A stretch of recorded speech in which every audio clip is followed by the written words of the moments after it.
Having just divorced his wife, Yufei found himself transported back to his senior year of high school.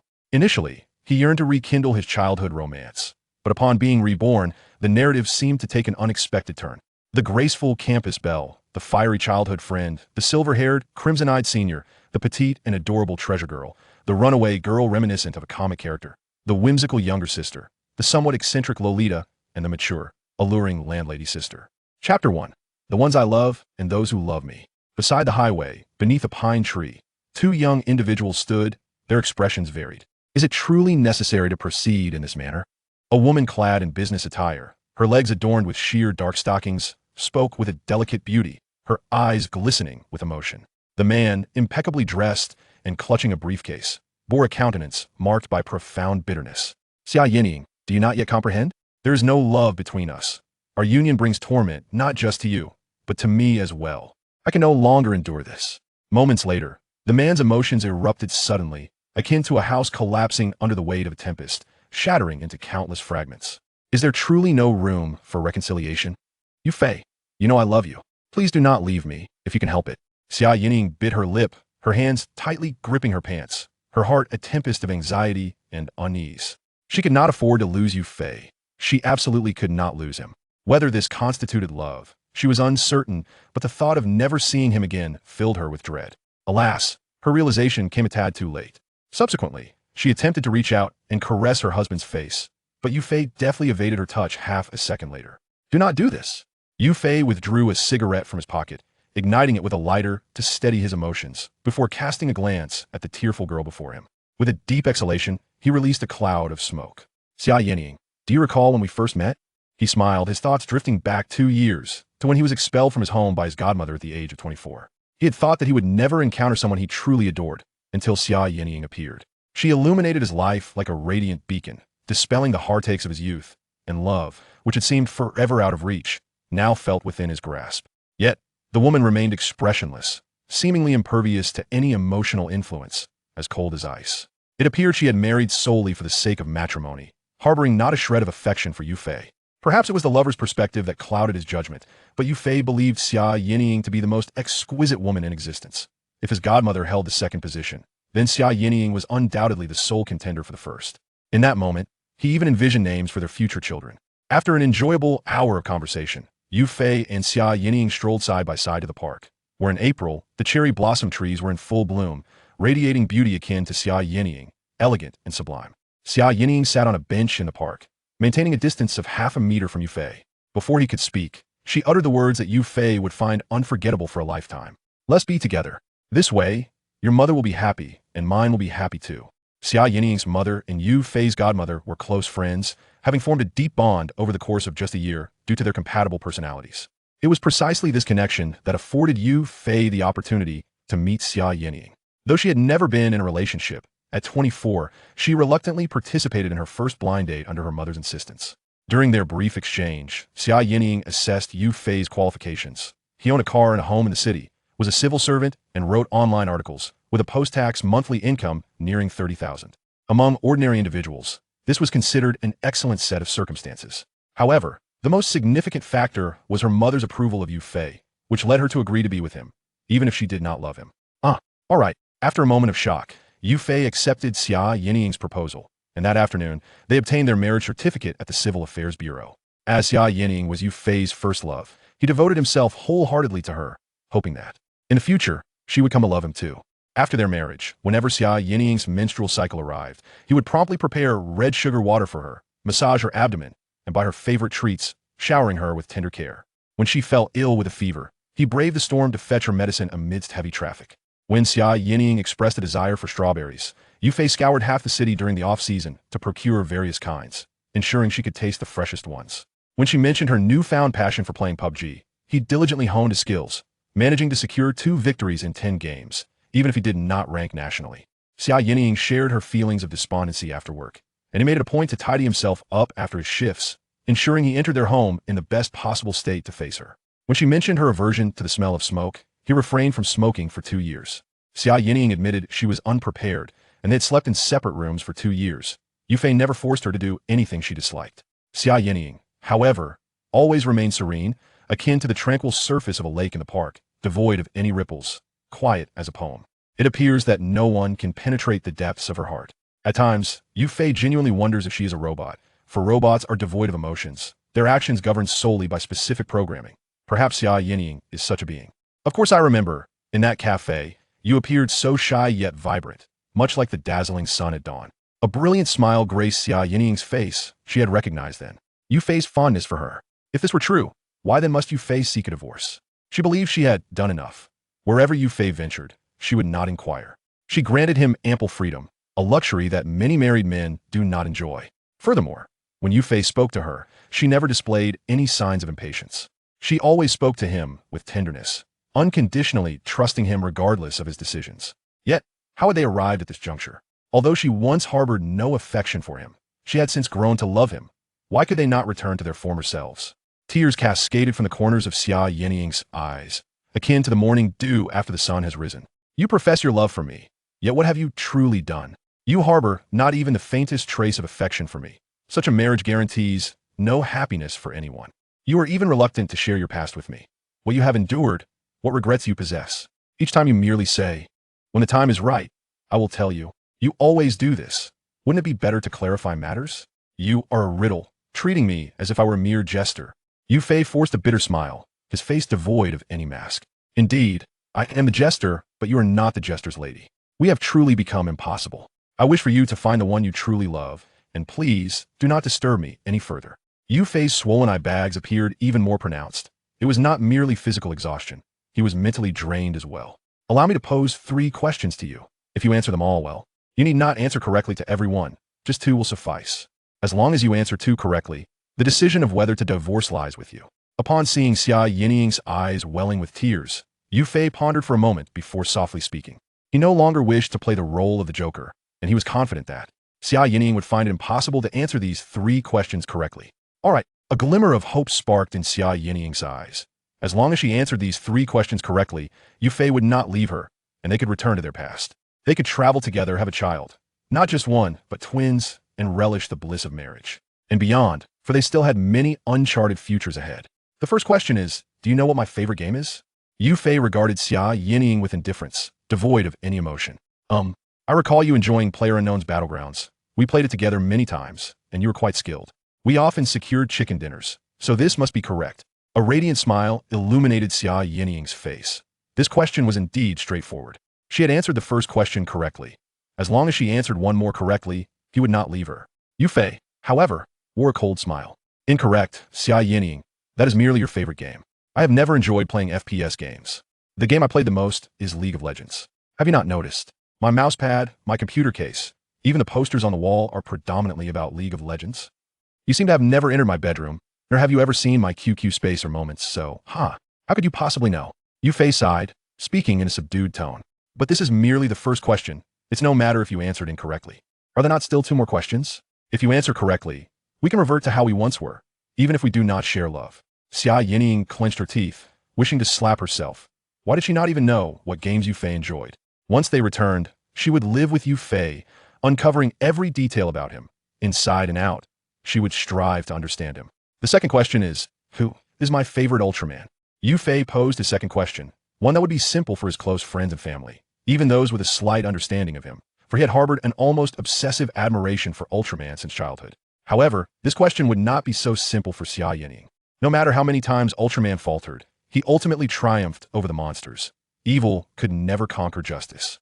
This principle had profoundly influenced Yu Fei, instilling in him an unwavering sense of justice even now. Suddenly, a delicate visage surfaced in Yu Fei's mind, a memory of her gifting him a toy long ago. Though many years had passed, he still vividly recalled it. Shaking his head, he returned to reality, noticing Xia Yinying's tense expression. Yu Fei smiled. This second question might seem childish, yet in a certain light, it was far from simple. Though he had not watched the Ultraman series in years, it still occasionally appeared in his life. He would encounter social media influencers who would exclaim, "I believe in light." Yu Fei once viewed Xia Yinying as a beacon of light in his life, yet now he realized it had merely been his own delusion. Light is something one must provide for oneself. If one's heart is devoid of luminosity, how could others illuminate it completely? Ultraman. Xia Yinying furrowed her brow, surprised by Yu Fei's inquiry, then reflected on the decorations in their home and the words he had spoken. Yet, why could she not recall? She remembered responding with "oh, okay," or "yes" whenever he spoke. However, after she spoke, Yu Fei was not the same. He always had endless things to share with her, all of which she loved to hear and desired. "Is it Dinah?" Xia Yining asked softly, tilting her head. "After all, you boys all believe in light." Yu Fei shook his head once more. "Perhaps other boys favor Dinah, but I do not.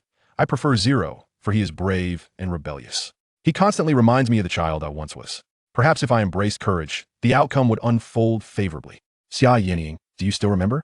The charm on my car was Zero, but it was torn away by your relatives. You promised to buy me another one, but you forgot." Yu Fei's expression remained impassive, reminiscent of the once carefree Xia Yining, akin to a stagnant pool of water after a broken stream, devoid of ripples and silence.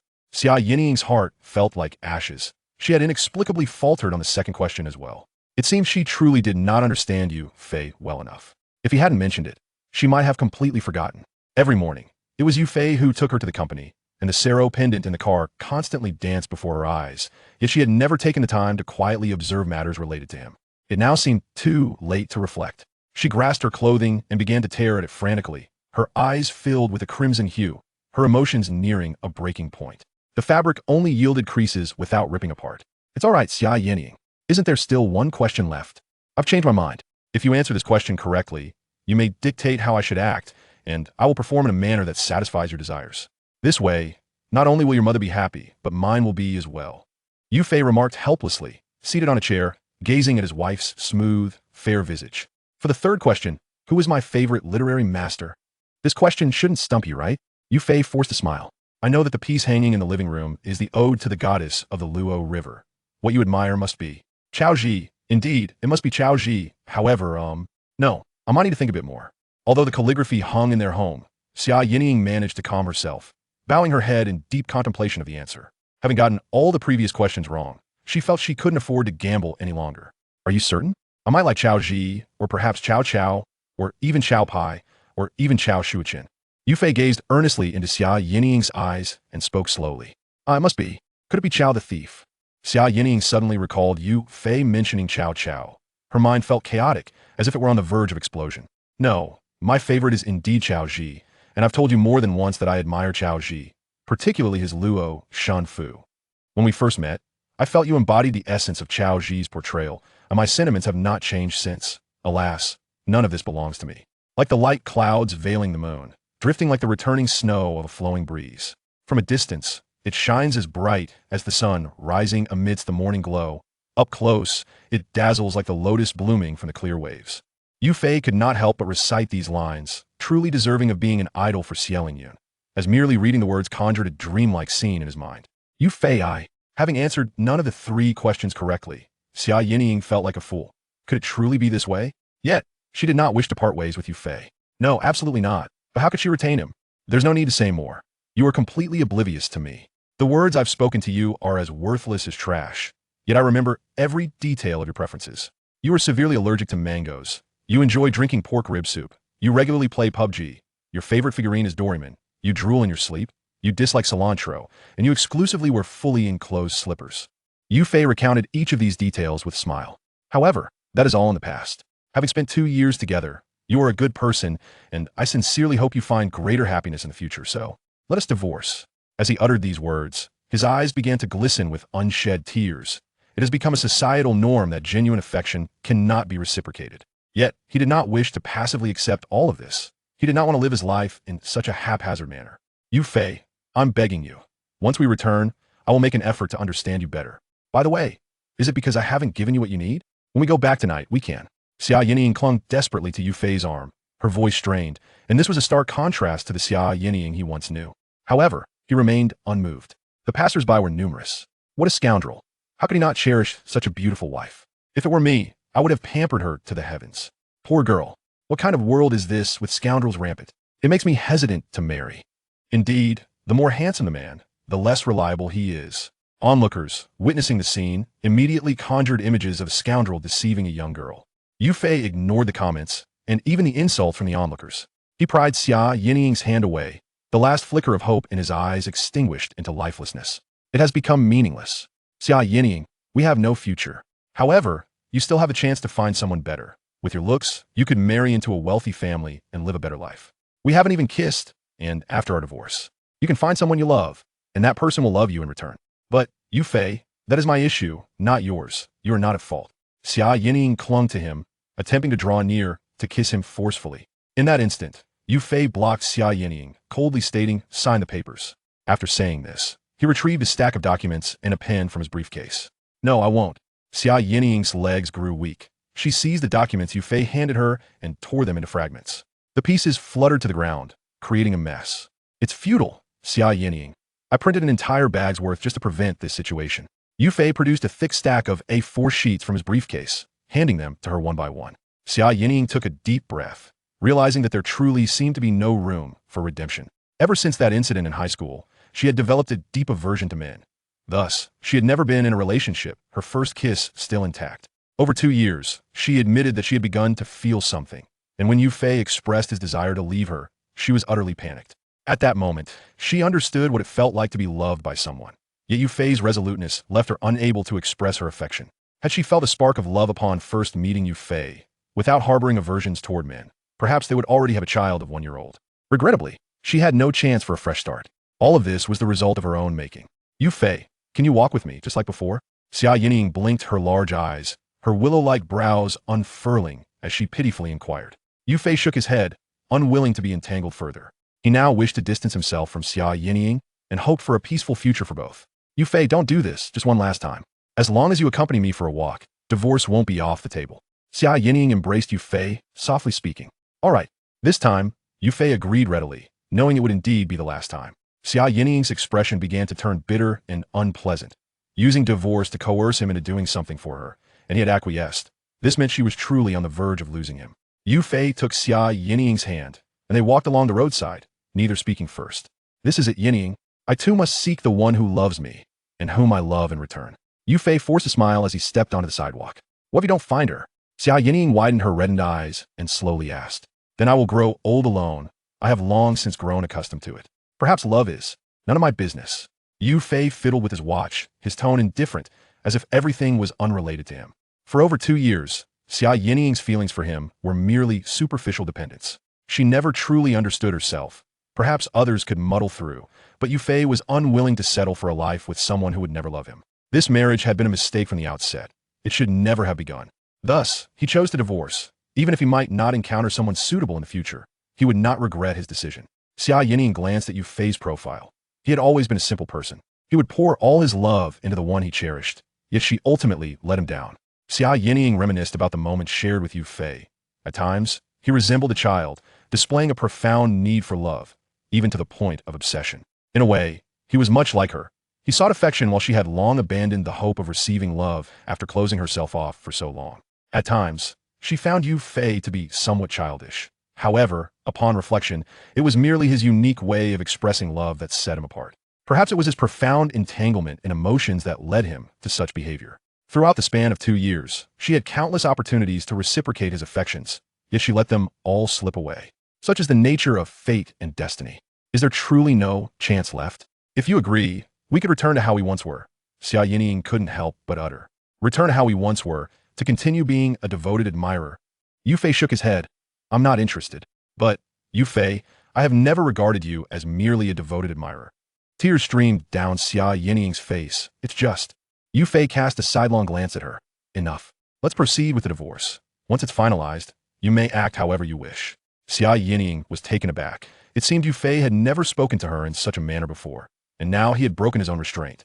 She felt an overwhelming sense of sorrow. A gentle breeze caressed their faces. Yet at that moment, a large truck careened toward them, and instinctively, Yu Fei pushed Xia Yinying aside. In the instant the truck collided with him, his consciousness began to fade, leaving only the sound of Xia Yinying calling his name. "Yu Fei, wake up. Don't leave me, I beg you. You promised to protect me for a lifetime. Call 120. Hurry, call 120. In his final moments, all that resonated in Yu Fei's ears was Xia Yinying's voice, tinged with tears. Until that voice faded entirely, his consciousness gradually slipped away, and death beckoned him. Should there be another life, he hoped to have a blissful family, to find a partner with whom he could share mutual devotion, living a stable and fulfilling life. She had never truly understood him. Those 3 questions, while not entirely unimportant, were undeniably intertwined with Yu Fei's existence: life, work, and dreams.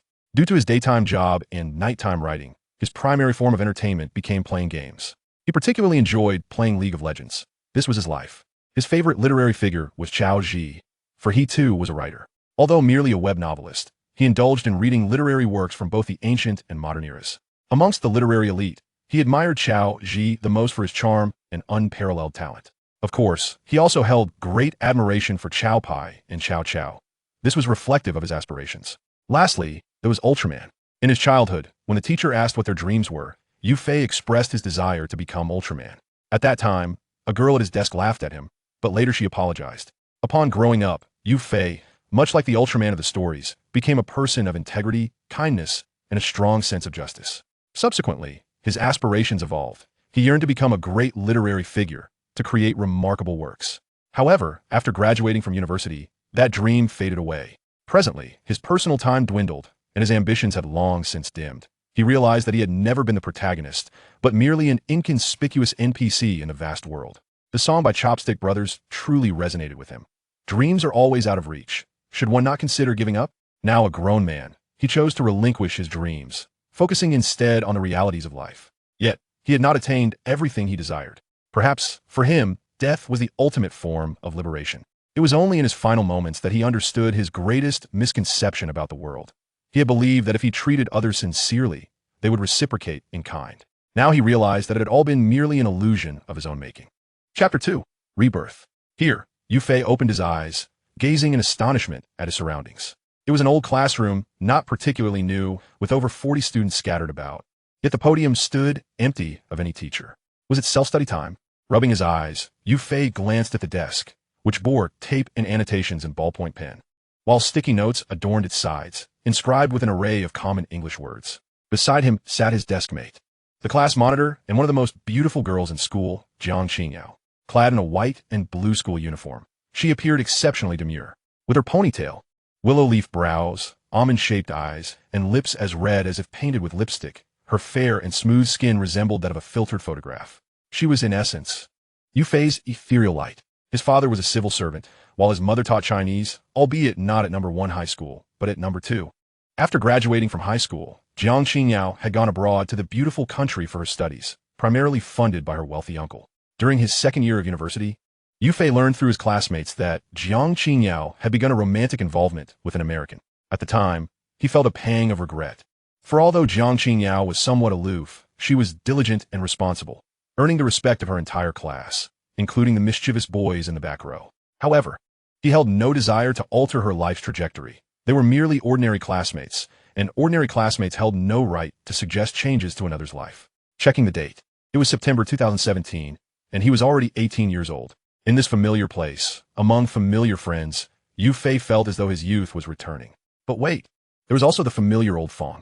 Sleeping soundly, Yu Fei, a corpulent, balding middle-aged man, gritted his teeth as he spoke. Your grades are commendable. Yet sleeping in my class? You're quite audacious. The old teacher, Fong Jinxiu, was affectionately referred to as Old Fong by the students. He glared fiercely at Yu Fei, as if he might devour a piece of him at any moment. Old Fong, I was studying late last night. Yu Fei sheepishly ran a hand through his hair and smiled awkwardly. You better be. Old Fong said nothing more and returned to the podium to continue his lecture. Class monitor, may I borrow your mirror? Yu Fei softly requested, eyeing Jiang Qingyao, who was diligently working on her assignments. She glanced at him briefly, said nothing, and after 3 seconds, retrieved a small round mirror from her drawer. Yu Fei took the mirror and held it up to his face, admiring the youthful visage reflected back. A surge of excitement coursed through him. Damn, I'm quite handsome. He mused, not quite on par with the likes of Jin Chengwu, Wei Yanzhu, or the readers of Tomato, but still, he considered himself fairly attractive. Standing at 183 meters tall, it's no wonder he often received confessions from girls during high school. De Fei, still admiring yourself? I knew you were handsome, but I didn't realize you were this vain. Someone suddenly patted Yu Fei on the shoulder and exclaimed. Turning to see, he grinned. Oh, isn't that Shugo? Long time no see, still looking as punchable as ever. Recognizing the familiar face, Yu Fei chuckled. He had known Huang Makai since the 4th grade, when Huang had already repeated 2 grades. With an ordinary appearance, he had an almost rugged, tough guy demeanor. As the years passed, he grew to resemble a certain actor known for playing a character akin to a Korean tough guy. The reason Yu Fei called him Shu Gu was twofold. First, because his name echoed that of a champion in League of Legends known as Tree Man, and second, due to the 2-year age difference that led to the nickname sticking over time. I think you're the one asking for a beating. No time to chat. Let us sneak out for a smoke, my treat, Huang Makai said with a mischievous grin. All right, Yufei replied casually. He hadn't smoked in over 2 years. His last attempt at smoking in front of Xia Yinying had ended quickly, discarding the cigarette after just a few puffs. Now, he saw it as a chance to unwind and relieve some stress. Yufei, Huang Makai, what are you two up to? Can't you focus on the lesson? Old Fong suddenly hurled a piece of chalk, narrowly missing Huang Makai's head. Huang felt a jolt of surprise, wondering why the teacher only targeted him and not Yufei, who had the privilege of good grades. Yufei straightened his posture, refrained from speaking further, and, of course, did not pay attention to the lesson. He had nearly forgotten everything in the textbooks and needed to review the material first. In his previous life, he had managed to gain admission to a 211 university. This time, he aimed for 985. After class, Yufei walked past Jiang Qinyao, waving for Huang Makai to join him. Arriving at the sink in the restroom, Yufei lit a cigarette and took a deep drag, exhaling slowly. He didn't have much of a smoking habit. It was merely a way to release pressure. During university, he hardly smoked, and it was only when work-related stress mounted that he took it up again. When Xia Yinying expressed her dislike for the smell of smoke, he had quit. Shuge, if you could be reborn, what would you do? Yufei asked casually as he smoked, engaging in light banter with Huang Makai. Reborn? Discussing such matters is utterly pointless. I am a staunch materialist and have no belief in such things. Huang waved his hand dismissively. Reborn? Especially in this high-pressure moment? If I were to be reborn, I'd rather crash into a wall. He had no desire to endure another year of academic struggle. He simply hoped to swiftly pass through high school and embrace the joys of university life. I meant hypothetically, Yufei replied calmly, to remedy regrets. The older one gets, the more regrets accumulate. To live again would surely allow one to rectify those. Huang Makai glanced at Yufei and nodded. You're right. It is about addressing regrets. Yufei looked out at the trees and the chirping sparrows, reflecting on the many regrets he had yet to amend in this lifetime. As they stepped outside, Yufei extinguished his cigarette, tossing the butt downstairs. Oh no, Ningxia saw. Huang Makai suddenly jolted, alarmed. Tree, keep your voice down, Yufei frowned, turning to see yet another familiar face. This was a childhood friend, Ningxia, whom he had known since kindergarten. Yufei had once harbored feelings for her, but after graduation, his confession was met with rejection, leading to her subsequent disappearance from his life. No one, not even old Fong, could reach her. This had remained a lingering pain in Yufei's heart. He could never comprehend why Ningxia had turned him down when they seemed like a perfect pair. Even her best friend had told him about how she had brought him lunch, and yet she vanished without a trace. Yufei believed there had to be a reason behind her rejection, and he was determined to uncover the truth behind her disappearance in this life. Chapter 3. Youth is always full of regrets. Xia, Yufei greeted her with a smile. Ningxia possesses an exquisite beauty. Her smile transforms her eyes into crescent moons. Her skin fair and delicate, and her figure boasts an alluring hourglass shape, with a ponytail cascading down her back. She dons a white short-sleeved shirt paired with a light blue jacket, complemented by casual gray trousers. She radiates an aura of youthful vitality. Fei, why are you smoking again? Ningxia crossed her arms in front of her chest, her demeanor a picture of exasperation. I want to do it again next time, Yufei replied, momentarily taken aback before drawing her into an embrace, whispering softly. Ningxia's petite frame stiffened suddenly, and she pushed him away. Fei, what are you doing? Her face flushed crimson. Aside from a time in their childhood, when Yufei carried her to the school clinic during a fever, he had never held her again. It's nothing. I just felt a sudden itch to hug you. Yufei leaned against the wall, casually stating. I think it's you who's itching for trouble. Ningxia pouted, visibly annoyed. Just make sure I don't catch you smoking again, or else I'll tell. Tell whom? I have no parents. So who would you inform? Yufei dismissed her threat nonchalantly. But I want to ignore your request.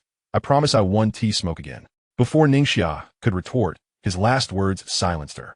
You better mean that. With her hands on her hips, she stated earnestly. I would never deceive you. I have never lied to anyone. Yufei waved his hand dismissively. His life governed by integrity. By the way, are you studying tonight or heading home? The high school Yufei attended was rather unique. While the admission standards were stringent, the management was lenient, allowing students the option of evening study or returning home. Despite this, the school consistently boasted the highest undergraduate acceptance rates in the city. Many students could qualify for 211 universities, yet very few matched Yufei's level of good looks. Of course, I'm going home. Ningxia furrowed her brows. I've been going home with you every day.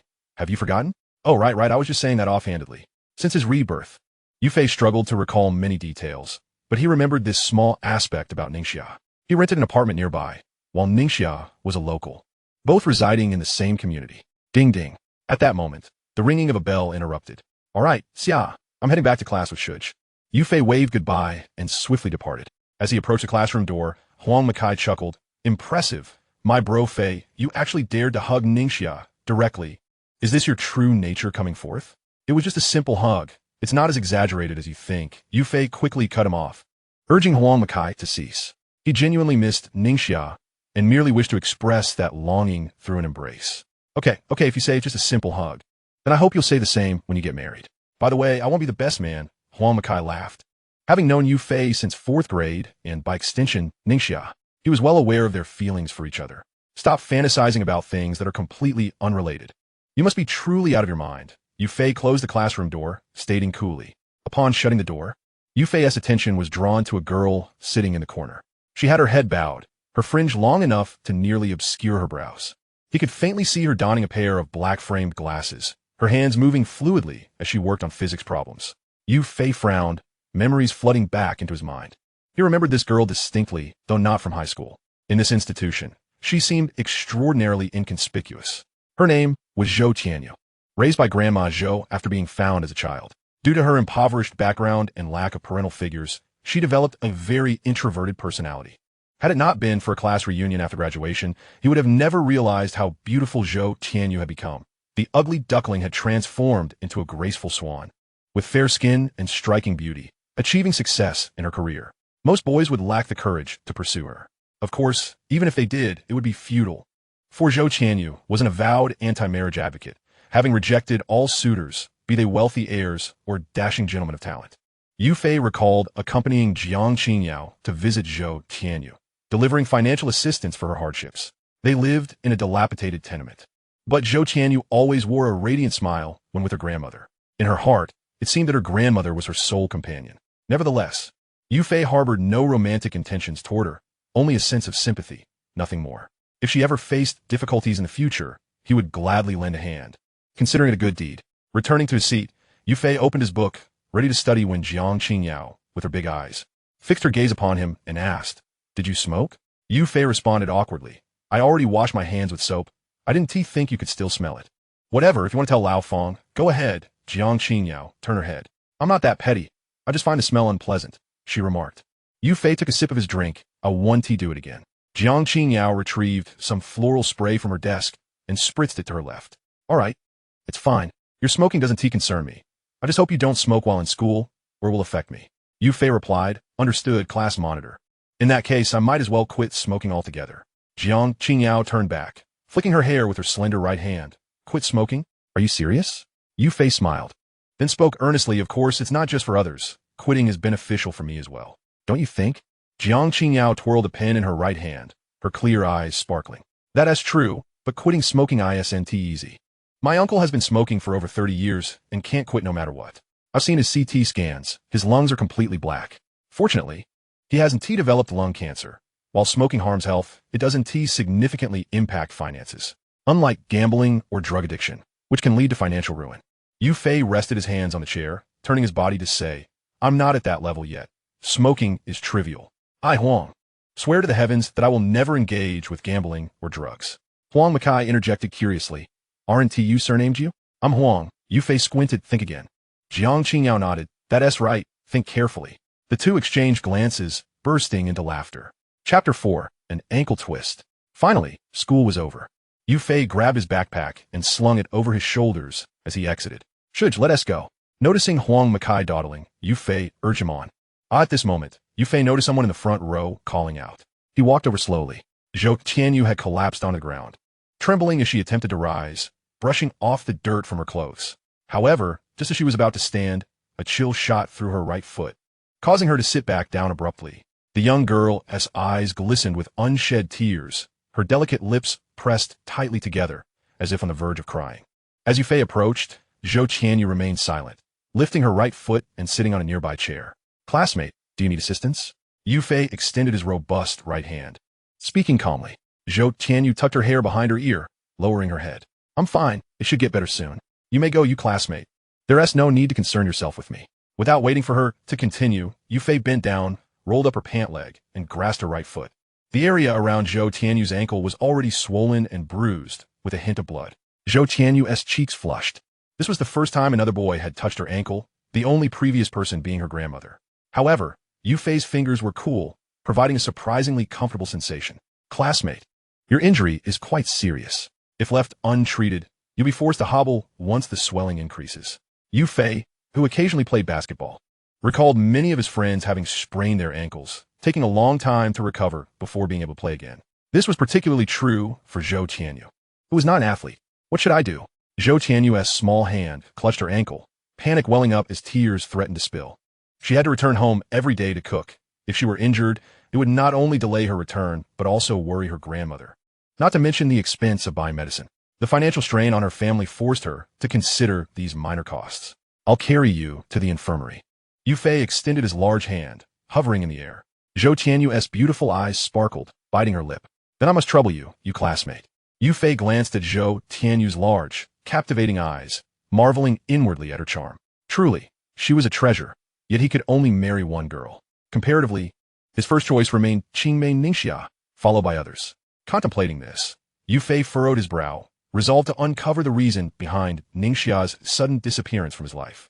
Seeing Yufei unexpectedly lift Zhou Tianyu, Huang Makai wisely stepped aside. Under the curious gazes of their classmates, Zhou Tianyu buried her face low, her delicate bangs obscuring her features, yet her rosy cheeks resembled ripe apples. This boy is so handsome. Indeed, he was strikingly attractive, if only she could. Who is that girl? Her hair is so long that you can't even see her forehead. Is she his girlfriend? How ostentatious.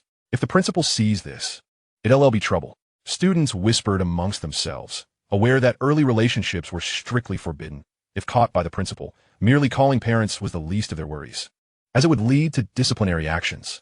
As if summoned, the homeroom teacher, Lao Fong, appeared, witnessing Yufei carrying a girl and furrowing his brow in disapproval. In senior year of high school, this boy isn't seriously considering a romance at such a crucial time, is he? Although Yufei's grades weren't among the top, he was more than capable of entering a prestigious university. It would be a grave loss if he jeopardized his future for a relationship. Yufei, who are you carrying? Lao Fong approached with a serious expression. He quickly scanned the girl behind Yufei, but her long hair obscured her face entirely. Lao Fong. Zhou Tianyu has sprained her ankle, and there's no one else in class. I couldn't just stand by and watch a classmate struggle to walk. Yufei explained, maintaining his composure. He harbored no ulterior motives. A clear conscience was free from shadows. Is that so? Lao Fong's expression softened. Upon closer inspection, he recognized Zhou Tianyu, recalling that she was different from others, always in her school uniform and petite in stature, confirming his suspicion. Zhou Tianyu, since you've injured your ankle, let Yufei carry you over. Lao Fong remarked as he noticed Zhou Tianyu lift her head, revealing her enchanting eyes. Understood, Teacher Fong. Zhou Tianyu nodded obediently, though her slightly trembling body betrayed her nervousness. By the way, Yufei, I have something to attend to today. You should see this through to the end and take her home. After all, just as he took a step forward, Lao Fong turned back to Yufei. Lao Fong exchanged a knowing glance with Yufei, who understood the implication. Zhou Tianyu's family was impoverished, and her elderly grandmother could not be expected to fetch her. Yufei sighed, though he had grown up an orphan in an orphanage, adopted at a young age by a kind-hearted single uncle who had cared for him until his passing when Yufei entered high school. He had inherited an old house and a modest sum of savings. His childhood was not devoid of love, yet Zhou Tianyu's situation was starkly different. Her grandmother had lived alone, subsisting on collecting scraps. A year ago, she had secured a job overseeing waste sorting in her community, which had barely improved their living conditions. Zhou Tianyu, displaying remarkable filial piety, had aspired to attend a prestigious coastal university and planned to bring her grandmother to live with her after finding a good job and renting an apartment. However, her grandmother had refused, feeling more familiar with their hometown, fearing the unfamiliarity and loneliness of a big city like Shanghai. Subsequently, Zhou Tianyu had applied for a transfer back to her hometown, continuing to live with her grandmother. Although her salary was lesser than in Shanghai, she was undoubtedly happier than before. After bidding farewell to Lao Fong, Yufei swiftly made his way to the infirmary.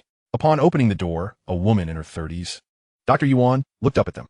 Yufei gently placed Zhou Tianyu on a nearby metal chair, standing ready to speak, but the doctor spoke first. What happened? Doctor. Yuan, possessing a graceful demeanor and fair skin, had garnered attention from teachers at the school, yet she had turned down all advances. It wasn't until after graduation that Yu Fei unexpectedly saw her in a romantic embrace with another girl, realizing she was a lesbian with a preference for beautiful women. Yu Fei frowned, feeling a pang of unease. Knowing her orientation in this life compelled him to tread carefully. The thought of being cuckolded by a beautiful woman was unsettling. "Doctor, my friend has sprained her ankle. Could you please check its severity?" Yu Fei stated respectfully. Observing Yu Fei's slightly unusual expression, Dr. Yi Wan appeared puzzled. Crouching down, Yi Wan grasped Zhou Tianyu's delicate little foot, its softness yielding gently beneath her touch, revealing the inflamed area.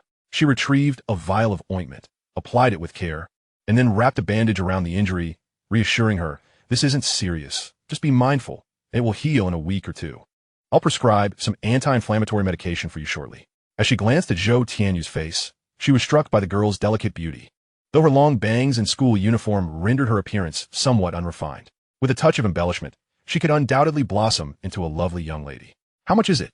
Zhou Tianyu inquired, rummaging through her pocket to produce a handful of coins, meticulously counting them. 18.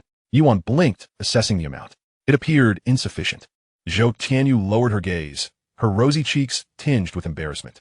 In truth, just as Yuan was about to suggest that there was no rush and payment could be deferred, Yu Fei interjected, "Allow me to cover it."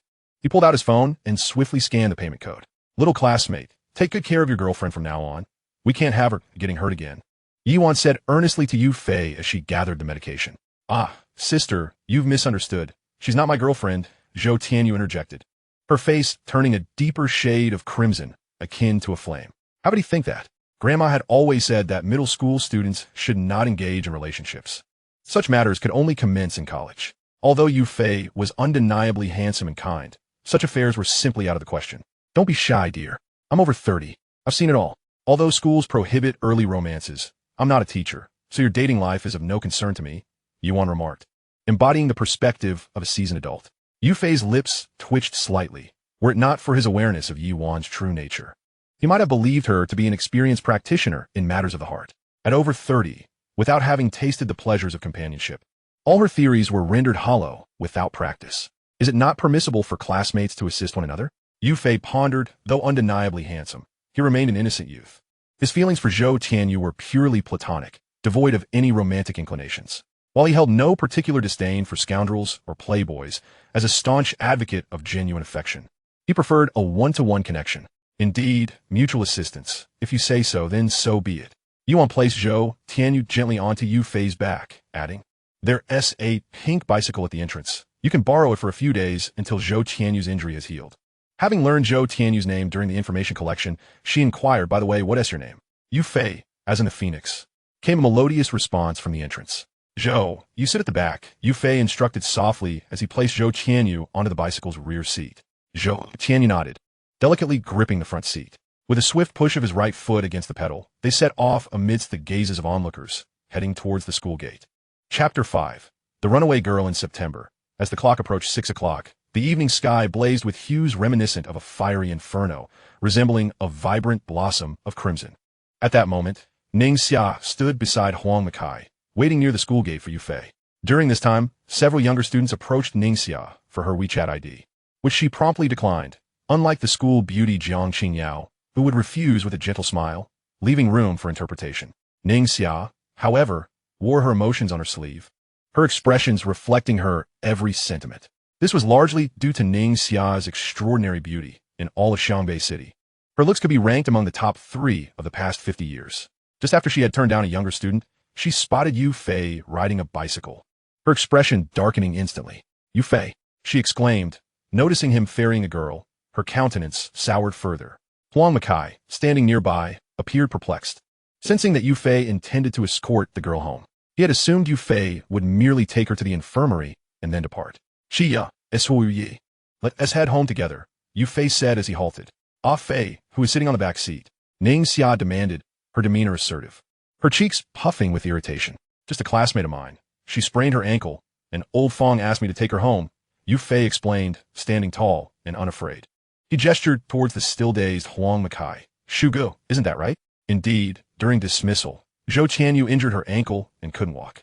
It was Yu Fei who carried her to the infirmary, Huang Makai confirmed, prompting Ningxia's expression to soften slightly. At that moment, Zhou Tianyu looked up, and after a brief pause, whispered, "Yes, Yu Fei truly is just escorting me home. Perhaps I should just get off," she suggested as she prepared to dismount. However, Yu Fei gently restrained her, saying, "No need, stay put. I promise to take you home." Despite sensing an air of insincerity, he understood that Zhou Tianyu didn't mean to mislead. She merely wished to avoid any misconceptions from Ningxia. Ningxia furrowed her brow. "I have no objections, but I will be joining you." Upon hearing Yu Fei's words, she still felt a twinge of unease. "Very well," Yu Fei nodded. "Huh?" Zhou Tianyu exclaimed, surprised. Her family's old house appeared quite dilapidated, and she was reluctant for anyone to see her home. This was a young girl's fragile pride. As for Yu Fei, he had already seen it, so it mattered little. "What is wrong?" Yu Fei turned to the petite Zhou Tianyu, curious. "Nothing, Ningxia. Let us go together." Zhou Tianyu replied softly. Ningxia nodded, yet she couldn't shake the feeling of discomfort. Once the four of them exited the school gate and the crowd thinned, Ningxia slowed her pace, beginning to observe Zhou Tianyu. Though she had not made much of an effort to present herself, her fair skin and sparkling peach blossom eyes were evident, comparable to Ningxia's own crescent-shaped eyes. With a bit of careful grooming, her beauty would surely shine. However, Ningxia was confident in her own allure, believing that only Jiang Qingyao could rival her within the school. Yet even Jiang Qingyao, while graceful, paled in comparison to Ningxia's fiery spirit, making Jiang the more popular choice among students. As they continued, Ningxia struck up a conversation with Zhou Tianyu. As they chatted, she discerned that Zhou Tianyu's demeanor was exceedingly introverted and somewhat insecure, traits that would hinder her both in school and in society. However, with the right adjustments, there was potential for transformation. Upon reaching an intersection, Huang Makai bid them farewell and headed home. "How much longer until we arrive?" Ningxia inquired softly, glancing at Zhou Tianyu. "About a kilometer," Zhou Tianyu responded, lifting her gaze slightly. A kilometer was quite a distance. Her home was just 100 meters to the right, while Yu Fei's abode was another 200 meters ahead. "Xia, Zhou's home is in the shanty town," Yu Fei remarked, resting a large hand on Ningxia's shoulder. The shanty town, Ningxia chose not to elaborate further. She was aware of the dilapidated conditions of the shanty towns in Xiangbei City, where most of the residences were old, broken, and small, and the distance from the first high school was considerable. This hinted at the challenging circumstances surrounding Zhou Tianyu's family. With this realization, a sense of relief washed over her. Despite her fondness for Yu Fei, she was not the type to exhibit possessive tendencies. Offering normal assistance was entirely acceptable to her. A few minutes later, the trio arrived at the shantytown. Although there were concrete paths, they appeared quite dirty and disordered. Following the path etched in his memory, Yu Fei led them to Zhou Tianyu's home. It was a 5-story old building. Yu Fei halted his bicycle, hoisted Zhou Tianyu on his back, and gestured for Ningxia to follow closely behind as they ascended.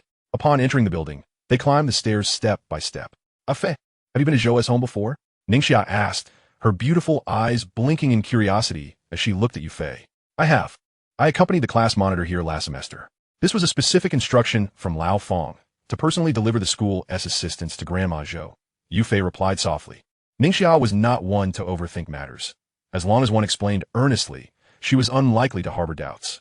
However, should she discover any deceit, the repercussions would undoubtedly be severe. Upon reaching the 3rd floor, Yu Fei knocked on the door. Moments later, a frail-looking elderly lady appeared. "I have a vague recollection of you. You were Xiao Yu's classmate. You visited last time," she said, showing no surprise as she recognized Yu Fei. Before turning her gaze to Zhou Tianyu.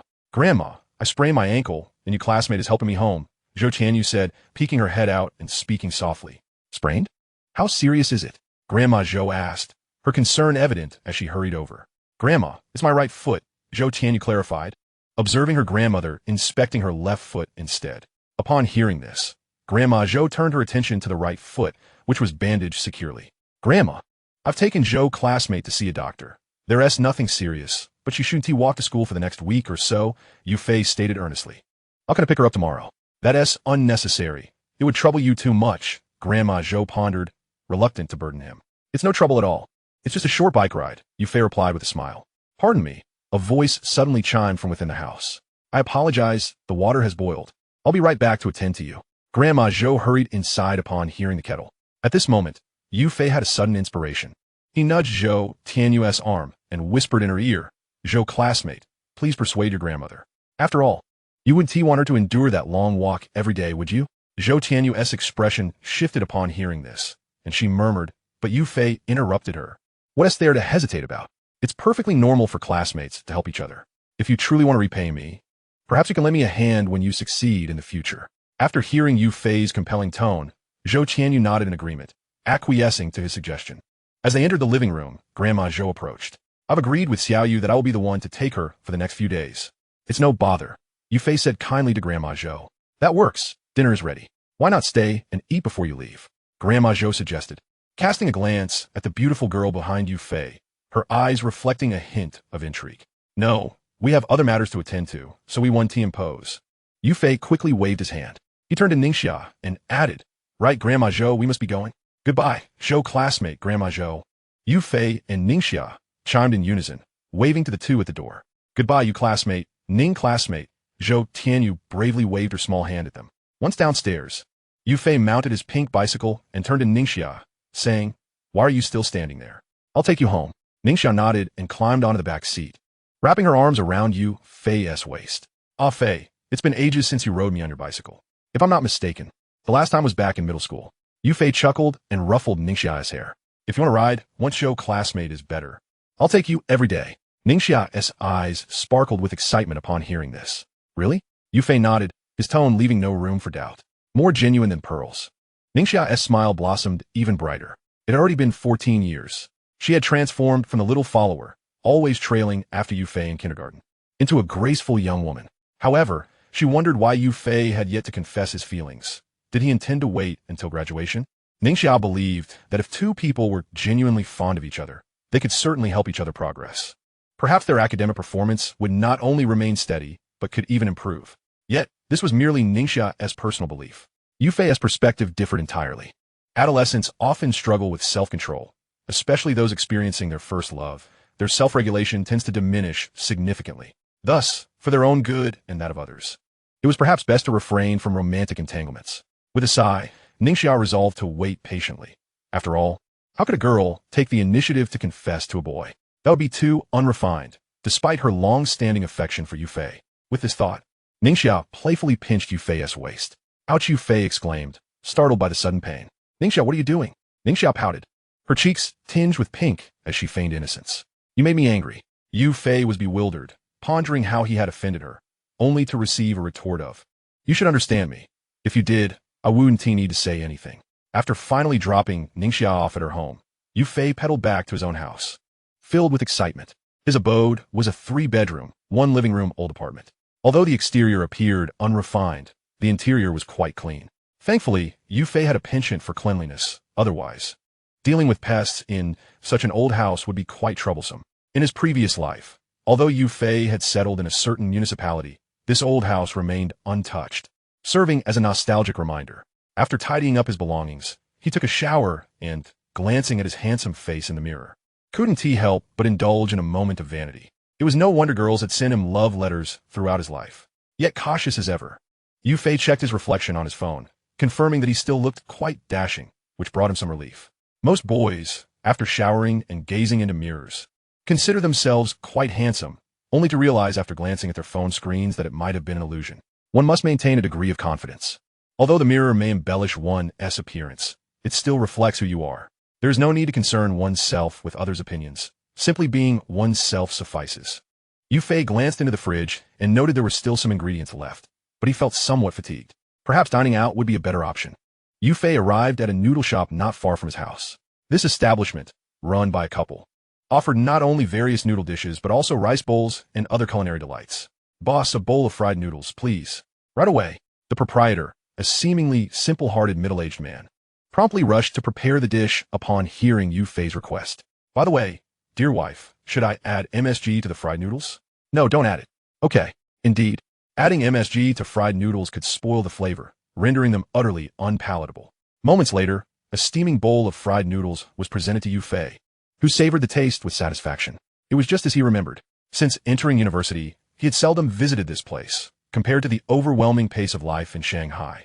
The rhythm here felt significantly slower, given that he had resigned himself to a life devoid of mundane employment. Having achieved financial freedom, he had already mapped out his future, traveling the world first, followed by settling in a place where winters were warm and summers mild. Yet, the path to this dream was fraught with challenges. Money was a fickle beast.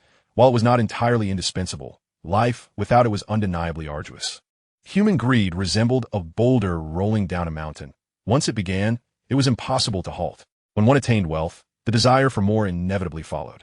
It was rare for anyone to maintain their original intentions in such circumstances. After finishing his meal, Yufei returned home, but found sleep elusive. The shock of his rebirth weighed heavily on him. After some contemplation, he resolved to take a stroll in the park, inhaling the fresh air. The air quality in Xiangbei was commendable, ranking among the best in the nation. However, it wasn't long before a fine drizzle began to fall. Damn this weather. Yufei muttered, furrowing his brow. It was neither spring nor summer, so why did the rain always arrive so unexpectedly? He decided to traverse the park and exit from the other side. At that moment, he noticed a frail figure sprawled on a public bench. Startled, he observed that the individual was clad in a white dress. Could it be a corpse? Steeling himself, Yufei approached cautiously, peering down to confirm it was indeed a girl, eliciting a sense of disappointment. He gently lifted her hat, revealing a youthful face, no older than 18. Testing for signs of life, he felt her breath and sighed in relief. No need to worry, you're just unconscious. He lightly tapped her delicate face, attempting to rouse her. The girl stirred, her eyes fluttering open to reveal a pair of enchanting almond-shaped eyes, though her pallor suggested she was unwell. Who are you? She managed to ask, awkwardly adjusting her position on the bench, her demeanor fraught with anxiety. My identity is of little consequence. What matters is that you collapsed here alone. Had I not woken you, who knows what might have happened to you in the dead of night? Would you like me to escort you home? It was late, and the park was deserted, so adhering to his principle of being a good Samaritan, he offered to help her. No, thank you. The girl, upon glimpsing Yufei's somewhat handsome visage, seemed to reconsider her stance. All right then. Yufei shook his head. Although he appreciated beautiful girls, whether they were mature, youthful, or widowed, he was not deprived of lovely companions. Since she had declined his assistance, he welcomed the prospect of leisure.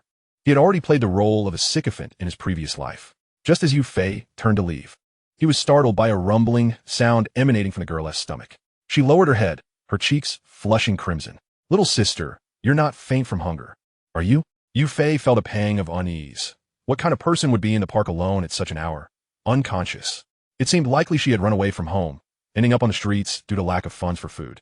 He recalled a story about a divine girl from Sakura country who faced similar hardships. I'm not hungry, just a bit unwell. How about you stay at my place for a while? I'm rather busy with housework, and you can consider it compensation for your temporary stay. Ultimately, seeing the girl's pitiable state, Yufei decided to lend her a hand.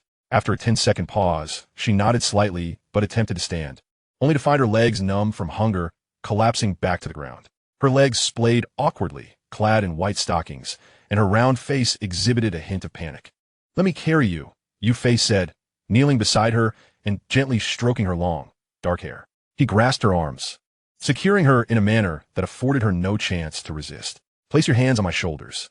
His voice held a commanding tone. I can't, she murmured weakly. After another 10 seconds of hesitation, Yufei noticed she still seemed unprepared. At that moment, a quiet utterance escaped her lips. He set her down momentarily and, with both arms, lifted her effortlessly, cradling her against him. The girl covered her face, flustered, as it was her first time being held this way by a boy. Don't worry, my home is only 500 meters away. We'll be there soon. Observing her bashful demeanor, Yufei paused, placing her gently on his lap and brushing her hair, reassuring her to relax. Her cheeks flushed a deeper shade of red as she nodded shyly.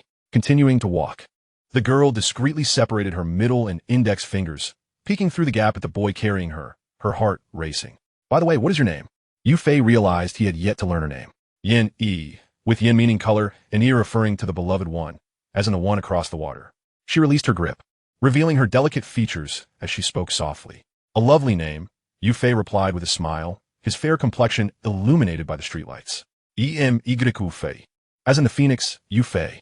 I look forward to our future interactions. As they walked, a stray cat darted from the shadows, rummaging through a nearby trash bin, while the light elongated Yufei's silhouette. Upon arriving at his home, he opened the door and gently placed the girl on the sofa. Yin Yi sank into the cushions, feeling utterly drained. Let me prepare something for you to eat. Observing her hunger, Yufei retrieved some dried noodles from the cupboard, cracked 2 eggs, added scallions. And soon enough, a delectable meal was ready. The aroma of the noodles wafted through the air, prompting Yin Yi to slowly sit up, her stomach growling in protest. Go ahead and eat, Yufei said, placing chopsticks beside her bowl with a smile.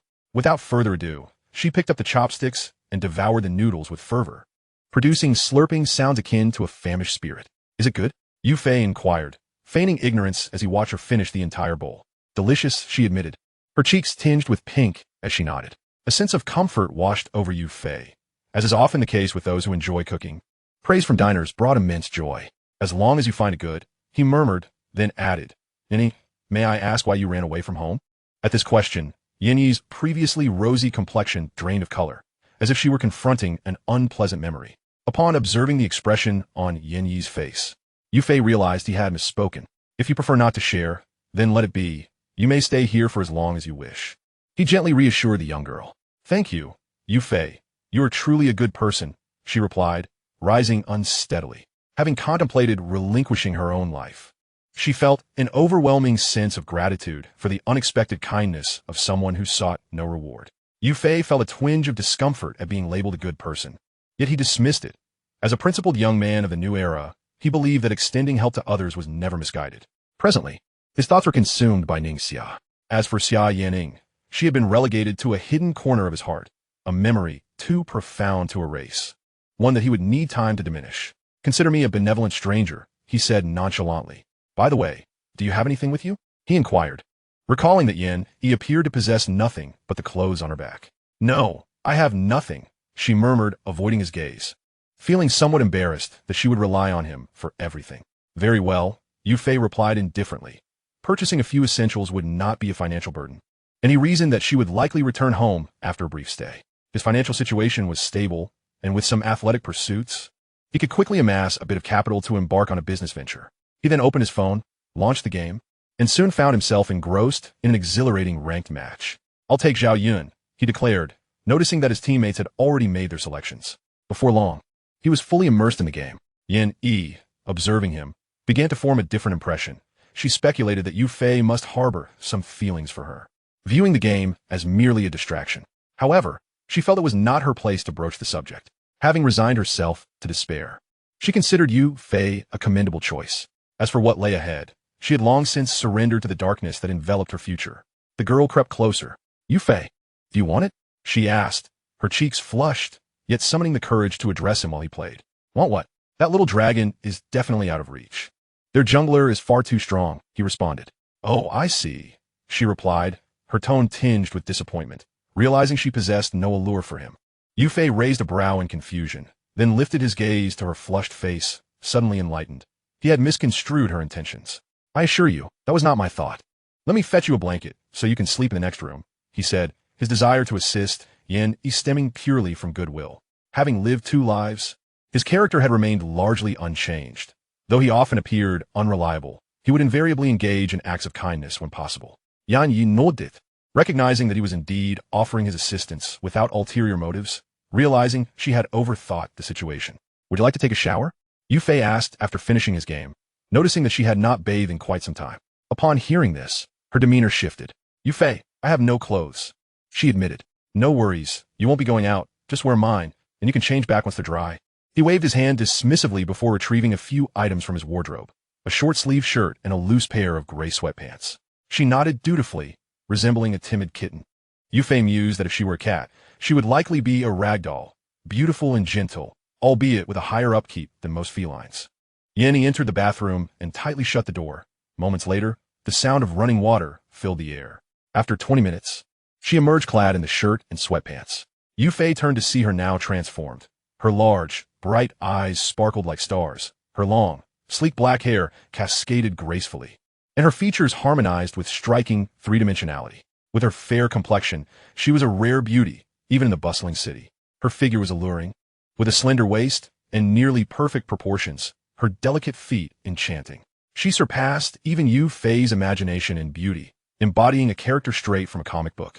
Unlike the genteel Jiang Qin Yao, the fiery Ningxia, the petite and adorable Zhou Tianyu, or the frosty Xia Yining, Yin Yi exuded an enchanting allure that evoked a primal sense of possessiveness in those who drew near. Recognizing the gaze Yu Fei directed her way, she understood its meaning all too well, having encountered similar looks from many men before. Please, take a seat for a moment.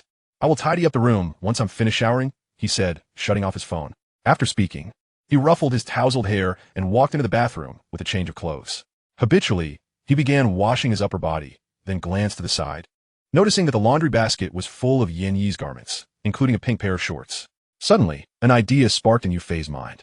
Since she was wearing his clothes, it was likely she possessed nothing beneath. It seemed prudent to procure some intimate apparel for her, as it would be rather inconvenient for her to roam around without. After showering, he launched another game. 10 minutes later, frustration bubbled within him. What utter garbage! How can there be such a dreadful hoe-e? Standing there, trading blows with the monkey. 080. Are you even human? Upon seeing the glaring word failure on the screen, like many mobile players, began to blame his teammates. Yufei, which room is it? Yin E, having regained her strength, approached him with a smile. He pointed toward the small room on the other side. Yin walked toward the room he indicated, feeling the fabric of the oversized shirt. It was indeed quite loose, nearly covering her lower half. The sweatpants were equally baggy, making movement cumbersome. Upon entering the bedroom, she found it impeccably clean and tidy, though the bed had not been made, suggesting it had not been occupied for some time. This detail spoke volumes about Yufei's character as a tidy individual. Her curiosity piqued. She noticed a nearby storage box filled with photographs. Drawn by intrigue, she approached and picked up a frame containing a picture of an elderly man and a 10-year-old boy. Her pupils dilated in shock. Her mouth forming an O as her hands trembled slightly. Could it be him? She wondered, a smile blooming on her face, her earlier despondence forgotten in the wake of this revelation. Moments later, Yufei set aside his phone and entered his room, rummaging through drawers to find fresh bedding and a pillow, items meant for guests. Yanyi, come help me spread the sheets, he called out, noticing her absence. All right, she replied, hurrying from the bathroom. This time, when she looked at Yufei, her gaze was devoid of suspicion, replaced instead by warmth. Yufei had not noticed this detail. After making the bed, he exhaled deeply and said, If you don't mind, you can sleep here for now. Yanni blinked her large eyes, responding, Of course I don't mind. Thank you for your help today. She then gently patted Yufei's shoulder and added slowly, What I said earlier still stands. You can come by whenever you like. Feeling the expanse of softness before him, Yufei's body stiffened, a hint of confusion washing over him. He never expected Yin E to be so alluring. Such matters were out of the question. He was not that kind of person. Yufei pushed Yin E away, frowning slightly. After all, he was a champion of pure love. If he were to be with Yin, what would happen to Ningxia and Zhou? Well, Zhou Qianyu didn't really count. Yufei retreated to his bathroom to splash cold water on his face, attempting to quell the heat rising within him, before making his way to his bedroom. Before long, silence enveloped the room, as the exhausted Yufei fell asleep within 5 minutes. Meanwhile, Yinny caressed the pristine quilt, seated on the bed, unable to find slumber.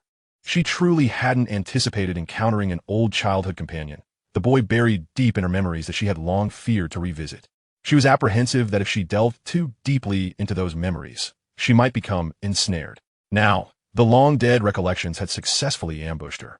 Perhaps it was time for her to take the initiative. Chapter 7. Xia Yinying has also been reborn. Here, Xia Yinying glanced around her surroundings. Just moments ago, she had been weeping before Yufei's presence, and suddenly a flash of white light enveloped her, transforming her environment dramatically. Xiaoying, what is wrong? Noticing Xia Yinying lost in thought, her desk mate, Luo Xiaoyu, gently tapped her shoulder.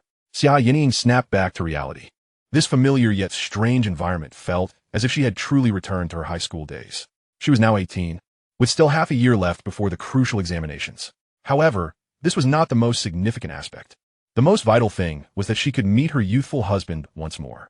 The thought of Yufei's handsome yet weathered visage stirred excitement within her. In her previous life, she had married Yufei for 2 years, giving selflessly. Now, she was determined to ardently pursue him, to let him experience the exhilarating sensation of mutual affection. She longed to hold Yufei tightly in her grasp, ensuring he could never escape her. It's nothing. I just suddenly thought of something amusing. I'll tell you after school, Xia Yinying said, placing her hand on the table and addressing her close friend. Luo Xiaoyu turned away, choosing not to press the matter further. Calming her excitement, Xia Yinying turned her attention to her books, beginning to review the knowledge she had long forgotten. She never imagined that in reliving her life, she would still have to face the pivotal examinations that would determine her university prospects. Thankfully, it wasn't the day before the exams. Otherwise, her mind would surely crumble. A year should be more than sufficient to prepare for the 985 universities.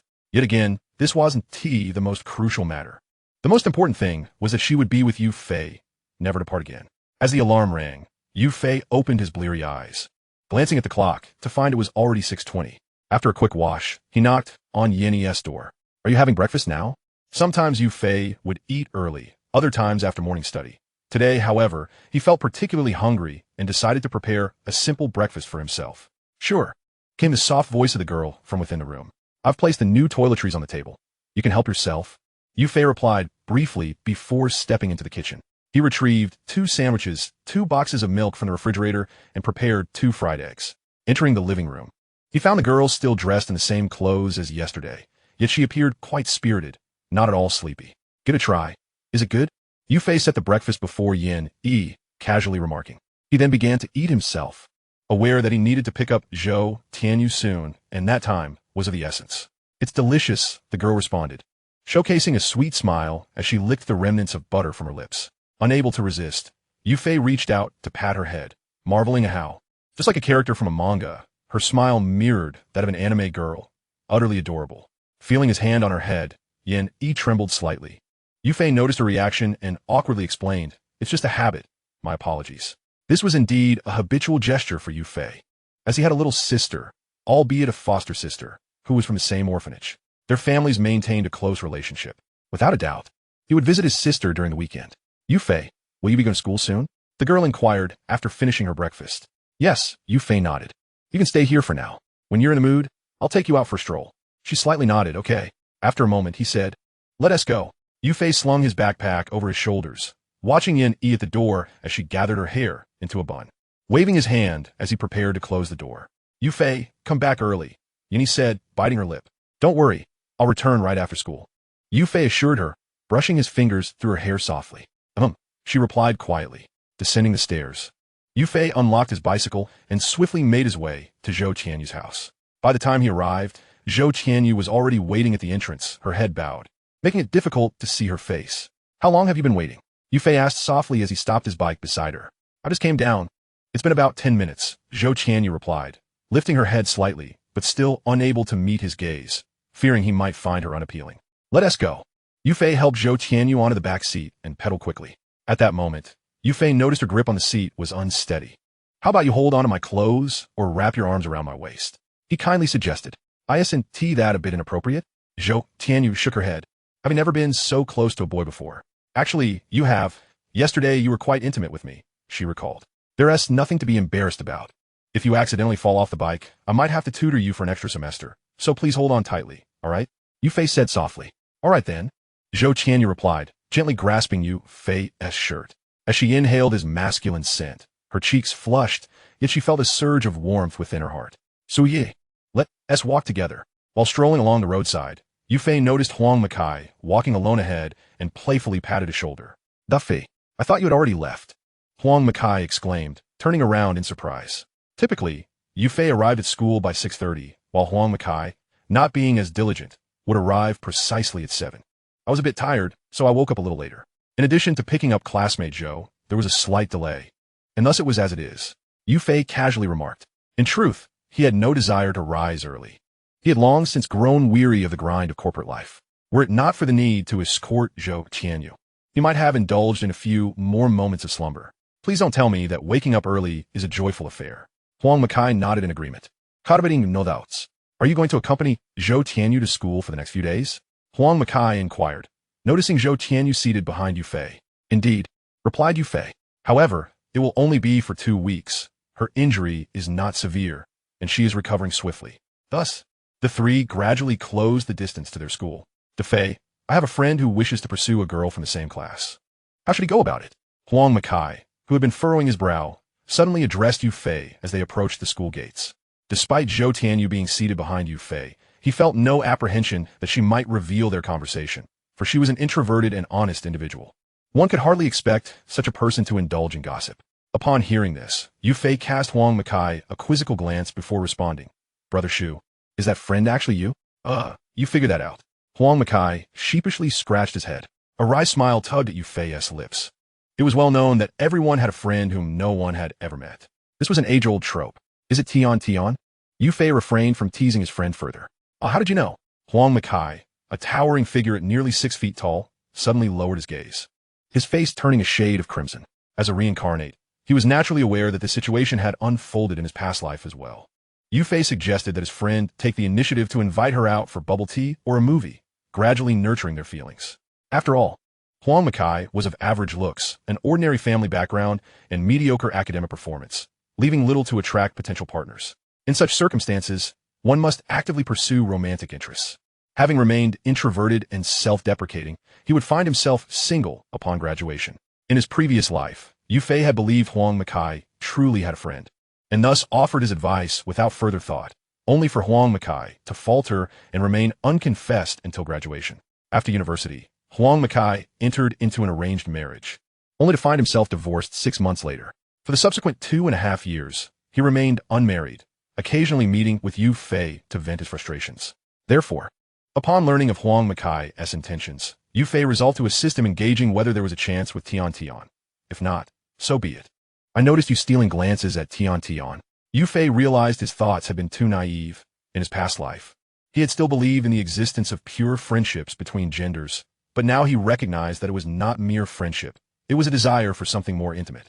All right, you caught me. Huang Makai halted in his tracks. Though his face remained flushed, the thought of his good friend devising strategies for him steadied his resolve. You might try to engage her, perhaps start by asking her a few questions, then build rapport. In the evening, add her QQ number in the class group. If you hesitate to ask her out alone on the weekend, just mention that Ningxia, will be joining as well. Let's hang out together. Yufei had a vague impression of Tian Tian.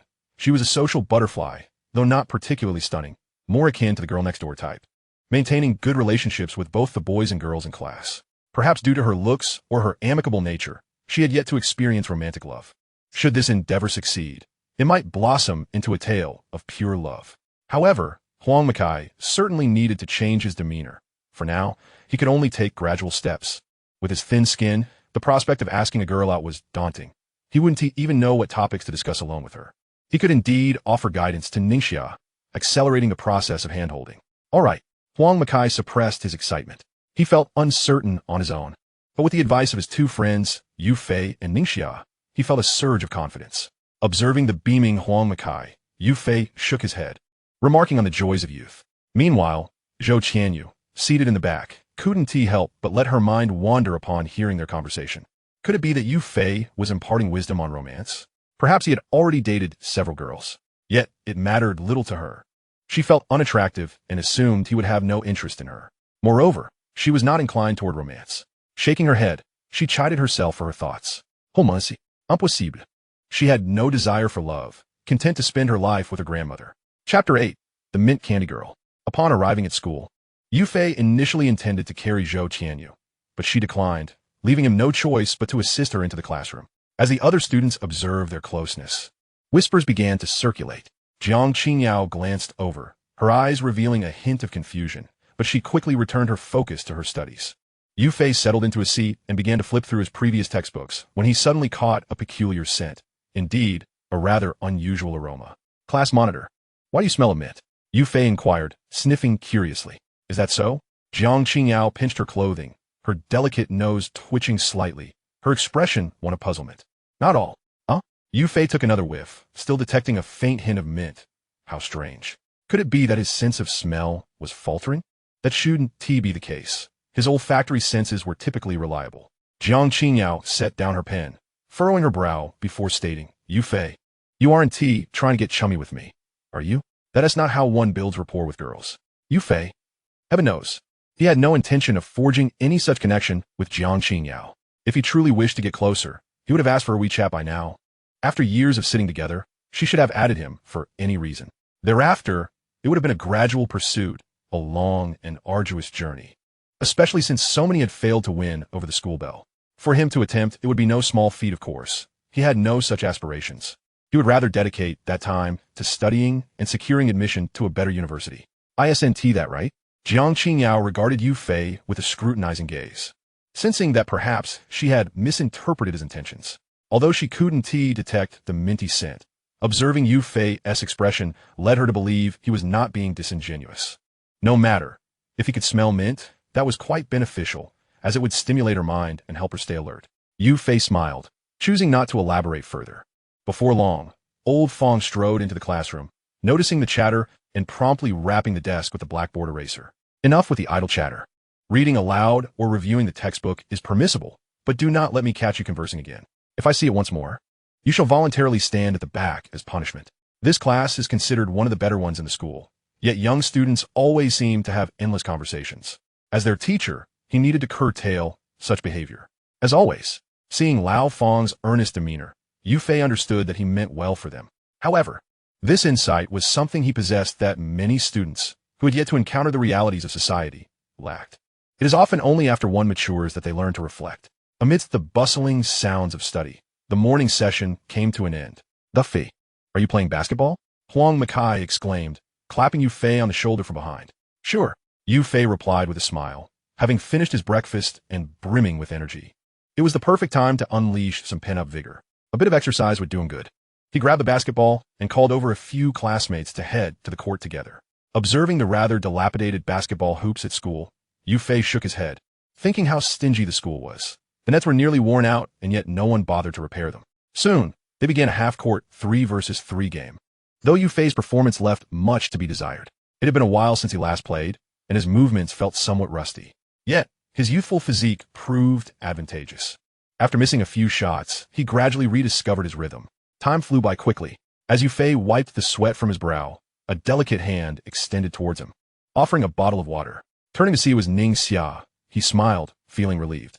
"Drink up, or I'll toss it," she playfully threatened, her cheeks flushing as she caught sight of Yu Fei's goofy grin. "Of course, I wouldn't refuse such a generous gift," he said, taking the bottle and gulping down half of it in one go. "Ah, look at Yu Fei feeding the dog food," one of the 5 onlookers remarked, their teeth gritted. Wasn't basketball supposed to exude male charm? Why hadn't anyone brought him water? They had overthought it. In truth, playing basketball held little sway in attracting the opposite sex.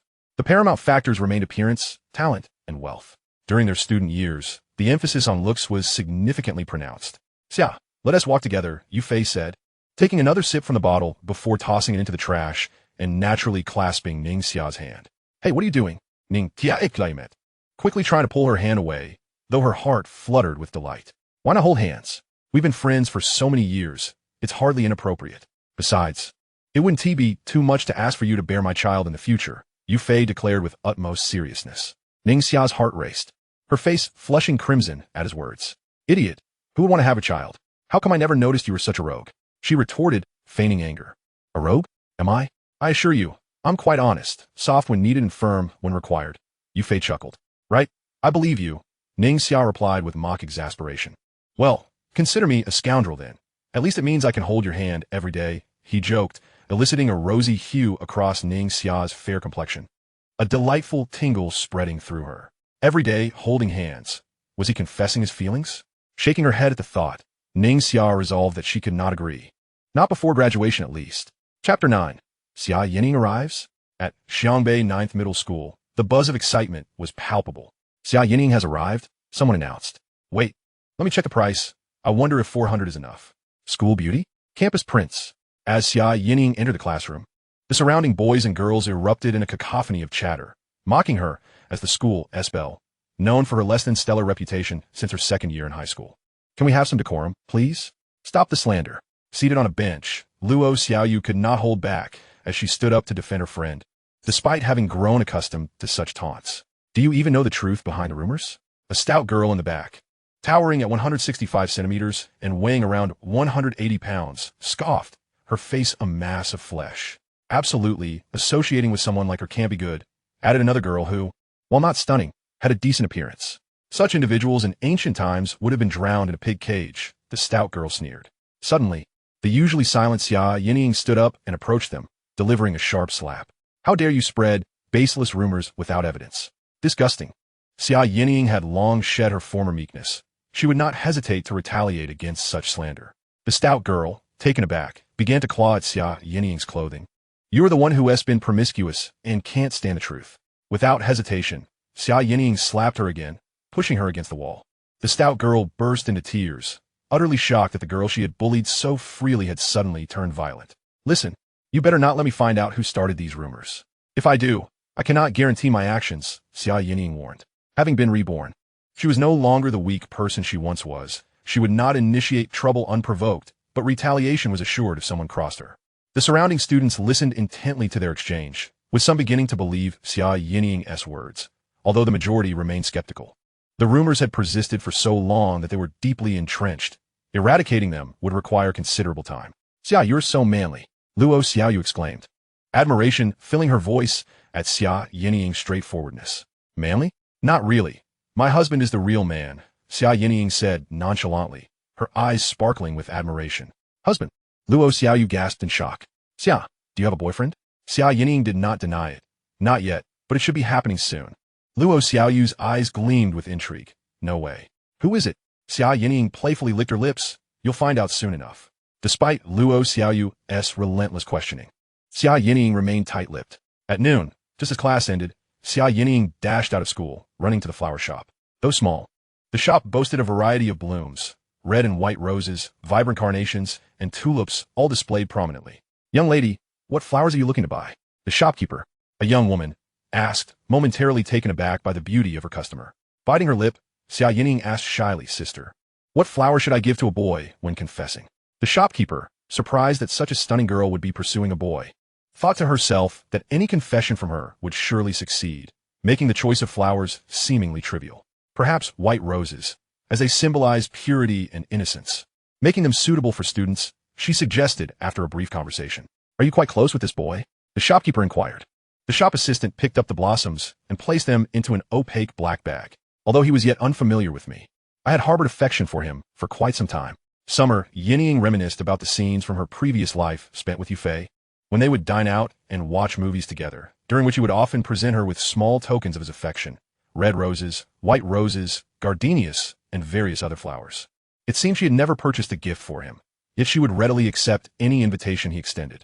How, then, had they arrived at the point of divorce? This thought stirred a pang of sadness within her.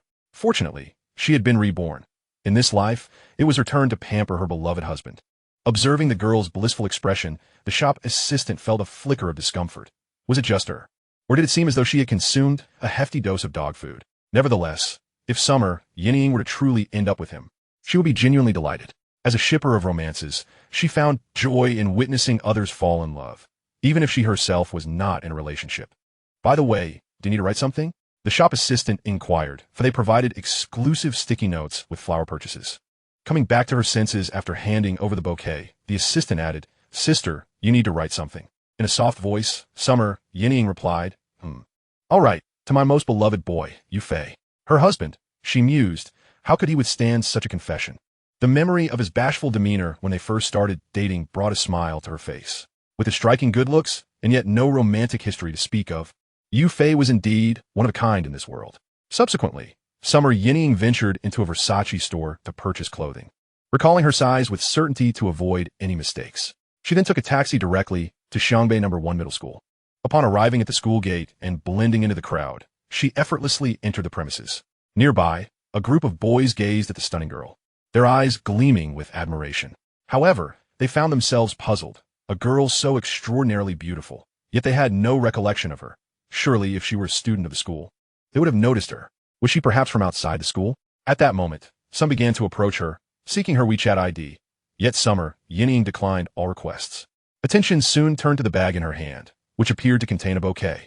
Was she about to confess her feelings? Instantly, a throng of boys trailed behind her, excitement buzzing in the air as she made her way towards the senior building. Who was she seeking? Among the upperclassmen, there were indeed a few boys of striking appearance. To have such a beautiful girl confess to him, this lad must be quite fortunate. She's absolutely stunning, just like the goddess I envisioned. Students passing by marveled. "Excuse me, could you tell me where class 426 is?" Summer Yinying asked a random girl amidst the sea of classrooms. "Class 426? It's on the second floor." All the way to the right, the girl stammered, then added, "Senior, I haven't seen you before. Are you from another school?" Summer Yinying nodded. "Wow, you're quite bold. Our school explicitly prohibits dating among students. But being from another school and so beautiful, I doubt many boys would refuse your confession," the girl remarked, expressing her own feelings of inadequacy. She felt ordinary, believing her only path was to study diligently and gain admission to a good university. Unlike Summer Yinying, despite poor academic performance, would always have excellent choices. "I hope so," Summer Yinying thought, her eyes shimmering with determination. In her previous life, Yufei often lamented his lack of romantic experience due to his reserved nature. Therefore, she resolved to save him and claim his first love for herself. Since you have nothing to do, let me guide you there, the younger girl smiled, leading Summer Yinning to the right classroom on the second floor. Taking a deep breath, Summer Yinning steeled herself as she approached the classroom door and called out, "Is Yufei here?" At that moment, nearly everyone in the classroom instinctively turned to look at the door, including Yufei. The expressions on their faces shifted as they focused on him, who appeared visibly distressed. He was certain that there was no connection between him and Summer Yinning at that moment. Upon noticing the look in her eyes, it was evident she too had been reborn. What was he to do now? Yufei had already devised his own rebirth plan, but Summer Yinning's unexpected appearance compelled him to reconsider his strategy. Jiang Qingyao nudged Yufei's shoulder, urging, "Why are you in a daze? The girl is calling for you." Taking a deep breath, Yufei slowly approached the entrance. "What can I do for you?" His gaze remained calm and devoid of emotion. "Yufei, I like you. Would you be my boyfriend?" Summer Yinning declared, releasing the bag and revealing the roses within, extending them towards him. Her cheeks flushed. Her breath quickened. This was her first confession in 2 lifetimes, and despite her psychological age nearing 30, she could hardly contain her inner turmoil. "Apologies, but I do not intend to date anyone before graduation," Yufei replied, striving to maintain a composed demeanor while forcing a polite smile. "But I truly like you. Yufei, from the moment I laid eyes on you, I found myself hopelessly enamored," Summer Yinning said, her eyes glistening with unshed tears. Though she had anticipated rejection, the reality of the moment still stung. The boys nearby were left utterly astonished by the scene unfolding before them. A girl confessing her feelings so boldly was unprecedented. "Impressive. My bro Yufei," they murmured. However, once Yufei rejected her, a sense of relief spread among them. Had he accepted? They feared that the emotional state of this girl might lead to an overwhelming situation for her in just a few days. With Yufei's refusal, they felt a glimmer of hope for themselves. "So, I still have a chance after graduation, right?" Summer Yinning asked softly after a brief pause. "Theoretically, yes," Yufei sighed. "Then that's fine." Summer Yinning exhaled, relieved. If Yufei was unwilling, she would not force him, although they couldn't date before graduation. The prospect of seeing him daily was enough to bring her joy. "By the way, your gift is too extravagant. You should take it back." Yufei gestured towards the white roses and the Versace clothing in the shopping bag, advising, "I don't need these things. You can still return them." Summer Yinning shook her head, a playful smile on her lips. "If you don't accept it, then I'll have to throw it away." Yufei scratched his head and replied, "All right, I'll throw it away then." Summer Yinning? "Yufei, I'm just joking. However, if I accept it, I hope you won't bother me anymore. I would gladly accept it under those conditions." Summer Yinning chuckled, "Deal, senior," ignoring the earlier part of his statement. She only registered the willingness to accept. "Since you accepted my gift, I'll take my leave now." "Goodbye, goodbye," he replied. At that moment, the girl who had guided Summer Yinning had vanished, unaware that she had played the role of a guide. Had she known that Xia Yinning intended to confess her feelings to her best friend's childhood companion, she undoubtedly would not have brought him to seek out Yufei. At present, the only course of action was to summon Ning Xia immediately for damage control. "Fan Rongrong, you truly are a fool. Xiao Xia, come out quickly." Fan Rongrong rushed to the first floor, her urgency palpable as she exclaimed, "My dear, we are in a serious predicament." Ning Xia, bewildered, inquired, "What is it?" Fan Rongrong whispered, "Your childhood companion has been confessed to." Upon hearing this, Ning Xia's expression remained unperturbed. What of a confession? He was not unfamiliar with such declarations. Fan Rongrong, observing her friend's lack of response, could not help but exclaim, "This time is different, Xiao Xia. The girl is from another school, extraordinarily stunning. To put it bluntly, her beauty rivals yours." At this moment, Ning Xia was taken aback, a black pen slipping from her grasp and clattering to the floor. "Comparable to her? So beautiful? Let's go. Rongrong. I must see which little minx dares to steal my man." Ning Xia felt an urgent wave of anxiety wash over her. "Yufei, you foolish boy, do not agree to anything. Even if it means I must confess my feelings to you right now, being with someone else is absolutely unacceptable." As she dashed upstairs, she brushed past Xia Yinning, catching a glimpse of the girl's breathtaking visage, realizing she was indeed the one confessing to Yufei. "Thank you, little sister," Xia Yinning called out, noticing Fan Rongrong standing behind Ning Xia. At that moment, Fan Rongrong wished to speak, but a lethal glare from Xia Yinning silenced her instantly. "Recogniting Ning Xia." Xia Yinning was aware of her identity. Yufei had mentioned having a childhood friend, but they had ultimately not ended up together. A defeated opponent, hardly to be feared. She then proceeded downstairs. Chapter 10. A favor. Yu Fei, who is she? After Xia Yinying departed, Ning Xia pouted, her irritation evident. Yu Fei sensed trouble brewing. It appeared his childhood friend was feeling jealous, and not without reason, for it was jealousy concerning his ex-wife. I do not know. She suddenly approached me to confess. Presumably from another school. Unrelated? Yes, unrelated. Then how does she seem so familiar with you? Could it be that you met in a past life? After hearing Yu Fei's explanation, Ning Xia's mood lightened somewhat, though she still felt a pang of discomfort. Her childhood companion could not be lured away by another's advances. A sense of urgency enveloped Ning Xia. As the impending major exams approached, the pressure on students intensified, and such times often left them craving affection. Yu Fei, with his striking looks, was a tempting target. She resolved to keep a close watch on him. After the exams, she would confess her feelings directly. She would remain at the same school, monopolizing his time, ensuring he had no opportunity to engage with anyone else.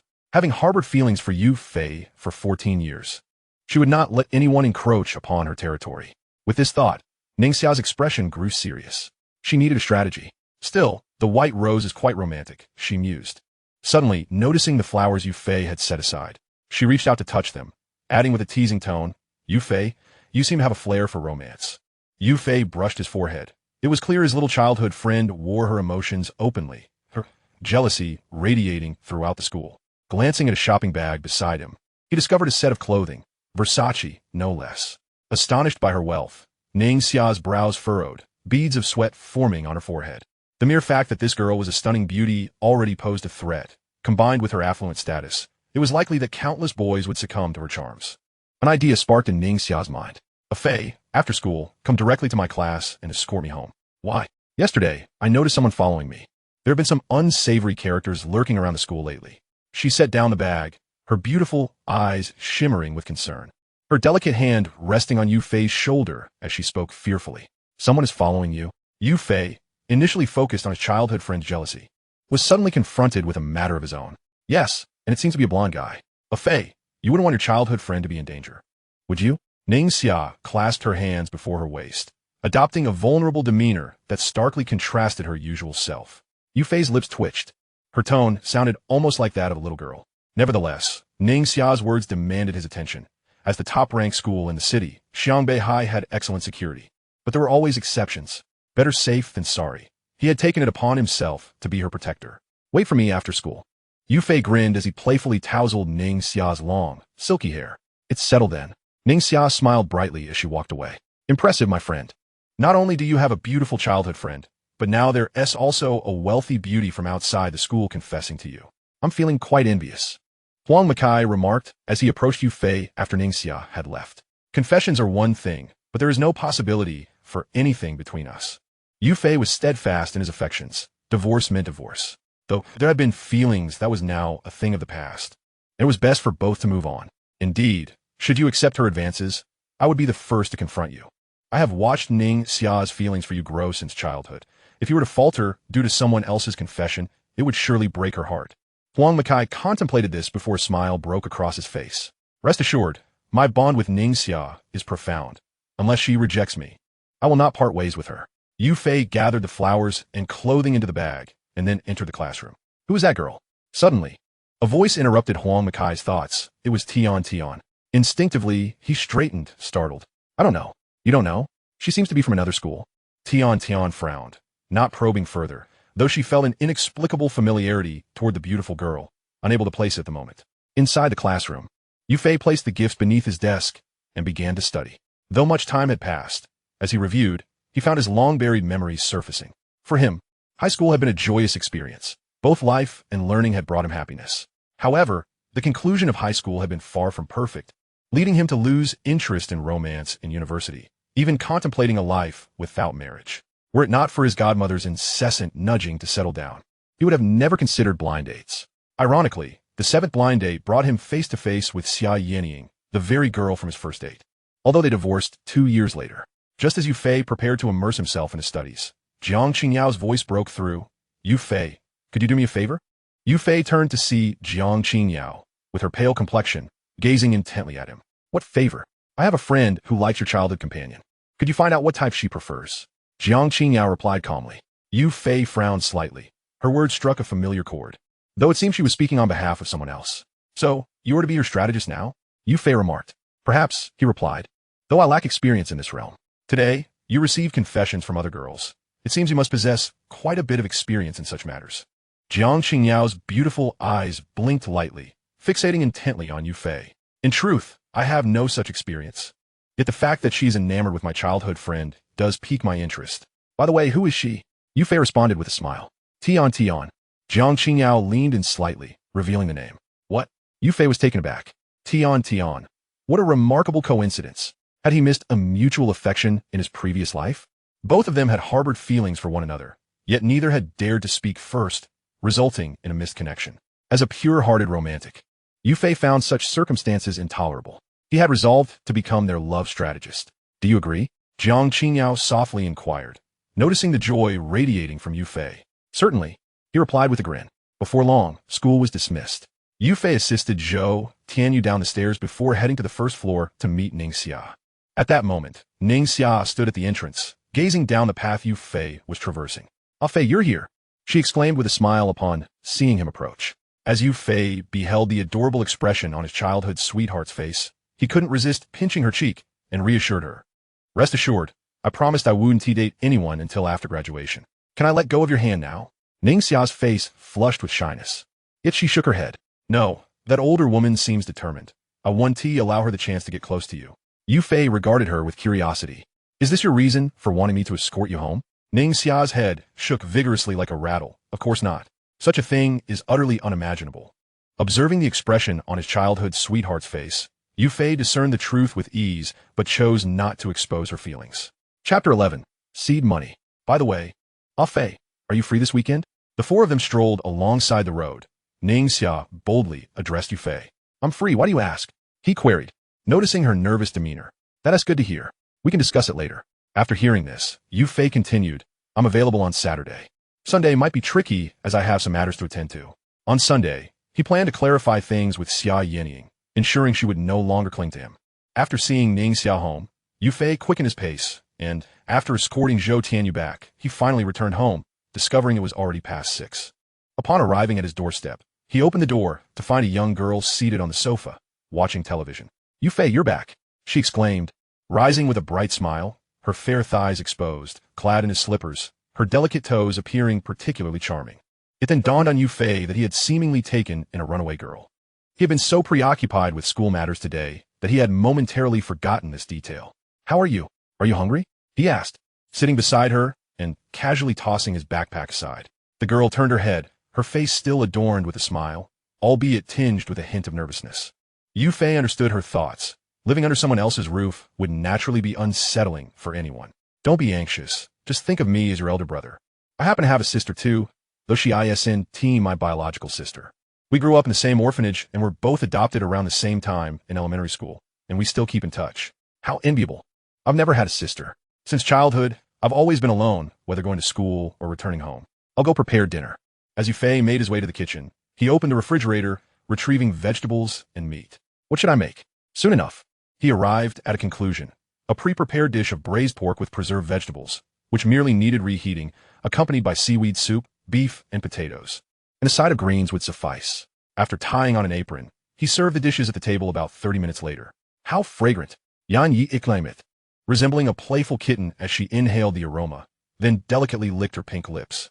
I'm about to dig in. Compared to the instant noodles of lunch, these dishes were tenfold more enticing. After filling her bowl, the girl devoured 3 large bowls of rice, leaving Yu Fei utterly astonished. He had not anticipated Yan Yi's substantial appetite. Wasn't he had said that girls typically had small appetites? Much like his ex-wife, Xia Yenying, who would only ever consume 1 bowl, feeling satisfied afterward. Unsure if she was genuinely full or merely pretending, Yenny glanced up, noticing Yu Fei staring at her in disbelief. Embarrassed, she was puzzled as to how she could eat more than him. No worries. Being able to eat is a blessing, he commented, attempting to ease her discomfort, though his straightforwardness was evident. Yan Yi scratched her head, then slipped her feet out of the slippers, resting them on the chair. Yu Fei, are you in your 3rd year of high school? She inquired softly. Indeed, at Yizhong. And you? Without hesitation, Yu Fei shared details about himself. At Jiuzhong. After pondering for 3 seconds, Yan Yi revealed her school. Jiuzhong? That is quite far from here. Yu Fei was aware of Jiuzhong's location. as Xia Yining had attended there, and he had previously researched it. It was approximately 15 kilometers from Yizhong, which made him recall how Xia Yining had traveled quite a distance to reach him earlier that day. However, Jiuzhong was relatively close to Erzhong, where his sister was also a third-year student. Having heard the girl's words, Yufei refrained from pressuring her to attend school. If she did, teachers would likely send her back home that very day. It was better for her to return once she had come to terms with everything. By the way, do you have any hobbies? Yufei suddenly asked, a question lingering in his mind. It wouldn't he do for her to remain cooped up at home without any form of entertainment? Hobbies. The girl's fair face exhibited a contemplative expression. Does playing the accordion count? Yufei nodded, surprised that she played such an uncommon instrument. No, it doesn't count. I don't enjoy playing that thing. It was forced upon me by her. She shook her head again. My dream is to create a game that shocks the world. Seeing her resolute expression, Yufei stroked his chin. Indeed, that was no simple task. The only domestic AAA title he could think of that would astonish the world was Black Myth, although it had not yet been released before his rebirth. Yufei, do you know about Zelda? The girl suddenly lifted her head, looking at him intently. Of course. I played it on someone else's Switch, Yufei replied with a smile, though in truth he had bought one after entering university in his previous life. It was indeed an enjoyable experience, opening a door to a new era for him. He had no interest in Genshin Impact, but once he picked up Zelda, he found it utterly captivating. In stark contrast to him is Huang Makai, who, upon entering university, serendipitously encountered this two-character game, transforming into a nimble dog in the mountains. It is precisely the kind of game, one that endures through the ages, garners resounding acclaim, and is beloved by players across the globe. The girl's eyes finally sparkled with a glimmer of light, a radiance that Yufei had never witnessed before. Perhaps many had experienced it, but it dissipated with adulthood. Have you studied programming? Have you learned modeling? Yufei inquired cautiously. I have, but later I gave up because she wouldn't let me study, saying it would hinder my education. But aside from this dream, I possess nothing else, and in her eyes my ambition appears as nothing but a joke, forever misunderstood. The girl's expression darkened, the light that had just ignited in her eyes extinguished once more. So, are you content to relinquish it so easily? Although I am unaware of your reasons for leaving home, and I understand your dissatisfaction with them, I believe that if you possess a dream, why not strive for it once more, give it a try? Yufei earnestly stated to Yen. Yen lifted her head, the light illuminating her face as if water had splashed upon the snow, brilliant and resplendent. Let us go, I'll take you shopping. Yufei grasped Yen's hand and, without further ado, headed toward the door. At that moment, Yen had already donned her sun-dried clothes, attracting the occasional gaze of passers-by. Some young men even entertained thoughts of requesting her WeChat. However, upon noticing that she was holding hands with a handsome fellow, coupled with her distant demeanor, they quickly retreated after one of them was unceremoniously rejected, no longer wishing to humiliate themselves. Yufei, where are we going? Yen tugged at his clothing, smiling as she spoke. To the computer city. I happen to need a computer, one desktop, and one laptop, so that both you and I can use them. Tomorrow. I'll also get a broadband connection, so we won't have to go to an internet cafe anymore. Yufei replied with a cheerful grin. Yufei, you really don't have to go to such lengths. Yen had a rough understanding of Yufei's financial situation. Although he had some savings, he was by no means affluent. It's nothing. I need a computer anyway, and buying both a desktop and a laptop is more convenient. This statement was indeed truthful. He would need a computer to leverage his talent for writing web fiction. In his past life, he would have never considered buying a computer, given the substantial expense it entailed. But now, things were different. Money could be earned back swiftly. Upon arriving at the computer city, Yufei quickly selected a laptop priced over 10,000, along with various accessories, as he planned to assemble a desktop himself. Let us buy you some things too. Yufei ruffled Yen's hair and led her to a women's clothing store. The items were reasonably priced, with the more expensive ones costing only a few hundred. However, he had no choice. Yen lacked clothes, and it wouldn't do to have her wear his garments indefinitely. Handsome, your girlfriend is truly beautiful, remarked a nearby salesgirl as she saw Yen trying on clothes. She is not my girlfriend, Yufei replied, feeling somewhat awkward. Not. The salesgirl was taken aback. To her, the two holding hands resembled a perfect couple. She is my sister, Yufei stated plainly, wishing to clarify their relationship to avoid any misunderstandings. How does it look? Soon, Yen emerged from the fitting room. She wore a blue denim skirt paired with a black short-sleeved shirt emblazoned with letters, exuding a youthful vibrancy. Her curvaceous figure inspired endless imagination. Beautiful, Yufei nodded, urging her to select a few more pieces.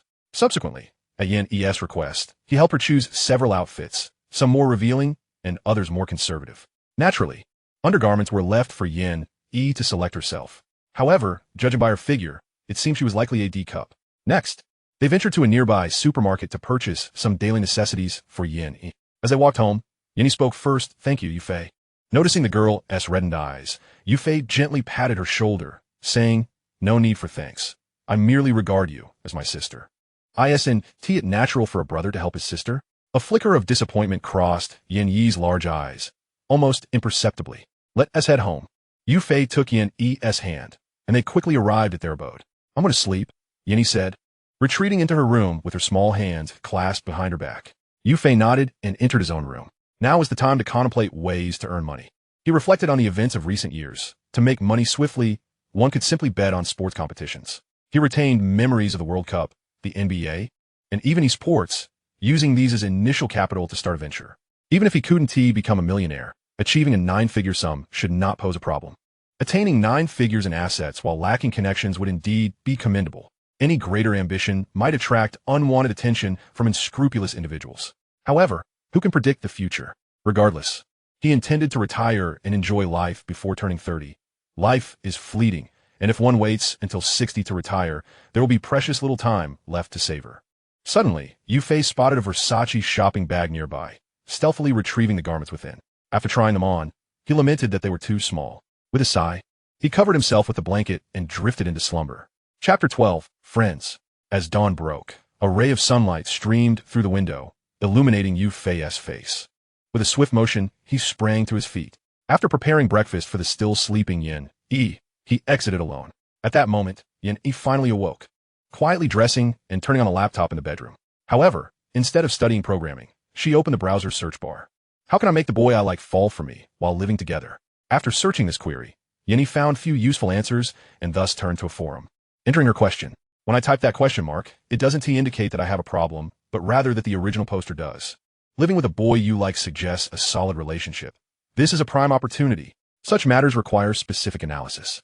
Indeed, if the original poster were strikingly beautiful, a little flirtation would likely be irresistible to the boy, provided he wasn't challenged in that regard. Thus, a crucial question arose. Please post a picture." Yan Yi seek it. It seemed this generation of internet users was, unsurprisingly, unreliable. It appeared she would have to rely on herself to navigate this slowly. Although Yufei had rejected her advances, it only deepened her affection for him, proving he was not a capricious or frivolous person. For a moment, Yin felt somewhat cheap. With that thought, she closed the forum and opened videos related to game development. She resolved to enhance her skills first. Only then would she be worthy of Yufei. "Xiaoying, why do you seem so preoccupied?" Luo Xiaoyu gently nudged her companion's shoulder, whispering, "It's nothing, just feeling a bit unwell." Xia Yining's eyes bore traces of bloodshot veins. She had made an impression on Yufei, yet she found herself devoid of any strategy to pursue him further. In her view, Ningxia was undoubtedly a defeated rival, but Yufei still held affection for her. Thus, it was imperative that she positioned herself beside Yufei the moment Ningxia vanished, in a bid to rescue him. Just like girls, boys too are susceptible to being captivated by a beautiful and devoted partner during times of heartbreak or significant turmoil, making them easy to manipulate. However, she feared triggering a butterfly effect that might inadvertently unite Ningxia and Yufei, while she found herself incapable of averting her gaze from him. In her previous life, due to certain events during her school years, she developed a disdain for boys. Throughout college, she rejected every suitor outright, and it wasn't until a year post-graduation that she partook in her first blind date. Coming from a single-parent household, her grandfather had once been a prosperous businessman, now retired, with her mother managing the company entirely. As for her father, Xia Yining recalled him as an exceedingly handsome man who, even nearing his 40s, bore the appearance of someone in their 30s. Earlier this year, he divorced her mother. He had been a neglectful father, hardly involved in her upbringing, which led to her mother imposing strict rules on her, forcing her to learn the piano and forbidding her from dating during her school years. This upbringing rendered Xia Yining's personality rather repressed, giving her an aloof demeanor and leaving her with few close friends. In high school, she had only 2 friends, one being Luo Xiaoyu, while the other had tragically passed away. This loss lingered in Xia Yining's heart as a scar, contributing to her aversion towards men. Her marriage to Yufei was solely based on her mother's satisfaction with his background. Thus, the two of them were thrust together to lead a life. Over the span of 2 years, Xia Yining's heart gradually thawed. Yet having never loved anyone before, she possessed no experience in romance. Her once frigid demeanor had only shifted to a slight warmth in her interactions with Yufei. Conversely, Yufei seemed to know her intimately. He remembered every word she spoke. Indeed, this was an utterly unbalanced love. Even if they were to divorce, the wounds inflicted upon Yufei would far surpass her own. In this lifetime, she resolved to love him. She planned to record Yufei's daily routine to create serendipitous encounters, an impeccable strategy, on the street. With Ningxia free of obligations today, she, along with Yufei, Zhou Qinyu, and Huang Makai, walked side by side along a narrow path. Yufei, are you going to Aunt Zhong's house tonight? Ningxia took the initiative to grasp Yufei's hand, speaking softly. Yes, Yufei affirmed. Eager to reunite with his godmother and sister, Zhong Xie, after 2 days of rebirth. Can I come along? Ningxia inquired cautiously. Of course, no problem, replied Yufei. Ningxia had been his childhood friend, and inevitably, she had also become acquainted with Aunt Zhong and Zhong Xie. Huang Makai glanced over, acknowledging his familiarity with Aunt Zhong and Zhong Xie, but he was uninterested in visiting others' homes, as he believed pursuing Tian was his current priority. Meanwhile, Zhou Qinyu, seated on the bicycle's rear, perked up. Yufei, do you have a sister? Yufei nodded. Yes, she and I grew up in the same orphanage. Though not biological siblings, she is as dear to me as one. Zhou Qinyu's face lit up with envy. Before my grandmother adopted me, I was also an orphan. Unfortunately, I didn't have a close friend. Yufei chuckled. Aren't I your friend? Ningxia is too, and so is Huang Makai. Ningxia and Huang Makai nodded in agreement, recognizing that Zhou Qinyu, having had no close friends throughout her life, must feel quite lonely. Even Ningxia couldn't muster any malice towards Zhou Qinyu, only pity for her. Really? The girl beamed with delight, revealing a row of flawless white teeth. Absolutely, everyone affirmed. The osmanthus flowers gently drifted down from the trees, landing upon Zhou Qinyu's shoulder. And in that moment, her heart began to soften, the seeds of affection quietly taking root. Chapter 13. Sister. Upon reaching school, Yufei naturally settled beside Jiang Qingyao. Class monitor, do you have any thoughts on her situation? Yufei nudged Jiang Qingyao's shoulder, inquiring. Isn't next week National Day? We could arrange for Huang Makai to meet Tian while I bring her out. However, I haven't decided on a location yet, Jiang Qingyao mused, resting her chin on her pen, then directing her gaze towards Yufei. We'll figure it out when the time comes. Yufei frowned. He initially intended to assist Huang Makai by inviting Ningxia, but now encountering Tian's strategist meant that coordinating with Jiang Qingyao to invite each other was the superior choice. Nonetheless, he still needed to ponder the destination. Jiang Qingyao nodded. I'll consult with Tian, and you should ask Huang Makai. Yufei agreed, thinking this was his first experience as a matchmaker, and he must not fail. Jiang Qingyao blinked. Now that you mention it, this is my first time as a matchmaker too. We must succeed, they declared, high-fiving, startling Huang Makai, who had been dozing off in the back seat. What are you two up to? Huang Makai asked, puzzled. Just discussing something. Once it succeeds, you have to acknowledge me as your godfather, Yufei replied with a grin. Huang Makai was taken aback. What on earth is this about? Time flew by, and soon it was time to leave school. After escorting Zhou Qinyu home, Yufei and Ningxia took a taxi to a neighborhood situated 12 kilometers away, about 500 meters from his sister's school, Xiangbei No. 2 Middle School. Arriving at the entrance, the neighborhood appeared quite luxurious, certainly more opulent than Yufei's own home. He mused, Aunt Zhong is indeed affluent. She must only be around 35. Yet she has no intentions of marrying and has remained single her entire life. Having notified Aunt Zhong in advance, she promptly approached the entrance to greet them. Aunt Zhong was strikingly beautiful, exuding an aura of maturity, her figure accentuated in a fitted black dress, complemented by a black jacket adorned with silver star-like embellishments.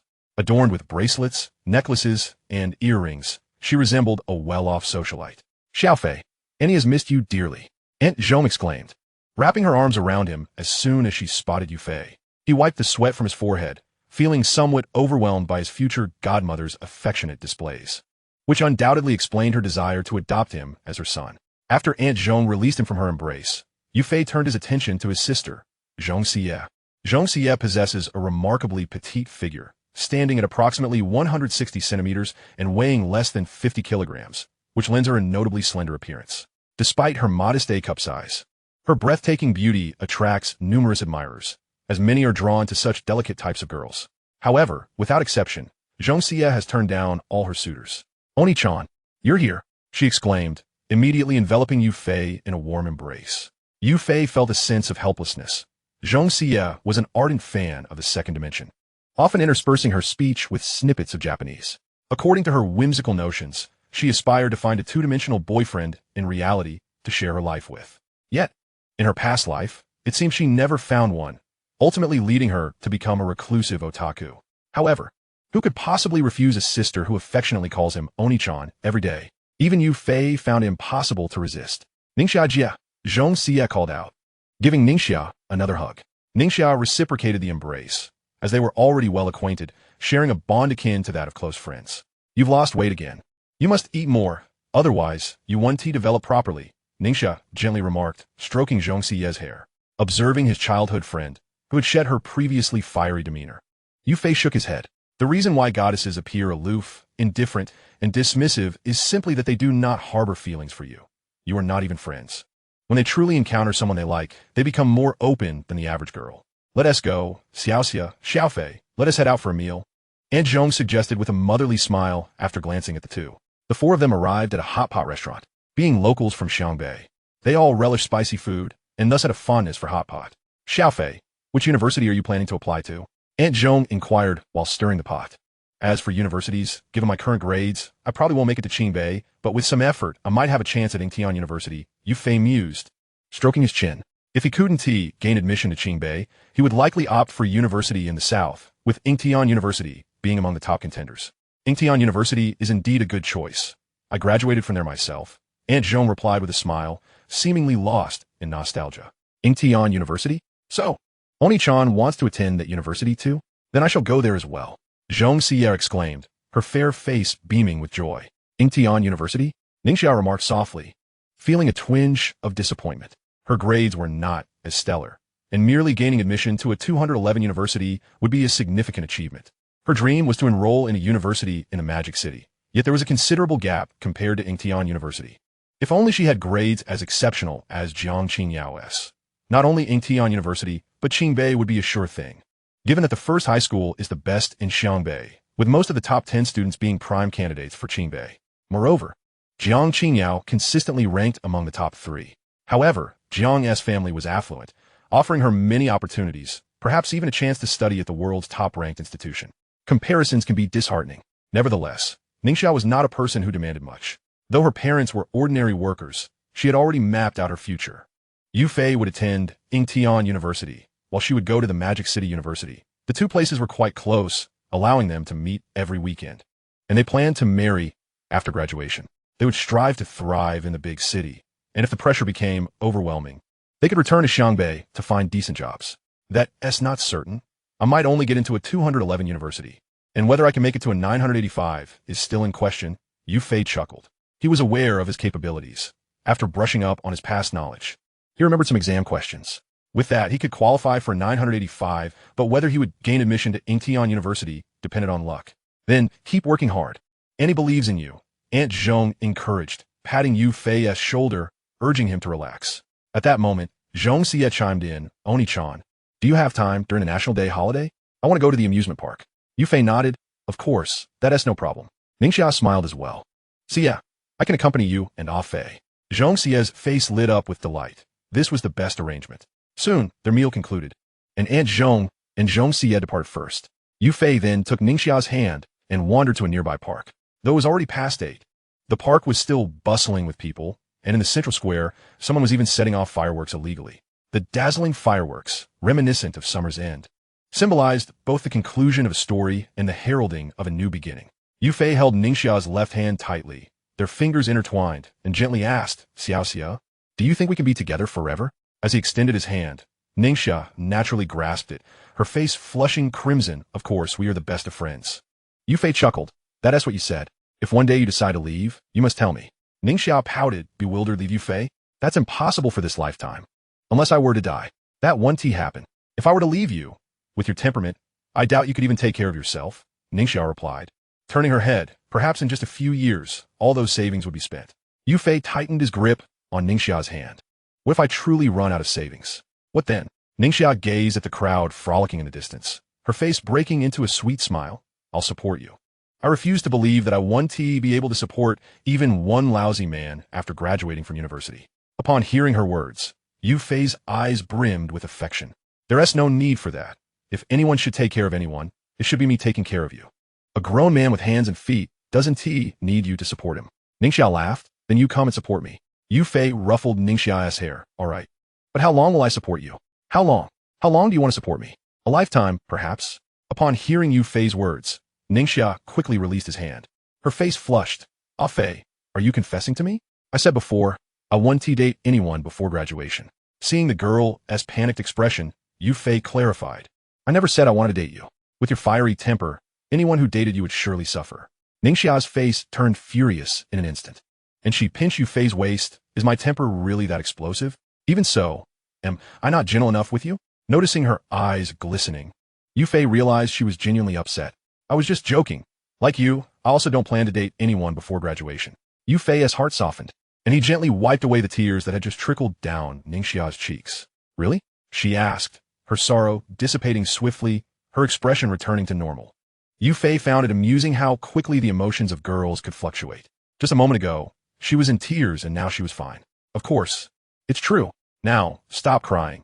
If you keep it up, you'll turn into a little raccoon. Yu Fei patted her shoulder. Your mom might even come looking for me, accusing me of bullying you. Ningxia unconsciously leaned closer to Yu Fei, nearly pressing against him, her smile growing ever more radiant. Being with the person she cherished, even the most mundane activities felt extraordinarily delightful. Chapter 14. Watching a movie. By the way, Xiaoxia, what do you want to do tomorrow? As the two were leaving the park, Yu Fei inquired. Oh, I nearly forgot to mention it. There is something. Tomorrow, Ningxia's eyes curved into crescent moons as she smiled and said, of course, we're going out to have fun. I heard there is a very popular movie called Wolf Warrior 2. Yu Fei frowned slightly, surprised that she enjoyed such a genre. He had thought that girls were only interested in films like more sad than sad stories. Sadness flows backward, and that disappeared her. Ningxia placed her hands on her hips and replied sternly. Is that a problem? Yu Fei raised an eyebrow. Well, why should it be? Ningxia nodded, confident that he wouldn't dare to object. I've already bought the tickets. Yu Fei turned his head away, casually remarking, what a decline in societal norms. I never expected girls to be more eager than boys to buy movie tickets. Ningxia playfully twisted his side, causing Yu Fei to flinch in pain. All right. If you twist any harder, my future wife's happiness will be compromised. Upon hearing this, Ningxia ceased her twisting. Indeed, harming Yu Fei would benefit her in no way. Having already assumed the role of Yu Fei's future wife, she naturally paid more attention to his affairs. After hailing a cab, Yu Fei waved goodbye to Ningxia. See you tomorrow. See you tomorrow. Upon returning home and opening the door, Yini was still seated on the sofa watching videos, but this time, the dining table was adorned with several prepared dishes. Yu Fei, you're back, Yini said, pointing to the food on the table, her peach blossom eyes narrowing with a smile. Come and try my cooking. The young girl then stood up and served rice from the rice cooker for Yu Fei. He quietly took his seat at the dining table and discreetly picked up his chopsticks. After taking a bite of the shredded potatoes, Yu Fei was pleasantly surprised by the dish's delightful flavor. How is it? The girl's eyes sparkled with anticipation. Delicious, Yu Fei replied, giving a thumbs up with a smile. He had not expected her culinary skills to be so commendable.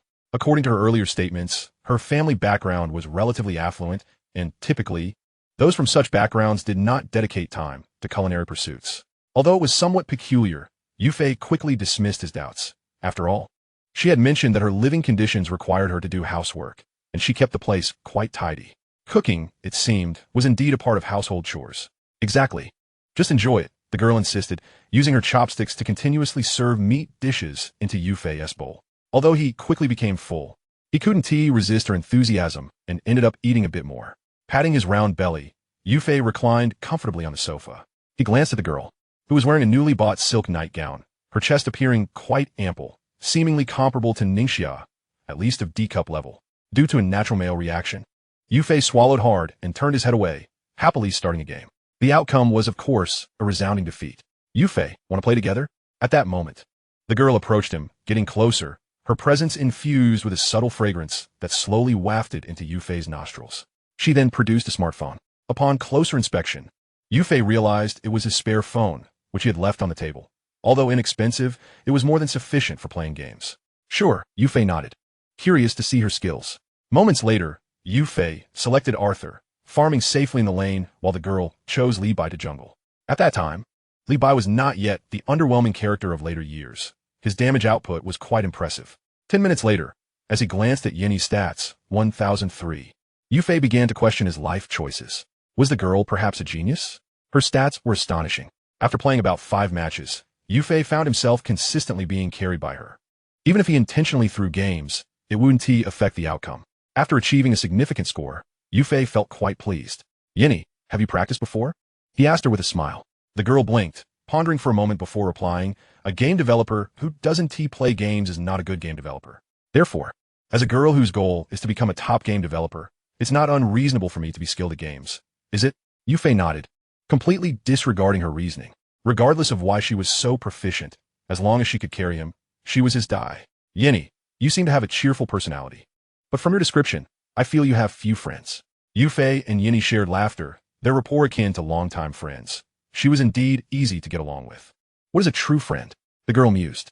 It is someone who brings emotional value without seeking anything in return, someone who comes without ulterior motives. Yet in school, everyone approaches me with their own agendas. The boys covet my beauty, while the girls envy my looks and family background. They spare no effort to tarnish my reputation. As she recalled those individuals from school, a flicker of disdain crossed her gaze. However, the true burden that crushed her spirit was not solely from her classmates. Aside from you, I seem to have no real friends. Finally, the girl looked at Yufei with a bright smile. Yufei discerned a hint of reliance in her eyes. He recognized this feeling, as he had once experienced it himself. It was the very reason he married Xiaoyan. It was a manifestation of a lack of love, leading one to naturally develop such feelings upon encountering someone who genuinely cares for them. However, Yufei was on the latter end of that spectrum, while in Yinny's eyes, she appeared to be the former. Nevertheless, Yufei was indifferent. He merely felt pity for the girl. When she returned home, this connection would inevitably come to an end. Early the next morning, Yufei rode his bicycle out. Arriving at Ningxia's doorstep, he gently knocked on the door. Annie, it's Yufei. Is Ningxia home? After his knock, a woman who bore a resemblance to Ningxia soon opened the door. Little Fei, you're here. Please have a seat. That girl Ningxia has been up early taking a shower. I wondered why, and now I know it's because you were coming over. Ningxia's mother suddenly touched her head, finally realizing. Mom, what are you talking about? I just felt sticky and wanted to take a shower. Dressed and ready, Ningxia emerged from the bathroom, addressing her mother. All right, I was just being silly. After you finish watching the movie with little Fei, come back early. You have tutoring in the afternoon, Ningxia's mother said, glancing at her daughter. You look like a fresh lotus flower. Don't worry, Annie, after lunch, I'll definitely return Ningxia safely. Yufei assured her as he opened the door and pulled Ningxia out. I hope you truly do return her safely, Ningxia's mother remarked meaningfully. Ningxia's cheeks flushed a deeper shade, feeling that idiom sounded rather peculiar. After the two departed, Ningma was suddenly struck by an unusual sensation. How had she come to realize that Ningxia and Yufei had become excessively intimate? Typically, such closeness only manifests after the commencement of a romantic relationship. However, if it were with Yufei, it might not be entirely out of the question. Yet, given the critical juncture they were at, engaging in a romance would undoubtedly detract from their studies. After some contemplation, she resolved to seek an opportunity to discuss the matter with Yufei. Under no circumstances should they enter into a relationship before graduation. Xiao, let us go. Yufei rode his bicycle, allowing Ningxia to perch on the rear seat, her arms encircling his waist. The weather was quite pleasant today, although the sun had initially shone brightly by the time they left Ningxia's home. The sky was cloaked in a continuous blanket of white clouds. A gentle breeze caressed their faces, reminiscent of delicate fingers brushing against their cheeks, soft as cotton candy.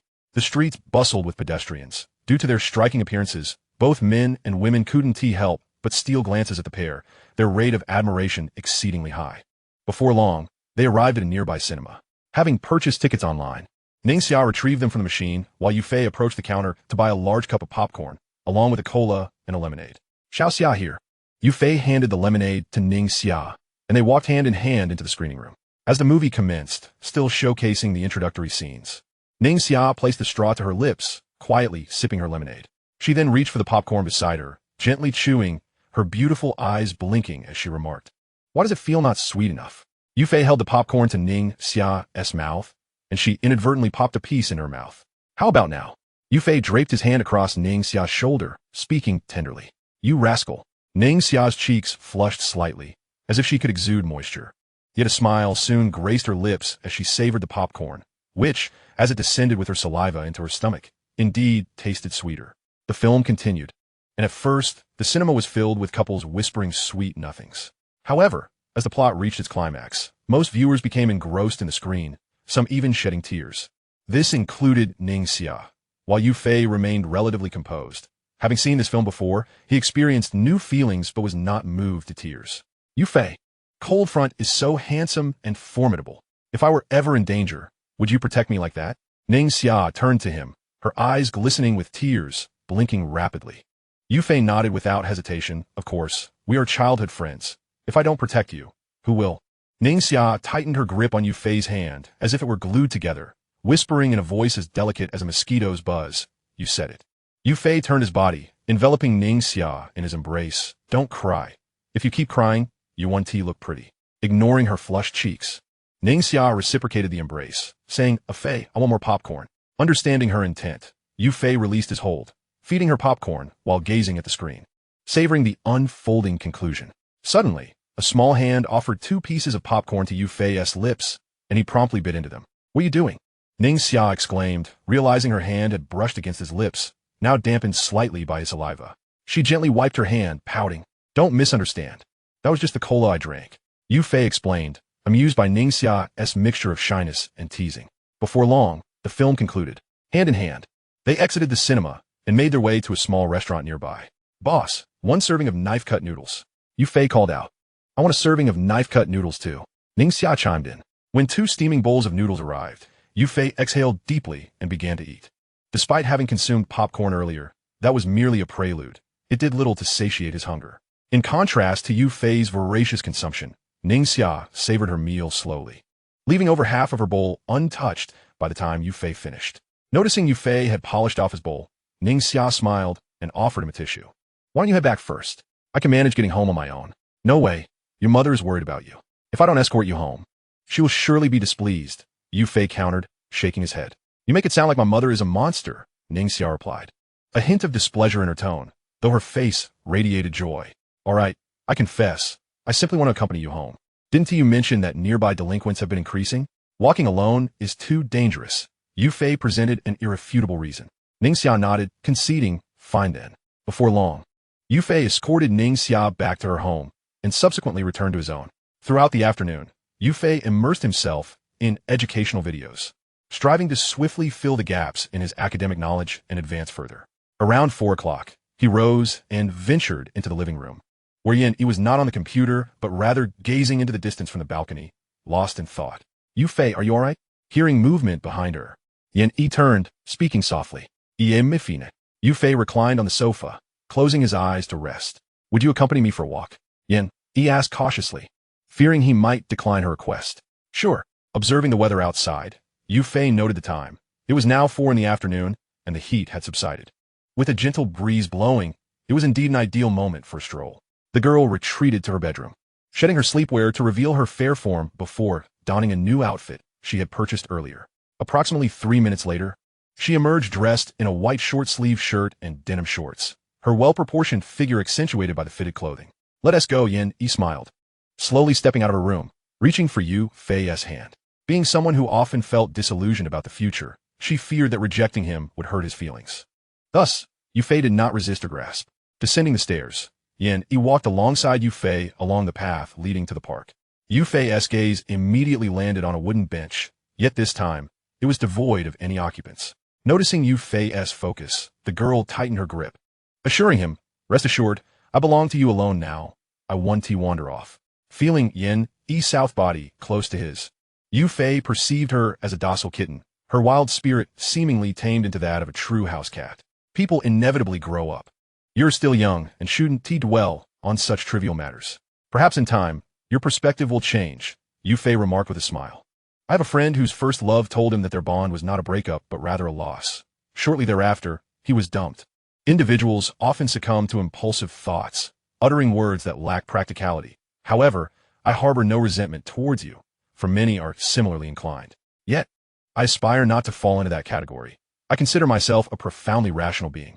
At times, I even wish I were a robot, liberated from the sway of emotions that cloud my judgment. Upon hearing Yufei's words, Yi pondered, but it is precisely our emotions that render us human. If we were devoid of even the most fundamental feelings, what would be the purpose of existence? Yufei nodded in agreement, acknowledging that it was merely a fleeting thought. The notion of relinquishing my emotions is utterly inconceivable. Yi smiled, her brow furrowing slightly as she said, therefore, I wish to be with you. To become your little cat. Is that permissible? Observing Yin Yi's sudden fervor, 1,000 thoughts raced through Yu Fei's mind. Hadn't he just cautioned her against making hasty promises? Yet, within 3 seconds, she seemed to have forgotten. No, I shall not engage in a romantic relationship until after my graduation, Yu Fei asserted firmly. Then, will I have a chance after graduation? Yin Yi's fair skin was kissed by the gentle breeze, the tips of her hair dancing lightly as her gaze burned with intensity upon Yu Fei. No, for I have already developed feelings for someone else. Yu Fei's thoughts drifted to Ning Xia, to Xia Yining, and even to Zhou Tianyu, and without hesitation, he rejected her. It matters not. Even if you are with her, I shall not mind, as long as you hold a place for me in your heart. This declaration shattered Yu Fei's worldview completely. What we share is impossible. Ultimately, Yu Fei could only conclude with this resolute statement, as osmanthus petals floated down from the sky, landing softly on Yin Yi's shoulder. She gently picked one up and tucked it into Yu Fei's hand. Nothing is impossible. Hold on to this, and remember, you mustn't lose me. In that moment, the girl beamed like a blossoming flower, time seemingly suspended within that second. Gazing at her flawless beauty, Yu Fei found himself momentarily entranced. Rest assured, you may stay for as long as you wish. I could never misplace you, he replied, regaining his composure. He had no objection to Yin Yi's extended stay. After all, having a beautiful girl at home providing emotional support was an irresistible allure. Just then, Yin Yi brushed her lips against Yu Fei's cheek like a dragonfly skimming the water surface. Yu Fei halted, sitting down on a nearby chair. Have you ever kissed other boys like this? Yin Yi reflected, aside from my father and a few relatives, I suppose not. Yu Fei chuckled, realizing this was indeed her first kiss. The girl before him resembled a gardenia, pure and immaculate, her beauty transcending the mundane. Unfortunately, gardenias in the south had mostly withered. One can only find them in flower shops now. Yes, I gave it to you. Are you not delighted? Yin Yi asked with a smile. Delighted may be too strong a word, but I do feel quite honored, Yu Fei responded honestly, aware that deception was not his forte. The girl nestled closely against Yu Fei, silently enjoying the moment until the sun began its descent, prompting their return home. Chapter 15. The Unveiling at the Break of Dawn. After exchanging greetings with Yin Yi, Yu Fei stepped out of the house. He knew where Xia Yining resided and, after hailing a taxi, arrived shortly at her villa district. However, entering through the main gate was not an option. By contacting the security, Yu Fei quickly arranged for Xia Yining to come out. She was somewhat taken aback, lacking Yu Fei's quick wit.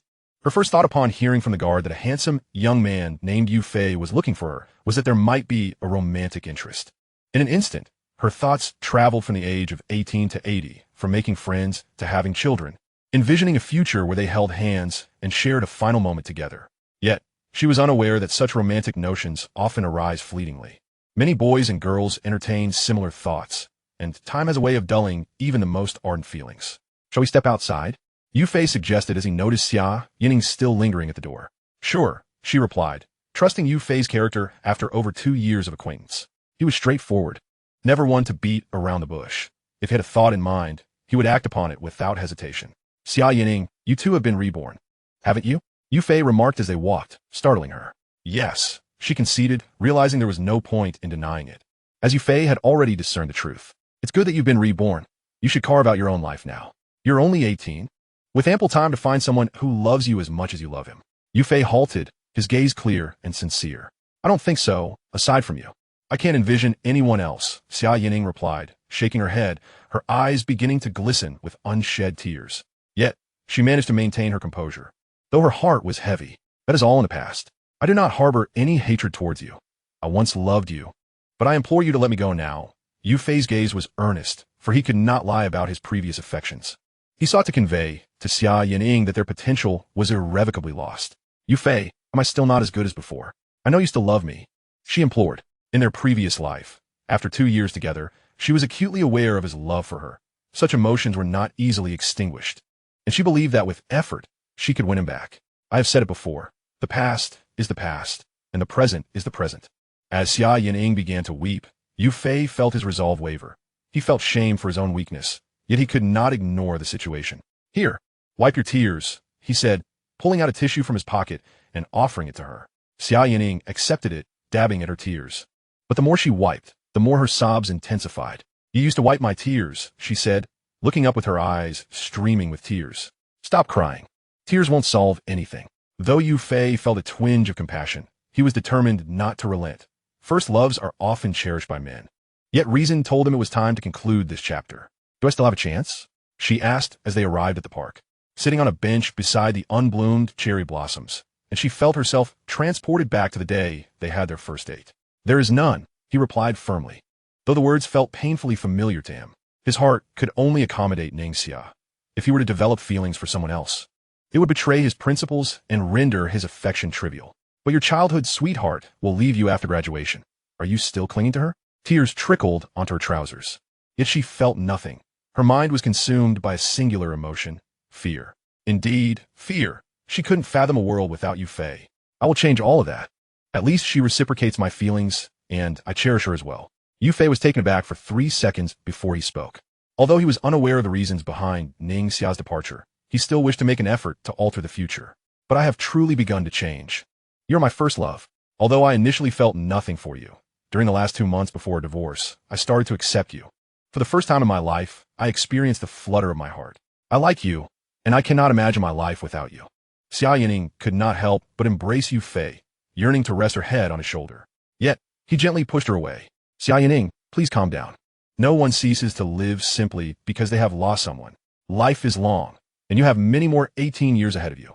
Why squander this precious time on me? After hearing Yu Fei's words, Xia Yining, perhaps having cried all her tears, found her once fair complexion now flushed and pained.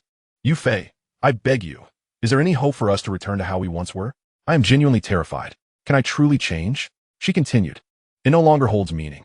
I will be with Ning Xia in the future, and I will marry her. There is no possibility for anything else. Yu Fei felt as though his mind might explode. He did not understand why he was always so soft-hearted, yet he would not compromise on fundamental principles. Is it really like this? Xia Yining clung to Yu Fei once more, and this time he could not shake her off. Stop holding on to me. Yu Fei was not a eunuch. It was difficult to have a stunning beauty, someone he once adored, wrapped around him. Maintaining such a position was exceedingly uncomfortable. Seeing Yu Fei push her away caused Xia Yining's body to tremble slightly. Do you truly despise me so much? Her face was nearly stained with tears. I will take my leave now. You should reflect on things, for time can erode everything, including the unequal love between us. Yu Fei turned back and waved, bidding farewell indefinitely. Xia Yining gazed skyward. The sun had begun to rise, casting its brilliance upon the earth. Yet within her heart, a flicker of despair resembled a short-circuited light bulb on the verge of extinguishing. Chapter 16. Living together with a young girl Yining. Why are you back? Didn't you say you were going out with your classmates? Upon seeing Xia Yining return home, her mother could not help but inquire. He had something urgent to attend to and left. Xia Yining appeared utterly dejected, collapsing onto the couch like a soulless shell. What is wrong? You seem quite upset. Her mother remarked, furrowing her brow. She sensed that her daughter had changed upon returning home. Something felt amiss. Could it be that she was in a relationship? Her mother doubted this. If she were to date, she would have done so much earlier. To start a relationship now seemed unwise. Nothing much, just feeling a bit unwell. Xia Yining replied languidly, her face growing pale. Her mother rushed over to touch her forehead. You don't have a fever. Xia Yining shook her head. I'm not feverish, Mom. I just need to rest in my room for a while. With that, she stood and hurried into her bedroom. Her mother shook her head, initially intending to ask whether her daughter's companion was a male or female classmate, but now felt it best not to pry. Once inside her room, Xia Yining covered her face with a pillow and finally succumbed to tears. It felt as though she had lost him forever. On the way home, Yu Fei felt an inexplicable emptiness. Perhaps it was the final farewell to his past that left him with a profound sense of hollowness. Perhaps knowing Xia Yining's feelings made it difficult for him to let go of this relationship in such a short time. In any case, rational Yu Fei managed to release his feelings. Regardless of the circumstances, the die had been cast. Everything between them had concluded. As he opened the door, a voice greeted him. Yu Fei, you're back. The young girl was seated on the sofa, a notebook on the table displaying videos related to game development. Shall we go out for dinner today? I'm in the mood for barbecue, Yu Fei said, observing the girl's earnest demeanor. Sure, I also enjoy barbecue, she nodded, pleasantly surprised to discover they shared a common interest. Not wishing to disturb her while she studied, Yu Fei retreated to his room, where he assembled the CPU and graphics card he had previously purchased. After about half an hour, he successfully completed the computer setup. He powered on the machine. The internet was already connected, so there was no need to worry about connectivity issues. Yu Fei opened a popular novel platform and effortlessly registered as an author. Drawing inspiration from the trending online literature of the future, he quickly decided on the title for his work, High Martial World, a pure escapist narrative, well-versed in its content. He planned to write a little each day and publish it by the end of the year, confident that his lightning-fast typing speed would allow him to meet the daily word count without difficulty. By noon, after penning 20,000 words, Yu Fei lay on his bed, resting for about an hour before stepping out. He prepared a simple lunch, and the two of them began to eat. Is it difficult? Yu Fei noticed Yin Yi's furrowed brow. It is, but I will persevere, Yin Yi replied, her expression shifting from dejection to determination, a smile gracing her lips. That is good to hear. Yu Fei smiled in return, appreciating the change in her demeanor. She no longer appeared as aimless as before, though he knew this was not a permanent solution. In such a small city as Xiangbei, it would not be long before Yin Yi's family sought her out, marking their brief time together. Although they had only just met, sharing meals with a beautiful girl brought him immense joy, and that was enough to create cherished memories. Yu Fei, could you play some games with me? Just as they finished their meal and began to clear the dishes, the girl suddenly asked. Certainly. Yu Fei agreed without hesitation, as he had the same thought. This time, however, they opted for a battle royale game instead of their usual mobile game. 30 minutes later, Yin Yi's performance in the game left much to be desired. After a lengthy struggle, she had only managed to eliminate one opponent while Yu Fei, showcasing his prowess, secured 13 kills and a victory in their duo match. Yu Fei, you play so well at this game. Why do you always choose to play the mobile game instead? Yin Yi's question plunged Yu Fei into contemplation. Had it not been for Xia Yin-Ying's fondness for the battle royale, he would never have chosen to play it. He experienced a slight dizziness in 3D games, which could become quite uncomfortable after prolonged play. But who could deny Xia Yin-Ying's enjoyment? Reflecting on these thoughts, Yu Fei shook his head, wishing to slap himself for wanting to forget these memories, even though the process would be arduous. Enjoy it, just as I see you play the mobile game with such seriousness. While in this game, even after eliminating just one opponent, you're happier than anyone else. Yu Fei explained with a smile. That makes sense. Yin Yi pondered for a moment, realizing the truth in his words. The more one lacks something, the more one yearns for it. Subsequently, the two engaged in 2 more rounds, only to find themselves meeting again over at the final circle once again. Alas, I am truly inept. Yin Yi closed the game, her expression one of despair as she sat on the balcony. Practice makes perfect, Yu Fei encouraged, gently patting the girl on the shoulder. My skills too were honed through diligent practice. With consistent effort, unless one is entirely devoid of FPS genes, attaining mastery is well within reach. Hearing Yu Fei's words, the girl felt her confidence rekindle. I can do this. Thus, the girl reopened the game, continuing until dinner time, when Yu Fei's urging finally led her to reluctantly shut down the computer. Time for barbecue. The girl appeared quite ravenous, drooling at the thought. Haven't you ever had barbecue before? Yu Fei remarked softly upon witnessing her excitement. Rarely, she replied, as she claimed it was unhealthy. The girl's expression instantly darkened. Yu Fei, unfazed by the term, had become accustomed to it. This must be Yin Yi's mother. The fact that Yin Yi didn't even address her as mom revealed the profound estrangement between them. Well then, let us indulge today. Yu Fei, ever carefree, mused that it was unwise to forego barbecue in youth, for one's digestive health would wane with age. If not now, then when? They ventured to the pedestrian street, seeking a bustling barbecue establishment. Yu Fei ordered a plethora of items, vegetables, hot dogs, chicken tenders, and beef. Yin Yi took a bite of the chicken tender, but due to her petite mouth, could only manage a quarter of it. Just as Yu Fei was about to enjoy his barbecue, a voice emerged from beside them. Yu Fei, is that you here? Upon hearing the voice, Yu Fei felt a momentary confusion. Turning around, he saw Jiang Qingyao, clad in a white dress. She approached, holding a plate of barbecue. Class monitor, what brings you here? Yu Fei asked in surprise, feeling an inexplicable sense of unease. He had not anticipated encountering the studious Jiang Qingyao at a barbecue joint. Eating, she replied casually. My parents are out, and I didn't wish to cook, so I came out for barbecue.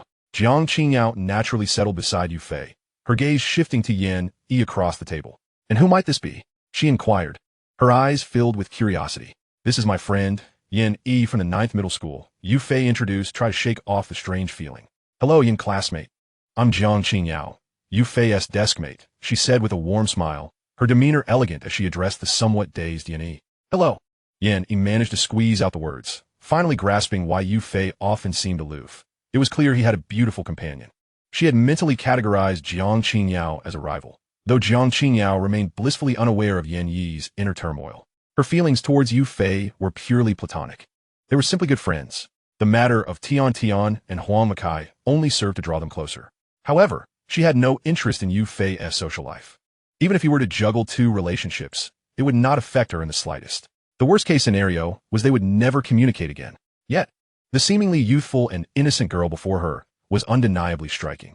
Even in comparison, she held her own, their styles somewhat akin. As for Ningxia, her aesthetic was entirely different from Yanni's. Jiang Qingyao could not fathom the fiery Ningxia behaving gently like a young girl. Yet Yufei had likely experienced both, each girl possessing her own distinct charm. In that moment, a vivid image flashed through her mind. Yufei and Yan embracing. When suddenly Ningxia burst in, brandishing a cleaver, and after 3 strikes, Yufei was left in 4 parts. Once seated, Jiang Qingyao began to eat, engaging in conversation with the two, almost as if she had become the focal point among them. Yanni frowned, taking large bites of the chicken tender. Yufei, oblivious to the tension, relished the envious glances cast upon him, even though neither of these girls was his girlfriend. "Miss, may I add you on WeChat?" Soon, the striking beauty of the 2 girls drew others to request her contact. The only reason they dared approach was due to the presence of 2 females, according to convention. The girl across from them was presumed single. "I'm sorry, but I have a boyfriend." Yanni waved her hand dismissively, refusing to even glance at the person. Thus, after the trio's rejection, no one dared to approach them again. "Yin, you already have a boyfriend?" Jiang Qingyao softly inquired as the flow of people dwindled. "No, just an excuse." Yanni glanced at Yufei's unperturbed expression.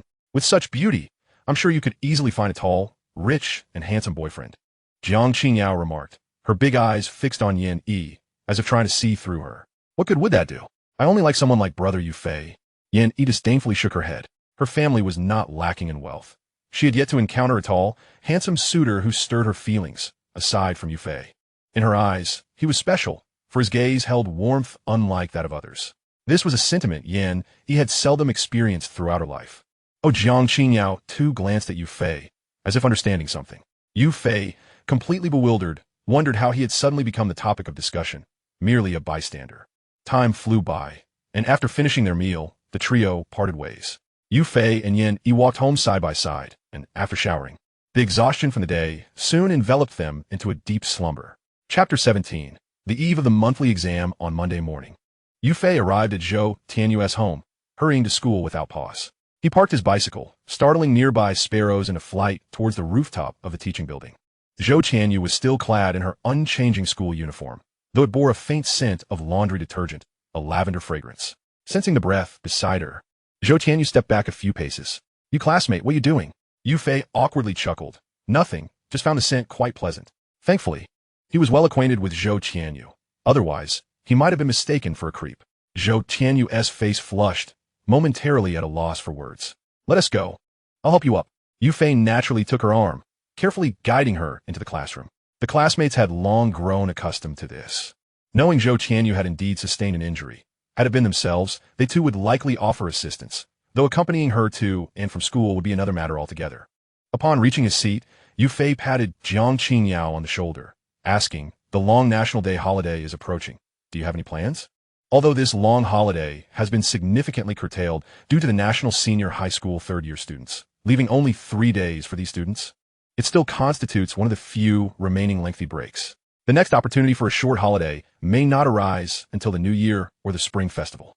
Naturally, Jiang Qingyao understood what Yufei was alluding to. The last time they deliberated together, they resolved to arrange a meeting during the National Day holiday. But they had yet to finalize their destination. Both of them, having had little romantic experience in their student years, were uncertain about where would be best to go. "Let me think," Yufei pondered while seated. A restaurant, a cinema, a cafe, an amusement park, a DIY craft shop, a haunted house, KTV, an aquarium, a concert. After a moment of contemplation, he concluded that the amusement park would be the most suitable choice, as the largest amusement park in the city featured a restaurant, a cinema, a haunted house, a craft shop, and even an aquarium, occasionally hosting concerts by celebrities. They could decide what to do once they arrived. I believe the location is not the most crucial aspect. What truly matters is that they both harbor feelings for one another, isn't it? In such circumstances, it all hinges on who can no longer contain their feelings and confess first, Jiang Qingyao remarked, setting her pen down. "Had you not mentioned it, I would have been oblivious to Huang Makai's feelings for Tian Tian." Noticing Yufei's lack of response, she continued, "Who knows? Affection often lacks rationale." Yufei popped a piece of gum into his mouth and chewed slowly, stating, "Just like you and Ningxia?" Jiang Qingyao blinked her beautiful eyes and suddenly replied, "We are different. Our feelings have been nurtured since childhood. While it may have initially started with infatuation, it has since evolved into something deeper. Yu Fei shook his head, asserting that it was not the same situation. You already have feelings for each other, correct? Jiang Qingyao suddenly felt a pang of envy. There are countless childhood sweethearts in the world, yet how many truly make it to the end? Many forfeit their chances due to excessive familiarity, missing out in the process. The bond between Yu Fei and Ning Xia, characterized by mutual understanding and unwavering affection, is indeed rare. Suddenly, the class teacher, Mr. Fong, entered the room and bellowed. Why is it still so noisy? At this hour, I am aware of your talents. Each of you is the pride of your respective middle schools. However, now, you are all the same. There is no such thing as standing out from the crowd. Before the National Day, we have a monthly exam, and I expect your average scores to rank among the top 3 in the grade. If you fall short, well, don't say I didn't warn you. After delivering this admonition, Mr. Fong cast a seemingly contemplative glance at Yu Fei. Once Mr. Fong exited the classroom, the students slumped in their chairs like deflated balloons. The monthly exam, an event they all loathed. Yu Fei took a deep breath, genuinely surprised by how swiftly the exam approached. Fortunately, he had reviewed the basic frameworks of each subject and revisited key concepts over the past few days. He anticipated a steady improvement in his subsequent performance. As for this upcoming exam, he decided to push through over the next few days. Even if he were to regress, it would not be significantly detrimental. Thus, Yu Fei refrained from playing basketball or video games, dedicating his days to studying at his desk, inundating Jiang Qingyao with questions until her ears nearly developed calluses. Yu Fei, this is your lunch, Ning Xia said, arriving at the classroom door with Fan Rongrong the day before the exam, and sauntering over to Yu Fei. Upon turning to see Ning Xia, Yu Fei's expression instantly softened. Thanks, Xiao Xia. He opened the thermos to reveal a wholesome meal of shredded pork with green peppers, seaweed soup, and cabbage, accompanied by a bottle of Baishan water. No need for thanks. Continue with your studies. We must take our leave, Ning Xia said with a hint of pride, pulling Fan Rongrong along as they swiftly exited through the back door. Wow, your sister brought you lunch. What a pity no one brings me food, Huang Makai said with a look of envy. At that moment, Tian Tian, who had been observing from the sidelines, tossed an egg in his direction. This is leftover from breakfast. You look so pitiful, so I'm giving it to you. Huang Makai caught the egg, his expression shifting to one of discomfort as he nervously replied, Thank you. Tian Tian turned away, not sparing him another glance. Yu Fei glanced at the two and thought Huang Makai was rather timid. Unexpectedly, it was Tian Tian who initiated the gesture. Chapter 18, National Day, Strategy Yu Fei. Why do you think Tian Tian would give me her leftover breakfast? I read online that this is the precursor to becoming a trash can. Huang Makai remarked on the way to the restroom. Yu Fei furrowed his brow, puzzled. What do you mean? Huang Makai explained. I've seen many beautiful girls have a guy as their emotional trash can, someone they vent all their frustrations to, as if discarding their burdens. Yu Fei was left with numerous questions. What kind of thought process is that? First of all, Tian Tian's looks aren't to the extent that one would consider keeping fish. Of course, beauty is subjective. Huang Makai undoubtedly finds her appealing, which is unquestionable. Secondly, as for being an emotional trash can, is it possible that Tian Tian merely discard her leftovers instead of sharing them with anyone? Thirdly, with so many friends around her, why do you believe you are entitled to be her emotional trash can? Think it over. Yu Fei patted his childhood friend's shoulder, urging him to reconsider. Moreover, you're still quite young. You cannot fully grasp what you read online. Spend less time on those gender-related posts and focus more on your studies. Contemplating further, Yu Fei had originally harbored a plan B, which entailed confronting Huang Makai directly, prompting him to confess to Tian Tian with a nearly guaranteed success rate. However, Huang Makai's tendency to overthink led Yu Fei to abandon this strategy entirely. Love is a peculiar phenomenon. If attained too swiftly, both parties may fail to cherish it and begin to doubt one another.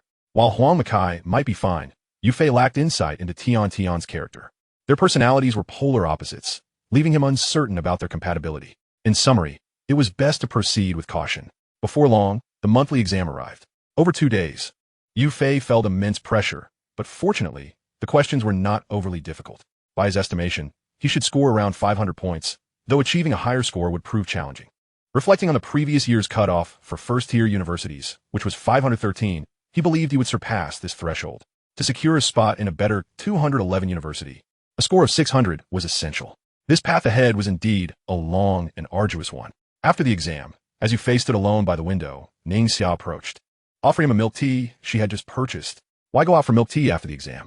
You should rest a bit instead of running such a distance for it. Honestly, as long as it's a drink from you, I do enjoy it, Yu Fei said, gently stroking Ning Xia's soft, dark hair with a touch of concern. Don't get ahead of yourself. Had it not been for Rong dragging me out, and the second drink being half price, I would have bought it for you. Ning Xia retorted with a pout, her cheeks flushed, yet her tone remained defiant. So you won't buy for me next time?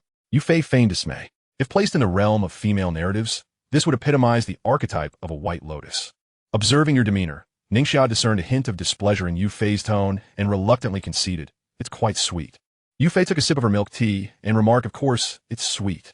I had the staff add 7 parts sugar, sweet enough to make you swoon. Ning Xia retorted indignantly. While brushing her fingers through her hair, she too began sipping on her milk tea. It's different. Yu Fei shook her head, speaking with a significance that eluded Ning Xia, who frowned in confusion at the meaning behind her words.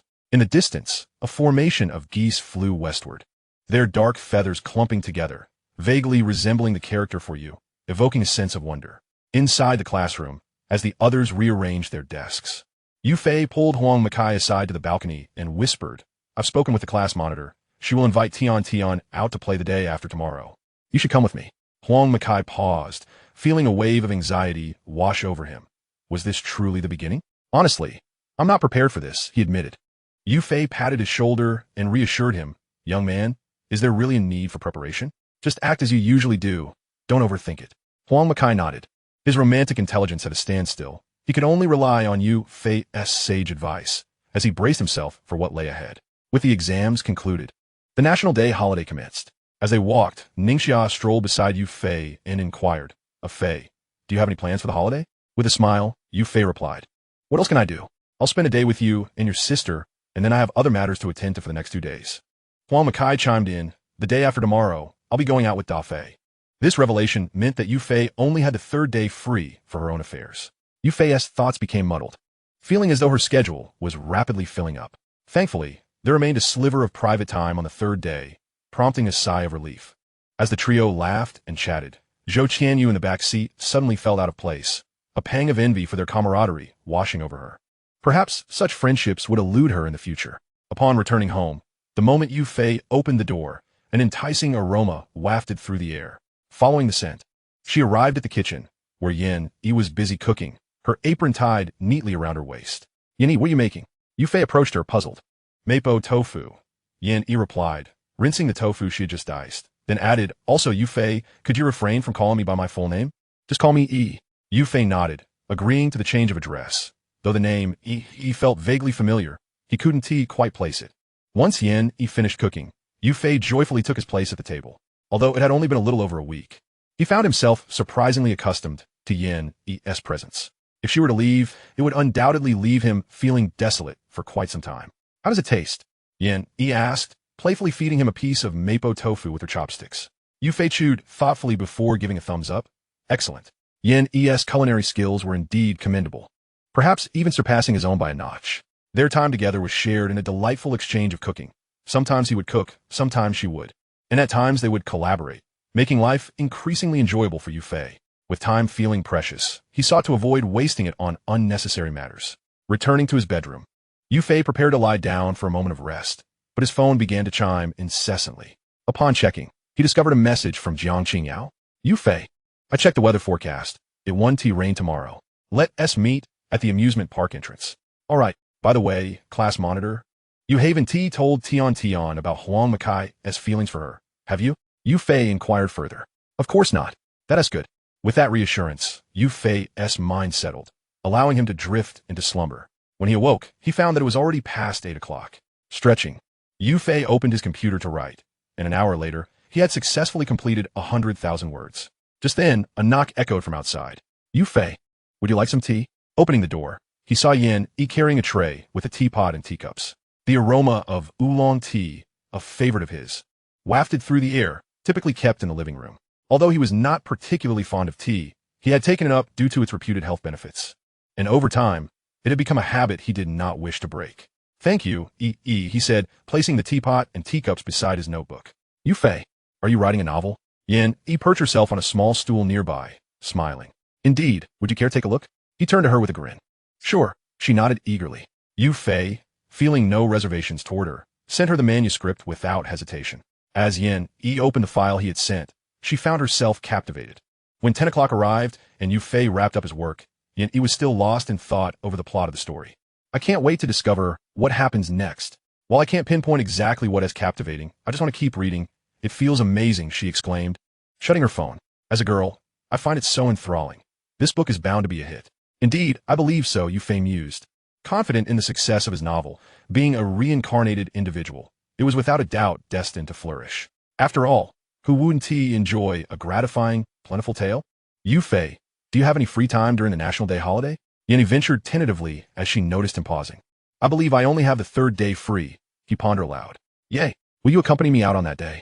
The sparkle in her eyes lit up as she cheerfully inquired.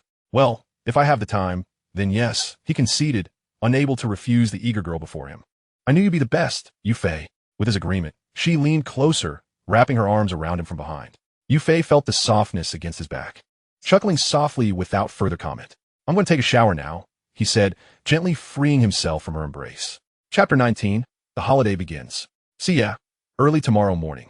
I will come with your sister Ningxia to pick you up. Sitting on his bed, Yu Fei opened a message to Zhong Xia on WeChat. Got it. Oni-chan, happy face. Have you thought about what you want to do tomorrow? Is there really a need to think about such things? First, we'll go to the aquarium, then ride the roller coaster. I love the swinging boat too, and we must watch a movie. Hold on, my little princess. If you want to go to all those places, we probably won't be back until evening. Yet I truly desire to go. Oni-chan, I implore you. Please grant me this wish, she pleaded through voice messages. Yu Fei opened the voice note and heard Zhong Xia's coy voice, prompting him to obediently reply in text. All right then, who else would I indulge if not you, my sister? I knew you were the best. Oni-chan, after exchanging a few words with his sister, Yu Fei, fully aware of the significant tasks awaiting him the next day, settled into bed and gradually drifted off to sleep. The following morning, he was awakened by the preset alarm. By then, Yi had prepared breakfast, and Yu Fei hastily consumed his portion before stepping out. Upon arriving downstairs, he noticed Ningxia had already made her way over. A sudden pang of guilt washed over him.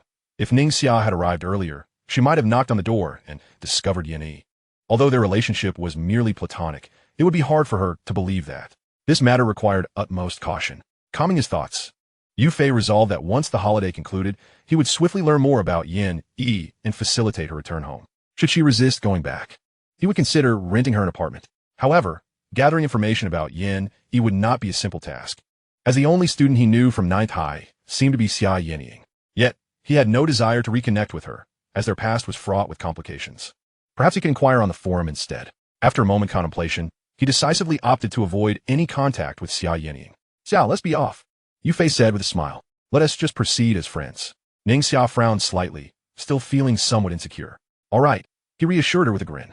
The two walked side by side, and the atmosphere felt much more comfortable. Ningxia beamed at Yu Fei, a glimmer of joy evident in her eyes. Then you may hold me, she suggested playfully.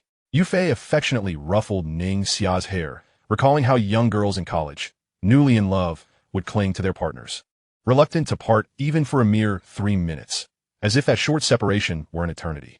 Ningxia was not like Yu Fei. Her emotional maturity was akin to that of someone in their 30s, often wearing her feelings on her sleeve, which could be described as a bit naive. In contrast, as men reach the age of 35, they rarely experience such infatuation, not merely due to physical changes, but also because they often discover new passions, such as fishing. Thus, it is uncommon for young men to possess such romantic fixation, while many young women do. If one were to have a girlfriend with an unwavering affection for them, it would indeed be a source of happiness, allowing one to invest their emotions fully. Conversely, in the absence of such certainty, one must contemplate how much of their heart to invest, for after a complete emotional investment, it is the aftermath of a breakup that proves most painful. Soon, the ride-hailing car Yu Fei had summoned arrived, and the trio settled into the back seat, with Yu Fei occupying the front. Hey, handsome, taking your friends out for a good time? The driver inquired, casting a glance at the destination before stealing a peek at the two lovely ladies in the back. A flicker of envy in his eyes. No, one is my friend, and the other is my sister, Yu Fei clarified, shaking his head, reminding himself of their agreement to avoid such discussions. A sister? The driver exclaimed in surprise. Childhood sweethearts can be friends too, but we do share a close bond, Yu Fei replied, noting Ningxia's calm demeanor in the back seat. Well, then it's all good, the driver remarked, a twitch at the corner of his mouth, suggesting he found the distinction rather blurred. Observing the way the girls gazed at the boy, He thought it reminiscent of how his wife looked at him during their courtship. It appeared this young man was quite secure in his affections. Youth truly is a splendid thing. In the back seat, Ningxia's expression had transformed. No longer was she blushing at every little thing, for they had already held hands. And she anticipated that further developments were not far off in their future. "Uncle, why don't you ask me something?" The vivacious Zhong Xia piped up from the back. The driver, perplexed, replied, "What should I ask you, little miss?" Zhong Xia pouted, "I'm not just his little sister. We might become a couple in the future." The driver raised an eyebrow, glancing at the composed Yu Fei beside him, contemplating the boy's apparent charm. "I've led a sheltered life. I've not encountered such scenarios before," he finally admitted after a moment of silence. The car remained quiet until they arrived at the amusement park. As they disembarked, Ningxia and Zhong Xia flanked Yu Fei, each holding onto him tightly.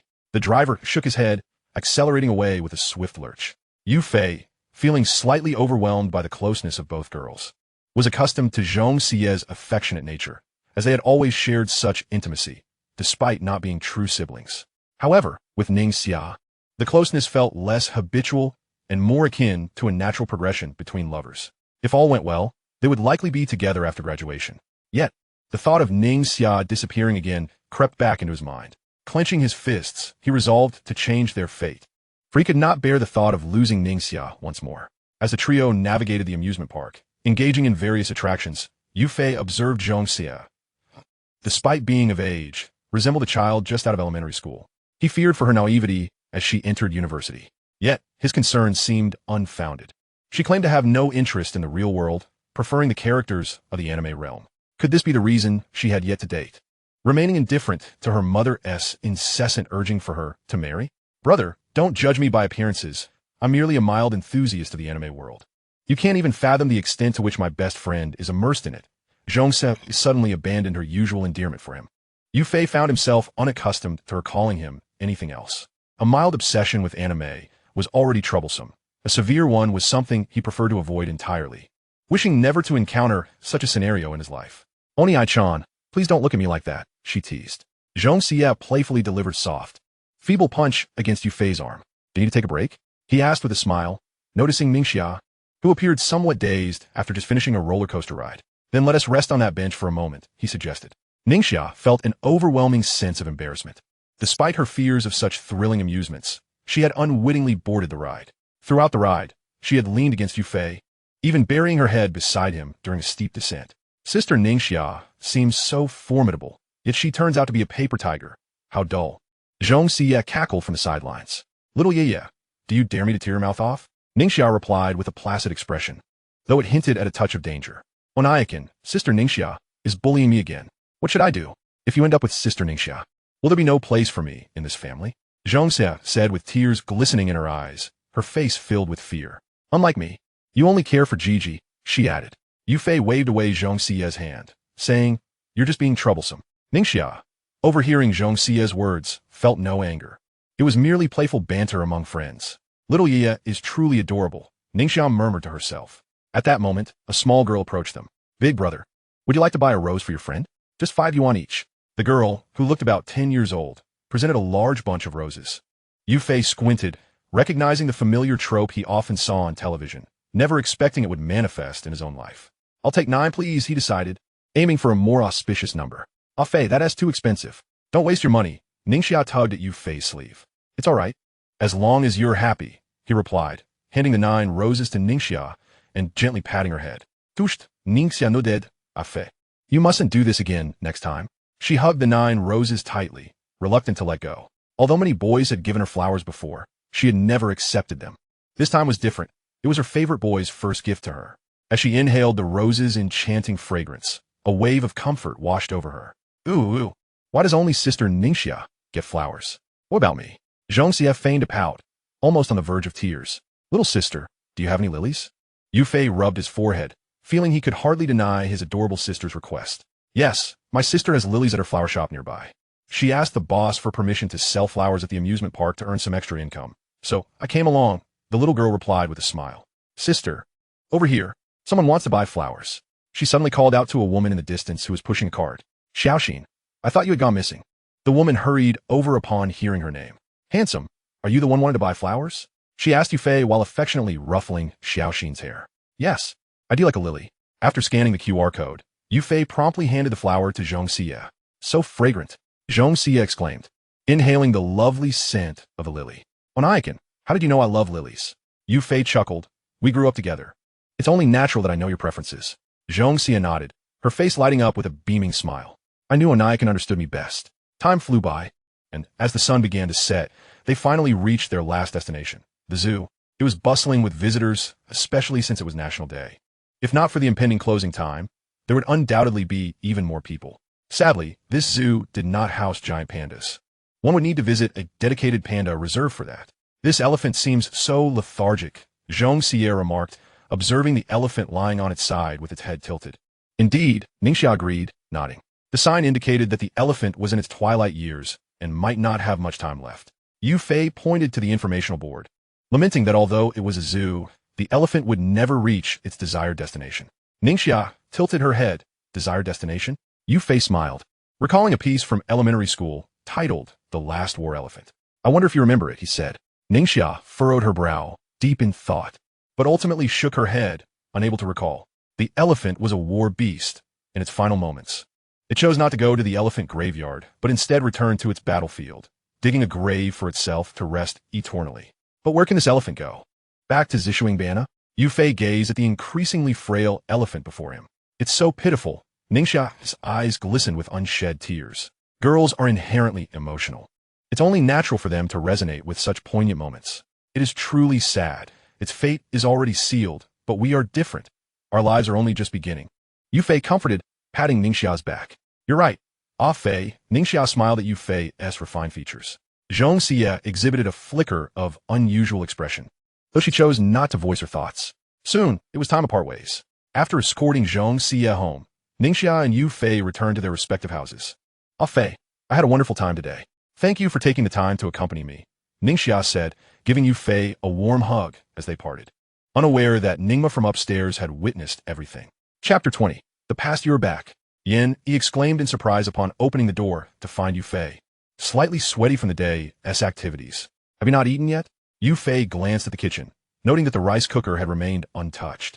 I was waiting for you to come back to eat together, Yin replied as she began to prepare a meal. Honestly, you don't have to wait for me, Yufei said with a bitter smile. If you're hungry, you can eat first. Yin shook her head in confusion, but I want to eat with you. Is that so wrong? Yufei gently patted her head. I never said it was wrong, as long as you're happy. He could not bear to reject the kind intentions of the young girl. Why do you smell of so many fragrances? Yin sniffed deeply, catching hints of rose, lily, and an unusual scent. Why does it seem like this scent is masking the others? Yufei's lips twitched. Are you part dog? How can you discern such scents? I bought roses and lilies today. The other scent is just sunscreen, he explained, though he wasn't sure why he felt compelled to clarify. You really don't need to explain. I don't mind, she replied. Yin smiled gently, choosing not to elaborate further. I bought these for you. Do you like them? Suddenly, Yufei pulled 2 gardenias from his pocket, flowers he had purchased on his way back, seemingly from the very flower shop where that woman worked. Fortunately, Yin did not detect the source, or the situation would have become quite awkward. They smell wonderful, Yin said, inhaling the fragrant blooms. Yufei, gardenias are my favorite. How did you know? Yufei fell silent for 3 seconds, momentarily taken aback by a question that mirrored one posed to him by Zhong Xie. He had inferred Zhong Xie's fondness for lilies after visiting her home and noticing the flowers there. As for Yin's affinity for gardenias, he was utterly in the dark. However, he certainly could not admit that. I don't know. I simply feel that you are as pure and beautiful as a gardenia, Yufei declared, his expression unflinching. Thank you, Yufei. My mother has never gifted me a flower. You are the first person to do so, Yin said, her voice trembling as she touched her tear-brimmed eyes. Observing her distressed demeanor, Yufei said gently, don't cry. Even if no one else gives you flowers, as long as you wish, I will come to your home every year to present you with blossoms. Upon hearing this, the girl began to weep even more fiercely. But I have no home anymore. She is utterly revolting. I will never return to that filthy house. Yufei furrowed his brow, sensing the gravity of the situation. Can you share more details with me? He couldn't help but stroke the girl's head in a comforting gesture. That's the reason I ran away from home. The girl sank into memories. 6 months ago, her mother remarried, and her new husband looked at her with an unsettling gaze that filled her with disgust. Yet, for her mother's sake, she chose to remain rather than go to her grandfather's house. One day, amidst a torrential downpour and the rumble of thunder, Fear compelled Yin E to cancel plans with her classmates and stay home alone. The ensuing conversation would haunt her forever. Her stepfather and mother opened the door side by side. Do you agree with what I mentioned earlier? Hurry up and give me an answer. The man's rough yet recognizable voice reached her ears, and she instantly recognized it as her stepfather's. How can you say that? She is my daughter. Her mother's voice rose with a hint of anger. Darling, this is not a problem. We are a family now. Your daughter is also my daughter. Would it not be wonderful for us to share a more intimate bond? The man's tone was subtly suggestive, laced with a mischievous undertone. Impossible. Don't waste your breath. You scoundrel. Her mother retorted, though her conviction seemed to waver. Sweetheart, could you persuade her? We're a loving family. Imagine the joy of the three of us living together. The man's voice softened, but every word struck terror into Yin Yi's heart, more so than the thunder outside. Fine, I'll give it a try, her mother finally conceded. After hearing that, Yin Yi felt utterly drained. Within 3 seconds, she summoned her courage, grabbed her pocket money, and fled into the stormy night. She stayed at a hotel, indulging in street food until she fainted from hunger in the park. Your stepfather is truly despicable. And your mother. Yufei felt an urge to curse vehemently after hearing her tale, but he restrained himself for her sake. She is despicable too. Isn't she? Yin Yi leaned against Yufei's chest, tears streaming down her face as weeks of torment poured forth. Why hasn't she come looking for you in over a month? As he tenderly stroked her back, Yufei gazed at the ominous clouds looming over the street. What else could she do? She's hopelessly infatuated. If she reported this, it would get out, and they would be worse off. My grandparents would blame them and force her to divorce.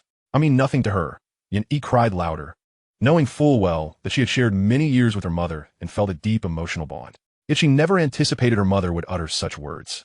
Don't worry. You can stay as long as you want. Even forever, if you wish. No one will treat you that way again. Yufei continued to soothe her, patting her back.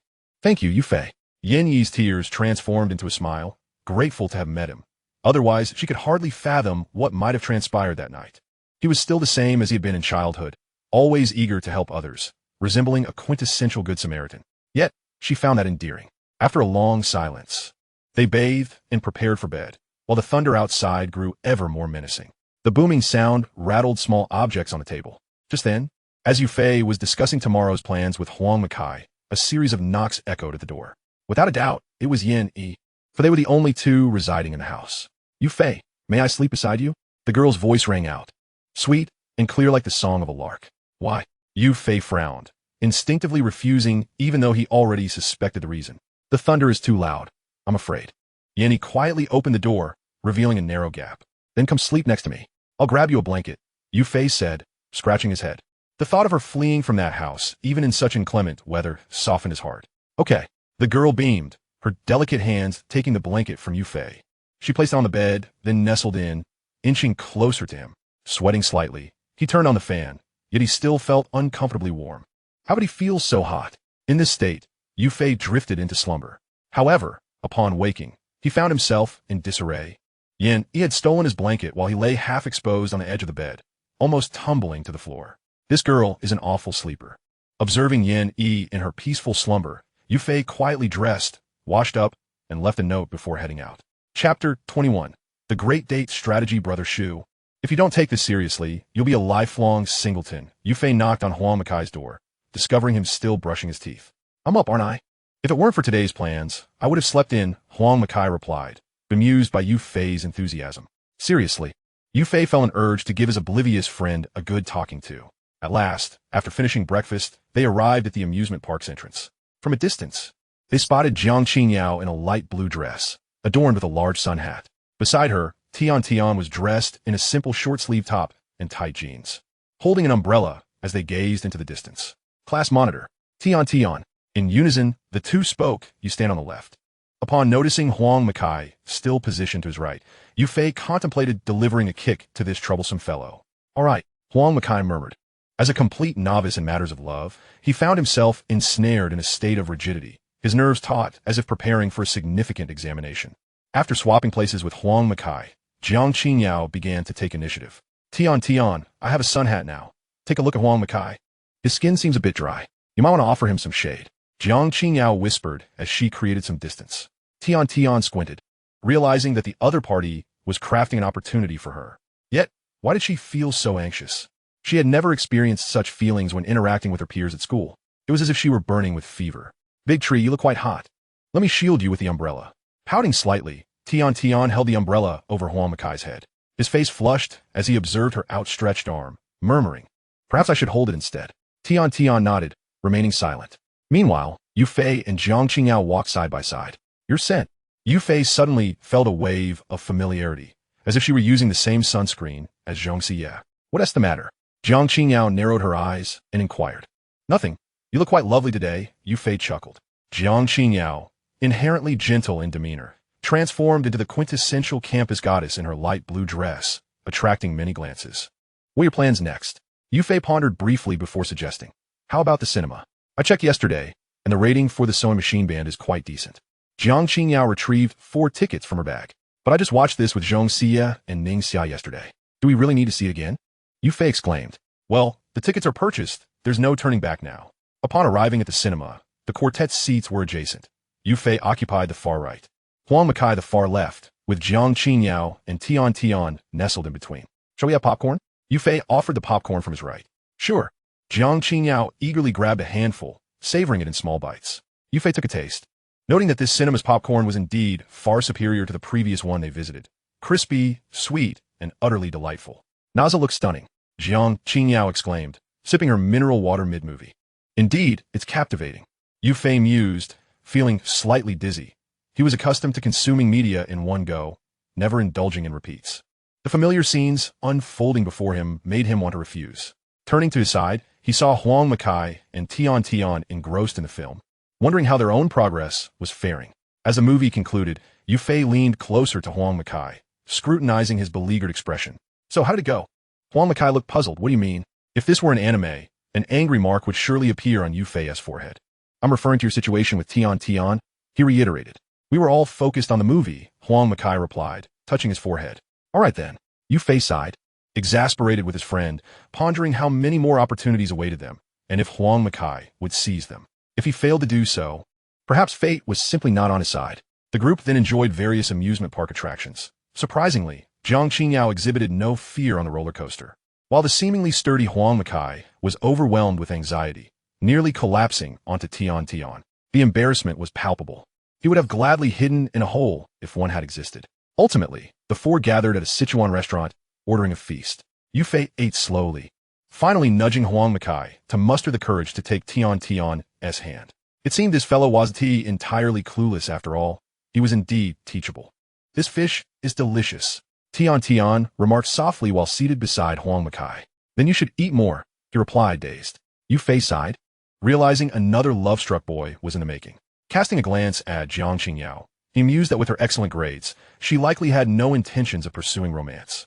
Upon hearing his comment, Jiang Qingyao blinked, her expression neutral and disinterested. Yu Fei waved his hand dismissively, recognizing that she was of a similar ilk. However, having an intellectually gifted friend was certainly a boon. If she were to study abroad again, perhaps he should remind her, but it felt inappropriate.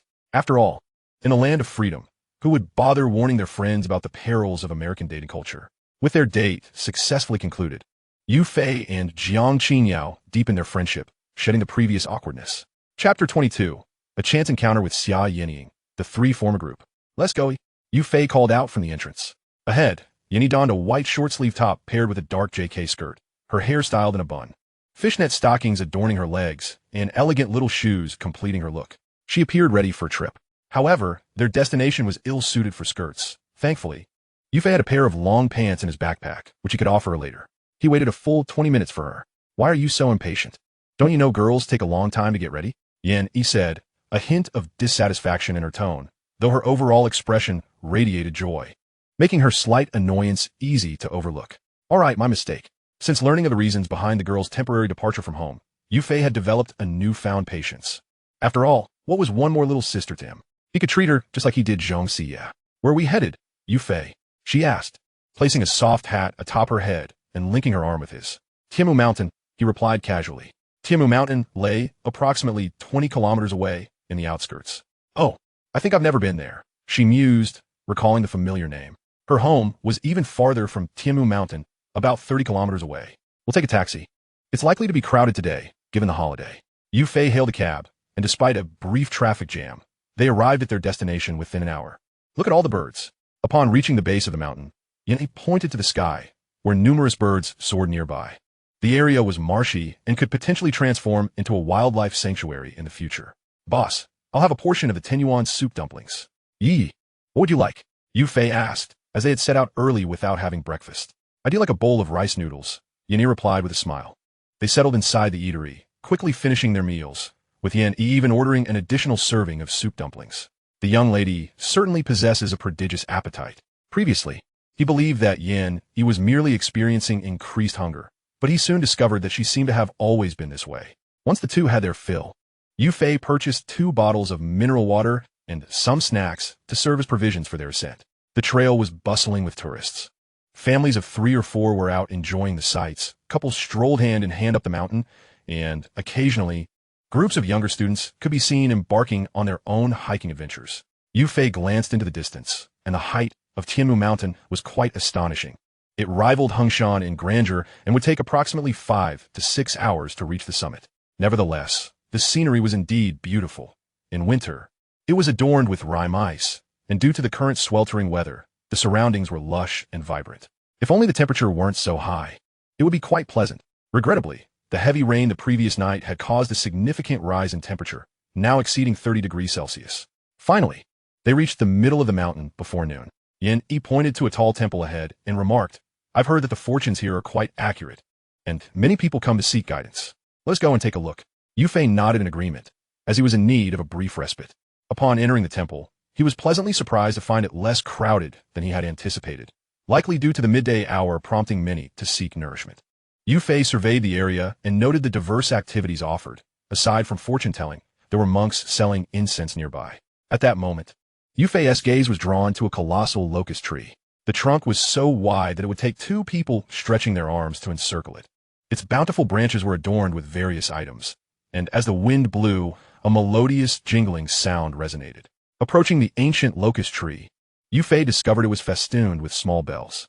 Red ribbons bound the silver bells, creating a breathtaking sight. The delightful clanging of the bells invigorated the spirit. An elderly monk, appearing to be in his 70s, sat beneath the tree, gently fanning himself. Master, what are these small bells for? Yu Fei inquired, astonished. The old monk smiled and replied, This is the tree of destinies. The bells hanging here symbolize the threads of fate. Write the name of someone you cherish on a red ribbon and tie it with a bell to the branches. The sound will carry for miles, allowing your beloved to hear it, thus granting you a beautiful destiny. It is quite effective. Yu Fei chuckled inwardly. As a staunch materialist, he believed that destiny should be earned through one's own efforts rather than through superstition. However, amidst the surrounding clamor, a thought unexpectedly surfaced in his mind. How wonderful it would be if he could truly spend his life with Ningxia. If this charm were indeed effective, he would be willing to adorn the entire tree with bells. Master, may I have a red ribbon? Yan stepped forward, ignoring Yu Fei, who was momentarily stunned. Of course, little girl. It's 5 yuan per ribbon. We accept WeChat or Alipay. The old monk nodded, then added. Yan sighed, so it does cost money. Do you have someone you like? Yu Fei asked, frowning slightly as he observed Yan requesting a ribbon. Of course I do, Yan replied playfully, sticking out her tongue. Yu Fei refrained from probing further. Such personal matters were best left unexamined. As he watched Yan intently writing on her ribbon, Yu Fei decided to take a ribbon for himself as well. After all, it was just 5 yuan, a trivial expense. He thought of it as a keepsake. Yet, he pondered whether his fixation on Ningxia truly ran so deep that he felt the need to rely on supernatural forces to maintain her presence.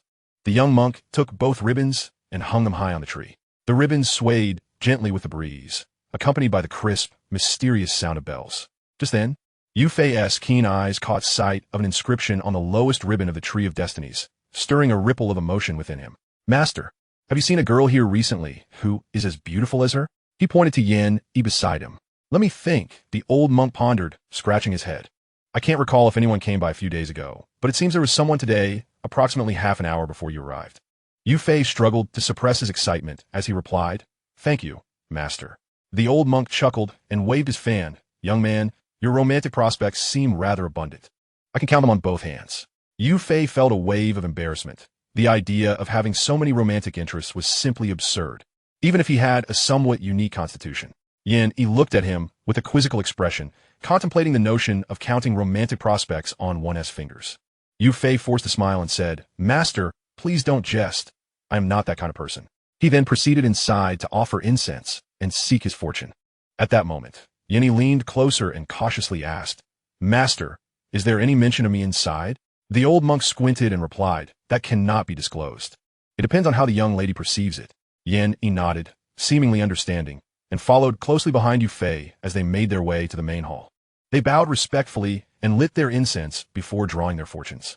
Bang, bang, bang. Yu Fei retrieved his fortune, which boldly proclaimed excellent fortune. It appeared that good things were on the horizon. Yeni, upon seeing Yu Fei's fortune, opened hers to find it read moderate fortune. "Well, that is neither good nor bad, I suppose. No worries. My good fortune will surely bring you luck as well." Yu Fei comforted her, gently ruffling her hair.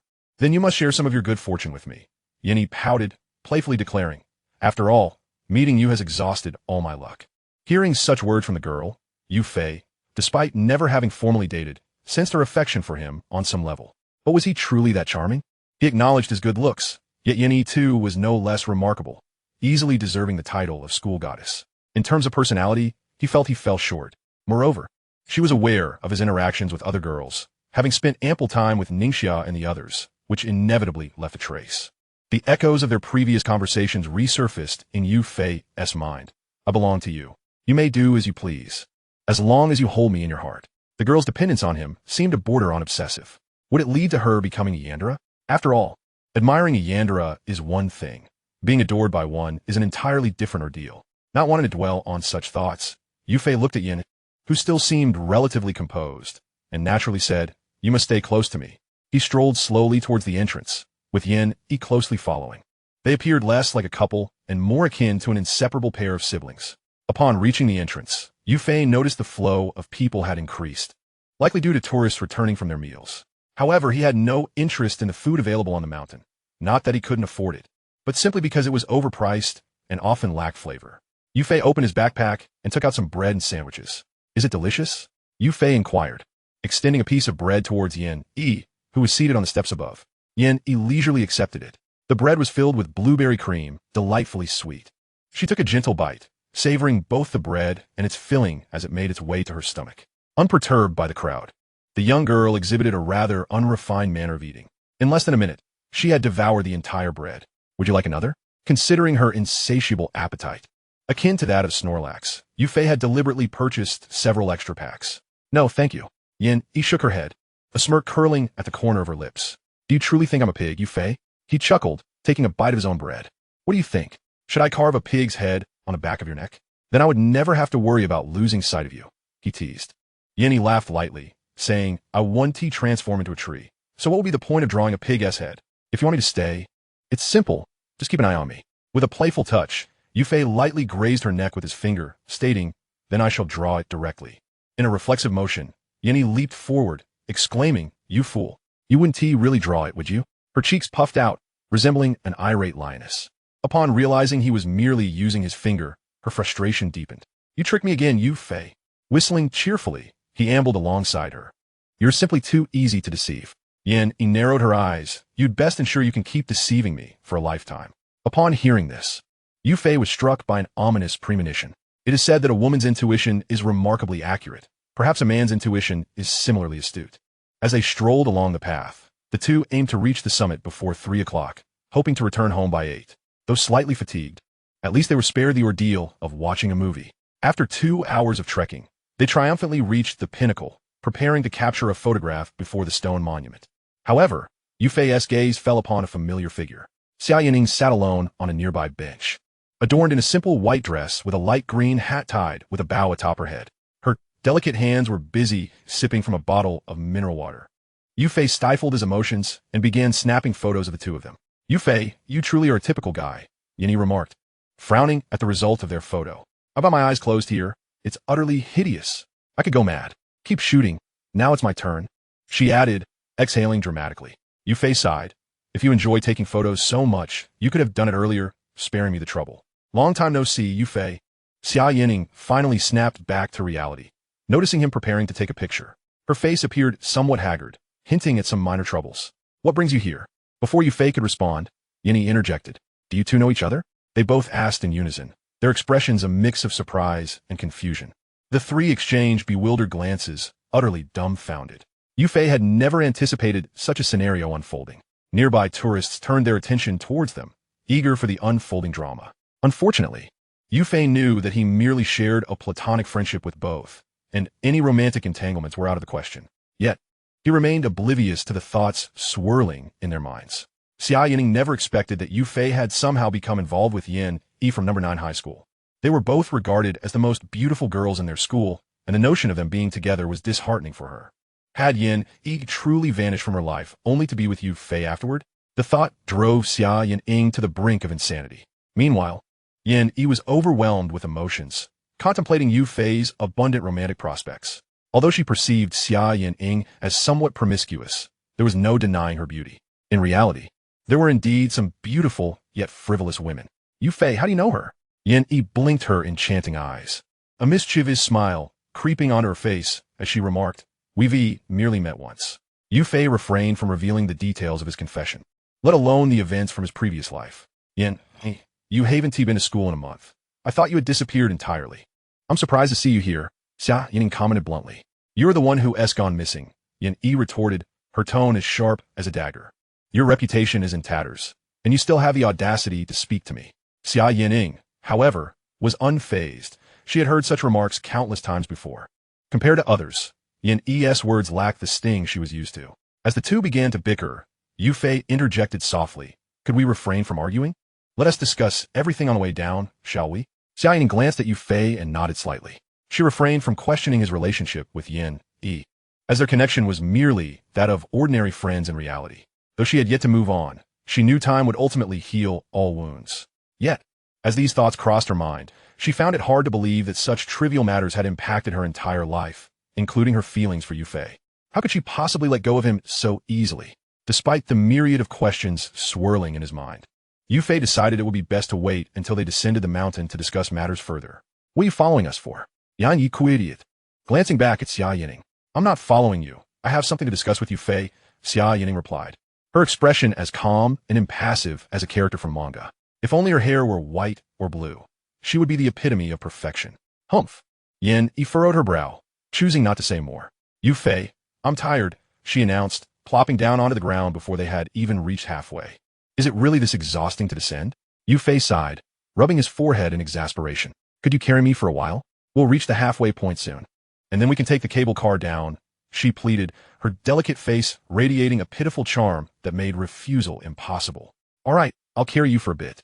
Yu Fei conceded, bending down to allow her to climb onto his back. With a swift motion, he stood upright, successfully securing her weight. Watching this unfold, Xia Yining felt a pang of jealousy. "I was here first. Yu Fei should be carrying me," she lamented internally.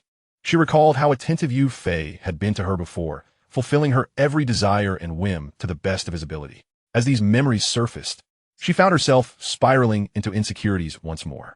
Taking a deep breath, Xia Yining suppressed the urge to shed tears and followed closely behind them.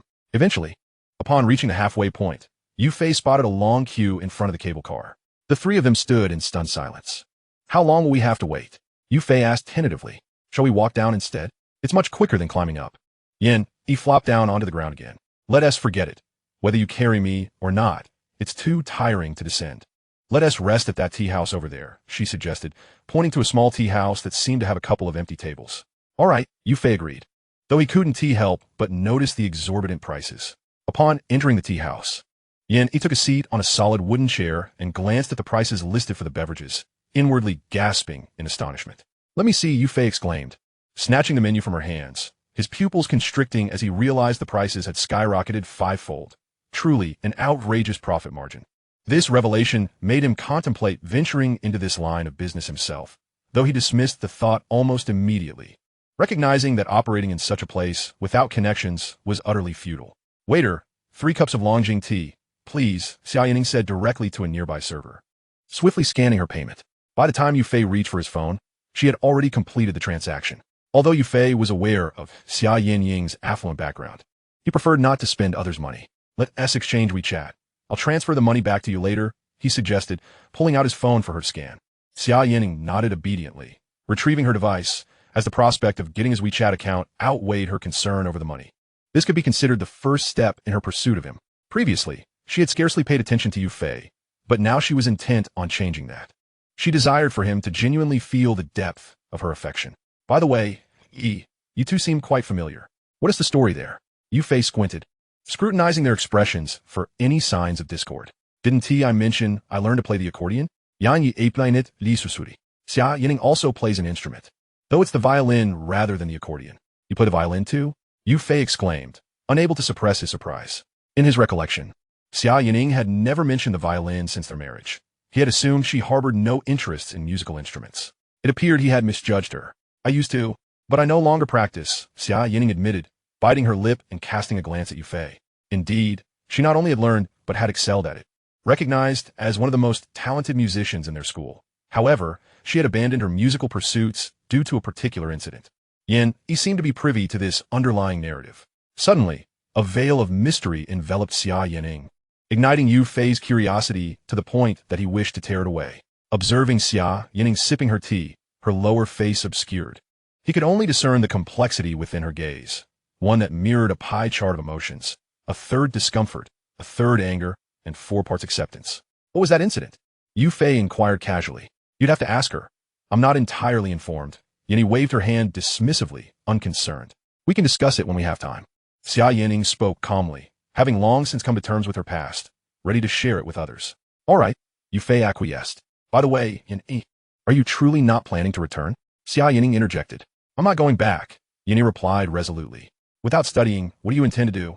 You know Yufei's grades could get him into a top-tier university. You could continue your music studies and gain admission to a reputable conservatory, Xia Yining continued.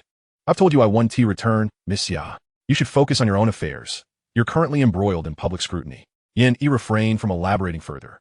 Observing the two enigmatic individuals converse, Yufei donned his headphones, seeking solace from their dialogue. I'll manage, Xia Yining asserted. After graduation, I plan to attend the same university as Yufei. You just stay at home and take care of yourself. Each of her words seemed to provoke Yini, whose resolve was beginning to waver. Hearing this, Yufei frowned. Attending the same university as me? Huh, he probably doesn't even know which school he wants to apply to. Furthermore, even if they were in the same institution, what difference would it make? They would merely remain ordinary acquaintances, and he had no interest in pursuing anything further. The wait felt interminable, lasting until past 5 o'clock when the crowd had thinned considerably, allowing the three to ascend the mountain via the cable car. Goodbye, Yufei. Xia Yining maintained her distance, striving to control her emotions. Goodbye, he replied, raising his right hand in farewell. Can we still be friends, Yufei? Xia Yining struggled to contain her feelings, a torrent of unfulfilled desires crashing into her heart. Of course, if you wish, we are friends now, he responded. Having observed her transformation and, alongside his growing detachment from his past feelings during his time with Ningxia, he felt open to the idea of friendship with her. Xia Yining said nothing further, fading into the traffic with the taxi. Let us go. Yufei gently ruffled Yin's hair. The two spoke little, perhaps due to fatigue, or perhaps lost in contemplation. What else for dinner tonight, Yufei? Yin suddenly inquired, turning her head. I'm not in the mood for anything spicy. How about sweet and sour ribs? Yufei stroked his chin in thought. Sound good, I love sweet dishes. Chapter 23, Discovering the Reason. Upon returning home, Yufei began preparing dinner, with Yin assisting him. By the way, here's the apron I bought for you last time. Try it on, Yufei said, retrieving a pink apron adorned with Hello Kitty from his room. It lent Yin an unmistakable youthful charm. Ever since learning about Yin's story, he had made it a point to acquire various items for her comfort during her extended stay. It looks lovely. Thank you, Yufei, she said, embracing him and resting her head on his shoulder, savoring the warmth of the moment. No need to thank me. You've helped me quite a bit since you arrived. So this is only right, he replied, gently stroking her head, inhaling the delightful scent of gardenias that enveloped her. It was a comforting aroma, reminiscent of being amidst blooming gardenias in nature, a feeling both surreal and deeply cherished. Like a dream, tangible yet elusive, even when touched. One would find it riddled with imperfections. He recalled a song by Teacher Gardenias bloom and bloom, like sparkling waves flourishing in the sea of my heart. Gardenias bloom, such a lovely sight, waving goodbye to joy and helplessness. Time flows like a swift river, nurturing our youth day and night. Half an hour later, gazing at the array of dishes on the table, Yufei opened the rice cooker and began serving rice for Yeni. They sat down, slowly savoring the meal. How does my sweet and sour ribs taste? Yufei asked, placing a rib into Yin's bowl. Delicious, she exclaimed, savoring the rib until nothing but the bone remained, which she promptly discarded into the trash. How have you been contemplating the matter that Xia Yinying mentioned? Yu Fei paused for a moment before continuing. Do you truly wish for me to leave? Yin Yi set down her chopsticks and replied, to be honest, I do not wish for you to depart, but have you forgotten your dreams? There are numerous university programs in our country related to game design. If possible, I still hope you will return to Jiuzhou. After all, your academic record is there, and to pursue higher education, you must go back. Furthermore, what was she implying about attending a music academy? Yu Fei recalled that Xia Yinying had indeed mentioned such a thing. Ultimately, dreams remain dreams, and I'm uncertain whether this aspiration can truly be realized. The domestic environment is quite unfavorable. Creating original works and developing quality games is exceedingly challenging. For now, I am merely experimenting, Yinyi replied. Yu Fei contemplated this and acknowledged the truth in her words. Indeed, many game companies nowadays simply replicate others' ideas, lacking any originality. It is disheartening that other studios attempting to create original games often face interference, with others poaching talent mid-development or maliciously underpricing their releases post-launch.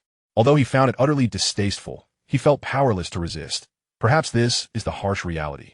Given these circumstances, it is already commendable that a few original games are still emerging like mushrooms after rain. Moreover, I have no fondness for music. Did I not mention this before? The accordion was something she forced me to learn. If given the choice, I would prefer to never touch it again. Nevertheless, Xia Yinying possesses considerable musical talent, which is a pity since she has chosen not to pursue it any further. Yin Yi composed herself. She was no longer a child, and she understood who truly cared for her. Yet, she did not wish to part ways with Yu Fei. Here, she had regained a sense of home, and no one could deny the comfort that feeling brought. Very well, Yu Fei replied, as he disliked making decisions for others, wary of the potential for resentment should they regret the choices made on their behalf. After their meal, Yu Fei took a shower and prepared to go for a stroll. Yu Fei, wait for me. I want to join. Yin Yi suddenly exclaimed from behind him, her eyes sparkling like gold. With that, she dashed into the bedroom to change, finding her sleepwear unsuitable for going out. Moments later, Yin Yi emerged before Yu Fei, wearing a white short-sleeve shirt paired with casual shorts. Although her attire was simple, it beautifully highlighted the vibrancy of her youth, fulfilling Yu Fei's ideal of what a high school girl should look like. Let's go, she said, giving her left eye a playful wink as she linked her arm with his. The two quickly made their way downstairs, strolling through the streets, drawing the attention of passers-by. The sight of this golden couple naturally garnered many glances. I had hoped to enjoy a tranquil evening, but it seems that being out with you makes it impossible to go unnoticed, Yu Fei remarked, gazing at Yin Yi with a mix of exasperation and affection, feeling his own emotions surging. What's wrong? Am I not a stunning beauty accompanying my brother? Shouldn't that make you happy? Yin Yi giggled, tightening her grip on his arm. Of course, I am pleased. External noise pales in comparison to the joy within my heart, Yu Fei replied, his gaze drifting to the starry sky. Yu Fei, look at that star. It's so bright. Yin Yi suddenly pointed to the sky, indicating a particularly luminous star. Indeed, it is quite radiant, but I find myself drawn to the small, dim star in the upper left corner. Though it shines faintly, it has never extinguished, much like you and me, he mused, the starlight reflecting in his eyes, reminiscent of past words. You're philosophizing again. I simply prefer the brightest star. You can think whatever you like, and he pouted, dismissing his sentiments playfully. Upon arriving at the park, they encountered a myriad of people of all ages, including a group of elderly women dancing to Little Apple. Yu Fei mused that the song had been around for years, yet still captivated so many. It made sense. The lyrics were simple and catchy, appealing to a broad audience, and the accompanying dance was hard to resist. Seated on a bench, Yu Fei glanced sideways to see Yin Yi leaning against him, idly playing with her phone and twirling her hair. Out of boredom, he opened his own phone and recalled the events of earlier that day, leading him to browse a forum. He searched for the thread dedicated to Jiuzhou, which boasted over 10,000 followers with many active participants. Scrolling through the latest posts, one caught his eye. Young girl commits suicide, suspected to be hurt by a scoundrel. It had garnered the most likes and replies. Yu Fei frowned, having been too absorbed in his studies during his high school years to pay attention to such news. He was surprised to learn that such a tragedy had occurred earlier in the year. Upon clicking the post, he gleaned the story's unfortunate details. A girl named Yu Liang had fallen into a relationship with a local delinquent during her second year of high school, marked by tattoos, piercings, and dyed hair, resulting in a steep decline in her academic performance. Jiuzhou had a higher proportion of students with specialized talents compared to Yizhong and Erzhong combined, fostering a more liberal school culture. Yet such behavior still led to her ostracization by many. Fortunately, she had two close friends from childhood, so despite being isolated by others, she was not entirely friendless. However, one day, she noticed her boyfriend gazing intently at one of her friends, who happened to be the school beauty. It became apparent that he harbored feelings for her friend. Consumed by jealousy, Yu Liang began to make life difficult for her friend. The school beauty bore no ill will towards her, understanding that her friend was simply infatuated, as evidenced by her choice to date a delinquent. She could sense the man's sordid intentions, yet Yu Liang, blinded by love, overlooked everything. Eventually, her boyfriend asked her to help him pursue her friend. Initially outraged, Yu Liang soon succumbed to her infatuation and agreed to this unreasonable request. Thus, she frequently arranged outings with her boyfriend and the school beauty. At first, the beauty would bring along another friend, referred to as Yu Liang's second friend, but as encounters with the troublesome delinquent continued, they gradually stopped meeting up with them. Yu Liang remained patient, but her boyfriend grew impatient. What followed was a cliché and melodramatic series of events. The delinquent enlisted his friends to stage a heroic rescue scenario, while Yu Liang played her part by guiding the school beauty to the designated meeting spot. However, their plan was overheard by the school beauty and Yu Liang's second friend. Upon hearing Yu Liang's agreement, the beauty and her friend confronted her, severing their friendship. Following the loss of her two closest companions, Yu Liang found herself increasingly isolated at school, with skipping classes becoming a regular occurrence, and even parental intervention proved futile. At this moment, Huang Mao observed his beautiful classmate, the campus belle, who radiated an aura akin to that of a goddess as she flitted about the school grounds. A fleeting, malevolent thought took root in his mind. Consequently, he confided in Yu Liang about this matter, and to his surprise, she readily acquiesced without a moment's hesitation. For reasons unbeknownst to her, an overwhelming animosity towards the campus belle had begun to fester within her. Yu Liang approached the campus belle, feigning a breakup with Huang Mao, and invited her to spend some time together privately. The campus belle, valuing their long-standing friendship, readily accepted the invitation. However, just then, Huang Mao appeared unexpectedly, cornering her. In a panic, she deployed her pepper spray and fled the scene. At that moment, Yu Liang's second friend, who had been wary of the unfolding events, arrived with several male classmates in tow. Upon confirming that the campus belle was unharmed, she exhaled a sigh of relief. Confronted by the overwhelming number of onlookers and disinterested in being confined within a dark room with all expenses covered, Huang Mao hastily attempted to escape, only to be struck by a vehicle. Ultimately, he succumbed to his injuries that very night in the hospital. Yu Liang attributed all the blame for this calamity to the campus belle, uttering in her final moments before taking the plunge, "You reckless harlot, you deserve this.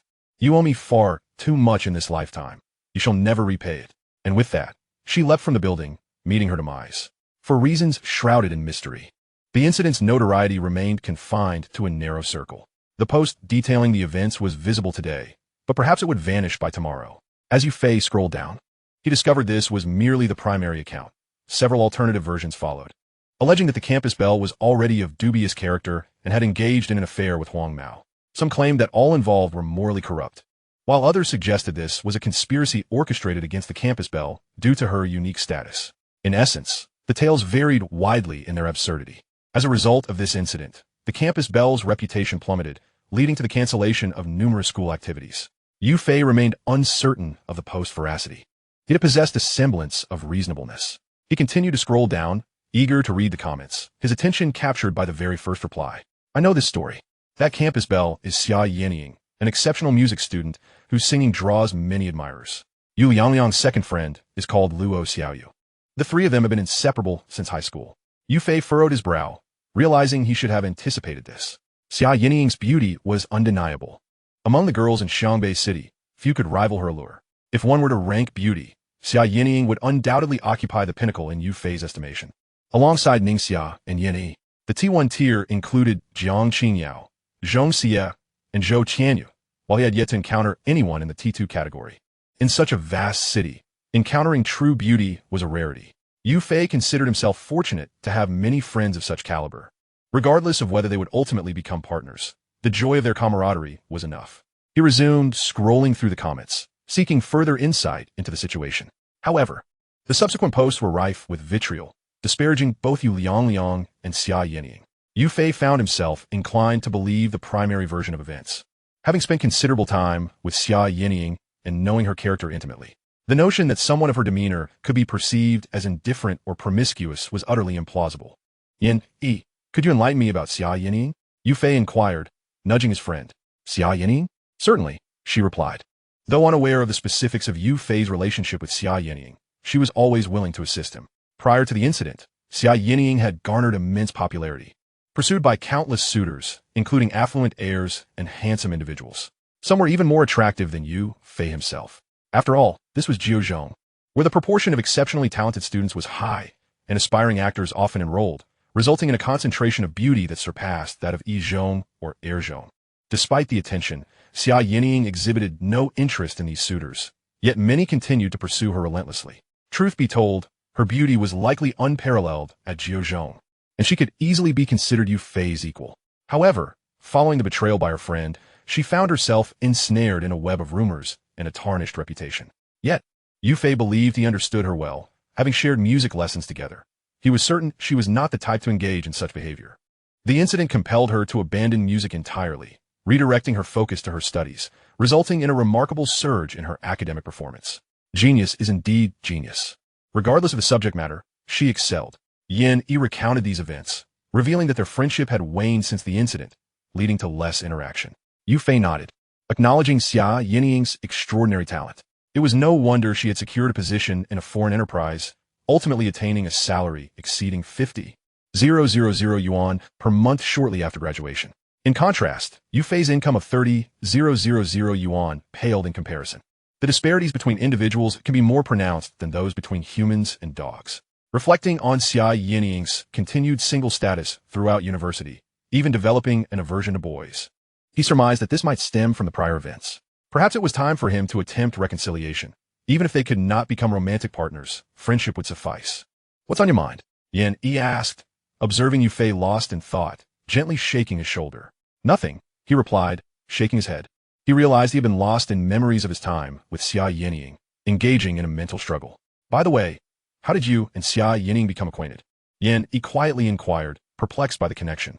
We had a fleeting encounter that left a lasting impression, which made our meeting on the mountain quite surprising, Yu Fei explained, refraining from mentioning his rebirth. Even if he did, no one would believe him. She's truly remarkable, unlike me, who has lost everything I shouldn't have. Yin Yi remarked with a smile. Fortunately, I found you again. The memory of her childhood flashed before her mind, a stark contrast to her current self.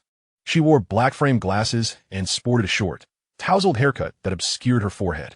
At times, she donned a sporty jacket with a short skirt, a fashion considered eccentric back then.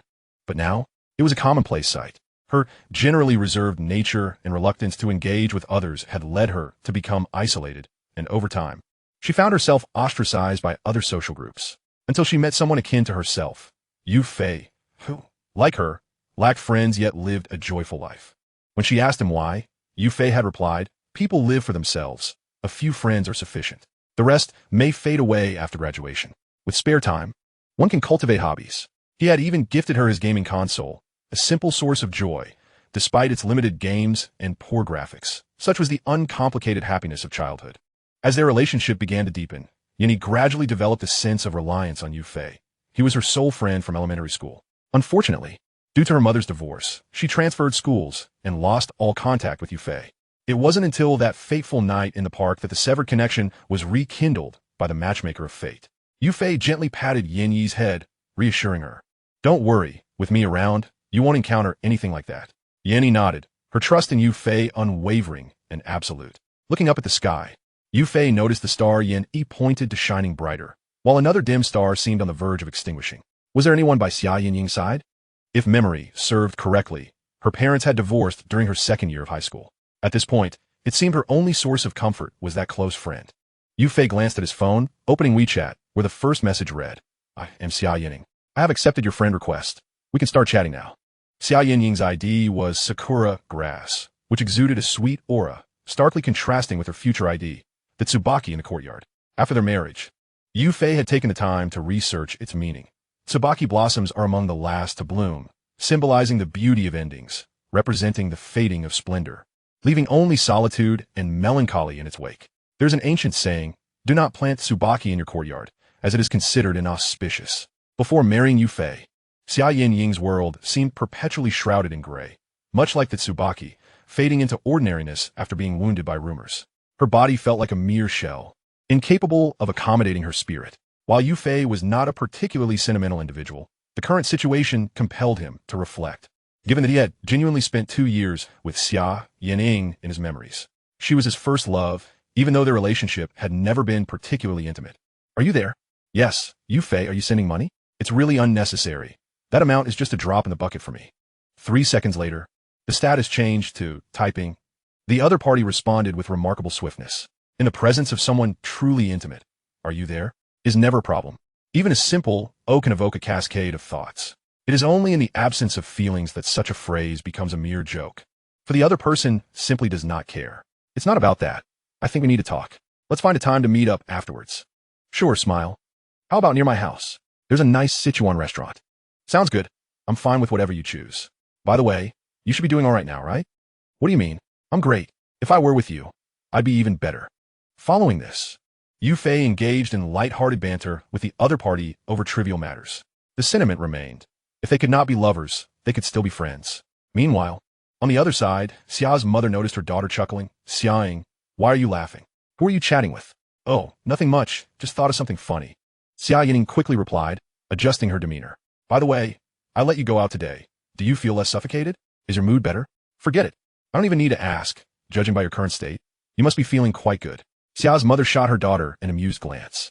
Ever since her divorce from her ex-husband, her daughter's demeanor had been quite poor, only beginning to improve a week ago.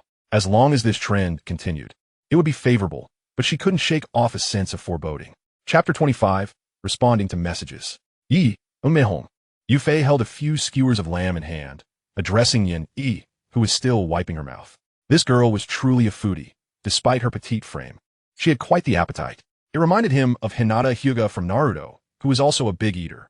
They shared some physical similarities, yet Yin Yi's personality was entirely different. If one were to compare Hinata's character to someone, it would likely be Zhou Qianyu, both being quiet and introverted. The man fortunate enough to marry Zhou Qian, you would surely be blessed. Nevertheless, he still preferred his own Ningxia. Even if her personality was not flawless, he could embrace her imperfections out of love.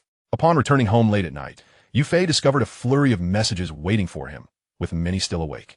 Xia Yining, Yu Fei, are you asleep? Zhong Shiyu, Onaiken, I miss you so much. Want to play some games? Zhou Qianyu, my ankle feels fine now, so you don't have to worry about picking me up anymore. Thank you for taking care of me during this time. Hug. Ningxia, Ah Fei, I just bought some jackfruit. Should I bring you some tomorrow? Yin Yi, Yu Fei, can I come over and sleep with you? Jiang Qingyao, Yu Fei, are you there? I need your help with something. Huang Mao Kai, De Fei, should I confess my feelings now? Lao Fong, Yu Fei, your recent exam results were a bit disappointing. Come to my office tomorrow. And Zhong, little Fei, I bought you a few clothes. You can take them back next weekend. Yu Fei looked at the barrage of messages, feeling utterly overwhelmed, and despite his drowsiness, he replied to each one. Not asleep. What's up? Nothing major. Just want to meet again as you mentioned earlier. Is Saturday good? Sure, I have no problem with that. Yu Fei thought for a moment. Not only Saturday, but both days of the weekend seemed free. Meeting Xia Yining sooner rather than later was preferable. There were matters he did not wish to delay. Not playing games anymore. I'm about to sleep. He was genuinely exhausted, longing only to snuggle into his warm bed. As long as you're better, just be careful next time. Don't injure yourself again. I won't you. Next time, even if I get hurt, I won't trouble you again. That's not what I meant. Just take care of yourself. Yu Fei found himself somewhat exasperated by this girl's thought process. He genuinely worried that she would be devoured once she entered society. However, recalling future events, he suddenly felt that it might not be so bad. It seemed that Zhou Qianyu had changed quite a bit after entering university. No, y prefieres strawberries. Then I'll buy a portion of strawberries for you. That's not the kind of strawberry I'm talking about. You're being mischievous again, Shy. After teasing Ningxia for a while, Yu Fei turned his attention to Yin Yi's message and opened the door. Seeing Yin Yi standing at the door, they exchanged silent glances, neither speaking, as silence enveloped the night. Yi, you should return to your own room to sleep. Yu Fei felt a sense of helplessness as he realized that Yin Yi was becoming increasingly attached to him, although a soft and lovely girl was by his side. Enveloped in a faint, pleasant fragrance that was comforting during their slumber, they remained merely friends. Had it not been for the thunderstorm during their last encounter, right after Yin Yi had shared her thoughts, he would never have considered sleeping beside her. But I just want to sleep with you. Is that so wrong? Yin Yi's petite face flushed as she spoke in a pitiful tone. Absolutely not, Yu Fei declared, crossing his arms in a definitive gesture. Fine then. Yin Yi pouted before scampering back to her room. After seeing Yin Yi off, Yu Fei returned to his bed to continue replying to messages. Class monitor. What do you need from me? He typed. Forget it. Come to school tomorrow, and I'll explain everything in detail, came the response. All right. Although he was uncertain about Jiang Qingyao's intentions, he presumed it was nothing too serious. If it were a matter of great consequence, she likely wouldn't have troubled him. Confess to that turtle, your father is about to sleep. Whatever it is can wait until tomorrow. Seeing Huang Makai hesitating, Yu Fei felt a bit exasperated. Huang Makai's personality was indeed peculiar. He constantly sought his counsel on such matters, and Yu Fei wondered if he would eventually have to assist him in bed as well. Old Fong, this question is too difficult. I'll surely perform better by November. Did you not hear what I said? Come to my office tomorrow. All right then.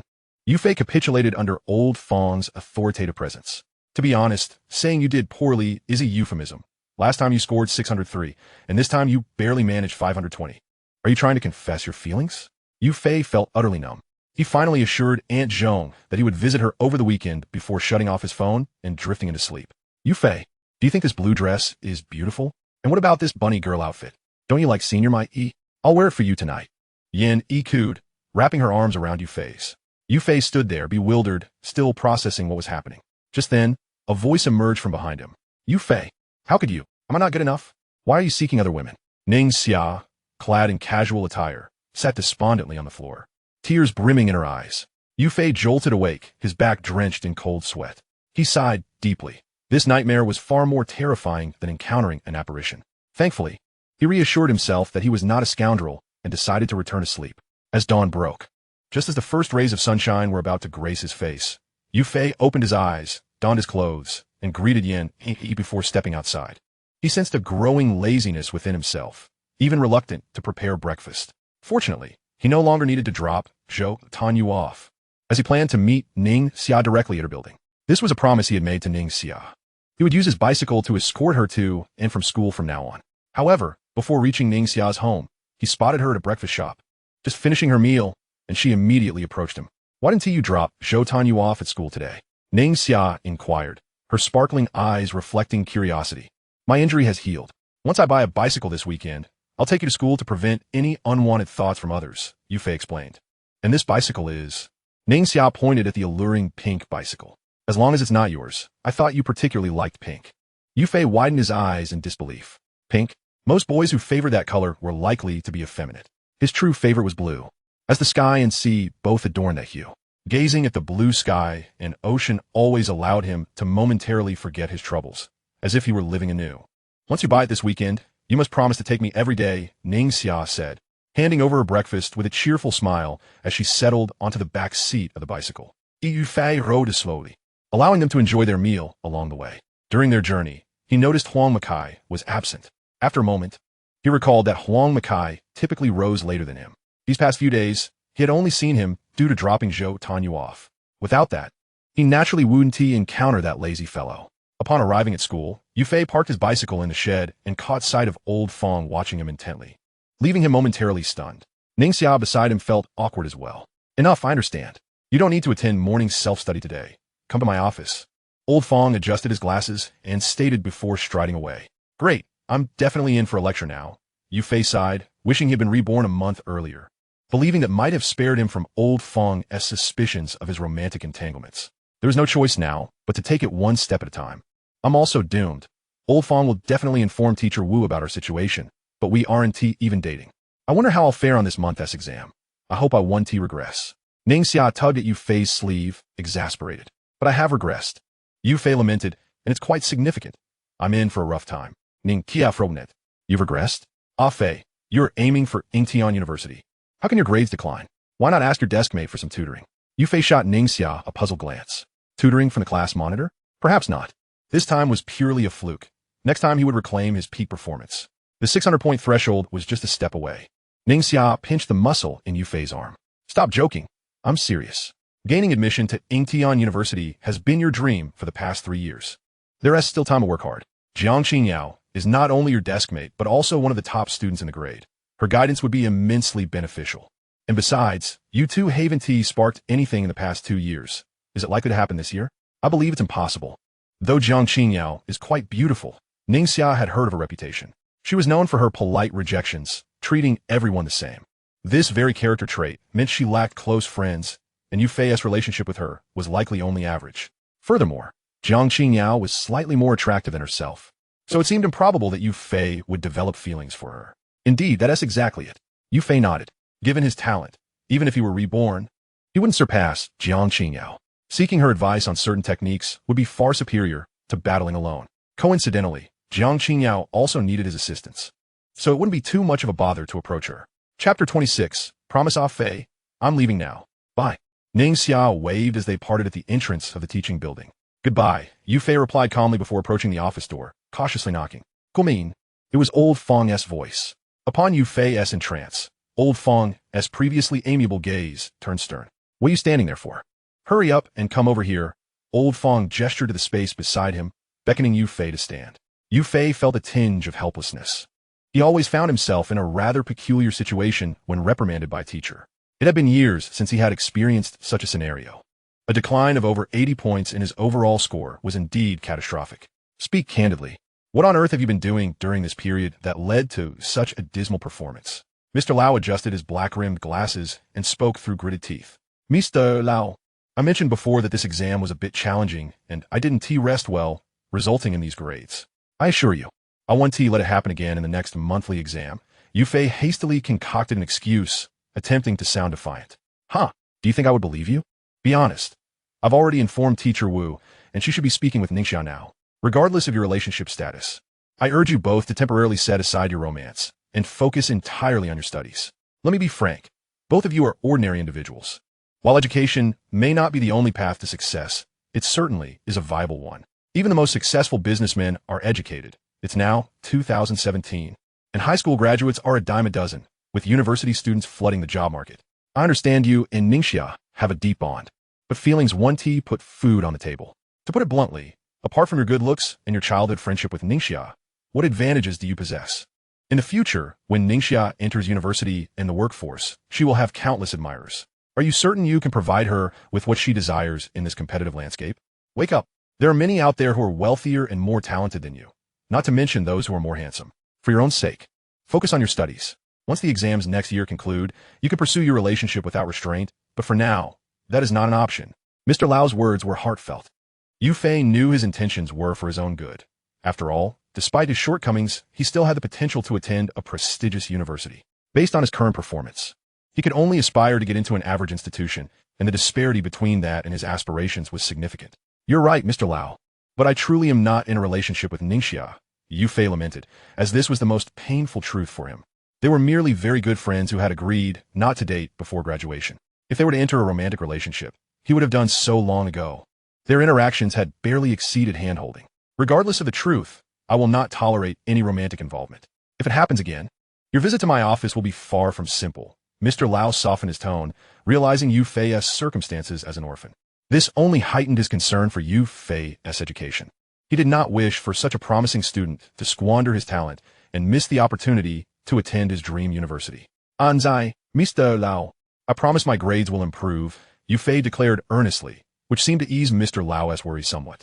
Of course, a reprimand was inevitable. Very well. You may leave now. Yu Fei exhaled in relief as he stepped out of the office. Just as he reached the door, he noticed Ningxia being ushered over by their homeroom teacher, Ms. Wu, who also happened to be Mr. Lau's wife. Mr. Lau has finished speaking with you, Ms. Wu smiled upon seeing Yu Fei. Ningxia stood beside her, her demeanor cool and aloof, not wanting to spark any unnecessary misunderstandings with Yu Fei while Ms. Wu was present. In her eyes, although Yu Fei and she were not officially a couple, their relationship was close enough, merely awaiting confirmation upon graduation. Now that their secret was seemingly exposed, she felt compelled to keep her distance, though she would not mind once they were outside the school. I guess so. Yu Fei could only respond non-committally. Recognizing that Ms. Wu was far more gentle than Mr. Lau, he wondered how Mr. Lau had managed to win her heart. You two little rascals. Why didn't you stir things up sooner? Your relationship seems to be blossoming, yet you're in your final year of high school. Why not just endure for a few more months? Surely, you can spare that time, Ms. Wu observed, scrutinizing the pair. Ms. Wu, I truly didn't.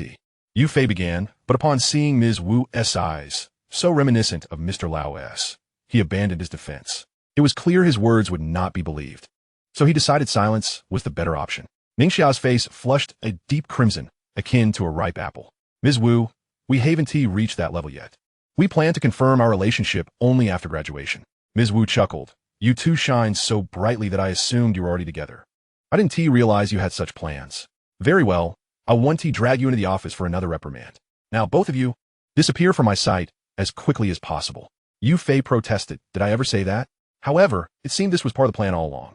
At that moment, Ningxia was too embarrassed to look at either of them and swiftly dashed to the first floor. What are you dawdling for? Hurry back to class. I've told you not to confirm your relationship before graduation. Get back and focus on your studies. Ms. Wu's expression shifted from maternal to firm as she directed her words at Yu Fei. Thank you, Ms. Wu. I'll be on my way. Yu Fei bowed respectfully, then hurried back to the classroom. Upon reaching Jiang Qingyao's side, he was drenched in sweat. He had just endured a lengthy reprimand first thing in the morning. Could it be a consequence of waking up early? What's wrong? You look flustered, Jiang Qingyao inquired. Setting down her pen. Just a minor issue. Yu Fei waved his hand dismissively, indicating it was no big deal. However, under Jiang Qingyao's keen observation, his subtle expressions were hard to conceal. If you don't want to share, that's fine. Nevertheless, Jiang Qingyao had little interest in others' private matters. Asking Wuden to change anything, and it was better to devote her time to studying. By the way, class leader, what kind of help did you need yesterday? Yu Fei asked. Jiang Qingyao's eyes twinkled slightly. Pretend to be my boyfriend. Yu Fei was taken aback. What? Although that sounds rather cliché, it seems quite reasonable. You heard me right. There's this guy who has been persistently pursuing me. I've told him I have a boyfriend, but he doesn't believe me. So, I hope you can assist me, as we are friends, right? Jiang Qingyao flashed a mischievous smile. All right, I'll help you. Yu Fei pondered for a moment. He needed Jiang Qingyao's tutoring anyway, and she would surely agree to assist him. Helping her out would serve as compensation. Besides, Jiang Qingyao was one of the most popular girls at their school, with only Ningxia rivaling her in terms of popularity, coupled with her amiable personality and excellent grades. Assisting her would be akin to making a new friend, which seemed quite advantageous. Chapter 27. The door knocked. By the way, Mr. Lau has already placed the score rankings on the podium. Your recent drop is rather significant. After addressing this matter, Jiang Qingyao turned to Yu Fei, her large eyes blinking inquisitively. Have you confirmed your relationship with Ningxia? Yu Fei shook his head.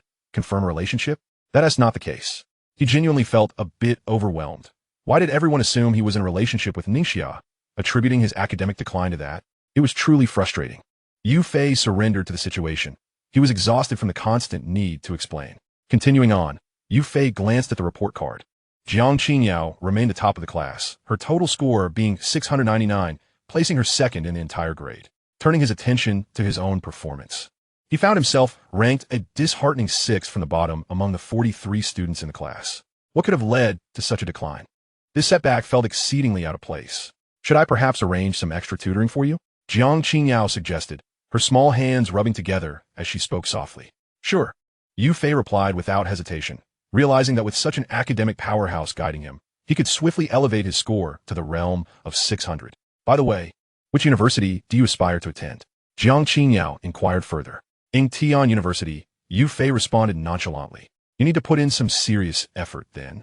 Jiang Qingyao remarked, furrowing her brow. With Yu Fei's current score of 520, an increase of 100 points would be necessary to gain admission to Tian University. Let us hope this is just a case of underperformance.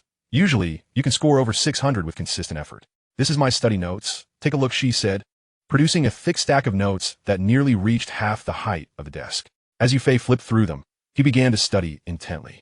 Class monitor, you are truly impressive. No wonder you can score over 700, he commended, giving her a thumbs up. He found it remarkable how completely she immersed herself in her studies. Of course, my innate talent plays a significant role, she replied. Reaching 600 is achievable through hard work, but to go beyond requires a bit of gift. Jiang Qinyao's beautiful eyes twinkled. Well, I suppose it helps that I lack many interests outside of studying. Yu Fei scratched his head, finding her reasoning refreshingly straightforward. After class, Huang Makai hovered beside Yu Fei, seeking advice. Hey, should I confess my feelings to Tian? He asked, clearly torn. It depends on your own feelings. Yu Fei replied, shaking his head in exasperation. What do you think your relationship with her is like? If it's still good, you might consider casually asking her birthday or confessing during New Year's. That could work. Huang Makai pondered this and found it somewhat reasonable. Thank you, Duffy. I'll treat you to a meal next time. Yu Fei shot him a disdainful glance. When there's something, I'm Fei Ge. When there's not, I'm De Fei. F you. Just then, Yu Fei spotted Zhou Tianyu approaching. Yu Fei, here is the money for the medicine from last time. I'm sorry for taking so long, she said, her eyes shyly avoiding his gaze beneath her black-rimmed glasses. I thought I told you that you don't need to pay me back. Yufei replied, taking the money and stuffing it back into her school uniform pocket. If you really want to repay me, come work at my store after graduation. I'll pay you. That would be helpful to me. Zhou Tianyu blinked in disbelief. You're opening a store? That's amazing. Yufei smiled lightly. It's part of my plans. But my focus is still on studying now. I hope you achieve your dream university as well.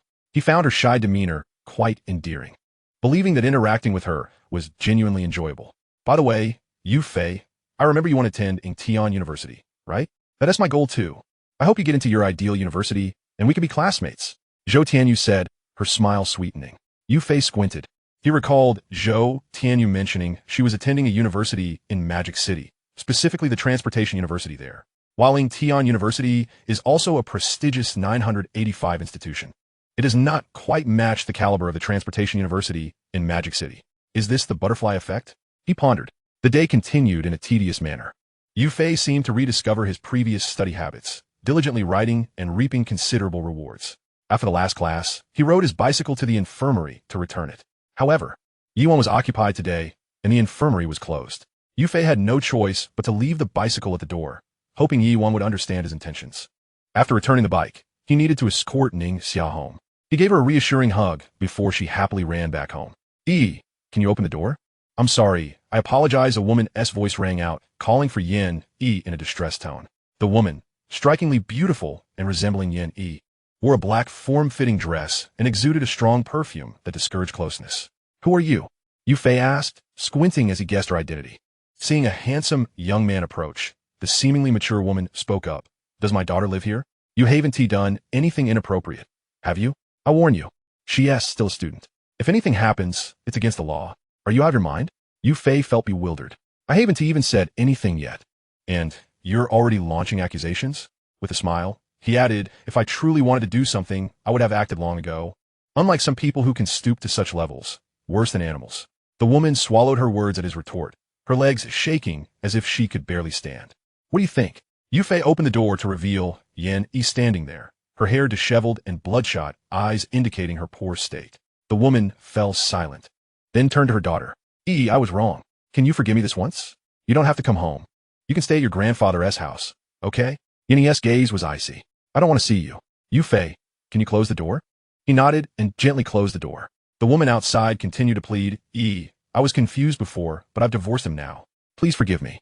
Yin ignored her mother's desperate cries, sitting quietly on the sofa with headphones on, not making a sound. Are you all right?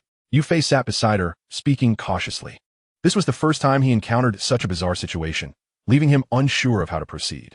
After some thought, he decided to comfort Yin first. As the victim, her feelings were undoubtedly the most hurt. Encountering such a mother was indeed unfortunate, and in many ways, he felt much happier than Yin. Though he had been an orphan since childhood, his adoptive parents treated him well, maintaining a living standard above that of ordinary people. While he wouldn't describe himself as particularly extroverted, he was certainly not reclusive. Chapter 28, Sailor Uniform. I'm fine, Yin replied, her body relaxing. As long as I don't have to see her, my mood improves tremendously. She resembled a startled little cat, her demeanor growing increasingly uneasy. Yufei gently patted Yin's head, encouraging her to lean against him, and reassured her, it's all right, relax. I won't pressure you into doing anything. Just stay here comfortably. Upon hearing these words, Yin could no longer hold back her emotions. She nestled her head against Yufei's chest, tears streaming down her face in a steady flow, accompanied by soft, mournful sobs. It's okay now. Observing the girl in distress, Yufei tenderly stroked her back, offering the comfort she so desperately needed. Yet, instead of ceasing, her tears flowed more abundantly, though her sobs remained subdued, perhaps to avoid alerting the woman outside. It is often the case that one reveals their most vulnerable side to those closest to them. In that moment, there was no doubt that Yin had laid bare her heart to Yufei. However, certain thoughts merely flickered through her mind before vanishing without a trace. Yufei, I crave stir-fried pork with green peppers. As her cries began to diminish, Yin wiped her tears away and playfully requested with a smile. All right. Yufei nodded and headed to the kitchen, preparing 2 plates of stir-fried pork with green peppers along with a couple side dishes. After setting the table, he realized he was feeling a bit hungry himself. He had been intending to eat long before, but had been delayed by Yin's mother's visit. Meanwhile, the voices outside gradually faded, until Yin's mother called out, since you don't want to see your mother right now, I want to take you back. Just be careful. You can return whenever you wish. The outside fell into complete silence. Yin-Es expression remained unchanged, as if this matter held no significance for her. It's so spicy, I love it. Yin-E chewed on the stir-fried pork, relishing the meal. For a girl from Hunan, spicy food was a necessity. Slow down. Noticing Yin-Es eagerness, Yufei gently dabbed at the grains of rice at the corner of her mouth with a tissue. He suddenly felt as if he were nurturing a beautiful girl. This realization was somewhat troubling, as he sensed his thoughts veering into inappropriate territory. Are you thinking of something unclean? Yin-E, noticing Yufei's momentary distraction, gazed at him with a playful smile. How could that be? I'm not that kind of person. Yufei quickly denied without a second thought. Actually, I could be quite obedient. Yin-E leaned closer to Yufei's ear, her breath brushing against his eardrum. Yufei? I truly haven't entertained such thoughts. Yufei found it hard to believe that Yin-E could perceive him in such a lascivious light. Is it that you can't? Yin-E pouted her lips, casting him a look of feigned pity. Can't? I'm not swayed by such provocations. Yufei chuckled. He was well aware of Yin-E's intentions, yet he had little interest in her, despite her being of age. He would only consider such matters after graduation. Yin-E turned away before inquiring, Yufei, when will your novel be published? Yufei scratched his head. I currently have over 100,000 words in reserve. I plan to wait until I reach over 1 million before releasing it, which shouldn't be long. I expect it to be ready by December. Yin-E placed her phone on the table. December? That feels like an eternity. Yufei rolled his eyes. He found her impatience amusing. Most authors didn't write at such a rapid pace. Writing 100,000 words in 3 months, while ensuring a coherent plot, was a feat that 99 of web authors couldn't achieve. Then, they engaged in a round of mobile gaming, yet again being led by Yin-E, which felt rather mundane. Before long, Yin-E excused herself to take a shower. About 15 minutes later, a voice called out from the bathroom, Yufei, I forgot to grab my clothes. Could you fetch me some from the wardrobe? Which ones do you need? Yufei shouted back. Yin-E often misplaced things, and he couldn't help but wonder how she managed in the past. Her father had left when she was young, and her mother had always been preoccupied with romance. It was a rather daunting environment to contemplate. Anything you like. Yin-E's tinkling voice echoed back. Yufei felt a twinge of annoyance at the thought of picking out clothes for a girl. He had helped Zhong Xie and Ning Xia with this when they were younger, but he hadn't done so since middle school. Opening the wardrobe in the bedroom, he found Yin-E's clothes to be few in number, but distinctive, mostly comprised of light blue and white garments. As he rummaged through them, he stumbled upon a sailor suit. Yufei frowned. Although he had assisted Yin-E in selecting a few outfits, the majority were her own choices. He hadn't anticipated her acquiring a sailor suit. He couldn't fathom why such attire was popular among girls. Moreover, sailor suits often carried certain implications. Nevertheless, they did look appealing on girls, and Yufei couldn't help but envision how Yin-E would appear in one. It was undeniably enticing. Without hesitation, he retrieved the sailor suit for Yin-E, indulging in the visual treat. Stepping out of the bedroom, he handed the outfit over. 3 seconds later, a voice came from the bathroom. Yufei, is it that you're so eager to see me in a sailor suit? I initially thought you were just into feet, but it seems you have a penchant for everything. Truly, men have no particular preferences. They're simply driven by base desires. Yufei chuckled. Just say whether you'll wear it or not. I didn't buy it, so whoever purchased it can wear it. A disdainful voice responded from the bathroom. Fine, I'll wear it. It was meant for you to see. Just try not to drool all over yourself. Yufei reclined on the sofa, glancing at his phone when a message popped up.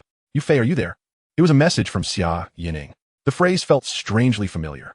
It reminded him of how he used to message her before his rebirth, though she always took her time to reply. After his rebirth, he realized this was quite the submissive behavior. Now, the tables had turned, and it was Xia Yining messaging him. Not wishing to keep her waiting, he replied promptly. Is there something you need? Nothing much. I just wanted to ask if Yin is staying at your place.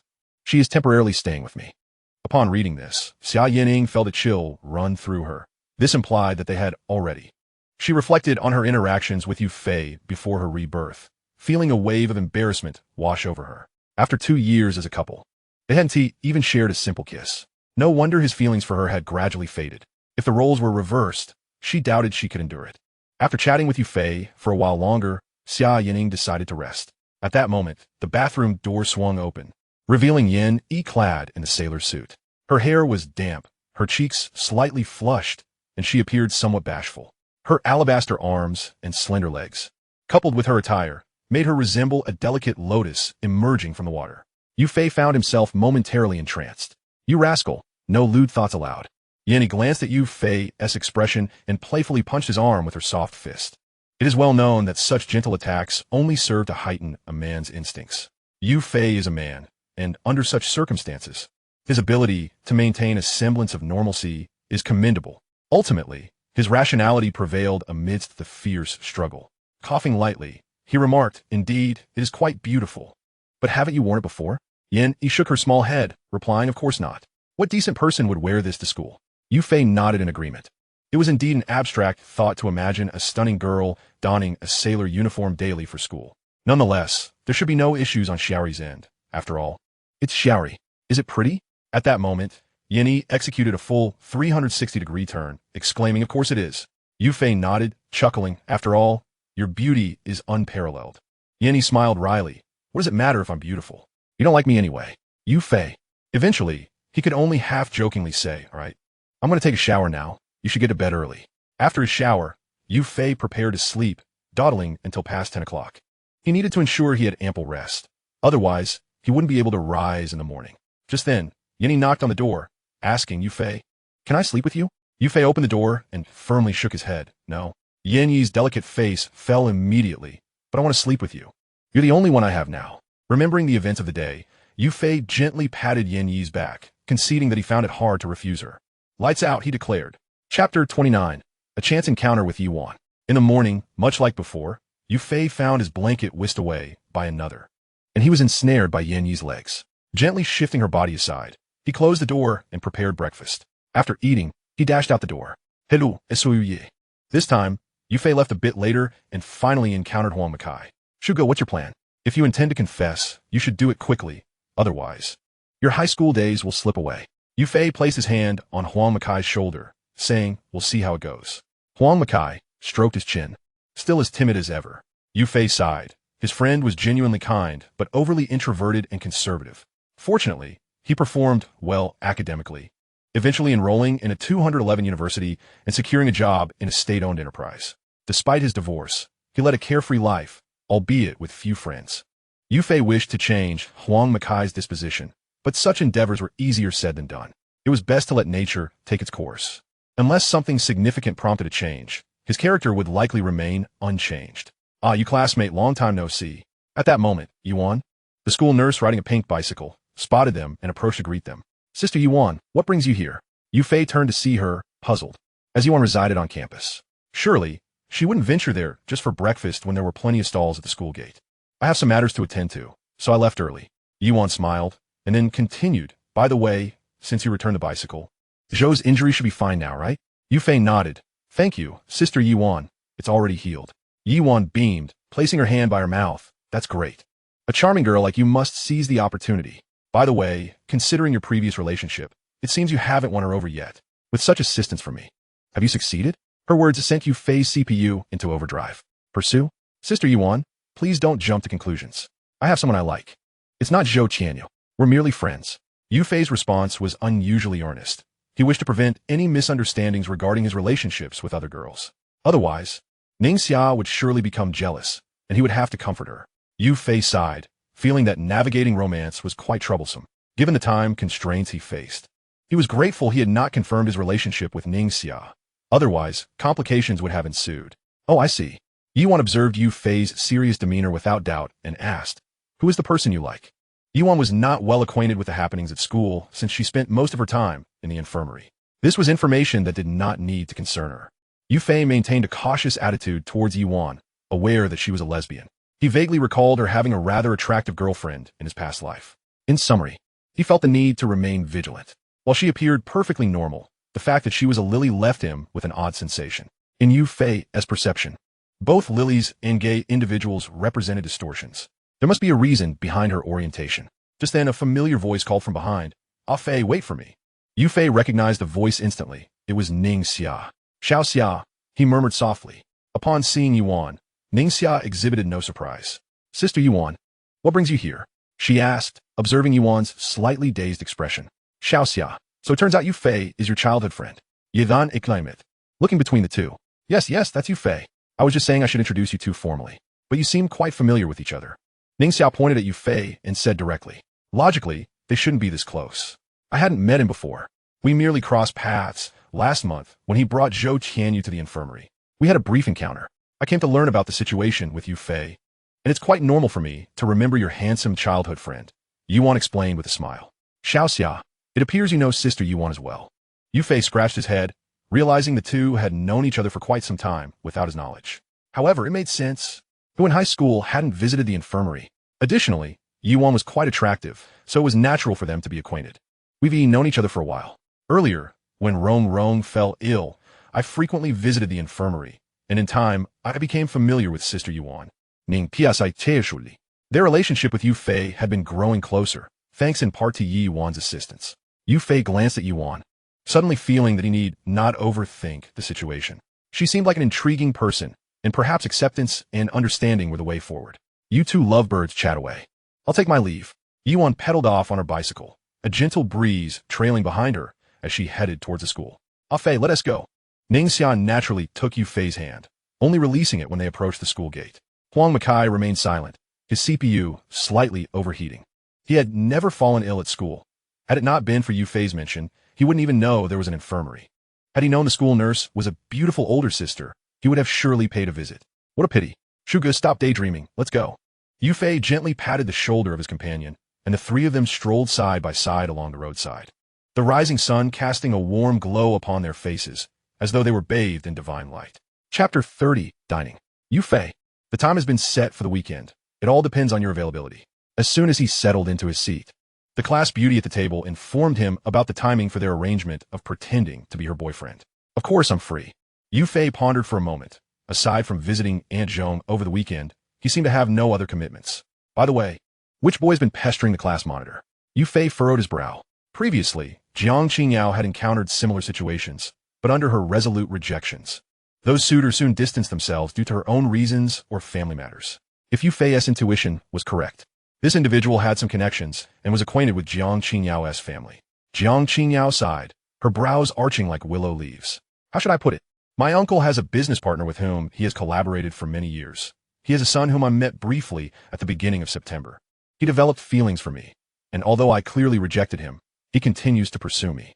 My family, out of concern for Face, has not addressed this matter with him, and my uncle even harbors intentions of bringing us together. Em truly exasperated. Yu Fei snapped his fingers, confirming his suspicions. Indeed, the suitor was a wealthy heir. Although he would eventually inherit wealth, as of now, he was merely an ordinary student. During this time, he had made a decent amount from football and basketball, but it was just in the hundreds of thousands, primarily because he dared not wager excessively due to the inherent risks. According to his calculations, he would have several million by graduation, and coupled with the income from his writing, he would have sufficient capital to embark on a venture. After that, he resolved to refrain from further involvement in such matters. In essence, apart from his handsome appearance, he possessed little else. Your uncle wishes to play matchmaker? He must not be lacking in looks then. Yu Fei recalled Jiang Qingyao's mother, who was exceedingly beautiful, and it stood to reason that her uncle would not be unattractive either. If he were truly repulsive, her uncle would not attempt to bring them together. Indeed, he is not unattractive, even somewhat charming, but he pales in comparison to you. Jiang Qingyao smiled, revealing a hint of amusement. Otherwise, I wouldn't be seeking your assistance. By the way, aren't we good friends? From now on, please refrain from calling me class monitor, as it makes our relationship seem distant. You can simply call me Qingyao. Yu Fei nodded. Very well, I shall call you Qingyao from now on. At that moment, Jiang Qingyao handed him a notebook, seemingly containing over a dozen volumes. The previous study notes were merely a portion. I left a small part at home. Since you need them, I brought everything. Yu Fei raised his thumb in admiration. Indeed, the realm of academic excellence is beyond our comprehension. Contemplating this, Yu Fei felt an increasing sense of regret. Had Jiang Qingyao not perished in his previous life, he could only imagine how she would have flourished, relying on her uncle's connections, even if her entrepreneurial endeavors failed. Securing a position as a senior executive or even a president would have been well within her reach. What academic excellence! I merely work harder than others. Jiang Qingyao arched an eyebrow, responding. Indeed, you have exerted a tad more effort. With both talent and diligence, such individuals attaining academic brilliance incited no jealousy within him. Zhou Qianyu had just completed a math problem when, inexplicably, she glanced over at Yu Fei. Seeing him laughing and conversing with Jiang Qingyao, she felt a pang of discomfort. Yu Fei truly has many friends. Ning Xia and the class monitor are both stunning. Unlike me, who appears rather plain. Some refer to her as the ugly duckling, but she disagreed. The ugly duckling transforms into a beautiful swan because it was always a swan at heart, merely blossoming later. Yet, she felt as if she were the true ugly duckling. As these thoughts swirled in her mind, Zhou Qianyu felt increasingly distressed. She did not wish to dwell on it, but the relentless mental turmoil tormented her. It seemed that only when she was with Yu Fei did she feel at ease. Her grandmother often remarked that romantic entanglements were experiences she would inevitably face. Perhaps it was time for her to cultivate more friendships. Yu Fei was commendable, as was Ning Xia. Even Huang Makai seemed to be a decent friend. As noon approached, Yu Fei placed his hand on Huang Makai's shoulder. Preparing to head to the cafeteria, shall we dine together? At that moment, Zhou Qianyu approached the two, summoning her courage to speak cautiously. Sure, Yu Fei replied with a smile. Huang Makai had no objections either. After all, they were friends, and dining together was a normal occurrence. Thus, the three of them made their way downstairs. Upon arriving at the first floor, Yu Fei spotted Ning Xia and Fan Rongrong from a distance. Ning Tia, upon seeing Yu Fei, approached with a cheerful demeanor, lightly nudging his arm before releasing it. Ah Fei, let us go. Just as she was about to step away, she noticed Zhou Tianyu approaching, beaming as she grasped Ning Xia's hand. Zhou is here too. Let us all go together. Having learned of Zhou Tianyu's background, Ning Xia felt no animosity toward her.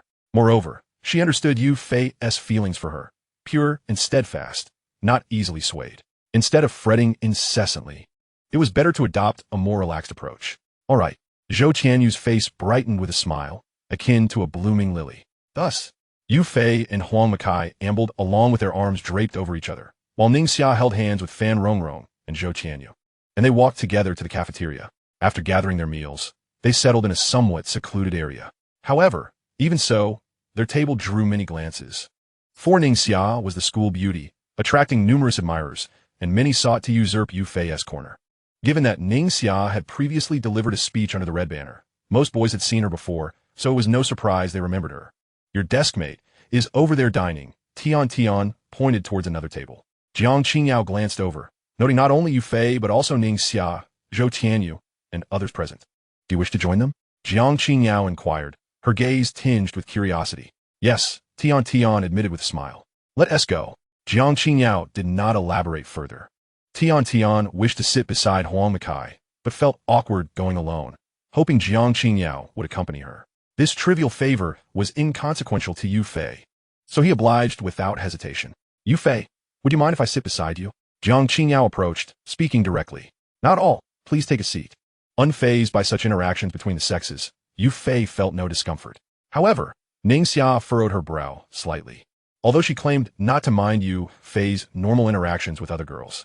The thought of Jiang Qingyao not only sitting beside him in class, but now also at lunch irked her. Thus, she discreetly pinched Yu Fei's waist. Yu Fei was momentarily taken aback. The pinch was not overly forceful, yet he wondered why Ning Xia was acting this way. Realizing he had nearly forgotten that she could be quite possessive, he understood that sitting with Jiang Qingyao would inevitably provoke her jealousy. However, there truly were no other seats available. The table accommodates 10 individuals, yet the chair opposite bears water stains, allowing only 2 to sit. It is hardly reasonable to separate Tian and Huang Makai, compelling Jiang Qingyao to take her place there. Yu Fei's eyes flickered, and he leaned towards Ning Xia, sitting closely beside her. He delicately pinched his solitary beef ball and offered it to her lips. Xiao Xia, do you not adore beef balls? Allow me to share mine with you. Ning Xia's face flushed crimson, akin to a monkey's rear, as she shot Yu Fei a glare. After a moment's hesitation, she bit down and swallowed the beef ball whole. Subsequently, she gently rubbed Yu Fei's waist and whispered in his ear, I hope I didn't hurt you just now. Gazing into Ning Xia's sparkling eyes, Yu Fei found it impossible to scold her. He shook his head and leaned in closer, murmuring, of course, it did hurt, so you owe me a recompense. Ning Xia blushed further at Yu Fei's mischievous yet slightly wicked smile. A wave of unseemly thoughts suddenly crossed her mind. You're taking advantage. Before she could finish, Yu Fei wrapped his arms around her waist and resumed his meal. Feeling his proximity made Ning Xia's heart race, and she quietly admonished, Ah Fei, there are so many people watching. Please calm down. The warmth radiating from him, coupled with his intermittent breaths, made her feel somewhat unhinged. Yu Fei pouted, I shan't. Ning Xia, exasperated, lightly punched him and insisted, once we're home, you can do as you please, but not now. Yu Fei immediately released his grip around her waist and queried, what do you mean? Does that imply I can do whatever I wish when we return home? What are you thinking, Ah Fei? Ning Xia, feeling bashful, replied. Could you possibly dispose of those lewd thoughts from your mind? Onlookers witnessed the intimacy between the pair, leaving them awash in a flood of dog food. The meal had scarcely begun, yet they felt satiated. This was Yu Fei's strategy. Since he could not alleviate the situation, he would make Ning Xia awkwardly forget about it, for he was thick-skinned and indifferent. Thus, the seven of them sat at the table, drawing curious glances from those nearby. The two most esteemed beauties of the school seated at the same table? This had never occurred before. However, upon seeing Yu Fei, no one dared approach Ning Xia. Rumors of their relationship had circulated, and it seemed they were indeed true. With their faces nearly touching, their bond appeared to be solidified. Many lamented losing their white moonlight before graduation, yearning to be the one sitting beside Ning Xia, but ultimately, it remained a mere fantasy. As for Jiang Qingyao, a few individuals did muster the courage to engage her in conversation. Those acquainted with her remarked on her kindness and gentle demeanor, reminiscent of a neighborly elder sister. Though she had never accepted anyone's confession, it was precisely this quality that rendered her an object of fascination, even spawning a devoted fan club. Confessions were not uncommon. In such an atmosphere, they completed their lunch. It's so hot. Ah Fei, Ning Xia pouted post-meal. It's your fault for sitting so close. It's sweltering. And I'm practically drenched in sweat. The ceiling fan whirred quietly, yet its effect was minimal. Noticing the beads of perspiration on Ning Xia's forehead, Yu Fei retrieved a napkin from his pocket and dabbed her skin. Her complexion glowed with a porcelain-like radiance. I shall gift you a small fan tomorrow. Just use it when it gets too warm. In the classroom at their school, there were both fans and air conditioning, yet the latter was seldom utilized. Typically only turned on briefly during lunch. He could not fathom why they limited its use. Even the teacher at the podium was drenched in sweat. Yet the air conditioning remained off. Sound great. Ning Xia tugged at Yu Fei's sleeve, never having considered the idea of small fan. He was indeed clever, thinking of such things. Truly, he was her childhood companion, and she longed to remain by his side forever. Chapter 31. Farewell, Xia Yining. Gazing into Ning Xia's sparkling eyes, Yu Fei could not resist pinching her cheek. Ah Fei, what are you doing? Ning Xia, surprised by his playful gesture, found herself compelled to pinch his cheek in return. After feeling the firmness of his face, she quickly withdrew her hand. Xiaoxia, your face feels delightful to touch. Yu Fei murmured, no wonder young girls have such tender skin. You're insufferable, Ning Xia retorted, though she secretly relished the sensation. While others might not be permitted such liberties, when it came to Yu Fei, it hardly mattered. She would eventually allow him to touch her anyway. Seeing that Ning Xia did not rebuke him, Yu Fei couldn't help but smile again. Can I touch your conscience? Pervert. Ning Xia seemed slightly annoyed and distanced herself. Leaning against Fan Rong, Yu Fei chuckled softly. Teasing his childhood friend was entertaining, and he felt he had truly lived a dog's life in his past life. Life must be enjoyed. It is not merely about survival. There exists poetry and distant horizons. Once the meal concluded, let us go, Xiaoxia. Observing Ning Xia's reluctance to move, Fan Rong wrapped her arm around her left, unsure of what to say. The lunch had felt rather stifling. Should there be a next time, she would certainly refrain from dining with Ning Xia and Yu Fei again. Yu Fei, meanwhile, was casually slinging an arm over Huang Maokai's shoulder. Ning Xia, your skin is so fair. What skincare products do you use? On the way, Tian leaned closer to Ning Xia and whispered her inquiry. It doesn't really matter, Ning Xia replied nonchalantly. I was born this way. I don't use any special products. At most, I use some family-sized skincare. They weren't from a wealthy family. And Ning Xia did not wish to burden her parents with expensive skincare purchases. You're truly naturally beautiful, Tian remarked enviously, even as a woman. She found herself admiring Ning Xia's appearance. If Ning Xia were to dress up, she could hardly imagine the extent of her beauty. Ning Xia's complexion is indeed remarkable, Jiang Qingyao added, recalling the first time she laid eyes on Ning Xia in high school. Realizing they shared a similar skin texture, it was then that they became acknowledged as the school's two leading beauties, a status that remained unchallenged to this day. There had never been a vote. It was simply a consensus among students over time. Jiang Qinyao's skin is also quite good, Ning Xia noted, catching a glimpse of her figure, seemingly a tad larger than her own. Although they both wore a D cup, there was still a difference. If Jiang Qingyao continued to develop, Ning Xia shuddered at the thought. Yet if Yu Fei preferred larger sizes, then perhaps her own figure could be considered ample. What should she do? Jiang Qinyao's cheeks flushed. Ning Xia, where are you looking? Ning Xia, flustered, snapped back to reality and quietly asked Jiang's classmate. How has Yu Fei been in class lately? Jiang Qinyao's beautiful eyes blinked slightly, It was evident that she had been putting in more effort lately.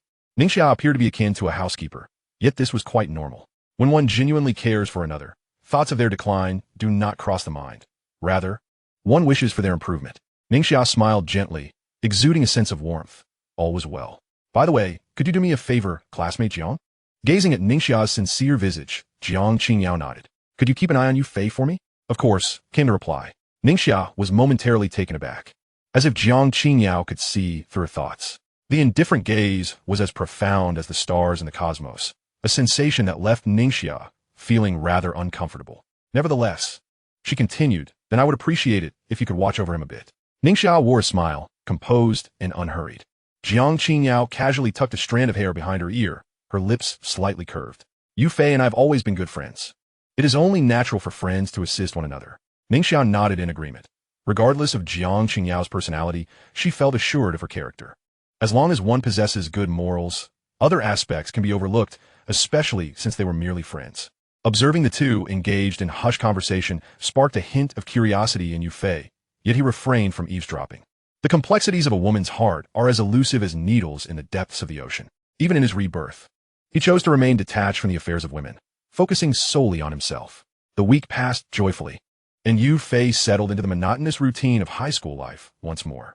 However, his flirtations with Ningxia, leisurely strolls with Yan Yi, and casual chats with Xia Yinying alleviated much of his stress. When the weekend arrived, he had arranged to meet Xia Yinying at a nearby Sichuan restaurant on Friday afternoon. Upon his arrival, he discovered Xia Yinying waiting for him at the entrance. Clad in a pure white short-sleeve shirt adorned with a gossamer light blue jacket and a flowing blue skirt, she exuded a hint of sweetness that was hard to overlook. Old Yu Fei, Xia Yinying almost let slip the term of endearment hubby, but she thought better of it. He would surely be displeased if she did. Yinying, it's been a while, Yu Fei said, halting half a meter away from her. The subtle distance between them struck Xia Yinying like a bolt from the blue, leaving her heart heavy with unspoken words. You jerk, I said let's be just friends, but you truly regard me as merely a friend. It's been a while. Shall we head inside? Xia Yinying clasped her hands tightly together at her waist. MHM, Yu Fei nodded slightly, his expression betraying a sense of unease. His steps were light, yet imbued with a sense of release. The past was behind him, and the future was his to shape. Chapter 32. The Transformation of a Yandere? You choose the dishes. Yu Fei gestured for Xia Yinying to sit across from him, extending his right hand. No, you order instead. This meal is my treat. Xia Yinying replied, suppressing her emotions as she observed the palpable tension. Very well, Yu Fei conceded, recognizing that Xia Yinying, with her affluent background, would not fret over such trivialities. Moreover, if he were to decline, they might not even remain friends. Waiter, I'll have a portion of shredded pork with green peppers, boiled pork slices, spicy chicken, and a bowl of rib soup, please. Yu Fei recalled that Xia Yinying relished rib soup, particularly during her menstrual cycle, and he had often made her a bowl. Though more than half a month had passed, the memories from his previous life remained vivid in his mind. Had he truly moved on?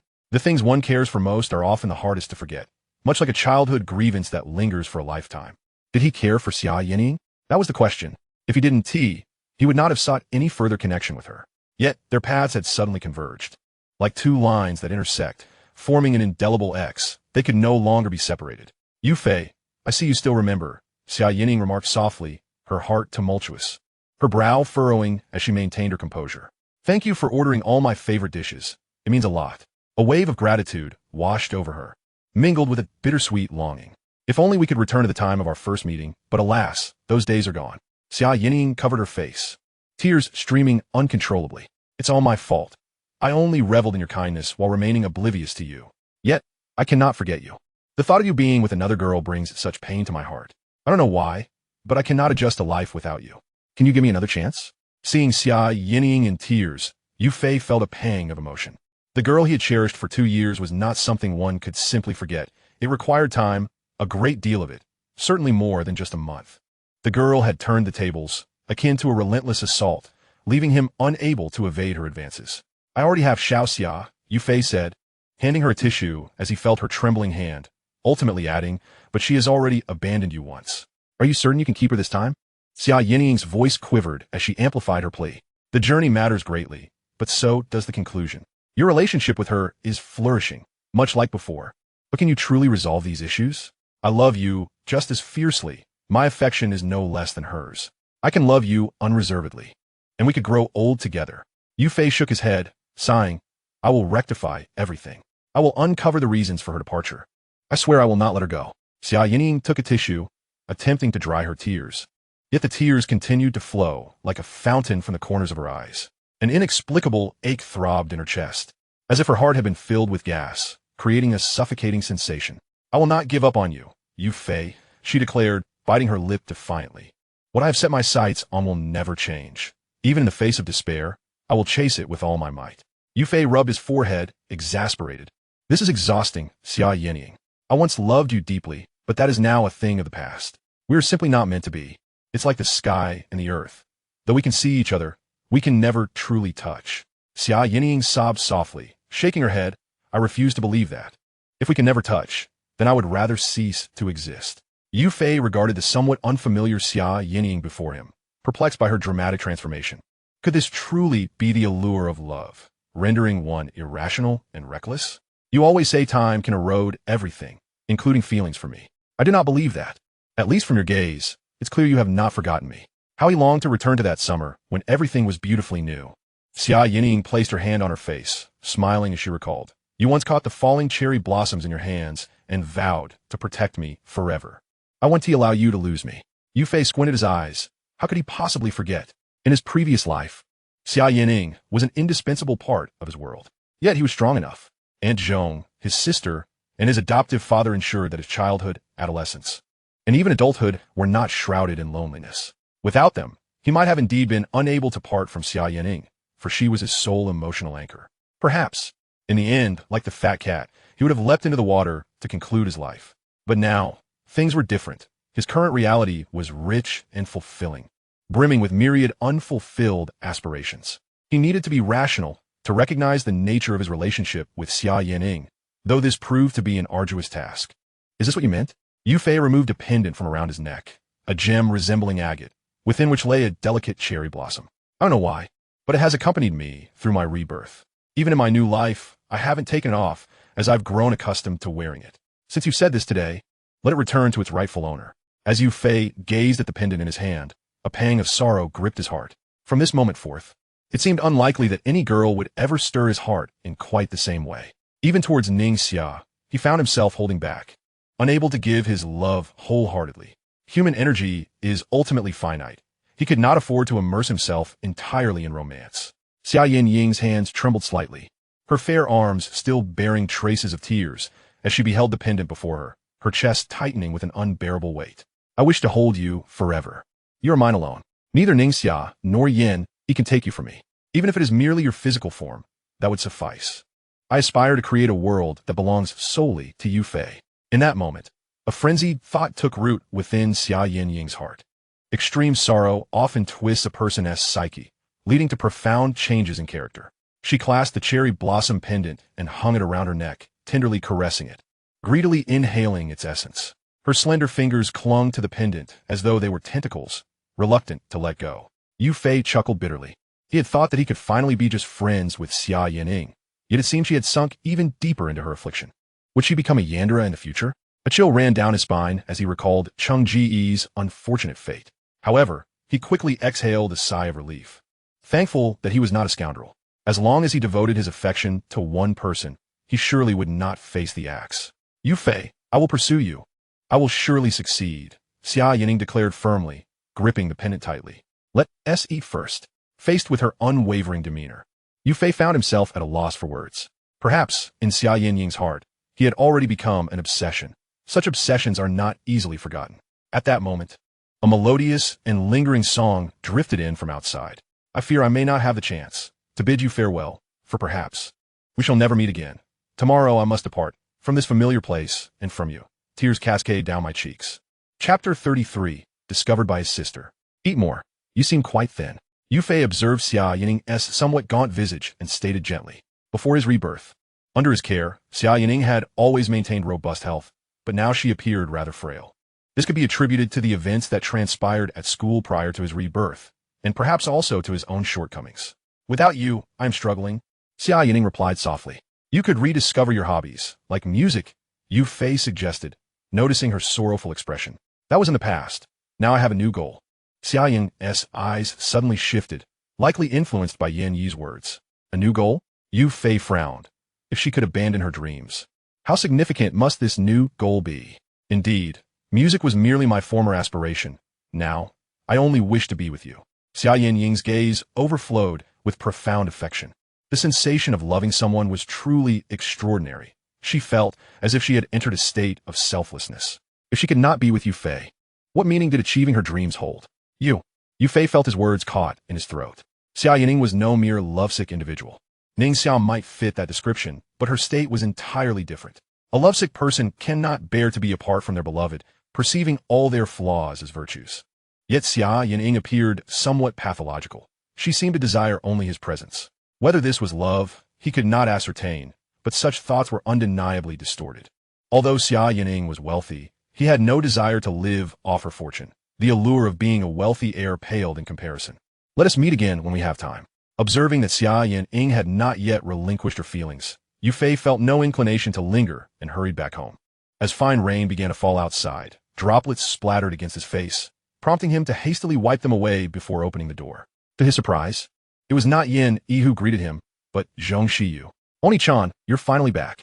Upon seeing Yu Fei slightly damp, Zhong Shiyu narrowed her eyes and smiled. Yu Fei felt a wave of confusion. Zhong Shiyu's sudden appearance implied she had met with Yin Yi. A chill crept down his spine, colder than the rain itself. Oni-chan, care to explain? Zhong Shiyu pointed at Yin Yi, who was bringing a towel to Yu Fei. She's a friend staying at my home for the time being, Yu Fei responded, straightening up, feeling as if he were a criminal. Had he done anything with Yin? What was there to fear? A friend? Zhong Shiyu scrutinized Yin Yi, drying Yu Fei's wet body, squinting. Is this what you call friendship? Yin Yi nodded. We've been friends for a while. It's just a pity that Yu Fei already has someone he likes. I want to be the little sister, but he won to agree. She cast a wistful glance at Yu Fei. Zhong Shiyu's lips twitched. You didn't mention you like my brother. Yin Yi leaned against Yu Fei, grinning. Does it make a difference? He refuses to accept me anyway. Zhong Shiyu ground her teeth. You wicked woman. Get away from my brother. She forcefully yanked Yin Yi aside. Observing this, Yu Fei resorted to vague explanations. Shiyu, the situation is quite complex. Her staying in my place is for a reason that you wouldn't comprehend. If you truly understood, I wouldn't need to explain. In essence, this is an unavoidable circumstance. Zhong Shiyu shot him a disapproving look. So it seems Oni-chan is a scoundrel after all. I must inform Ning Xia about this immediately. Seeing Zhong Shiyu reach for her phone, Yu Fei awkwardly chuckled. Shiyu, my dear sister. Put down the phone and take a deep breath. Calling Ningxia is no joke. It's a matter of life and death. In the province of Ningxia, the vinegar jar, upon learning of his cohabitation with another, particularly a stunning young lady, is likely to disregard me for the time being. Just a jest. Look at your cowardly demeanor. Zhong Xia set down her phone and inquired, what do you intend to do? Yu Fei, with a helpless shrug, gently caressed Yin Yi's hair, acknowledging that there was no choice. For now, Yin Yi would have to stay with him, lest she be left homeless. Zhong Xia furrowed her brows, her eyebrows forming a delicate arc. One cannot deny that Yin Yi is exceptionally beautiful, rivaling even Sister Ningxia. It seems that my elder brother is quite the magnet for romantic pursuits. What a splendid excuse, dear brother, she chuckled, feeling somewhat exasperated.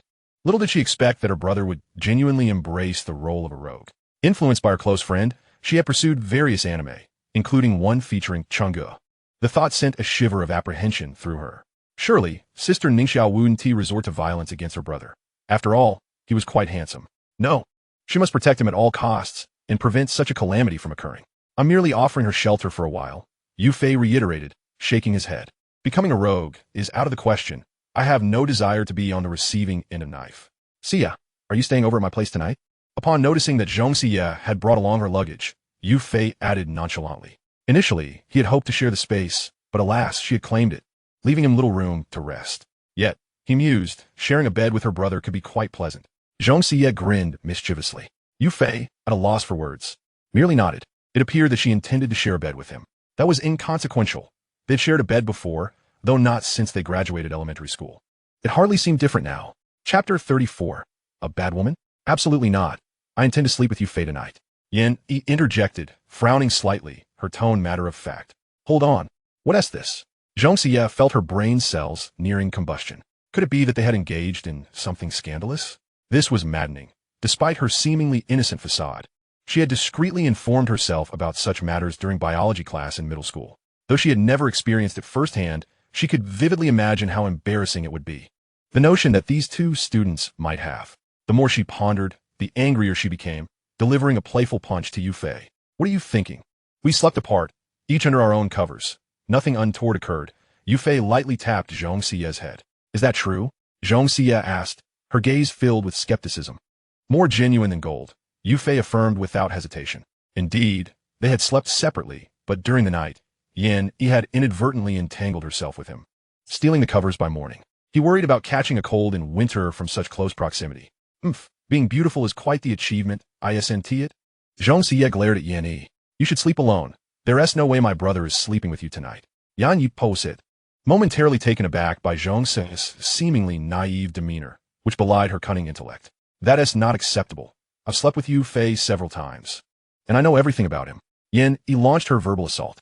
Yufei rubbed his forehead, bemused by her audacity. Ah, wicked woman, I shall have to eliminate you. Hearing this, Zhong Xie felt her defenses shatter entirely. As she prepared to engage Yin in a physical tussle, Yufei, intrigued by the unfolding drama, interjected, Today, you should share a bed with Yi. Zong you foot, Yi. Given your close relationship, why doesn't she call you Fei? Furthermore, there's no way I'm sharing a bed with this wicked woman. Observing the tension between the two, Yufei felt his sanity slipping. He had to meet Jiang Qingyao tomorrow. He couldn't allow today's turmoil to deprive him of sleep. At that moment, a tantalizing aroma wafted through the air, the savory scent of meat. Yin removed her apron and suggested, Let's eat first, shall we? Fei, I want to hold it against you, little one. Upon hearing Yin refer to Yufei in such a manner, Zhong Xie's forehead erupted with indignation. Who are you calling little one? Yufei quickly interjected. Xie, your stomach is growling. Let us eat first. Zhong Xie touched her belly, and indeed, it rumbled audibly.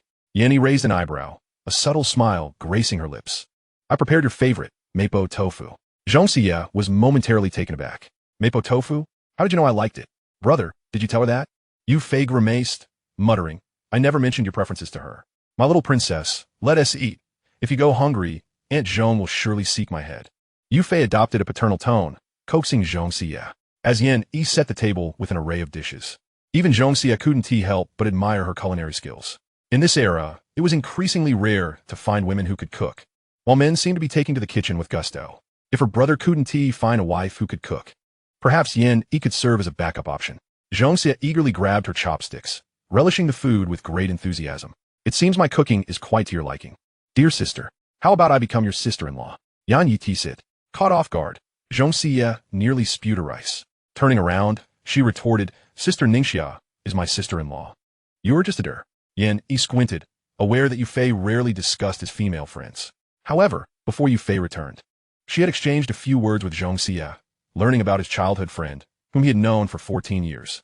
This revelation weighed heavily upon her. In her recollection, Yufei had a childhood sweetheart. How could one suddenly materialize? The thought baffled her. It seemed she would have to extract information from Zhong Xie after the meal. Counting on her fingers, Yin noted Jiang Qingyao, Xia Yinying, and now a childhood friend. Zhong Xie was not even his biological sister, though she had yet to see what Yufei's childhood friend looked like. Zhong Xie's tone suggested she was indeed attractive. The realization that her rivals numbered 4, all of whom were enchanting beauties, left her feeling dizzy. Brother, I'm done eating. Zhong Xie beamed sweetly, pouring herself a glass of ice water. She drank in one go and then reclined contentedly on the sofa. Your sister is quite adorable, Yin remarked, sitting beside Zhong Xie with a gentle smile, revealing her dimples. Adorable? You wicked woman, I'm not a child. How can you call me adorable? Zhong Xie pouted, her cheeks flushed pink. She is simply charming, Yufei said, pinching Zhong Xie's cheek, which was as soft and plump as if made of water. Brother, Zhong Xie puffed out her cheeks and leaned against the side, exclaiming, You two are bullying me. She then feigned a cry. Moonlight poured into the hall, and observing the cheerful demeanor of the two, Yin couldn't help but smile as she gazed out at the starry sky, her calves curled up on the sofa. In that moment, she felt an unprecedented tranquility. Yet, this was merely fleeting. Certain decisions awaited her prompt resolution. Chapter 35, Recognition. I'll go take a shower first, Yufei said, noticing the atmosphere gradually becoming harmonious. And he felt a wave of relief wash over him. As Yufei walked away, Zhong Xie and Yin fell into a contemplative silence. Finally, Yin couldn't restrain herself any longer and spoke up. Xie, Actually, we have met before. Zhong Xie furrowed her brow, slightly displeased with this form of address, but still inquired, met before? I truly have no recollection. Yin Yi gently flicked a grain of rice off Zhong Xie's clothing and replied, in the 3rd grade. Do you remember that girl with a single ponytail? Zhong Xie squinted, as if deep in thought, her expression shifting from calm to astonishment. The girl with a single ponytail. Suddenly, Zhong Xie realized that this person bore a striking resemblance to that girl. It was rare for a 3rd grade student to be able to cook, especially when it was her favorite dish, mapo tofu, making the reclusive girl with the ponytail unforgettable to her. That's me. I've been hinting at you for so long, and when you couldn't figure it out, I had no choice but to reveal the truth, Yenny said, shaking her small hand in exasperation, her exquisite features momentarily displaying a hint of helplessness. Yin Yi, you've changed so much that I didn't recognize you at first. Zhong Xie admitted, her attitude having taken a complete turn upon realizing that Yin Yi was indeed the girl with the ponytail. Yin Yi chuckled, ruffling Zhong Xie's hair. People do change, just as you have become so adorable now. Then, she pinched Zhong Xie's cheek, and feeling unsatisfied, she gave it a gentle rub as well. Stop it. Why does everyone enjoy rubbing my face? My mother does it, my best friend does it, my brother does it. Who knew you would too? Zhong Xie exclaimed, a bit speechless, pondering if she truly possessed some magical charm that enchanted both boys and girls alike. Xie, could you elaborate on your brother's childhood friendship with Yu Fei? Yenny interjected at an opportune moment. It seems you're quite eager to pry into my life. Although I don't understand why you are around Oni-chan, I must say your chances are slim. Ningxia has grown up alongside him, Zhong Xie replied. The reason you were unaware of Ningxia back in 3rd grade was that she had chickenpox and was recuperating at home, allowing you the opportunity to get close to him. As for now, I can only say, keep trying. In truth, Zhong Xie didn't harbor any aversion towards Yenny. If she were to become her future sister-in-law, she would not oppose it, especially considering Yin Yi's exceptional culinary skills. Having her as a sister-in-law would indeed be a delight. However, Ningxia was also remarkable, with nearly no chance of losing. The thought of having both as sisters-in-law was tempting yet complicated. Zhong Xie's mind suddenly entertained such mischievous notions, though she quickly dismissed them, knowing that Ningxia was possessive and wouldn't tolerate any rivalry. Moreover, her Oni-chan was at risk of being hurt in the process. Well, that presents quite a challenge, Yenny said, cupping her face with her hands, speaking softly, but don't worry, Xie, I will definitely win over your brother. I'll cook for you every day. Zhong Xie's eyes lit up, nearly drooling at the prospect of daily meals prepared for her. By the way, could you tell me how you came to live at my brother's house? She asked, gazing at Yin Yi with wide eyes, an eager smile on her face. It was just an accident, Yin Yi confessed, withholding nothing from Zhong Xie. Since Zhong Xie was Yu Fei's sister, she was considered family, and there was no harm in sharing. Oh, how unfortunate, Yin Yi, Zhong Xie exclaimed, burying her head into Yin Yi's embrace, speaking softly. I'll come to terms with it. I never expected to meet your brother. Perhaps this is fate. Regardless of the competition, I will pursue him. Even if there are 3 competitors, I will prevail, Yenny declared confidently, raising her small fist, gazing at Yin Yi's stunning visage. Reminiscent of both Pochi-chan and Yukino Shida Yukino, Zhong Xie couldn't help but nibble on her finger, realizing that the pressure from Ningxia was formidable.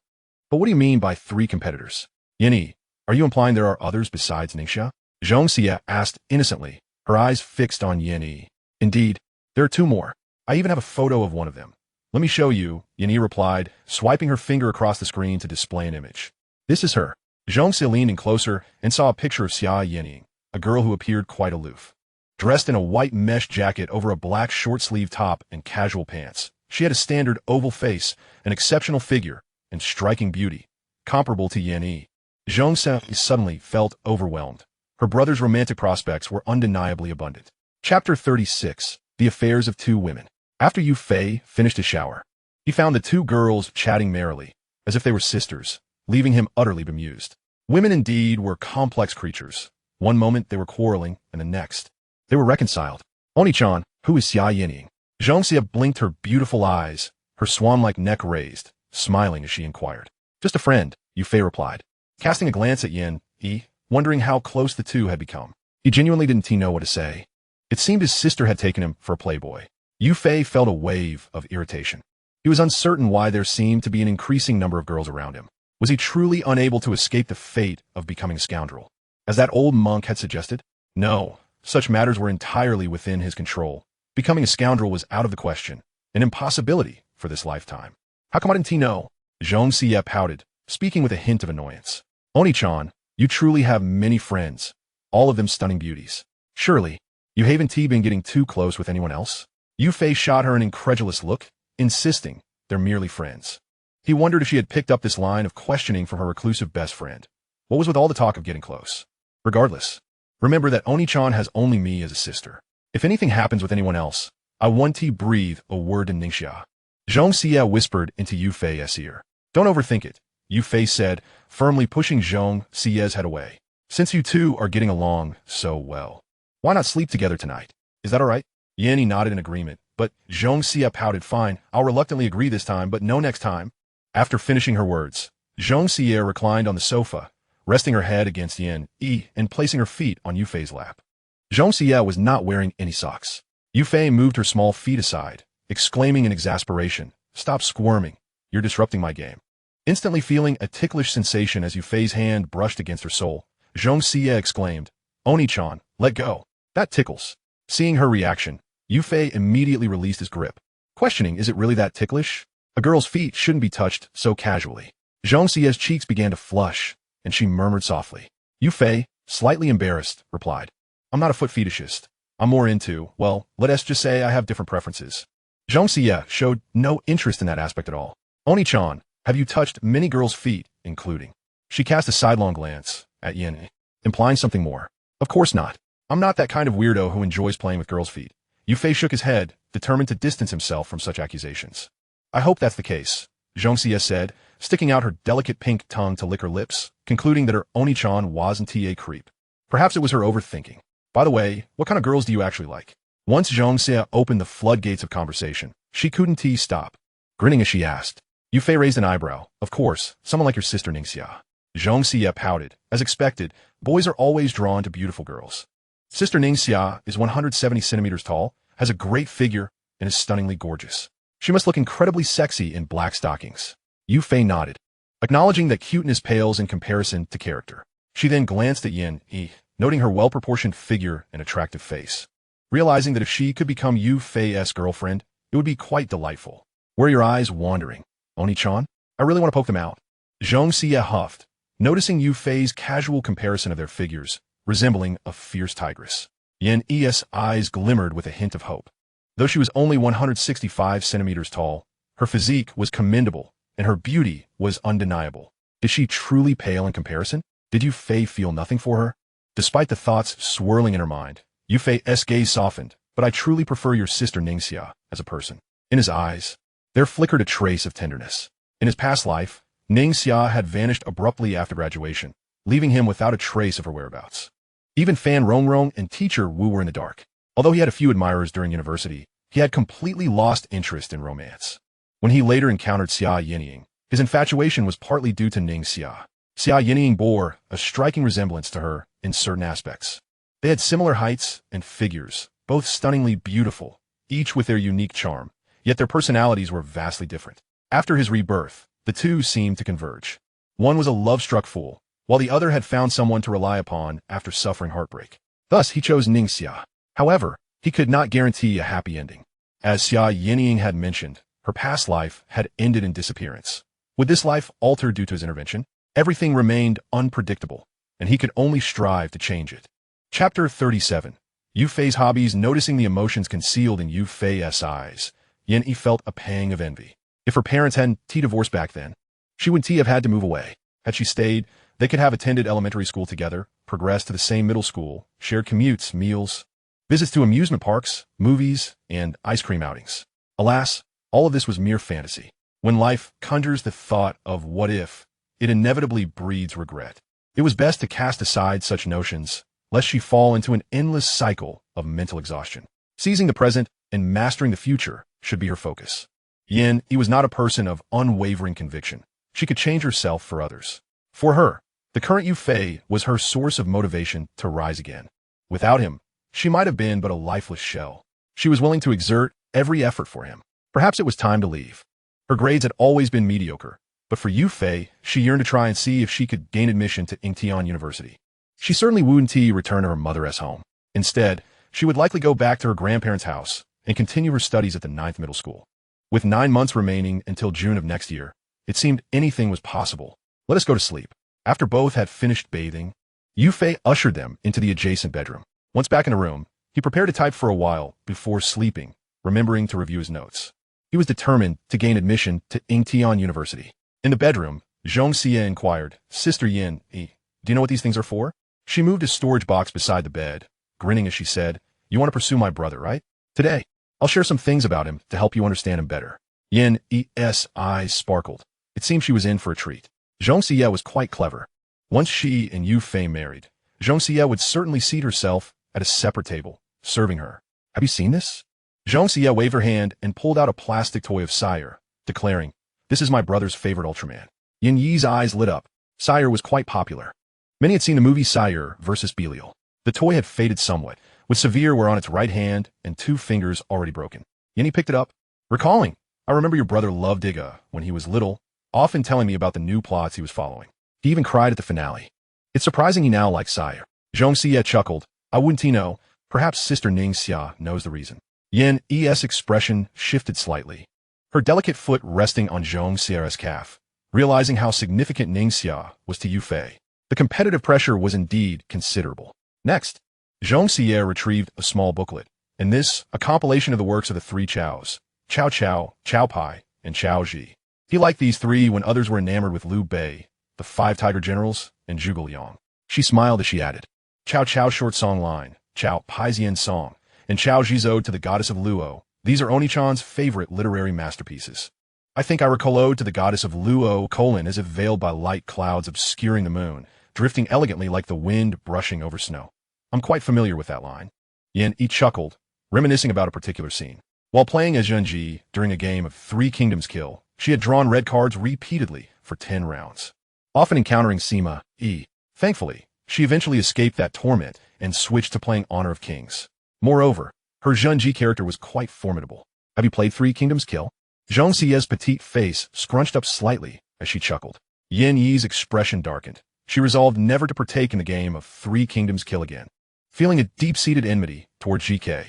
Moreover, although my brother is allergic to peaches, he has an affinity for collecting peach pits. Moments latte. Zhong Xie produced a box filled with an array of oddly shaped peach pits, yet upon closer inspection, one could discern an underlying order. Yufei is allergic to peaches? Yin exclaimed in astonishment, her heart aching for him. How unfortunate! Peaches are my favorite fruit. I can scarcely imagine the torment of not being able to indulge in them. At least, it would be quite distressing for me. And here is another treasure, Zhong Xie continued, unveiling a collection of CDs. These are albums by Jay Cho that my brother and I cherished during our childhood. We adored listening to his music. Though Uncle Yu disapproved of our taste, he insisted that children ought to listen to classical pieces like Chopin's Nocturne instead of the likes of Jay Cho. Yin nodded in agreement, recalling how, in that era, many artists were not well regarded by adults. Yet now, it seems the music scene is inundated with an abundance of eccentricities. Few songs can rival the brilliance of Jay Cho's Nocturne. They say times are advancing, but I can't help but feel that certain fields are regressing. Zhong Xie pouted. Is it possible that in 10 years, we will deem the songs of today as masterpieces? Yin shook her head, bemused. If that's the case, I fear for the future of the Mandarin music industry. Then, Yin began to share some of Yufei's interests. If time had permitted, Zhong Xie might have playfully disrobed Yufei of his shorts. Chapter 38. Lin Yuan morning light filtered in. Rise and shine. Yufei knocked on their door, his voice booming. Coming. A drowsy voice emerged from within. I'll prepare breakfast and leave it on the table. I have an errand to run shortly. He called back. All right, Aoni-chan, Zhong Xie replied first. Moments later, Yin chimed in. Okay, Yufei, you can head out now. After a quick tidy-up of breakfast, Yufei departed. Clad simply in a white t-shirt and black trousers, he exuded a refreshing aura, fitting for a student. Have you arrived, Yufei? He texted cheerily. Not yet. Your place is a bit far. I'll take a cab and should arrive in 10 minutes. Okay, I'll reimburse your fare. 3 seconds later, a notification pinged. You have received a transfer. Yufei tapped it absent-mindedly before summoning a ride. Upon arrival, he surveyed the luxurious community where Jiang Qingyao resided, which boasted spacious flats, comparable to Zhong Yi's residence. Jiang Qingyao's family must be quite affluent, he mused. In no time, Jiang Qingyao emerged. Yufei, she called, waving energetically. Upon closer inspection, Yufei noticed she was wearing a white long dress, complemented by a light blue denim jacket, her long, lustrous black hair cascading like a waterfall. Did you wear makeup? He remarked, noticing a subtle difference in her appearance. Her eyebrows appeared darker, and a hint of pink graced her cheeks. Yes, my mother helped me with it. After all, this is my first outing with a boy since starting high school, Jiang Qingyao sighed. Is it for that guy? Yu Fei asked with a faint smile. Indeed. He has been persistently pursuing me, and today I had no choice but to ask you to pose as my boyfriend to subtly distance him. Jiang Qingyao spoke with exasperation, revealing that had he not been the son of her uncle's business partner, she would have dealt with him more harshly. Do you trust me that much, class monitor? Yu Fei asked lightly, an amused glint in his eyes. Jiang Qingyao shot him a glance.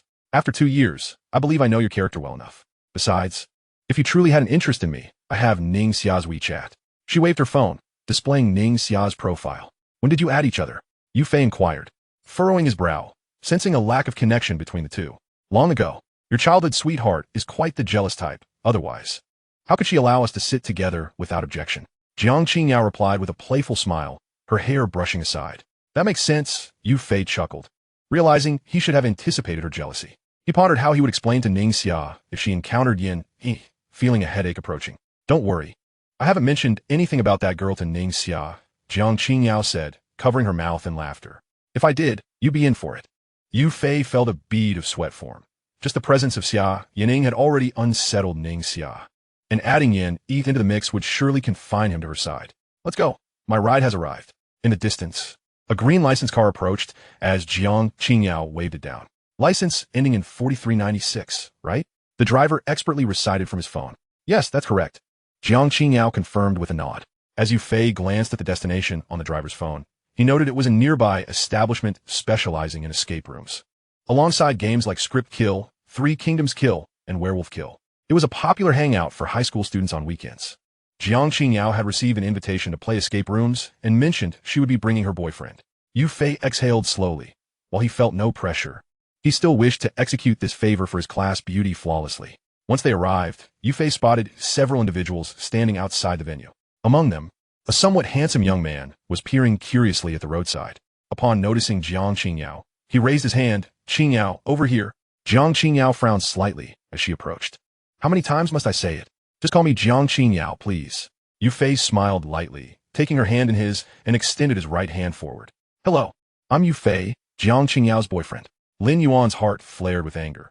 He had assumed Jiang Qingyao's claim of having a boyfriend was a jest, only to be met with the reality. Striving to maintain a calm demeanor, he extended his right hand. Hello, Yu Fei. You're quite handsome.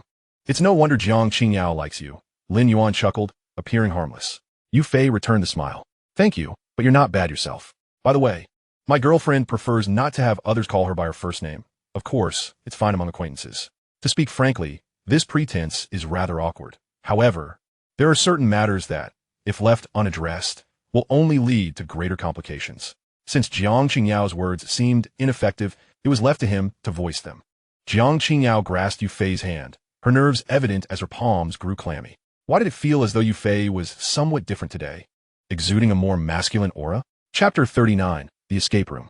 Lin Yuan's expression darkened. Did this imply that he and Jiang Qingyao were not well acquainted? Indeed, they had not known each other long, barely a month, but he sent messages to Jiang Qingyao daily, morning, noon, evening, and even before bed.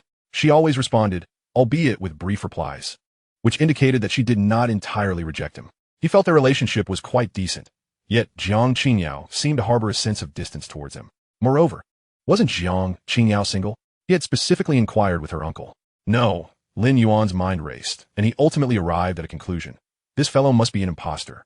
Yet, that didn't seem right either. He had never held Jiang Qingyao's hand, and an acting boyfriend could do so. It appeared that Jiang Qingyao was not as innocent as she appeared on the surface. Perhaps Lin Yuan dared not contemplate what lay beneath. Whenever he imagined Jiang Qingyao entwined with Yu Fei, having engaged in all manner of intimacy, he felt an overwhelming sense of betrayal. With each passing moment, Lin Yuan's anger intensified. He vowed to confront Yu Fei and deflate his arrogance. Yu Fei gazed ahead, where 2 men and 2 women, seemingly couples, were present. Judging by their attire, they appeared to hail from affluent backgrounds. Everyone greeted Yu Fei and Jiang Qingyao warmly. They then began selecting the script for the escape room. One titled Blood Moon, which recounted the tale of a family of 4, 2 children, 1 boy and 1 girl, who adopted a child that was a werewolf. During the blood moon, The child awakened and transformed, slaughtering the adoptive parents, while the siblings were imprisoned. The werewolf, exhausted, eventually fell asleep. This night marked their only opportunity for escape. Let's go with this one bespectacled young man suggested. I heard it's quite fun from online reviews. Yufei nodded in agreement. Having played escape rooms several times in reality, the challenges were not overly difficult, merely a matter of scrutinizing details and employing some logical reasoning. Lin Yuan, with a sly grin, echoed his approval. Ultimately, all eyes turned to the most radiant Jiang Qingyao. Her beautiful eyes flickered, and with Yufei's nod, she concurred. Lin Yuan's gaze hardened, feeling as though he were being inundated with their ostentatious affection. Upon entering the room, everyone eagerly began searching for clues. Observing the bustling activity, Yufei strolled leisurely. Jiang Qingyao, meanwhile, focused on a Sudoku board, pondering whether it contained the password to the next room. Yufei noticed the filled-in blanks and smiled faintly. Not yet. The password was 6 digits, while this had over a dozen. Jiang Qingyao traced her finger thoughtfully along her chin, hypothesizing that the numbers must follow a pattern. And soon she'd arrived the answer, 201703. Yufei examined the numbers and concluded that the escape room had likely been created in March of this year, with the staff having used it as the password. While the others searched for props, they encountered a box that obstructed their progress. Yufei, can you take a look at how this opens? Lin Yuan feigned enthusiasm as Yufei approached, his expression revealing his intent to challenge him. Yufei recognized the ploy, but knew Lin Yuan had chosen the wrong adversary. The box was triangular, secured with a small lock, which would likely remain closed without a key. I've searched the entire room and found nothing, remarked a petite girl. Over here, Yufei replied, moving to a corner and tapping on the wall, producing a crisp sound. This tile is completely dust-free. It must be hollow. He deftly removed the tile, revealing a key and a flashlight inside. Lin Yuan, observing Yufei's success, furrowed his brow. He had been rifling through the bookshelf, completely oblivious to the tile's significance. Damn, this guy is really showing off. Jiang Qingyao took the key and unlocked the box, revealing a crescent-shaped ruby pendant with 2 rectangular notches. These notches were likely meant to be inserted somewhere. After inputting the password, the group opened the door, revealing a pitch-black corridor. Lin Yuan stepped forward, taking the flashlight to lead the way for the others. Jiang Qingyao smiled, gently taking Yufei's hand as they fell to the rear of the line. Suddenly, a shadow darted past with a whoosh, causing Lin Yuan to stumble backward and land on the ground. Yufei retrieved the flashlight and shone it ahead, only to find a wolf's head moving above. Seeing Lin Yuan seated on the floor, he couldn't help but feel a twinge of embarrassment for him. As Lin Yuan regained his composure, he coughed awkwardly and stood up, attempting to feign nonchalance as he took the flashlight from Yufei's hand, saying, "Just lost my footing. Let us keep moving." However, the others regarded him with altered expressions.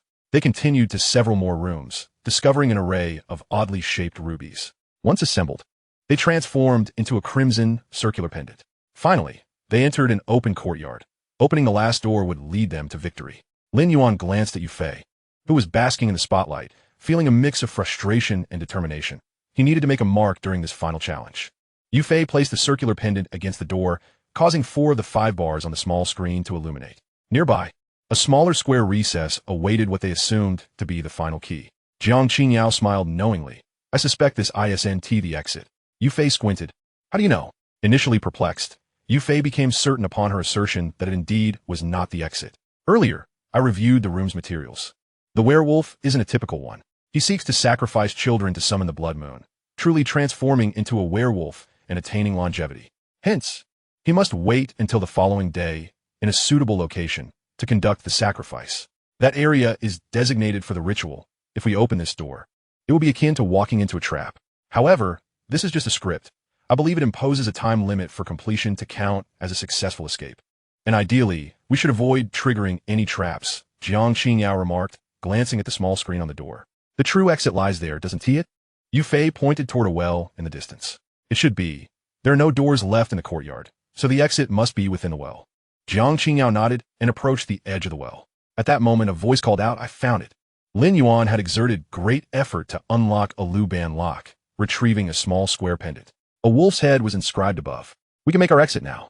Lin Yuan cast a smug glance at Yufei, his eyes glimmering with a hint of provocation. The exit is not this way. Yufei disregarded Lin Yuan's gaze. Shaking his head resolutely, let us descend into the well directly. Lin Yuan frowned, remaining utterly still. How could that be? It was patently clear that placing the square pendant would trigger the mechanism to open the passage. Just as Yu Fei was about to speak, Jiang Qingyao interjected. Let us first ascend and take a look. If there is no exit, we can return. Upon hearing Jiang Qingyao's words, Lin Yuan swallowed the retort that had risen in his throat. The well opening was rather small, with a diminutive ladder leading down. The opening was a mere 3 meters from the ground, and below lay a thick mat, presumably placed by the establishment to cushion against falls. Beneath the surface was a chamber, albeit one that appeared exceedingly ominous, filled with various grotesque biological models, cockroaches, flies, and even human skulls. The group huddled together, illuminating their surroundings with flashlights. After some exploration, they discovered a door. Yu Fei wiped away the dust, revealing 5 bars, 4 of which were already illuminated. However, there was no indentation for a circular pendant, only for the square one. The implication was unmistakable. He inserted the blood-red square pendant into the recess, and the small door swung open automatically, allowing the 7 to step forth through the emergency exit. As they emerged, Lin Yuan's mind was still trying to process the situation when he heard the attendant speak. Young man, young lady, you are the only players who have not triggered the 20-minute time limit in our establishment, and you are entitled to receive our complimentary gifts. The attendant presented them with 7 blood-red circular pendants. In that instant, Lin Yuan grasped the attendant's meaning.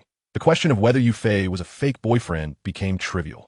He glanced at the pendant in his hand, yet his heart remained heavy with discontent, for he had lost, and lost profoundly.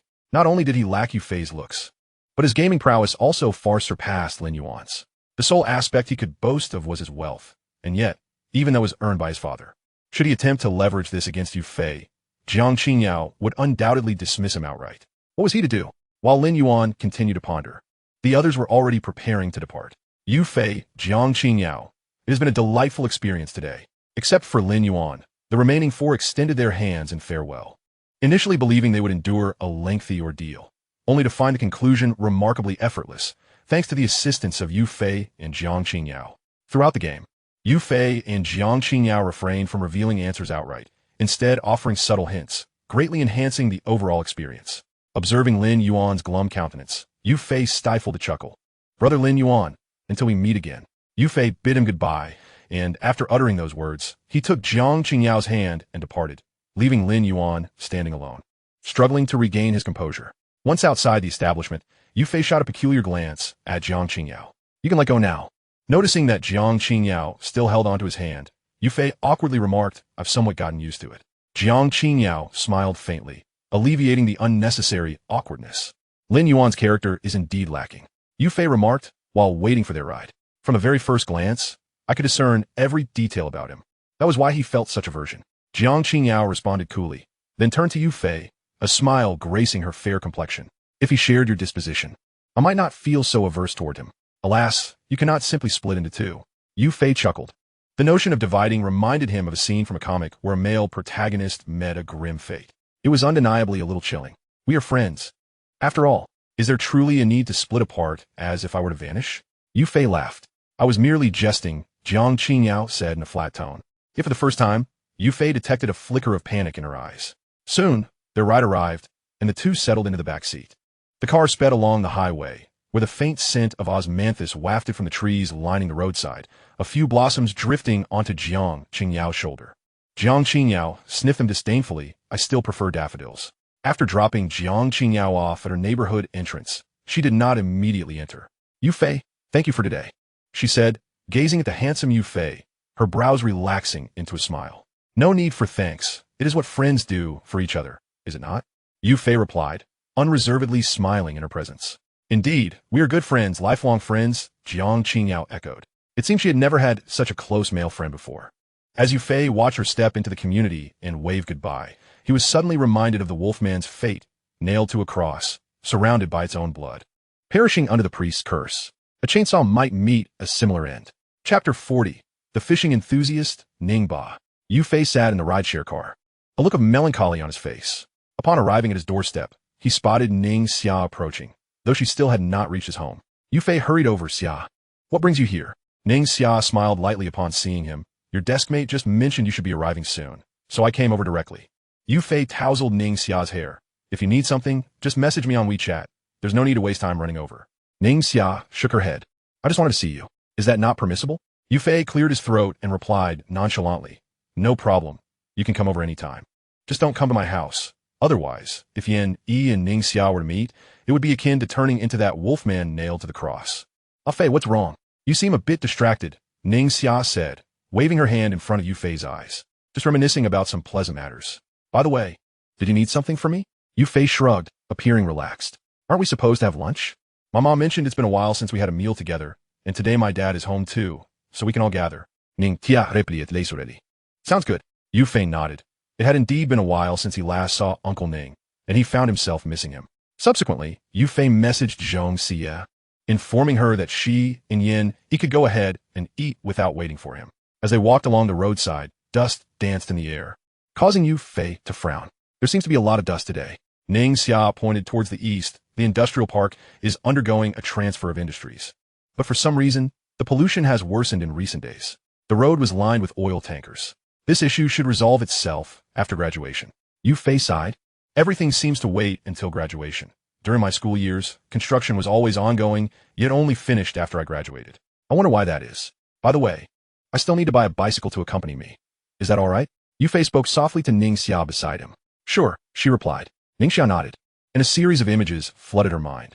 She recalled moments of Yufei riding his bicycle to school with her. Her arms wrapped around his waist as they exchanged sweet nothings while admiring the scenery by the roadside. They envisioned growing old together until the end of life itself. She thought of a song her mother adored. "The most romantic thing I can conceive is to grow old with you, until we can no longer go anywhere." Ning Xia felt a pang of longing, yet she had made a promise not to date before graduation. She tightly held Yufei's right hand, realizing that there were still 8 months until graduation, a daunting stretch of time to endure. "Ning Su, Ning Yi, Ititsme, Tiaofei," Yufei said, knocking on the door as Ning Xia had forgotten her keys. "Coming." A moment later, Ning Xia's mother opened the door. "Xiaofei, come sit down quickly. Dinner will be ready soon. Let us see if Ning Yi's cooking is still as good as before." Ning Xia's mother beamed at the sight of the two, unable to conceal her joy. "Xiaofei's here." At that moment, Ning Xia's father, who had been reading with glasses perched on his nose, set his book aside and shifted his gaze to Yufei. "You put on some muscle lately." He scrutinized Yufei from head to toe. "I've been working out. I've even got an 8-pack now." Yufei chuckled, launching into an engaging conversation with Ning Xia's father. Unlike Ning Xia's mother, he shared everything with Yufei, and had their age difference been less significant, they might have been the best of friends. "An 8-pack? How does a student have so much energy?" Ning Xia's father inquired. "It's manageable. I can still squeeze in some time," Yufei replied without hesitation, lifting his short sleeve to reveal his impressive abs. Ning Xia felt her cheeks flush at the sight. She yearned to touch them, yet wondered if that would be too forward. In a romantic relationship, such gestures would be perfectly acceptable, but unfortunately, they were not yet a couple. What a pity. Ning Xia's father continued chatting with Yufei about various topics, such as which bait was best, the challenges of fishing for blue carp, and which trekking poles to buy. Just then, Ning Xia's mother brought in the last dish. Observing their lively conversation, she chided, "Ning Tao, put your phone away and eat first. You already spend your holidays fishing, and now you're watching fishing live streams? You're too obsessed." Ning Xia's father instantly stiffened at her words. "Dear, that's not how you put it. You can criticize me in other areas, but I truly excel at fishing." Ning Xia's mother retorted, "Last week, I asked Lao Yang, and he said that fish you caught was bought from the market. How you explain that?" Yufei struggled to contain his laughter, his face reddening. He had thought the joke about a fisherman buying fish was just banter, but to his surprise, it was indeed true, and this man was to become his future father-in-law. In stark contrast to Yufei's restraint, Ning Xia burst into laughter, showing no regard for her father's dignity. Making him blush. "Xiaofei is still here," she reminded, halting the topic. Ning Xia's father cleared his throat, attempting to ease the awkward atmosphere. "Dad, I didn't realize you had done that more than once," Ning Xia teased. "Last month, I saw you at the market buying fish." "All right, enough about that. Let us eat," Ning Xia's father said, as they all sat at the table. Ning Xia's mother served Yufei with a generous amount of food, prompting Ning Xia to grumble that Yufei must be her biological son, while she was merely adopted. "I watched Xiaofei grow up. Even if he is not my biological son, he is practically one. Why don't I just adopt you as my godson, Xiaofei?" Ning Xia's mother suggested with a smile. "What?" Yufei exclaimed, bewildered. If he became Ning Xia's godbrother, it would complicate things with her. Ning Xia reacted vehemently, dropping her food onto the table in shock. "Look at your nervous expressions," Ning Xia's mother teased, narrowing her eyes playfully. "I was just joking. If you truly became siblings, I wouldn't have the energy to take care of them." It would be more practical to focus on one family. Ningxia's face flushed red. Mom, what are you talking about? Why are you always bringing up having children? I'm only 18. She was still in school. This kind of talk was simply inappropriate in their time and place. Indeed, it would be wiser to care for just Xiaofei's children. Ningxia's father nodded in agreement. Only Ningxia kept her head down, silently eating, too shy to speak. Ha! Xiaofei understands me. Xiaoxia has always been so carefree and unaware of propriety. This is a crucial moment. She must not fall in love. Xiaofei, keep an eye on her. Ningxia's mother instructed while continuing to chide Ningxia. Mom, I've told you I'm not dating, Ningxia protested, perplexed as to why her mother constantly steered conversations toward romance. Even if she were to date, it would only be with Yufei. She had no interest in any other boys for the rest of her life. All right. You're not dating. Ningxia's mother continued her chatter, while Ningxia's father remained unusually silent, which made Yufei feel something was amiss. Xiaoxia, go buy me a bottle of soy sauce. Make sure it's the Sananai brand. The supermarket downstairs doesn't sell it. So go to the larger one further away. Ningxia's mother instructed as Ningxia finished her meal. Ning, let me go buy it. Xiaoxia looks quite tired, Yufei offered, setting down his bowl. No, you're a guest. I can't have you go buy it. Ningxia's mother quickly refused. Didn't you just say I was your godson? Why am I a guest now? Yufei chuckled softly, trying to lighten the mood. Fine, you both go together, is that all right? Ningxia's mother said, exasperatedly eyeing the two. Wasn't it obvious they wanted to be together? Their dynamic was reminiscent of her younger days. Yay! Ningxia exclaimed, joyfully jumping up. Wait for me to grab something, I'll be right back. After Yufei finished his drink, he excused himself to the restroom. When he returned his gaze to the bedroom, Ningxia emerged shortly after, hurriedly pushing him out and shutting the door with a firm thud. Let us go, Yufei. Ningxia naturally took Yufei's hand. By the way, Xiaoxia, isn't there a bike shop next to that supermarket? Yufei rubbed his head, chuckling. Yes, there is. Are you planning to buy one there? Ningxia lifted her head, casting her gaze towards Yufei. I remember that shop being quite spacious. Purchasing there should be fairly reliable. She mused.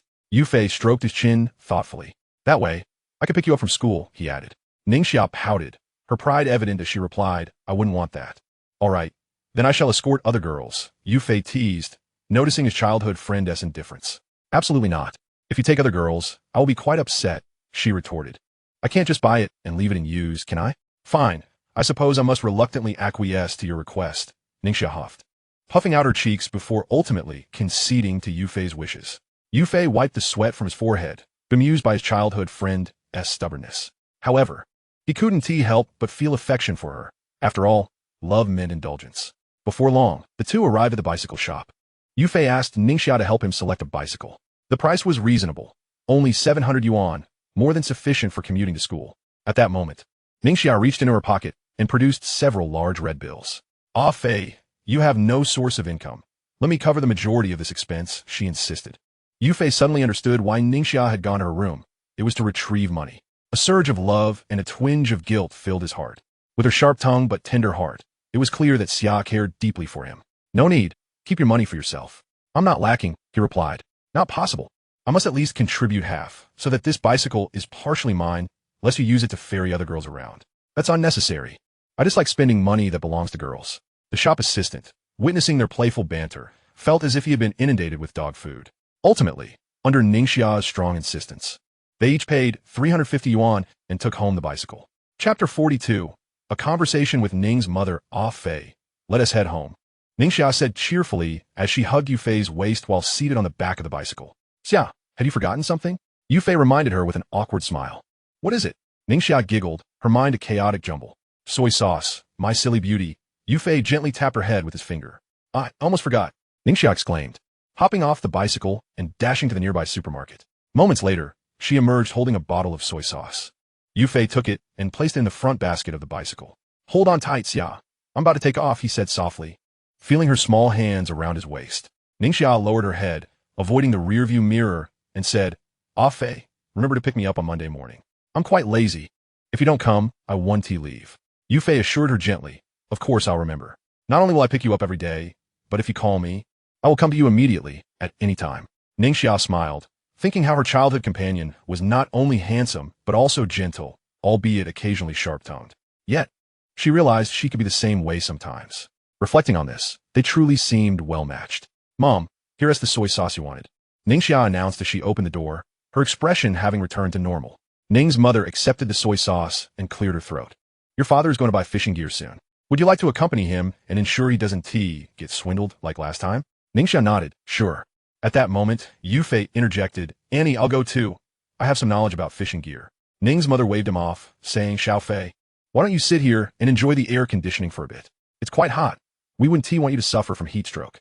Yufei wanted to persuade her otherwise, but saw that Ning's father had already taken Ningxia out. Ah, Fei, just stay at home. I'll be back soon, Ningxia said, winking at him with a cheerful expression. Yufei could only wave goodbye. At that moment, Ning's mother approached and sat beside Yufei. Xiaofei, tell Annie the truth. Are you and Xia in a relationship? Her gaze seemed to penetrate his soul. Of course not. Auntie, Yufei replied, unsure why she was asking. Xiaofei, just speak frankly. Even if you are, I wouldn't hold it against you. I've watched you grow up. I wouldn't oppose your relationship with Xia. Just remember, this is a crucial time. Don't let it affect your studies. That would be counterproductive. Ning's mother observed Yufei's expression and movements, momentarily finding nothing amiss. Truly, Auntie. Xia and I don't plan to date until after graduation, Yufei quickly clarified. That reassures me, Ning's mother nodded. She thought the two children were quite compatible, and, ideally, they would get together after graduation and perhaps even become engaged, eliminating any future concerns. Do you like Xia? She inquired again. This question sent Yufei's heart racing. Wiping the cold sweat from his forehead, he thought, even if I say I don't like her, Annie wouldn't believe me.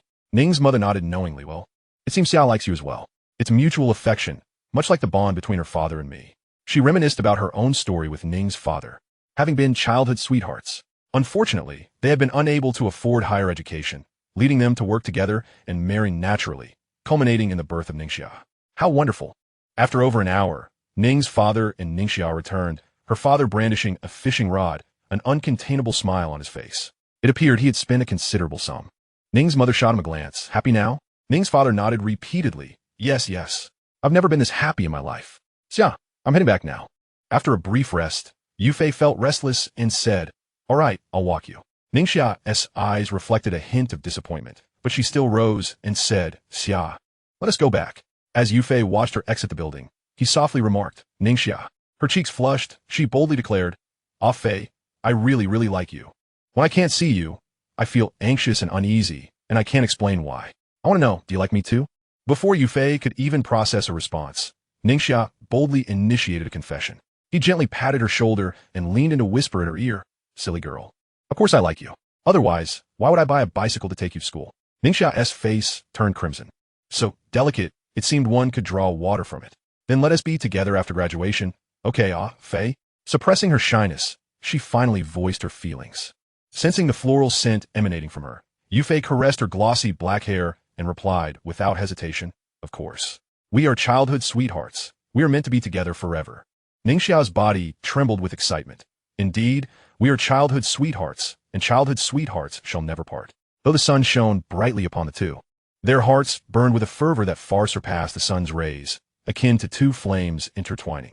Chapter 43. Preparing to publish the book. After a while of sweet intimacy with Ningxia, Yufei rode his bicycle back home. Shiyu, he called out as he entered. But only Yin emerged from the bedroom. Shiyu had returned home after lunch. Yin plopped down on the sofa and said, nonchalantly, this girl didn't even bother to tell me. Yufei glanced at WeChat, noting that the last message Shiyu had sent was, I've started lunch with Sister E. Silly Oni-chan, enjoy yourself. Yufei, are you still hungry? Do you want me to heat up some food?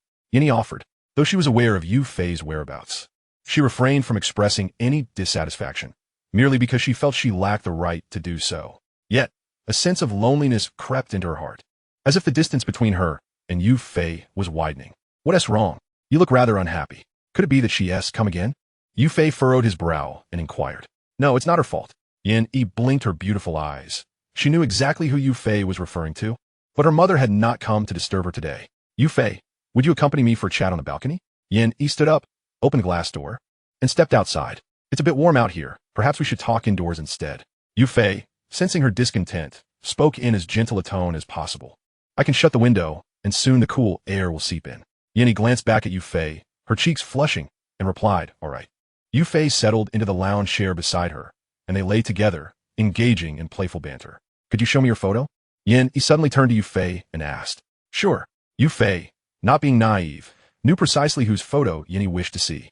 He opened his phone and displayed recent pictures of Ningxia. Yin took the phone with a smile, but upon seeing Yufei and Ningxia posing with peace signs, their faces illuminated with happiness. A pang of discomfort surged within her. She had thought she could accept it, but why did it still hurt? Isn't she beautiful? Yu Fei smiled, a unique tenderness glimmering in his eyes, something Yin he had never witnessed before. It seemed such gentleness was reserved solely for Ningxia. Yin he admitted to feeling a twinge of jealousy. Had she grown up alongside Yu Fei, perhaps she too would have enjoyed such affection. But alas, there are no what-ifs. Yu Fei, how long until you publish the book? Yin inquired, gazing at him. Soon. It should be December 1st, Yu Fei pondered. December 1st? 2 months isn't a long time. Yin Yi remarked, her smile still radiant. Why do I always feel a sense of familiarity with you? Were we perhaps acquainted before? Yu Fei questioned, as Yin Yi leaned in closer. Maybe so, she replied, resting her head on Yu Fei's shoulder, chuckling. Perhaps we met in a past life and had a close bond.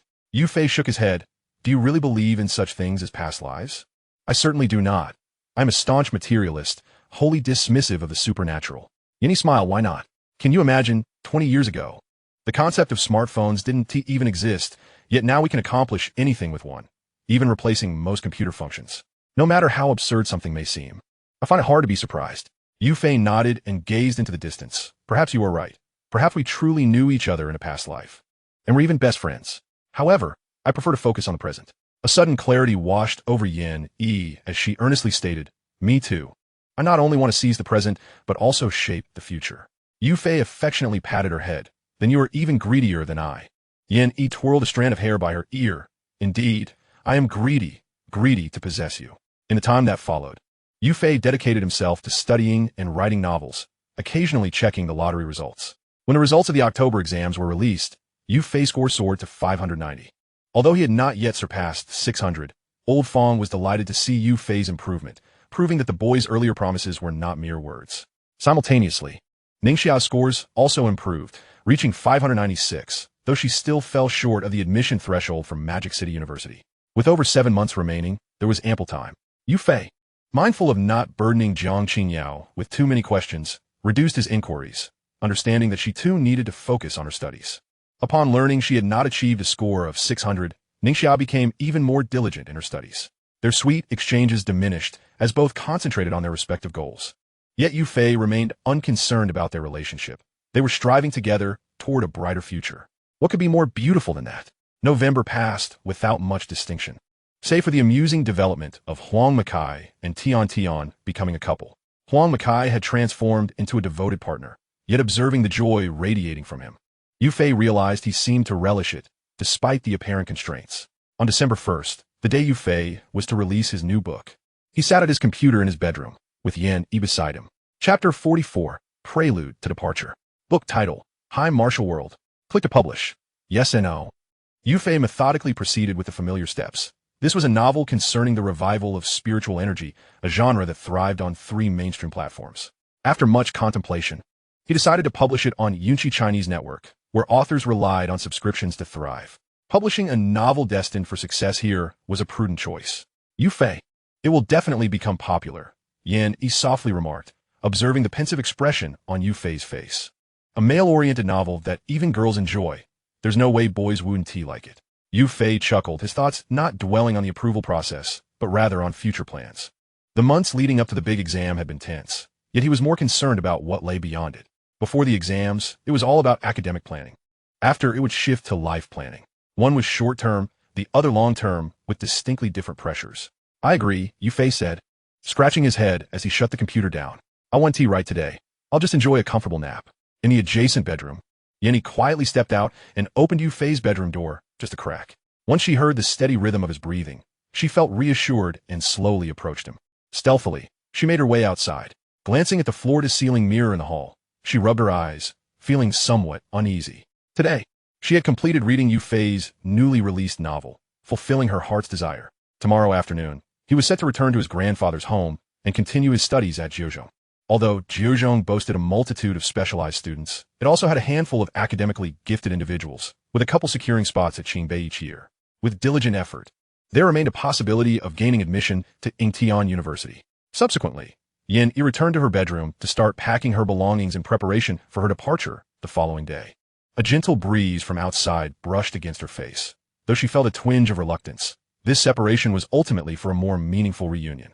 She did not wish to become a parasite, of no use to Yu Fei, despite his lack of such thoughts.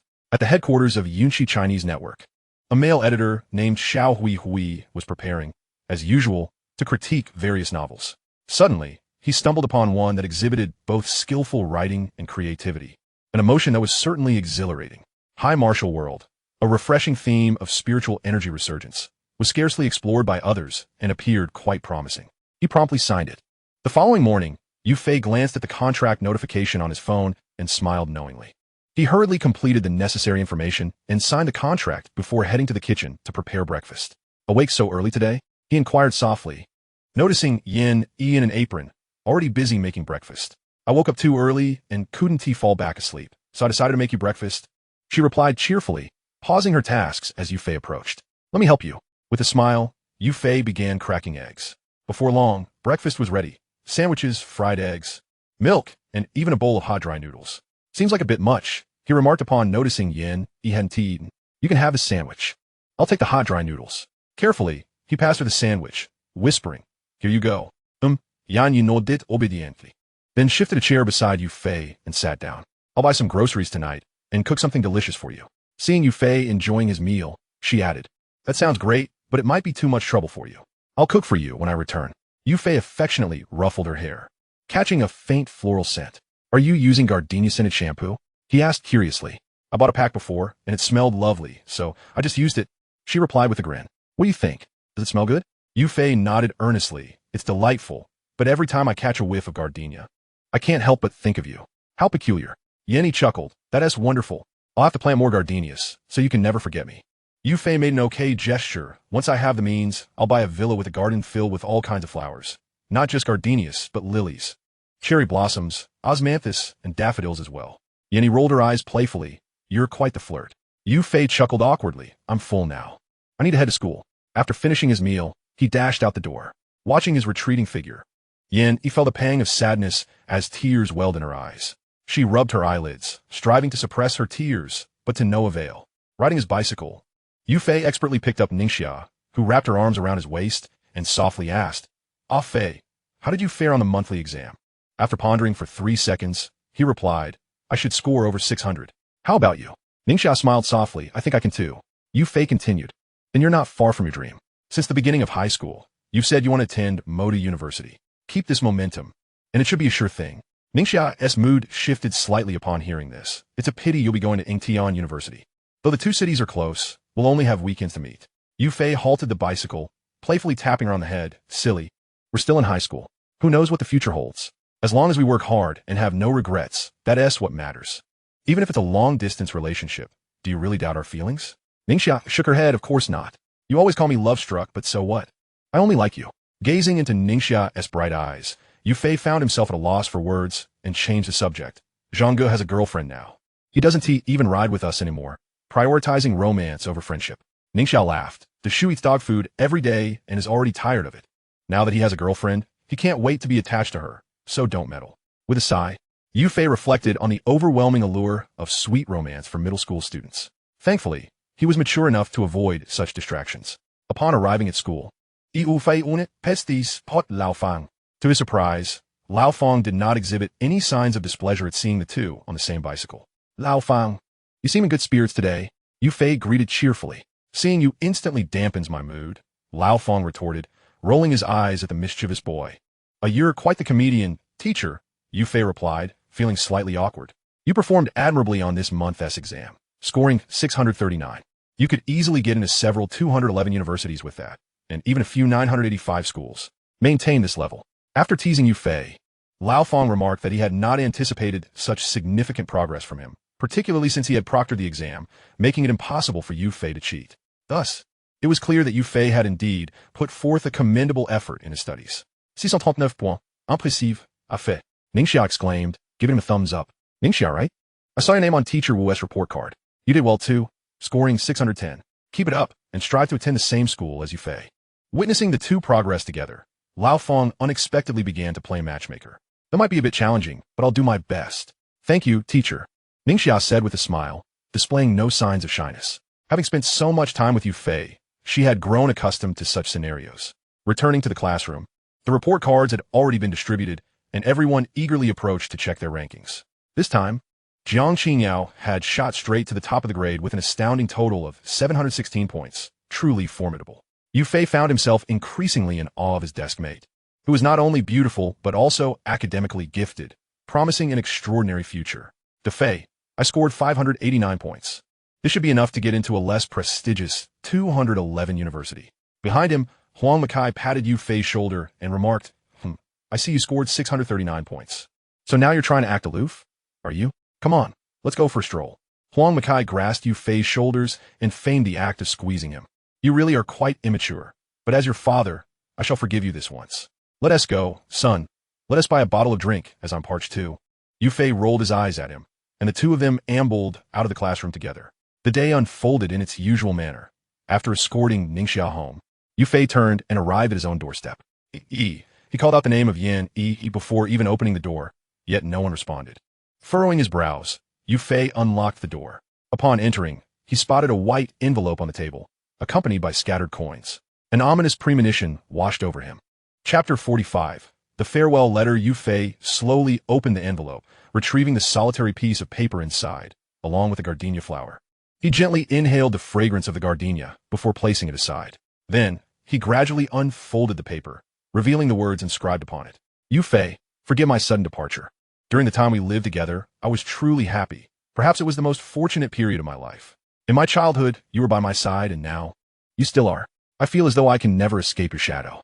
I have envisioned countless moments with you in my mind, sharing meals, visiting amusement parks, watching movies, playing claw machines, climbing mountains to witness the sunrise at 6 in the morning. I have daydreamed about everything with you, and I do not wish to lose it all, to leave my future filled with regrets.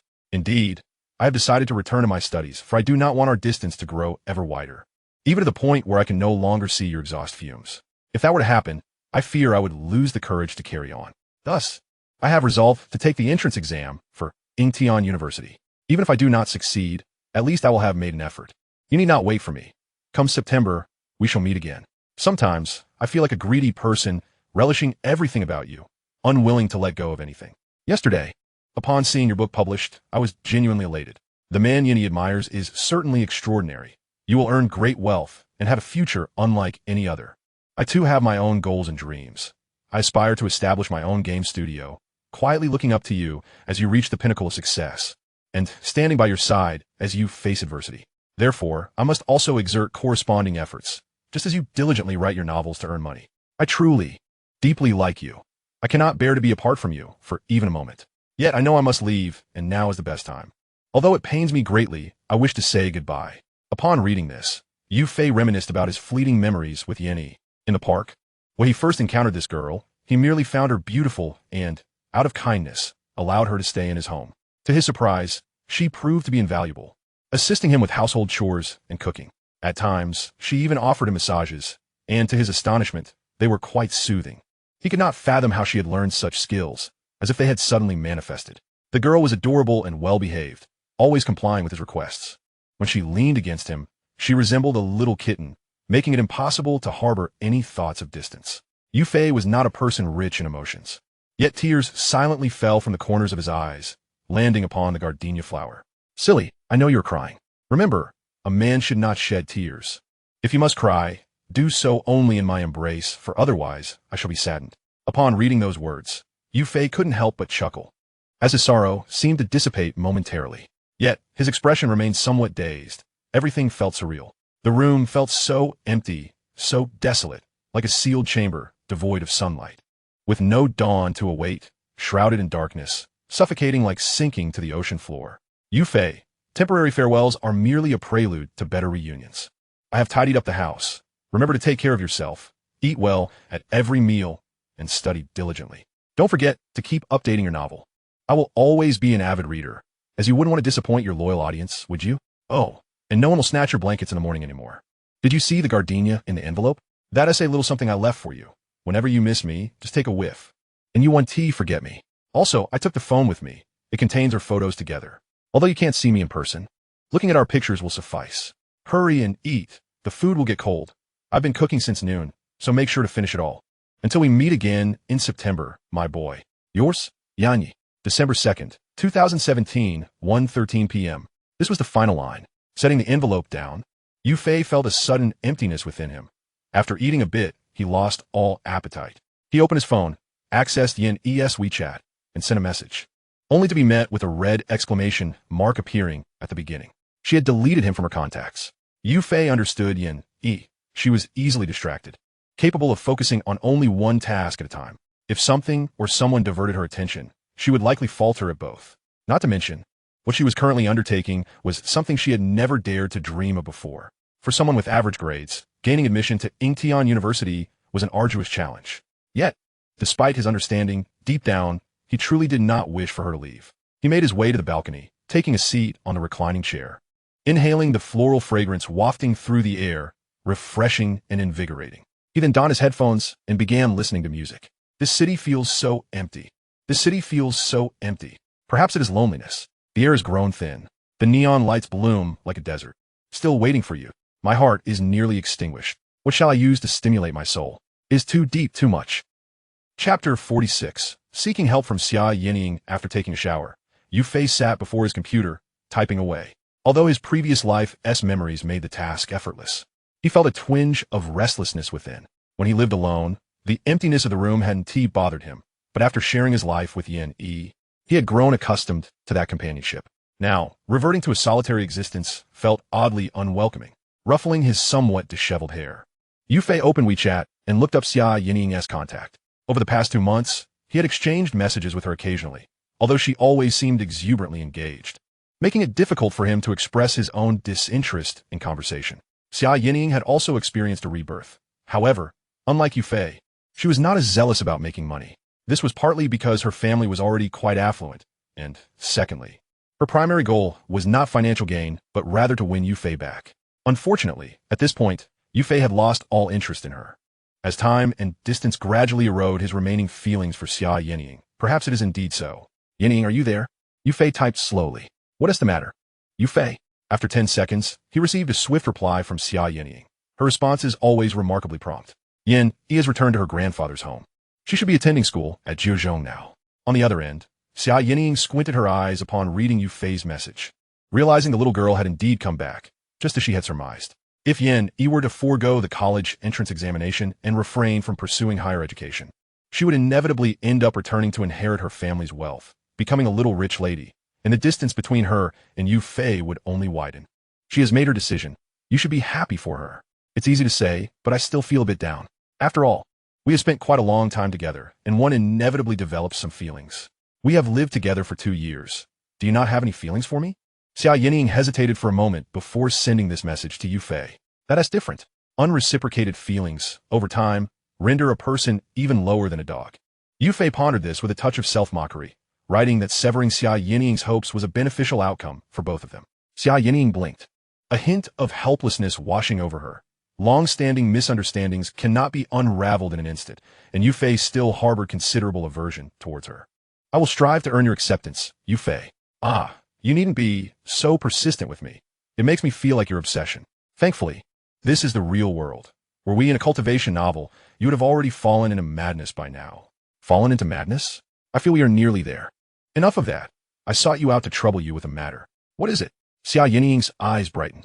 This was the first time in the 2.5 years of their acquaintance that Yu Fei had asked her for help. She felt a surge of excitement. If she could make Yu Fei owe her a favor, perhaps she could subtly draw closer to him. It's about Yin-E returning to school. I hope you can look after her. In truth, Yu Fei was not particularly inclined to ask Xia Yinying for this favor. It wasn't a matter of owing or not owing. Rather, she herself faced considerable pressure at school, and asking her to take care of someone else felt somewhat burdensome. Previously, Yu Fei had contemplated revealing to Xia Yinying the issues she faced at school, but refrained, fearing it would reopen her wounds. Yu Fei generally disliked imposing on others unless absolutely necessary. However, in this case, there was no other choice. Yin-E surely did not wish to see her. And Yu Fei also did not want her to feel pressured by her presence, so she had to rely on Xia Yinying. Certainly, this was quite unfair to Xia Yinying, but it was the best solution Yu Fei could conceive at present. No problem. Upon reading Yu Fei's message, Xia Yinying tucked a strand of hair behind her ear, her legs tightly crossed. So, it was all because of Yin-E, yet she found herself unable to refuse Yu Fei. After all, he was Yu Fei. At this thought, Xia Yinying couldn't help but feel a twinge of envy for Yin Yi, who had managed to forge a bond with Yu Fei in such a short time. She and Yu Fei had lived together for over 2 years, each in their own bedrooms, with Yu Fei always the one to initiate communication. No wonder Yu Fei had become this averse to her after his realization. His subsequent actions touched her deeply, and just as she contemplated approaching him, he abruptly went offline. Perhaps the heavens had been moved, returning her to this pivotal moment in high school. Alas, fate is fair. It had allowed Yu Fei to be reborn as well. Otherwise, they might have been together rather than caught in this unattainable longing. This should be her best chance. To miss it again was an unfathomable thought. She admitted that she felt a certain dependency on Yu Fei, but isn't love often born from such emotions? Whether it be fondness or aversion, both could serve as the initial stirrings of love. At the very least, she now feared losing Yu Fei. She craved everything about him. Thank you for your help. Let us have a meal together next time. Upon seeing Xia Yining agree, Yu Fei let out a sigh of relief. Chapter 47.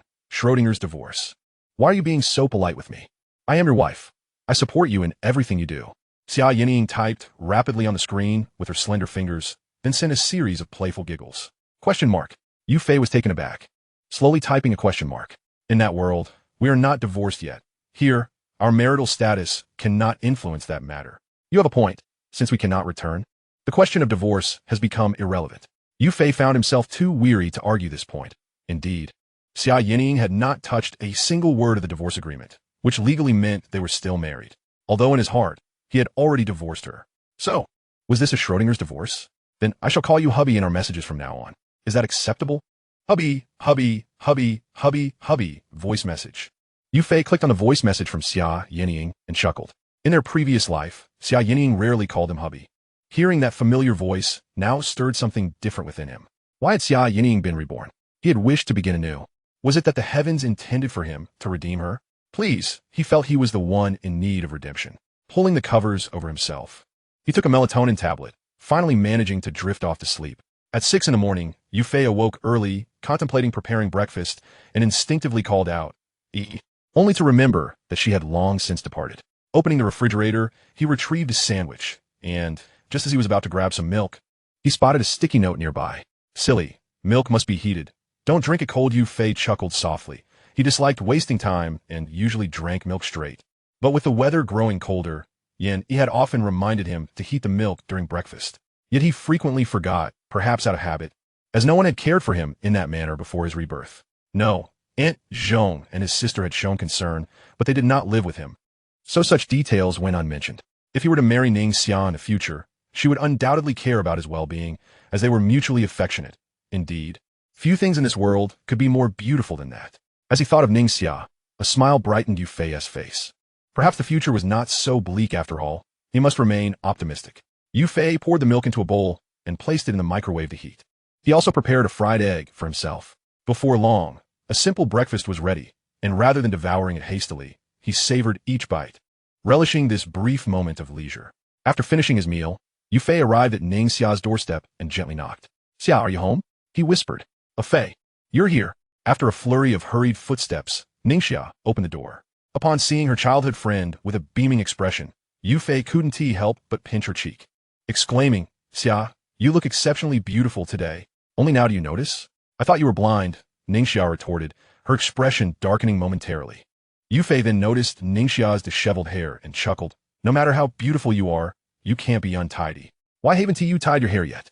Once you're ready, we'll set off." Ning Xia shook her head. "My mom woke up early today to make breakfast for me." Yu Fei's eyes brightened. "Aunt Ning is up so early?" As she tied her hair, Ning Xia laughed. "She didn't wake up early. She didn't sleep at all. My dad bought a glow-in-the-dark fishing rod yesterday and insisted on going night fishing. My mom was worried about him and kept him company all night. Now my dad is fast asleep, and since it's already past 6, my mom decided to make breakfast for me before catching some sleep." Yu Fei commented enviously. "Aunt Ning truly loves your dad." He found it hard to imagine that many women would willingly accompany their husbands on night fishing trips. "Indeed, my parents have known each other since childhood, growing up together, so their bond is naturally deeper than that of most couples. That's why they believe in love more than others. When they see us being affectionate, they merely comment without any extreme reactions," Ning Xia explained with a smile. "Given that, should I start calling them mom and dad too?" Yu Fei quipped, sitting down on the sofa and whispering to Ning Xia. "Call them mom and dad? They are my parents, not yours. How shameless can you be? Ningxia blushed, and after finishing her hair, gently tapped Yufei on the forehead with her comb. Ouch! Yufei exclaimed, covering his forehead. His expression one of mock agony. Ningxia, I didn't mean to. Let me see if your forehead is badly hurt, Ningxia said, her expression changing as she realized that Yufei appeared to be in pain despite her not having applied much force. In her urgent concern, she squatted down and moved his hand away, only to find that his forehead was perfectly fine. Looking further down, she caught Yufei wearing a mischievous grin. Fei, I really want to chop off your... You know what? Ningxia stood up with an annoyed huff, her expression reminiscent of a teacher who had just bitten into a particularly unpleasant dish. Then you'd forfeit your happy life for the rest of your days. Yufei teased with a chuckle. Perverted. Ningxia retorted, I don't care whether you have that thing or not. It's all the same. Yufei frowned and pulled Ningxia closer, saying, don't speak like that. You can say I'm bad at studying or have a poor personality, but you absolutely cannot claim that I'm inadequate. Ningxia stuck out her tongue, her cheeks aflame, and playfully blew into Yufei's ear. Pervert. How do you plan to prove yourself? Yufei cleared his throat and ruffled the girl's hair. Xia, you're just playing around. Ningxia loosened her grip, her beautiful eyes blinking. So what if I am? Do you have the courage? Yufei shook his head. I have no interest in little kids. Ningxia twisted at Yufei's waist. Who are you calling a little kid? Yufei rubbed his waist and exclaimed, stop twisting. I'll be ruined. Ningxia shot him a glance and then leaned closer, whispering, hee, ruined? I'll find out next year if you're the real deal or just pretending. Yufei, shaking his head, lightly tousled the girl's hair and smiled. I can only say you might not be able to handle it. Ningxia asked, puzzled, handle what? Yufei revealed his bright, white teeth in a grin. The kind that you can't grasp with both hands. After a moment, Ningxia blushed deeply, saying, I really don't know how you scored so many points. Your mind is filled with all sorts of nonsense. Yufei took a sip of water. You started teasing me first. Ningxia bit her lip, flustered. I learned from those romance novels. Yufei exclaimed, goodness. He had some knowledge of the elements in female-oriented romance novels, filled with themes like abortion, infidelity, and complicated relationships. Far too many, in fact. More than Kuin-Kuin's dance elements, he added, chuckling. Female-oriented novels primarily focus on romantic plots, which can be decent. But many are just so cliché that they make it hard to read. It's best for middle school students to avoid them, especially girls, as they can easily become emo. Could it possibly be a domineering CEO theme? Yufei asked with a playful smile. How did you know? Ningxia replied, surprised. Just a guess, Yufei responded, having genuinely thought of the scenes featuring a certain actor in such roles, where the jokes were often quite inappropriate. The most significant issue was that the male lead was excessively slick. Had he been more handsome, the rating might have improved. Seeing Ningxia obediently sitting beside him, Yufei reached out to embrace her. Ningxia glanced at him with wide eyes, her blush deepening as she leaned into him. Fei, you're so warm, she said, sticking out her tongue and pressing against him like a little kitten. Don't you know that boys are like human heaters? Yufei remarked, gently stroking her shoulder. Human heater? What does that mean? Ningxia asked, her eyes widening. Yufei chuckled and explained, because men have stronger physiques and secrete more hormones. They generate heat to protect their bodies. Additionally, the circulation of blood and energy in men is significantly faster than in women, enhancing their metabolic abilities and helping to dispel coldness, making them warmer than women. That's why in winter, many couples or romantic partners prefer to cuddle up to the man while sleeping. It's simply warmer. Ningxia nodded. Fei, you really know a lot. With the weather turning chilly these days, she indeed took a while to warm up in bed alone. Yufei leaned closer to her, grinning mischievously. No worries. Once we're together in the future, you won't have this problem anymore. Ningxia pouted. Really? I must give it a good try. Though her childhood friend often teased her, she truly cherished him and felt hopeful at the thought of being together every day. Just then, a slight commotion came from the kitchen, prompting both to quickly release each other and sit apart. A moment later, Ning's mother emerged.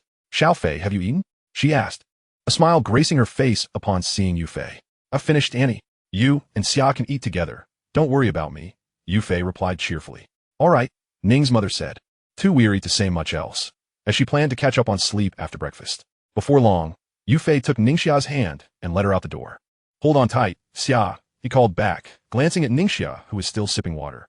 Okay, she nodded, tightening her grip around his waist. The streets were bustling with pedestrians, most of whom were students. Upon witnessing the intimate sight of two individuals riding closely on the same bicycle, envious glances were cast their way. How is it that others' youth appears so splendid, while my own feels rather lackluster? Chapter 49, Climbing the Mountain, Easing Stress. Ningxia embraced Yufei's waist, her heartbeat quickening. a sensation of pressure settling just beneath her neck and above her chest. The warmth emanating from Yufei's body flowed along her waist and back, reminiscent of a gentle static electricity, non-lethal yet undeniably stirring. "Fei, you're so warm. It makes me want to take off my jacket," Ningxia exclaimed, her face illuminating with joy. "If it's warm, let us hold on a bit longer. Once we reach school, you'll only have Fan Rong by your side." Yufei steered the bicycle along a gentle curve, leading them toward the direct path to school. "It's quite comfortable holding Rong too. Her petite frame means I wouldn't have to worry about hurting her when I embrace her," he mused. "Tell me, do boys generally prefer the delicate and petite, rather than the more ample?" After pondering, Ningxia responded, "I can't speak for others, but I certainly prefer the latter." Yufei chuckled. Having spent considerable time with Ningxia, he had long since gauged her proportions. "Really?" she asked, touching her own ample bosom with delight. "Of course," Yufei replied, then added, "By the way, Xia, can you see the ground when you look down?" "Not at all," Ningxia acknowledged, fully aware of Yufei's intentions. When she looked down, not only was the ground obscured, but even her feet were concealed. "That's rather fortunate." Yufei laughed, suddenly feeling a sense of assurance regarding his future. "I've heard that boys enjoy watching certain films. Do you also prefer the more ample ones?" Ningxia playfully punched Yufei, retorting, "Not necessarily. It really depends on the aesthetics and ambience. When the atmosphere is right, size isn't all that significant." Yufei accelerated slightly, casually responding, "So you possess quite a bit of experience, I see." Ningxia twisted playfully at Yufei's back, her eyes gleaming mischievously. "Don't get the wrong idea. I heard it from Daju. I don't watch that kind of stuff." Yufei cleared his throat, attempting to mask his embarrassment. "Do you think I would believe you?" Ningxia whispered, "But it's not a big deal. After all, boys have their needs. And I forgive you." Yufei chuckled. "That is how boys are, but what about girls?" Ningxia blushed, playfully tugging Yufei's back. "Do you think I'm like you?" "You letcher." After their light-hearted banter, it was time to part ways. Reluctantly, Ningxia approached her classroom, and Yufei made his way to the second floor. "Bro, good morning." Upon seeing Huang Makai, who sported dark circles under his eyes, Yufei inquired, "What happened? Did you stay up all night?" Huang Makai nodded. "Indeed. It was utterly exhausting." Yufei squinted, asking, "Grinding for ranks?" Huang Makai shook his head. "I'm not really into gaming, but after Tian got hooked on PUBG, I had no choice but to join her." Before I knew it, dawn had arrived. Yufei crossed his legs, a playful grin forming. "Forgetting your brothers, now that you have a girlfriend? Why didn't you invite me to play?" Huang Makai shook his head. "Inviting you just makes three. We do need a fourth, and I'm unsure who to bring. Plus, I prefer the duo queue." He cast a loving glance at Tian, reminiscent of a love-struck fool. "Alas, love has faded. The world truly is a cold place. I raised you from infancy, and now you turn outsiders. It breaks this old father's heart." Yufei frowned, responding blandly, "Get lost." Huang Makai retorted, "You're taking advantage of me again." Yufei smirked, "Taking advantage? You've been on my list of adopted sons for ages." Huang Makai furrowed his brow. "You must be dreaming. Even dogs wouldn't be your adopted sons." "Oh, about the fact that Tian has liked you for a while now. I had intended to tell you, but it seems unnecessary now." Yufei sighed, turning away in disdain. "Really? Adoptive father?" Huang Makai's eyes brightened, realizing why Tian's feelings for him had intensified so quickly. "As for being treated like a dog, what's wrong with that? 3 meals a day provided by the master, and the occasional stroll. How delightful to contemplate. Were it not for the company." He might have barked in excitement. A true man can bend and stretch. Temporary humiliation can be selectively ignored. Want to know the secrets within? Call me adoptive father once more, and I shall regale you with tales. After hearing Huang Makai's words, Yufei felt a rush of satisfaction. He mischievously patted Huang Makai on the shoulder, saying, "Your words have truly enlightened me. I previously spoke out of turn. From now on, I shall follow you, adoptive father, through fire and water without hesitation." Yufei chuckled at Huang Makai's adaptability. Suddenly, Jiang Qingyao tapped Yufei on the shoulder, her beautiful eyes blinking as she said, "You two stop bickering. Old Fong is here." Upon hearing Old Fong's name, both immediately straightened up, presenting themselves as model students. A moment later, Old Fong entered, pleased to hear the clear sounds of reading from the class. "Hold on a moment. I have an announcement." He tapped the podium with a ruler, stating, "Tomorrow morning, the school will organize a hiking event to help alleviate the stress for the senior students. Everyone should prepare accordingly. Bring some water and snacks to avoid going hungry if lunch is missed." Moreover, before Old Fong could finish, a wave of cheers erupted from the students. "Silence," he admonished loudly. "I've already stated this. Don't create any trouble. After the hike, everyone returns home to their respective families. especially you troublemakers. You're under my close scrutiny this time. If anything goes awry, don't blame me for using you as an example. He cast a glance at a few students in the back, finally resting his gaze on Yufei. Yufei thought, Old Fong, have I offended you? I've been quite obedient, you know. My wall is adorned with certificates of commendation. However, this hiking event seemed quite promising. It had been over 2 months since the last hike, and engaging in physical activity would be beneficial for health. Besides, climbing with Ningxia and the class monitor would surely add a unique charm to the experience. Chapter 50, Fashion. At noon, before Yufei had even left the classroom, Ningxia appeared at the door. Xia, why did you come up here? Yufei approached the door, ruffling Ningxia's hair. I could have just gone down to find you. There was no need for you to come up. Ningxia nodded obediently, her eyes shimmering with warmth. It should have been like that, but I simply couldn't wait to see you, so I impulsively came up. She added, You won't mind me being so clingy, will you? Yufei shook his head, affectionately pinching the other's cheek, and replied with a smile. How could I possibly blame you, my foolish beauty? If you wish to remain by my side forever, why not simply move into my house? That way, you won't have to search for me on WeChat video every day. Upon hearing this, Ningxia abruptly shook her head, shyly huffing, I would never. Living with a lecher like you, I fear I would end up with nothing left to wear. Yufei, slightly embarrassed, chuckled, but I'm a paragon of virtue, you know? People say I am like Lu Xiaohui, maintaining my composure even in the presence of numerous beautiful women. Do you truly expect me to believe that? Every time we meet alone, if I were something a tad revealing, your eyes practically pop out, Ningxia retorted, exasperated. That's different. I act that way because I like you. Have you ever seen me behave like this with anyone else? Yufei said with a sly grin. Haha, that is not going to work on me, Ningxia replied, unimpressed. All right, stop throwing a tantrum. To me, you are the most beautiful of all.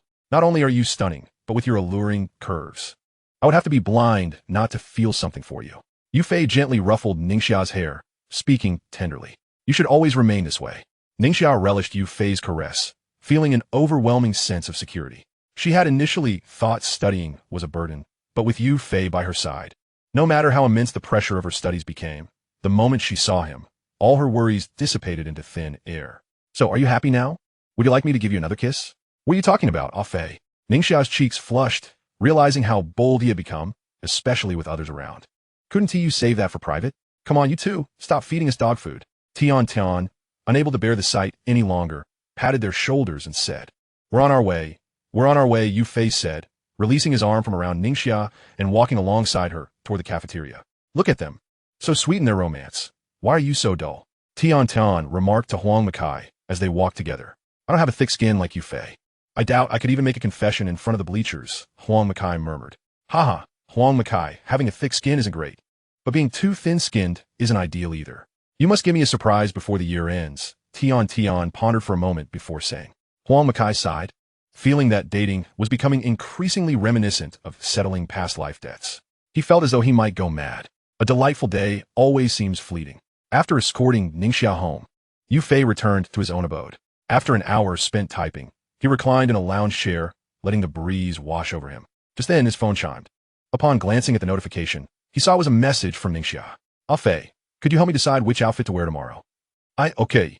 Yufei chuckled, thinking that if she sought his opinion, he would certainly take the opportunity to admire his childhood companion's figure.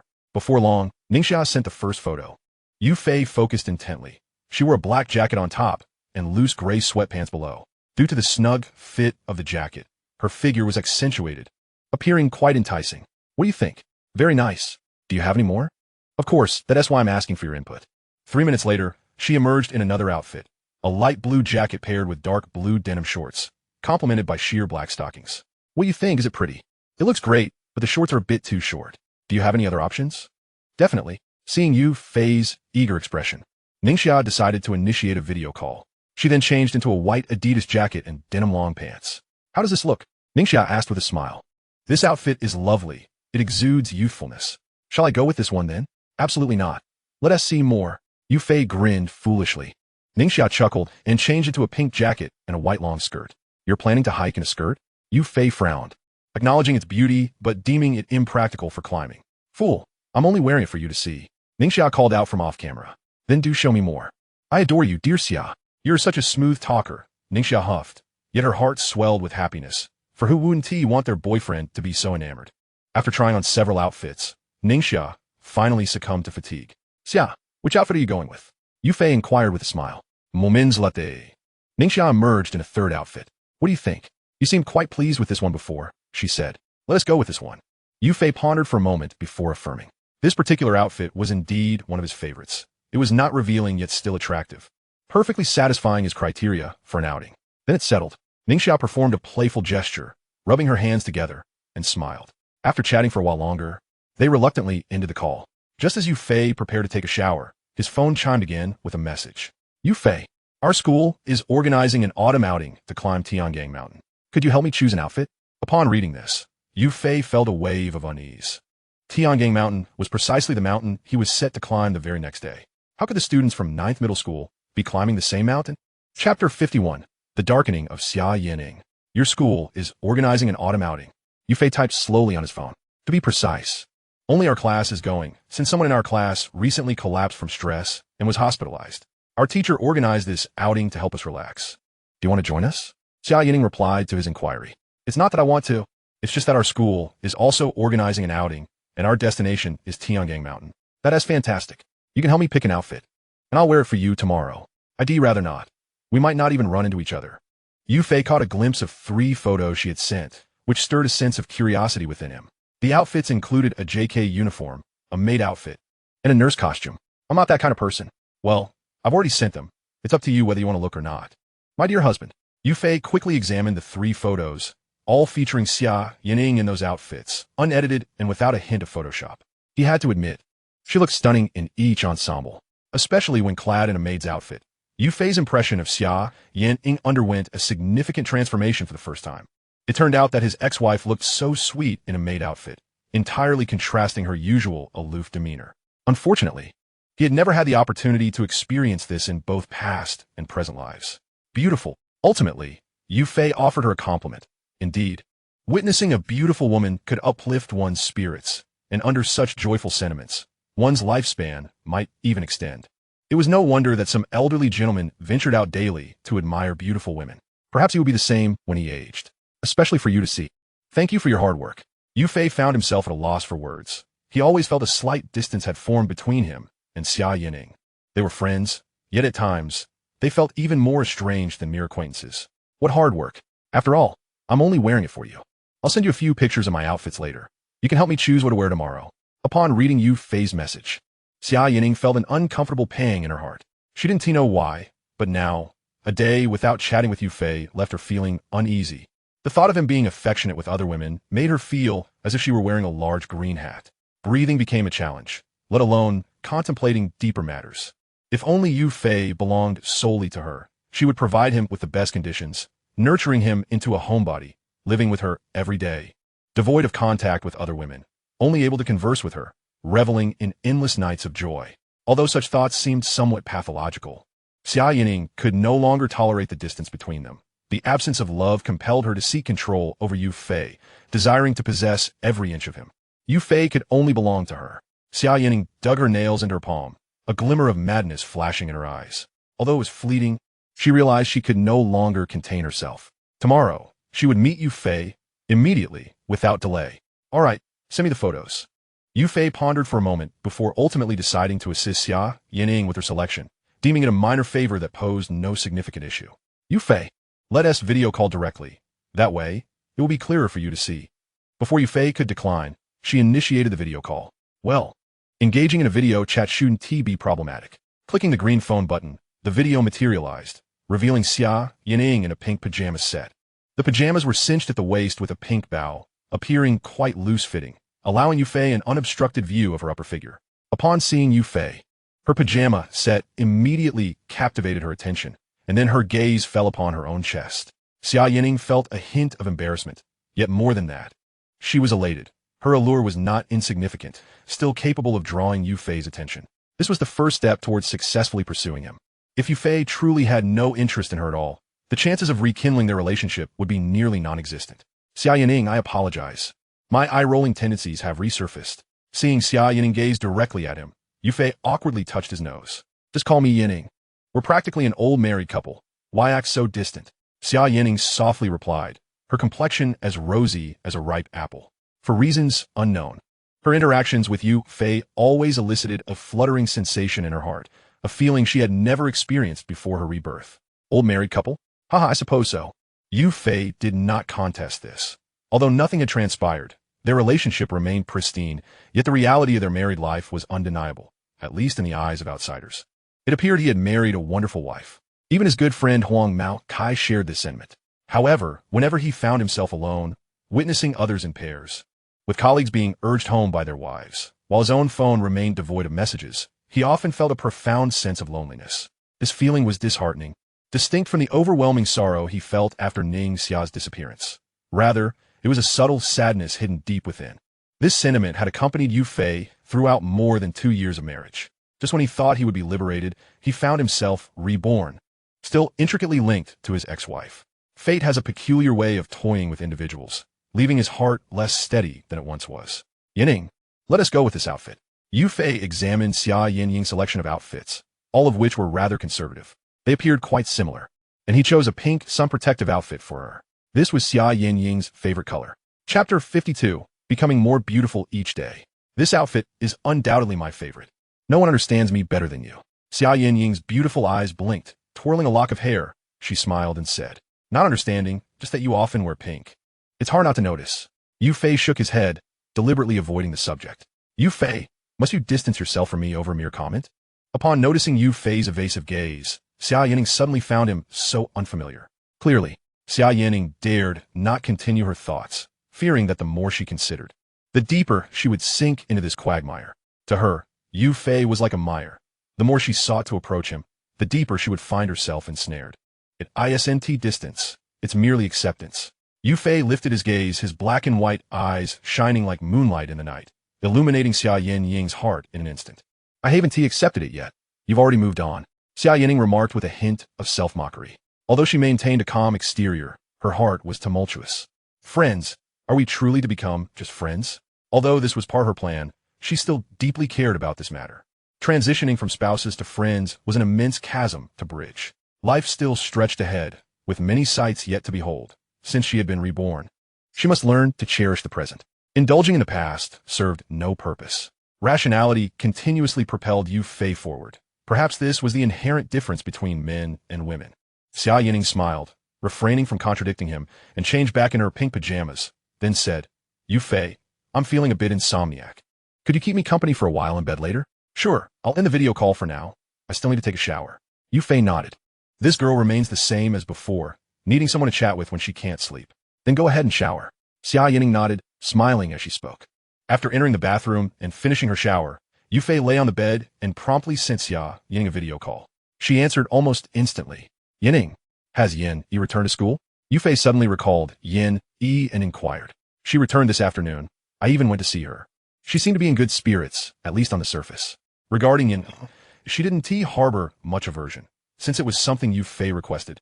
She would ensure it was executed flawlessly. That's good. Yu Fei nodded. And how about you lately? Are you well? Not at all well. Academically, things are progressing quite smoothly, and my grades should be better than in my previous life. But in life, have you heard of little is quitting smoking? What does that mean? Quitting smoking has left me feeling rather disoriented. What am I to do without you? As she spoke, Xia Yining began to sing, her voice pure and melodious, weaving a captivating tune that lingered in the air. You can sing? Yu Fei exclaimed, momentarily taken aback. But then it dawned on him. How could someone as exceptionally talented as Xia Yining, who played the piano and violin, possibly lack the ability to sing? She simply had never sung for herself before. Of course. Would you like to hear me sing every day? Xia Yining replied with a radiant smile, reminiscent of his first love. Indeed, she was his first love, and in that fleeting moment, it felt as though they were encountering one another anew. The beauty of first encounters has a way of stirring the heart. If life could reset, perhaps outcomes would differ, but alas, there are no what-ifs. No need. Yu Fei swiftly declined. But I want to sing for you, she insisted playfully. How could you refuse so hesitantly? What can I do? I can't stop you. I can't very well reach through the internet to give you a couple of slaps, can I? Despite their conversation being merely a chat, Xia Yining seemed utterly awake, reveling in the moment.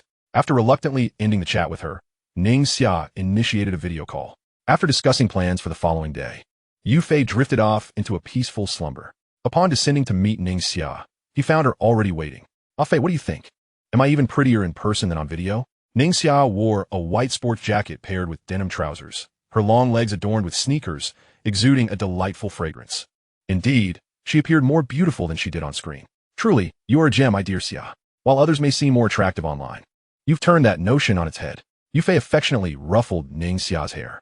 Are you implying that I look less attractive in the video? Ningxia puffed her cheeks, feigning indignation. Not at all. I simply believe that the you of today is always a touch more beautiful than yesterday. Just as the you of tomorrow will be an increment more beautiful than today, Yufei explained with a smile. You certainly have a way with words. If only you could shower me with such compliments every day. Ningxia chuckled, stomping her foot playfully. Then, she executed a graceful 360-degree twirl, showcasing her elegant figure in Yufei's eyes. By the way, I brought you a hat. It's sunny today, and I wouldn't want you getting burnt. Ningxia retrieved 2 hats from her backpack, one black and one white. Upon closer inspection, Yufei noted they were unstructured caps commonly worn by hiking enthusiasts. Did you buy these yesterday? He inquired curiously. No, I purchased them during the National Day holiday. I had hoped to go hiking with you then. But that plan was thwarted when Xia had other engagements. However, this time, my wish is coming true. Ningxia placed the hat upon Yufei's head, the fit being just right. Chapter 53, The Epitome of a Vibrant Life. Wearing one black and one white. Doesn't that make us look like a couple? Yufei teased, feeling the soft texture of the hat, still imbued with the scent of fresh fabric. You and your fanciful notions. I bought these at a physical store. Had there been more options, I would have chosen a different style, Ningxia retorted, blushing slightly as she playfully swatted Yufei 3 times. Shall we go? Yufei glanced at his steadfast childhood friend and patted the back of his bicycle, grinning. Ningxia gently wrapped her arms around his waist, and together, they rode towards the entrance of their school. Upon entering the classroom, they found their classmates donned in their meticulously curated outfits, save for Zhou Qianyu, who still wore her school uniform, appearing somewhat out of place among the stylish attire. However, no one looked down upon her. They were aware of her modest background and treated her with kindness. In their class, rivalries were scarce, as it was a top-tier class where everyone was dedicated to their studies. Sometimes, there wasn't even enough time to study, leaving little room for unnecessary distractions. Turning his gaze to Huang Makai, who was clad in white and appeared somewhat bulky due to his tall stature, Yufei noted that although he wasn't overweight, his physique gave off an impression of being heavy-set. However, Tian seemed quite pleased with him. Many young girls were attracted to such tall and strong boys, perhaps finding a sense of security in them. Tian likely belonged to that category. Yufei assessed his own attire. It was casual yet presentable. This morning he had pondered for quite some time before settling on a gray tracksuit. He had a preference against dark clothing, but white was prone to dirt, leading him to choose gray in the end. Yufei, you look quite dashing today, Huang Makai remarked as he approached Yufei, giving him a friendly pat on the shoulder. You look good too, Yufei replied with a smile. He then glanced at his desk mate, Jiang Qingyao, who was wearing a light blue jacket and gray trousers, with a fisherman's hat resting on the desk. Yufei, do you think that looks good on me? Jiang Qingyao asked as she placed the hat on her head. Yes, it suits you very well. The white fisherman's hat complemented Jiang Qingyao's demeanor beautifully. That's great. My mother bought it for me, but I always felt it looked off. Now that you said it looks good, it must have been my imagination, she laughed. What do you mean by you said it looks good? Is beauty merely a tool for judgment? Yufei teased. I meant no offense, Jiang Qingyao replied, her gaze lingering on Yufei. I was simply seeking your opinion. Yufei coughed lightly. Class monitor, you really shouldn't concern yourself with others' opinions. What matters most is your own preference. He once fretted over others' perceptions, only to realize that such concerns were futile. No one was truly focused on him. As everyone had their own lives to lead, you simply need to be yourself. Isn't there a saying? Rather than seeking to please others, one should strive for self-improvement. This adage resonated deeply with him. I don't care about others' opinions. Jiang Qingyao shook her head. Though a fleeting thought crossed her mind, she was curious about Yufei's perspective on her outfit. As for her mother's opinion, she deemed it less significant, as their aesthetics differed due to generational gaps. Yufei nodded, reflecting that Jiang Qingyao truly seemed unconcerned with the views of others. She excelled academically, was beautiful, and had an enviable figure. Throughout her life, she had attracted countless admirers. Indeed, Jiang Qingyao was the epitome of a vibrant life, a rarity among individuals who seldom needed to heed others' opinions, as it was often others who were concerned with hers. Strangely enough, Yufei himself could also be considered a person of a vibrant life. For those who haven't had breakfast, hurry and eat. Let us gather on the playground at 8. As the time for departure approached, it was imperative to locate the designated bus. No one should lag behind. Soon, old Fong strode into the classroom. elucidating the essential precautions for the upcoming mountain excursion. Approximately 10 minutes later, the group vacated the classroom. Yu Fei, Huang Maokai, Tian Tian, Yang Qingyao, Sun Rongrong, Ning Chia, and Zhou Tianyu opted for a nearby noodle shop for their meal. Initially, Zhou Tianyu was reluctant to join, primarily due to the expense. Yet Tian Tian's persuasive charm ultimately coaxed her into compliance. Zhou classmate, allow me to treat you to this meal. As you previously mentioned, you owe me numerous favors that cannot be repaid in a short time. Therefore, this one meal is inconsequential, Tian Tian insisted. Observing Zhou Tianyu hesitating at the entrance, Yu Fei promptly pulled her inside. No, I insist. I have been working part-time on weekends recently. Let me pay for myself, Zhou Tianyu protested, shaking her head as she revealed her small purse filled with colorful coins. This occasion is different. We were the ones who invited you to dine with us. So it would be inappropriate for you to pay, Yu Fei urged, guiding Zhou Tianyu to sit beside Ning Xia. Indeed, Zhou classmate, allow a Fei to treat you. He is quite the generous one, Ning Xia chimed in with a smile. Yu Fei frowned slightly at the comparison to a Pai Xiao, a mythical creature known in folklore. Revered alongside dragons, phoenixes, turtles, and unicorns as one of the 5 auspicious beasts. It symbolizes wealth. And collectors of antiques often cherish Pai Xiao figurines to ward off evil spirits. With millions at his disposal, Yu Fei could indeed be likened to a Pai Xiao within the school. Very well, I shall heed Ning Xia's words, Zhou Tianyu conceded with a resigned nod. Having reluctantly acquiesced after initially refusing, she vowed to learn to assertively decline such offers in the future, including those from Yu Fei. From now on, how about I call you Little Rain instead of Zhou classmate? The latter feels rather distant, Ning Xia suggested, tilting her head. Sure, Zhou Tianyu replied with a smile. Glancing at Yu Fei's profile, each of the 7 ordered a bowl of noodles, but surprisingly, it was Fan Rongrong who consumed the most, finishing an entire bowl of beef noodles while maintaining her slender figure, as if the meal had vanished into thin air. Such a physique is a rare gift, coveted by many girls. A Fei, I just confirmed with Teacher Wu that Rongrong and I will take bus number 3, Ning Xia announced cheerfully as they finished their meal. That sounds great. Teacher Wu is quite accommodating. Old Fong would undoubtedly be more rigid and resistant to changes, Yu Fei replied, reflecting on Old Fong's strict adherence to rules, which seemed at odds with how he and Teacher Wu paired. By the way, have you all purchased snacks and drinks? Yu Fei suddenly inquired. I bought some and left them in the classroom. I haven't taken them out yet, Jiang Qingyao mentioned. I went with Tian Tian yesterday to buy supplies, Huang Makai added, gesturing to his bulging backpack. I brought my water bottle and thermos from home, Zhou Tianyu chimed in. Only Ning Xia and Fan Rongrong shook their heads. Xia, didn't you buy any? Yu Fei leaned closer to Ning Xia, speaking softly. No, I plan to ask you to accompany me to the supermarket after the meal. And Rongrong intends to join as well, Ning Xia replied with a playful grin. Let's go shopping then. I haven't bought anything either. We shall meet the others at the bus, Yu Fei suggested to the remaining 4 before the 3 departed. There were numerous supermarkets near the school, with the largest one requiring a 300-meter walk. However, time was ample, and a longer stroll was acceptable. Upon arriving at the supermarket, Yu Fei pushed the shopping cart. Following the 2 girls, let's grab a few bottles of water. Fei, what would you like to drink? Ning Xia turned to him. I'll have 2 bottles of orange juice, Yu Fei replied casually. All right, and what about chips? Which flavor do you prefer? Ning Xia asked, picking up a bag from the shelf. Choose whatever you like. I can enjoy anything you pick, Yu Fei responded, amused. Ning Xia pouted, adopting a serious tone. But I genuinely want to know your preferences. Yu Fei chuckled. Then let's go with the tomato flavor. It's appetizing. 1 bag of cucumber flavor and 1 of tomato flavor it is, Ning Xia declared, tossing both bags into the cart. Xia, why aren't you getting the barbecue flavor anymore? Yu Fei asked, puzzled, as he recalled her fondness for that particular flavor. Hey, barbecue flavor leaves a strong aftertaste, which can lead to bad breath. Cucumber flavor is much fresher, Ning Xia replied with a smile, not wanting to be self-conscious around Yu Fei. Ah, I see. Yu Fei nodded. Should we grab some bread too? Or perhaps some beef jerky? Take it. It's convenient. What about instant noodles? Fool. Why would we need instant noodles without hot water? True enough. After approximately 10 minutes, they finally completed their shopping. Xia, aren't you buying sunscreen? Yu Fei casually glanced at their shopping bag, frowning slightly. The higher the altitude, the stronger the UV rays. It's best to apply some sunscreen. Last time, Xia gifted me a set of sunscreen, which I have in my backpack, Ning Xia replied. Is it the imported kind? Yes. Make sure to apply some on me too, Yu Fei said, affectionately ruffling Ning Xia's hair. She also brought a set for you, the men's version. She handed it to me last time, and it's in my bag. Ning Xia added, why didn't that girl just give it to me directly? It would have saved you the trouble of bringing it to school, Yu Fei pondered aloud.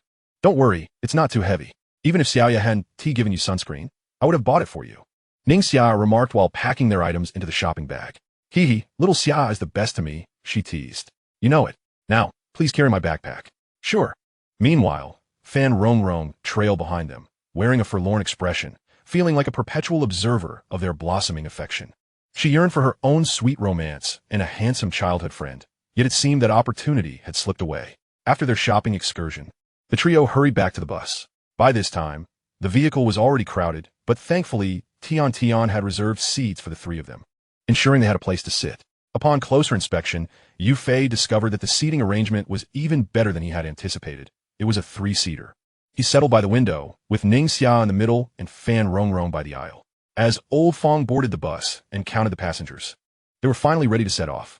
Their destination this time, Mount Tiangang and Mount Tianmu, differs in various aspects, particularly in altitude, with Mount Tiangang being significantly lower than Mount Tianmu. If the climb were akin to that during the National Day holiday, it is likely that many students would struggle to withstand such intensity. However, the number of climbers on Mount Tiangang is considerably less than on Mount Tianmu. Given that it is not a statutory holiday, the crowd is expected to be sparse. Everyone, disembark carefully. Watch your step, urged Lao Fong, standing at the school bus door, as he prompted the students to descend one by one. Ah Fei, the entrance chosen by the school is indeed quite unique, Ningxia remarked, surveying the surroundings with a hint of sarcasm. Indeed, Yu Fei nodded. Although he had long been aware of the school's destination, upon arriving, he could not help but feel the urge to complain. This place was a village in the suburbs, and the entrance was not the official one for Mount Tiangang, but rather a narrow path. One could faintly observe the vibrant daffodils blooming around. This was certainly preferable to Mount Tianmu, where the high altitude and steep terrain were dominated by towering trees, and one could even witness rime ice during colder weather. In contrast, Mount Tiangong's lower elevation likely harbored numerous cold-resistant blossoms, but due to its vast expanse, reaching the summit would still consume a considerable amount of time. Fei, are you tired? Would you like me to carry something for you?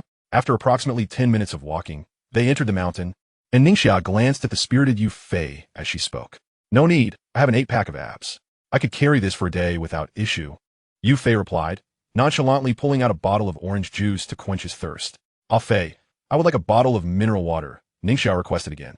Yu Fei paused, unzipped his bag, and retrieved a bottle of mineral water. After taking a sip, Ningxia licked her lips, savoring the sweetness akin to that of sugar. You're so kind, Ah Fei, she giggled, beaming with delight. Yu Fei playfully tapped her on the head, saying, stop standing there grinning. If you keep laughing, we'll fall behind. With that, he took the lead, quickening his pace to catch up with Huang Makai and the others.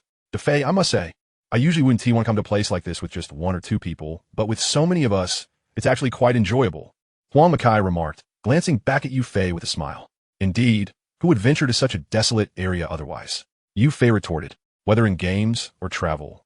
The content itself holds little significance. What truly matters is the companionship of friends. Life is fleeting, and having one or two like-minded friends is sufficient. After a brief trek through the mountain path, they finally arrived at a low-lying area teeming with small ponds and some parts resembling a marsh. Everyone be cautious. Don't slip while crossing the stream. Lao Fong's voice resonated clearly, even echoing slightly. Due to the absence of bridges across the small ponds, they could only traverse the stream by stepping from stone to stone. Be careful, Yu Fei warned as he noticed Ningxia nearly losing her footing and quickly steadied her. Exhaling a sigh of relief. I was careless. As long as you're by my side, I feel so secure, Ningxia replied, scratching her head with a sweet smile. You really are something else, Yu Fei chuckled softly, patting her head. It is indeed a comforting thought to have such a firm support system.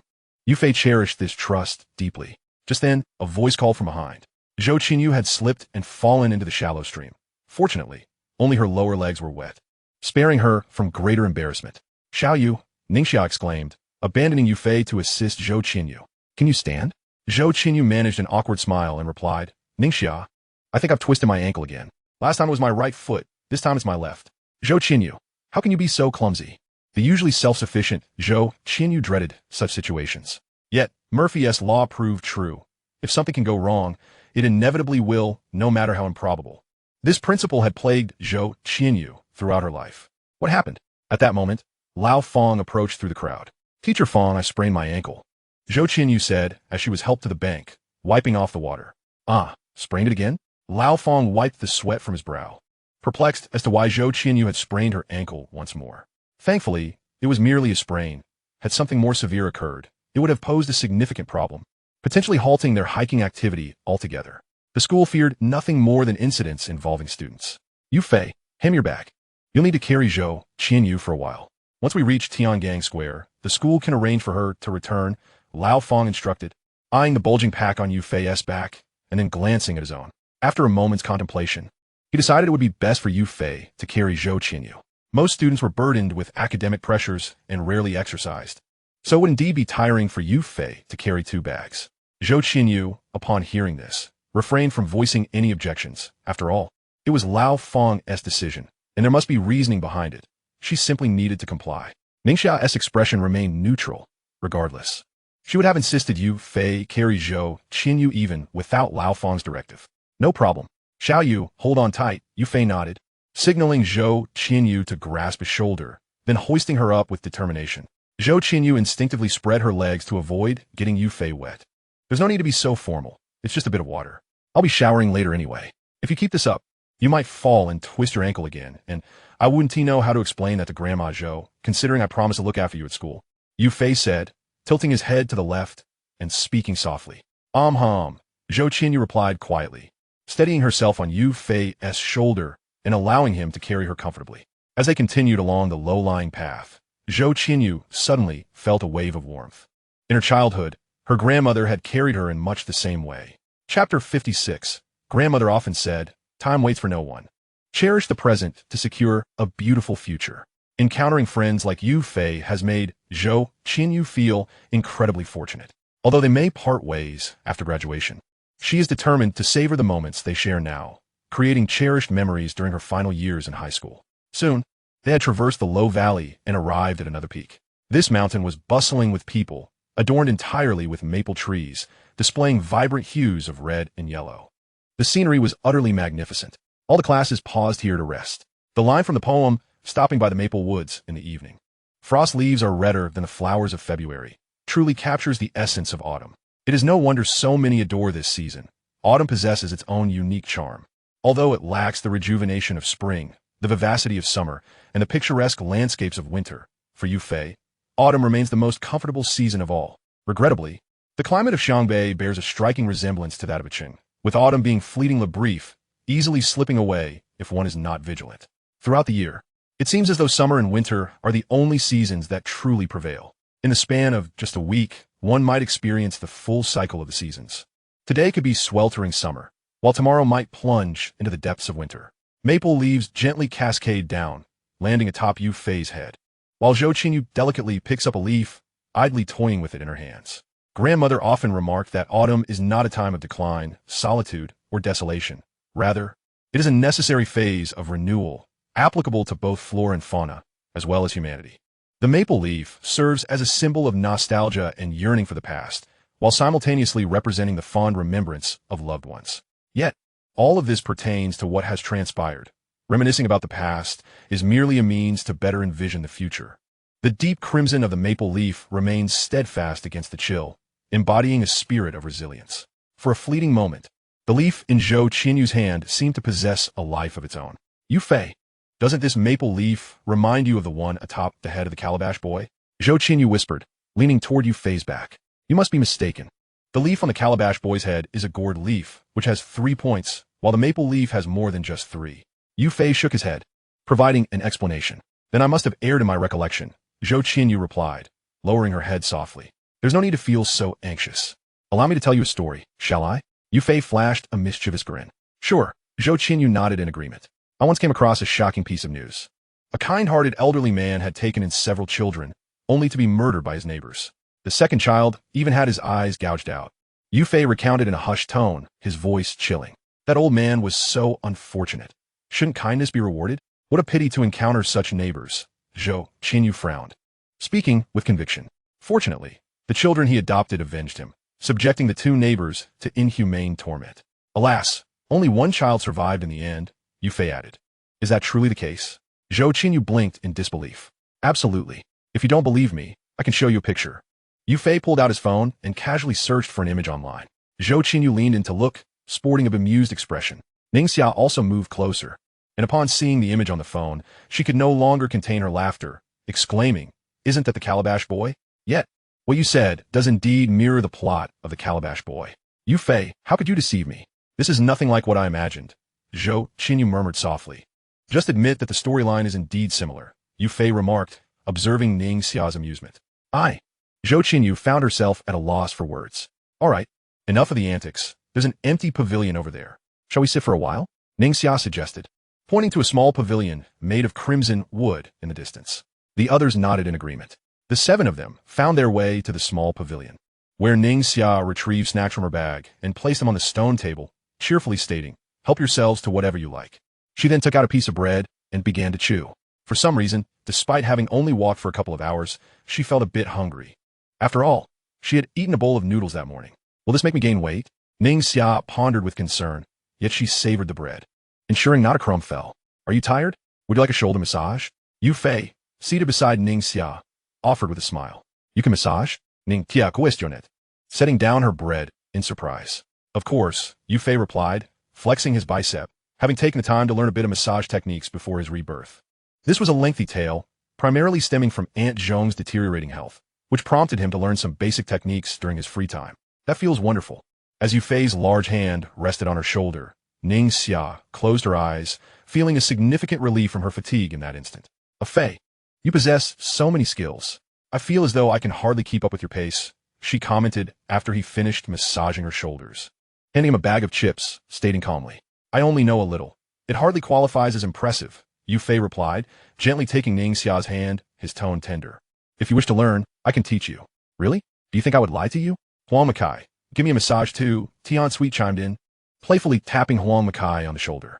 "I can't do that," Huang Makai said, a wry smile on his face. He had barely enough time to play games, let alone learn massage techniques.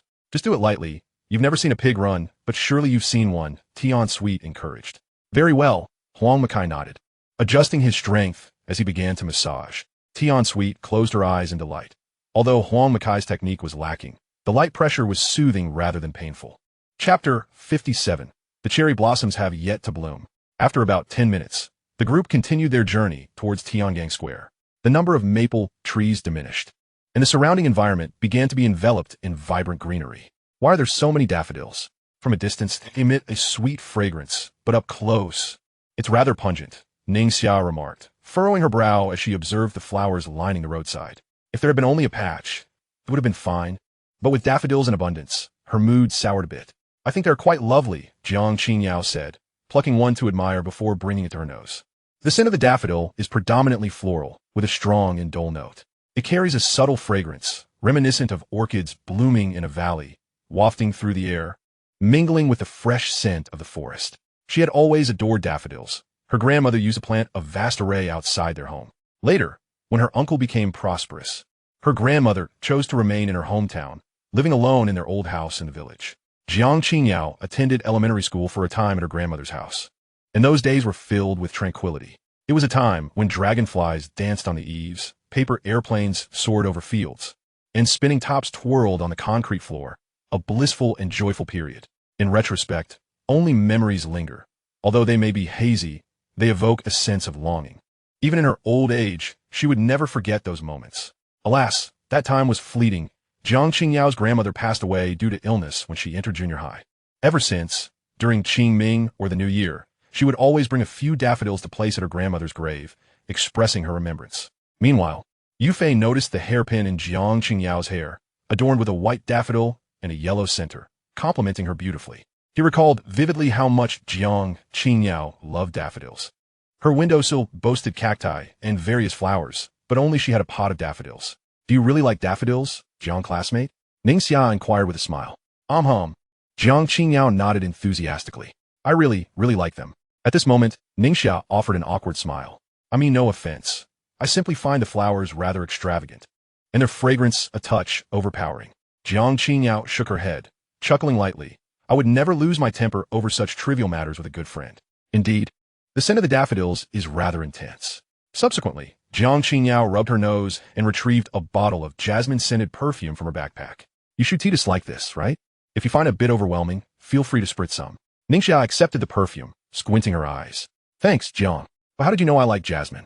Jiang Qingyao glanced at Yu Fei and replied with a smile. He always carries the scent of jasmine. Since he doesn't cultivate flowers or wear perfume, that fragrance must be emanating from you.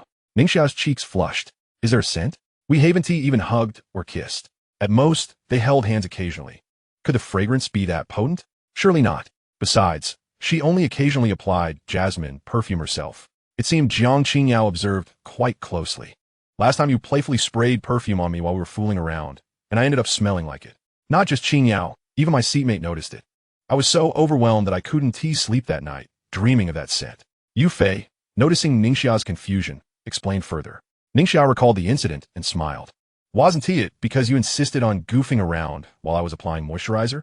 Otherwise, I wouldn't have sprayed it on you. Yu Fei chuckled awkwardly. My mistake. My mistake. After 3 seconds, Ningxia added, but I do acknowledge my fault in this matter.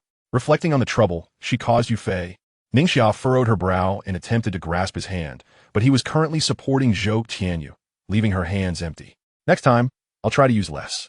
That way, you can remember my scent. If you start smelling of something else later, don't blame me for being blunt. Walking side by side, Yu Fei responded. Of course not. That is not my nature. Ningxia shot him a playful glare, saying, Humph, you better not. Zhou Tianyu observed the two walking together with envy, wishing for a boy who would love and protect her since childhood. How happy that would be. Unfortunately, she lacked such fortune, especially not someone as nearly perfect as Yu Fei. Once more, she lowered her head. Under the scorching sun, they kept pace with the larger group. And after about half an hour, they arrived at Tiangang Square. The class ahead had already claimed a section of land to gather, separating from Ningxia and Yu Fei. Yu Fei carried Zhou Tianyu to a nearby bench, and then turned to Old Fong beside him. Old Fong, how much longer until someone comes to pick up classmate Zhou? Soon, once she finishes her meal, she can leave. The others will continue descending the mountain as planned. Old Fong replied promptly upon hearing Yu Fei's inquiry. Yu Fei frowned, glancing toward a nearby hill where the trees appeared leafless, possibly cherry blossoms. Although the cherry trees bore no flowers and seemed sickly, some even showed signs of wilting. The daffodils below bloomed abundantly across the hill. Chapter 58, Canned Herring. Yu Fei, stop dawdling and bring a few boys to help carry the box lunches. After eating, we'll rest for an hour before descending. Old Fong patted Yu Fei on the shoulder. Oh sure. Yu Fei called Huang Makai and 2 other boys to help with the supplies. Minutes later, various classes began distributing box lunches. Yu Fei, Ningxia, and Fan Rongrong sat together, ready to eat. Yu Fei glanced at the contents of his boxed lunch, which included a fairly diverse selection of dishes: vegetables, shredded meat, radishes, and even a fried egg. For those still hungry, they could request more. However, it felt as though the meal lacked flavor. As Ningxia ate, she frowned and remarked, Xia, did you forget the pickled vegetables you bought at the supermarket? Yu Fei rubbed his forehead and replied, I would have forgotten if you hadn't mentioned it. Ningxia set her backpack aside, unzipping it. The provisions had diminished during the hike, leaving behind some essentials and a bit of trash occupying a considerable amount of space. Just as the trio prepared to continue their meal, a voice called out, Yu Fei, come eat with us. From a distance, Jiang Qingyao beckoned, noticing the 3 sitting apart. Yu Fei squinted and noticed the picnic blankets spread out. The class monitor truly was detail-oriented, something he, being rather unrefined, had never considered. The 3 hurried over. Qingyao, how did you bring so many cans? Yu Fei exclaimed in astonishment at the array of cans displayed on the picnic blanket. There were beef cans, luncheon meat cans, and a variety of others, predominantly fish cans. Old Fong wouldn't allow us to cook this time, so we had to bring in food. Jiang Qingyao explained with a hint of resignation. One could particularly caught Yu Fei's eye. Not surprising, given its rather horrifying label. He could smell it, even from where he stood. Yes, it was canned herring. Qingyao, do you enjoy this flavor of canned food? Yu Fei asked, rendered speechless. He could hardly fathom someone liking canned herring. Even a dog would shake its head at the sight of it. No, I accidentally grabbed a can while shopping, Jiang Qingyao replied, shaking her head. She didn't particularly like that item. She had simply been distracted while responding to messages. Okay. Yu Fei completely trusted Jiang Qingyao. She would never lie without reason. Ningxiao looked at the canned herring, wondering why it perpetually emitted a foul odor. Even pinching her nose, she could still detect its stench. Did anyone really eat this? Remember the blue cheese from middle school? How does that compare in terms of disgusting? Yu Fei teased with a grin. Both are revolting. If I had to choose, I'd pick death. Ningxiao recalled a rather unpleasant memory from middle school. There was a boy who loved to boast about his wealth, always eating imported goods. One day, he brought blue cheese to class, and the odor was simply overwhelming. To maintain his image, the rich kid forcefully finished an entire box of blue cheese without vomiting. However, Many in the class couldn't handle it and ended up retching, including Ningxia. When the teacher entered the classroom, they scanned the room with suspicion and finally remarked, "The restroom hasn't exploded, has it?" Consequently, that rich kid was isolated by the entire class. Eventually, he was punished by his parents for misusing their savings and transferred schools. It was uncertain if he continued to pose as a wealthy kid at his new school. "I'll just throw it away," Ningxia declared, seeing that the crowd was somewhat nauseated. Jiang Qingyao nonchalantly picked up the can with a tissue and tossed it into the trash bin. The 7 of them were seated together, relishing a fleeting moment of bliss. Perhaps due to fatigue, their lunchboxes were nearly empty, with Fan Rongrong even requesting an additional bowl of rice. At that moment, Yufei noticed a group of people in the distance, some of whom were clad in uniforms from other schools. Upon reflection, he recalled having seen Xia Yinying in that very uniform in her photo album. It was the uniform of the 9th middle school. Yufei squinted. It appeared that this group belonged to Xia Yinying's class. However, he could not spot Xia Yinying among them, and when he opened WeChat, she had not replied to his messages, merely stating that she had arrived. After assisting the others in tidying up the aftermath, the girls settled down to rest. Huang Makai, brimming with energy, insisted on dragging Yufei up the mountain to enjoy the breeze. The winds here were quite strong, with several wind turbines nearby, those large windmills. Upon reaching the hilltop, Huang Makai immediately directed his gaze towards the distant mountains, the gentle breeze caressing his body, creating a moment that felt exceptionally serene. Yet, Yufei hesitated to walk over to Huang Makai at once, for he had spotted a familiar figure. Xia Yinying was standing before the largest cherry blossom tree, engaging in light-hearted conversation with an unfamiliar girl. "Yinying, so you are here as well," Yufei greeted as he approached her. "Ah, Yufei, you're here too." Xia Yinying's furrowed brows relaxed at the sight of him. She had intended to seek him out once they descended the mountain, but unexpectedly encountered him while enjoying the scenery. "I came with Shu Ge," Yufei indicated towards Huang Makai, who was still admiring the view from a distance. It's strange how Shu Ge seems hardly changed from his younger days. Xia Yinying, of course, recognized Huang Makai, as he was a close friend of Yufei. "And who might this be?" Yufei inquired, glancing at the girl beside Xia Yinying. "Hello, I'm Xiaoying's best friend, Luo Xiaoyu." The girl interjected before Xia Yinying could respond. However, her gaze towards Yufei seemed tinged with a hint of hostility. This was rather peculiar, as they were complete strangers unless Xia Yinying had inadvertently mentioned him. Well, that clears things up. Best friends have a remarkable tendency to side with the female party, often believing any wrongdoing is the male's fault, even if the girl is at fault. Xia Yinying could not have shared the details of her rebirth with Luo Xiaoyu, so she likely believed Yufei had influenced Xia Yinying unduly. Yufei scratched his head and chuckled. "Hi, I'm a student from the first high school. Named Yufei, Phoenix Yufei. I've known Yinying for quite some time. We're good friends." Luo Xiaoyu frowned, scrutinizing Yufei for a moment. He was indeed handsome. Even among the 9th middle school, few could compare. However, there had been others equally handsome who had pursued Xia Yinying, yet she had turned them all down without exception. She did not believe Yufei had only looks to commend him. Yet, what other qualities he possessed remained unclear to her. "I can't fathom what Xiaoying sees in you," she admitted. In her view, if not for a certain incident, Xia Yinying would be a remarkably perfect individual. She was gifted in music, proficient in piano and violin, and her singing was delightful. After she shifted her focus from music, her academic performance soared, achieving a score of 636 in the monthly exam in November. She was not merely a talented girl, but nearly a genius. "Xiaoyu, I believe you may have misunderstood. Yinying and I share a purely platonic friendship," Yufei replied, feeling distressed by Luo Xiaoyu's accusations. However, he found himself unable to defend his position. He couldn't disclose that he was a reborn soul and married to Xia Yinying. Even if he did, she would not believe him. "What I mean is," Luo Xiaoyu attempted to continue, but was interrupted by Xia Yinying. "Enough, Xiaoyu. Don't say such things about him. It's me who likes him, not the other way around. But, shoo, no need to worry about me. This is fundamentally my issue. I'll chat with Yufei for a bit. You can wait for me down the mountain."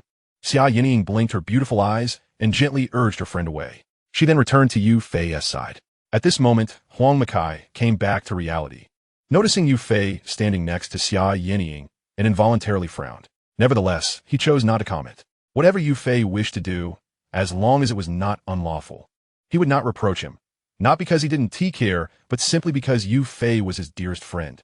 Even if Yufei were to act in a morally questionable manner, he would still cover for him. Yet, he sincerely hoped Yufei would not descend that path, for the road ahead would undoubtedly be 1,000 times more convoluted than Yufei imagined. "Yufei, do you remember the time we first went to East City to see the cherry blossoms?"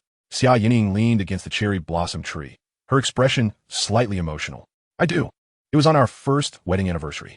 If I recall correctly, you wore a pink long dress because you thought it complemented the cherry blossoms beautifully. Yu Fei pondered for a moment before responding. He had initially believed that time would erode all memories of Xia Yining. However, each fleeting interaction with her made those memories resurface, etched in his mind like ancient brands on a criminal, impossible to erase. Though he had committed no crime, these recollections incessantly disturbed his thoughts. He could not fathom why. He had Ningxia now and was forcing himself to forget Xia Yining, yet the more he tried, the deeper he fell into the abyss.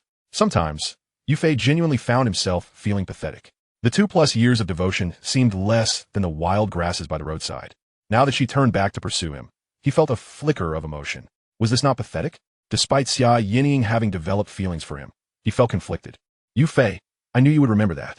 However, I've never told you that I don't particularly like cherry blossoms. It relates to an incident that occurred in my sophomore year of high school. My best friend took a wrong turn and deceived me, though she eventually apologized. Xia Yining spoke slowly, revealing the scar to Yu Fei for the first time, aside from Luo Xiaoyu. She was attempting to gradually open her heart to him. I understand. Yu Fei replied softly. As Xia Yining broached this topic, he was unsure whether to feel joy or sorrow, or if it even mattered at all. Yu Fei, do you think I still have a chance? Xia Yining's eyes widened, resembling the lanterns atop a lanternfish. Yining mentioned you to me, so I did a bit of digging. However, there's one detail that contradicts what you said. Yu Fei smiled as he replied, what detail? Yu Liang didn't scold you in the end. She came to her senses and apologized. Indeed, one cannot place unwavering trust in public opinion, for it may swiftly reverse. Take, for instance, the incident involving the chubby cat. Initially, public sentiment surged across the internet like a tempest, but as the truth gradually emerged, many found themselves foolishly played, mere pawns in another's quest for notoriety. Ultimately, it appeared that only the chubby cat bore the brunt of the fallout. Upon hearing this, Xia Yining's gaze became profoundly clear, yet her emotions intensified. Yu Fei, I sometimes find it bewildering how rapidly a person's transformation can occur. Consider Yu Liang, who, before encountering that young man with the yellow hair, embodied the essence of a good girl. Yet, after their meeting, she underwent a complete metamorphosis. Don't tell me it's some nonsensical notion of love. I refuse to believe it. Yu Fei observed Xia Yining's fervent expression and leaned against the cherry blossom tree, remarking, human beings are driven by desires, though some conceal them deeply while others lay them bare. Individuals like Yu Liang, who appear demure, may harbor a rebellious spirit that has yet to be awakened. That young man exploited this facet to win her over. Xia Yining blinked, her curiosity piqued. You seem quite knowledgeable. How would one pursue a girl of my disposition? Yu Fei furrowed his brow. You are different. Even if someone were to win your affection, few could maintain a lasting relationship with you. There were thoughts Yu Fei withheld, recognizing that dating someone with emotional scars like hers could be exhausting. One must not only provide ample security, but also learn to navigate the other's emotions. Essentially, it felt akin to nurturing a treasured ancestor. He pondered why he tolerated such treatment from Xia Yining for 2 years. Given the chance to choose again, he would undoubtedly refuse. Xia Yining's expression suddenly soured as she empathized with Yu Fei, contemplating the anguish of spending 2 years caring for someone devoid of genuine feelings. The mere thought elicited an overwhelming sense of suffocation, akin to being throttled.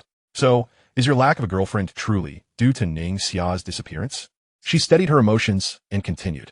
Yu Fei nodded.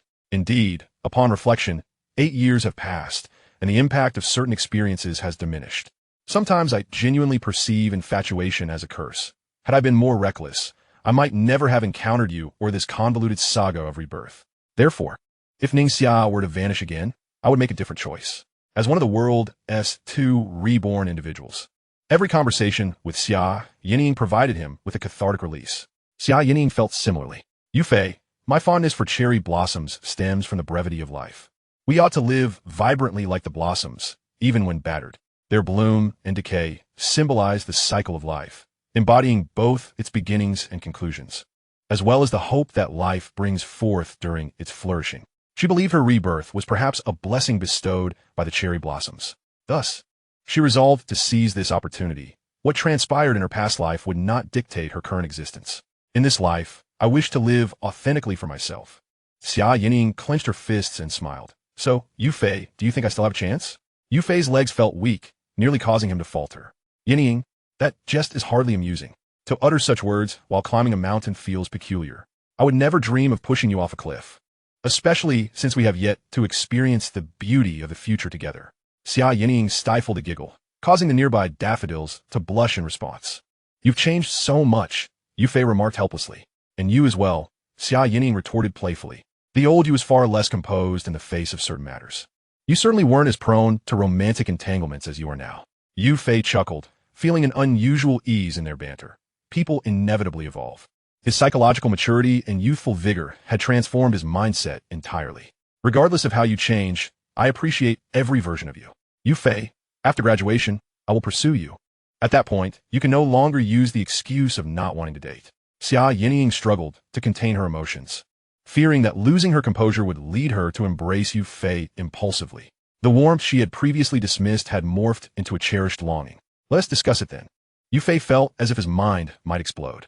Chapter 61. Feelings. Yufei, it was my ignorance before. I failed to appreciate what I had until it was lost, and now I regret it deeply.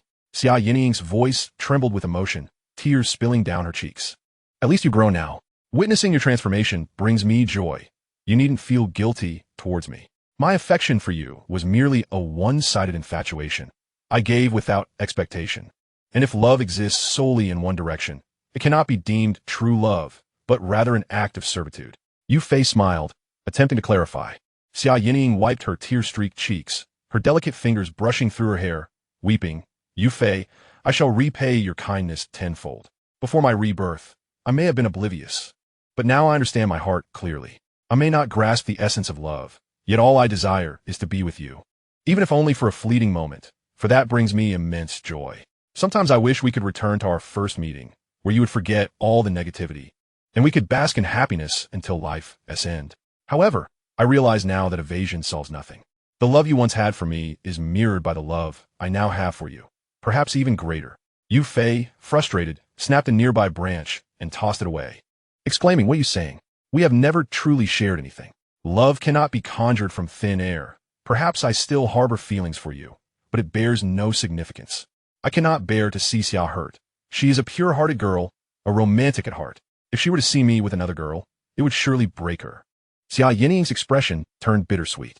Am I truly that wonderful? Yufei chuckled, recalling moments with Ning Xia, realizing that both lives were remarkably similar. Yet this time, he had been more candid, leading to deeper connections. The thought of causing such a girl distress made him feel he would become a monster. She is attentive to every one of my actions. Whatever I do, she responds positively. I truly like her, he mused, a smile creeping onto his lips. Upon seeing Yufei smile, Xia Yinying felt a piercing ache in her heart, as if it had been stabbed deeply. That gentle, heartfelt smile had once been directed at her, but now it seemed to belong to another girl. The pain was unbearable. It is somewhat absurd. Due to that particular young man, I developed a distaste for the male gender. Throughout my university years, I had numerous suitors, all of whom I declined. Just yesterday, a young man, having consumed too much alcohol and recently parted ways with his girlfriend, professed his feelings for me today. I felt an overwhelming sense of nausea, which caused me to expel my breakfast. I do not comprehend why I react this way. Perhaps if I had understood your feelings sooner, this situation could have been avoided. Xia Yinying spoke with a tinge of heartache. Perhaps you ought to consult a psychologist, Yufei remarked, fully aware of the profound impact that incident had on Xia Yinying. Even if she had come to terms with it, it remained a latent danger. On the eve of your decision to divorce me, I sought help. And with the encouragement of the doctor, I yearned for a genuine love with you. Alas, it was all too late. Xia Yinying grasped Yufei's broad hand, a bittersweet smile gracing her lips. Would you hold my hand once more just as before? Yufei caressed Xia Yinying's hand, noting its delicate texture unique to youth. Compared to Ning Xia's, Xia Yinying's fingers were slightly longer, perhaps a result of her piano practice. No, he replied, shaking his head. Despite Xia Yinying's evident transformation, the past could not be undone. Late affection is worth less than mere grass. Let it be for now. We must descend the mountain soon. If I return late, she will worry. Yufei waved his hand, preparing to leave. In that fleeting moment, Xia Yinying lunged forward, leaving a fleeting kiss upon Yufei, as gentle as a dragonfly skimming the water's surface. Yufei, when we were to wed, I would shy away from your approach. But now I wish to embrace these moments. Xia Yinying's cheeks flushed, experiencing this sensation for the first time. Sweet, soft, even more delectable than cotton candy. Yinying, there is no need, truly no need, Yufei said with a wry smile, feeling the weight of this peculiarity. Seeing his bittersweet expression, Xia Yinying felt a surge of joy. It seemed he had not yet moved on with Ning Xia. I am the one initiating this. Please do not feel pressured, she replied with a sweet smile, producing a cherry blossom pendant from around her neck and gently pressing it against him. If I do this, does it mean we can remain together forever? Yu Fei sensed that she might be a little unhinged. Turning to descend the mountain, he caught sight of Ning Xia standing not far away, seemingly bereft of her spirit. Chapter 62. Longing for Home. Xiao Xia. In that instant, Yu Fei was drenched in sweat, his heart racing. She appeared to have seen them. How could he possibly explain this? Upon seeing Yu Fei approach, Ning Xia did not hesitate, dashing down the mountain without a backward glance, leaving Yu Fei to wallow in desolation. I'm sorry, Yu Fei. I couldn't stop Ning Xia, Huang Makai said, watching her retreating figure gently slapping himself in frustration. His dear friend was bound to suffer because of this. It's fine. In fact, it might be better that you didn't intervene. Your action would have only intensified my guilt. Yu Fei replied, somewhat exasperated. His good friend had inadvertently made matters worse. He had merely sought to converse with Xia Yinying, never anticipating such a turn of events. Yu Fei, do you need me to clarify? Xia Yinying mused for a moment before approaching him. If you go now, it will only exacerbate the situation. Yu Fei frowned, feeling a flicker of anger rising within, yet he managed to suppress it. Xia Yinying fidgeted, uncertain of what to say. This predicament was of her own making, and she should clarify, yet Yu Fei's point held merit. Her presence would only worsen things. Perhaps I shall wait until she has calmed down before explaining, she concluded. Sighing, Yu Fei furrowed his brow, reaching into his pocket for a cigarette, only to remember that he had long since quit. Was this a conditioned reflex? Whenever he felt immense distress, he instinctively sought a smoke. The last time he felt this way was during his divorce from Xia Yinying. Observing Yu Fei's actions, Huang Makai produced a cigarette from his pocket. The Fei, do you still smoke? Forget it, Yu Fei shook his head. It's inappropriate to smoke on the mountain. Suddenly, Xia Yinying tugged at his sleeve. You fool. If you lack the courage, then hurry and chase after Ning Xia. Yu Fei nodded. He had just been feeling overwhelmed and needed a moment to compose himself. Now, he felt much better. Watching him walk away, Xia Yinying smiled softly, then turned to the side. You must be Tree Brother, right? Huang Makai nodded, internally scoffing at Yu Fei for revealing his nickname to her, especially such a beautiful girl. What a character. Yet, upon reflection, he wondered how deep Yu Fei's relationship with her had become. Shaking his head, he dared not dwell further on the implications. Tree Brother, add me on WeChat, please, Xia Yinying said, pulling out her phone with a smile. Why? Huang Makai asked cautiously, suspecting her intentions were merely to get closer to Yu Fei. However, Huang Makai was staunchly in Ning Xia's camp. Unless she provided a compelling reason, he would not add her. Even if I say I'm not trying to get close to Yu Fei, you probably wouldn't believe me, Xia Yinying said, noticing Huang Makai's serious demeanor. I genuinely am pursuing Yu Fei, but have yet to succeed. His feelings for Ning Xia run deep. Thus, I wish to add his good friend's WeChat to understand him better. Is that a reasonable justification? Huang Makai shook his head. Not suitable, very unsuitable. While Xia Yinying was honest, attempting to pursue Yu Fei through him was utterly impossible. Very well, she said, feeling disheartened, and began her descent down the mountain. Huang Makai was indeed loyal. No wonder he and Yu Fei had maintained a strong friendship for so many years. Unlike her gradually fading connection with Luo Xiaoyu since high school. What brings you down? Where's Xiaoying? Luo Xiaoyu's face was filled with confusion. Don't worry. I didn't do anything to her. She'll be down shortly, Yu Fei replied casually. Luo Xiaoyu cast a puzzled glance at Yu Fei before heading back up the mountain. Xiaoying. Upon seeing Xia Yinying descend, Luo Xiaoyu felt relieved, then asked what happened. Xia Yinying's face was pale. I've caused trouble. He may be even more averse to me now. Luo Xiaoyu frowned. Do not speak that way. My Xiaoying is incredibly beautiful. What's so great about that scoundrel? You will undoubtedly find someone better. After hearing her best friend's words, Luo Xiaoyu spoke with indignation. Xia Yinying gazed into the distance, faintly spotting Yu Fei's silhouette. Why did it come to this? Ning Xia felt as though her heart might cease to beat, a heaviness in her chest. Initially, she had intended to ascend the mountain to enjoy the breeze with Yu Fei, but she had never anticipated him being with that woman. The more she thought about it, the more painful it became, and tears streamed down her face like rain on pear blossoms, staining her white coat with sorrow. She longed to return home. Teacher Fong, I am feeling rather unwell. May I return to school with classmate Zhou? Ning Xia wiped her slightly reddened eyes, composed herself, and slowly approached Teacher Fong, speaking softly. Very well. You may go, he replied, noticing the pallor of her complexion and momentarily failing to ponder further. What ails you, Xiaoxia? Should I summon Yu Fei to accompany you back? Fan Rongrong, having risen from the ground, interjected quietly. No need. Ningxia resolutely shook her head. Rongrong, you should descend the mountain with Qing Yao and the others. Don't worry about me. Jiang Qingyao observed the slight flush around Ningxia's eyes and furrowed her brow. Yu Fei was just on the mountain. Could something have happened? Chapter 63, Misunderstanding. Ningxia, could you assist me for a moment? Zhou Qianyu, seated, limped as she attempted to stand.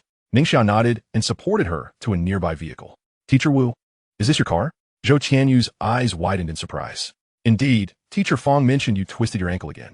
I brought my car yesterday and left it in the parking lot, so I thought I might drive you back to school. She had helped the school transport some items for a photo opportunity and activities the previous day, but opted to return with others on a bus as it grew late. Thank you, Teacher Wu, Zhou Qianyu expressed gratefully. Ningxia also nodded, echoing her thanks. Through the rearview mirror, Teacher Wu noted Ningxia's poor complexion, the redness around her eyes indicating she had likely been crying. Upon closer inspection, she observed remnants of tears upon her cheeks and a disheveled appearance, which was quite uncharacteristic for the usually tidy Ningxia. Something was amiss. Ningxia, Tianyu has injured her ankle. What troubles you? Teacher Wu inquired, blinking. Teacher, my stomach feels a bit off, Ningxia replied, lowering her gaze. If your stomach is upset, why not have that fella Yu Fei accompany you back? Teacher Wu continued driving while speaking. He seems to be enjoying himself. I felt it inappropriate to call him back, and it's not a significant issue. A visit to the infirmary should suffice. Ningxia's thoughts drifted to the scene of Yu Fei and Xiaoyan Ying together, making her feel increasingly unwell, even a bit nauseous. If there are any conflicts, speak of them. Do not harbor resentment. You might discover it is merely a misunderstanding, Teacher Wu advised. As graduation loomed, she had been keenly aware of Ningxia and Yu Fei's relationship. It would be a tremendous pity if misunderstandings prevented them from being together. I assure you, I'm fine, Ningxia said, lifting her head slightly, her eyes brimming with unshed tears once more. All right, I shan't meddle in your affairs, but remember, do not let this affect your academic performance. This is a crucial time. Falling behind due to such matters would be a grave loss. Teacher Wu fell silent, focusing entirely on driving. Zhou Qianyu tilted her head, still unable to grasp the essence of their conversation. Yet she keenly sensed that something was amiss with Ningxia. Ningxia, would you care for some candy? Zhou Qianyu offered, retrieving a piece of candy from her school uniform pocket and placing it in Ningxia's hand. My grandmother often says that if you encounter something disheartening, a piece of candy will help you forget it. This is my last piece, seeing you so downcast. I wish to give it to you. Ningxia gazed at the candy in her hand, delicately unwrapping it. Thank you, Xiaoyu. Sweet confections have a way of easing troubles. Yet with each lick, why did it taste increasingly bitter? Forgetting Yu Fei was an impossibility. After 14 years, their shared memories were not so easily erased. If only this situation had not arisen, perhaps she and Yu Fei could have happily shared their lives together until the end. Perhaps, as Teacher Wu suggested, it truly was a misunderstanding. Shaking her head, Ningxia was once again drawn to that image. A misunderstanding? How could there be so many misunderstandings? Given the current state of affairs, what misunderstandings could possibly remain? Yu Fei, you have finally returned, Jiang Qingyao softly remarked upon seeing him and Huang Makai. Where is Xiaxia? Yu Fei panted, responding, she has left. Jiang Qingyao folded the picnic blanket, speaking matter-of-factly. Xiaxia was feeling unwell and left with Zhou Tianyu. Fan Rongrong added, how did you not notice when you two ascended the mountain? Yu Fei bowed his head in silence. It was unlikely that she was genuinely unwell. Rather, she likely wished to avoid him. Have you two had a falling out? Ningxia appeared rather unwell, Jiang Qingyao said, drawing closer to Yu Fei. It's a long story. Yu Fei replied with a bitter smile. Then let us not discuss it. I believe I have an inkling of what has transpired. Jiang Qingyao's gaze fell upon Xiaoyan Ying, who was sitting not far behind Yu Fei on a bench, and, in that moment, she understood. It seemed Yu Fei was indeed at the heart of the matter.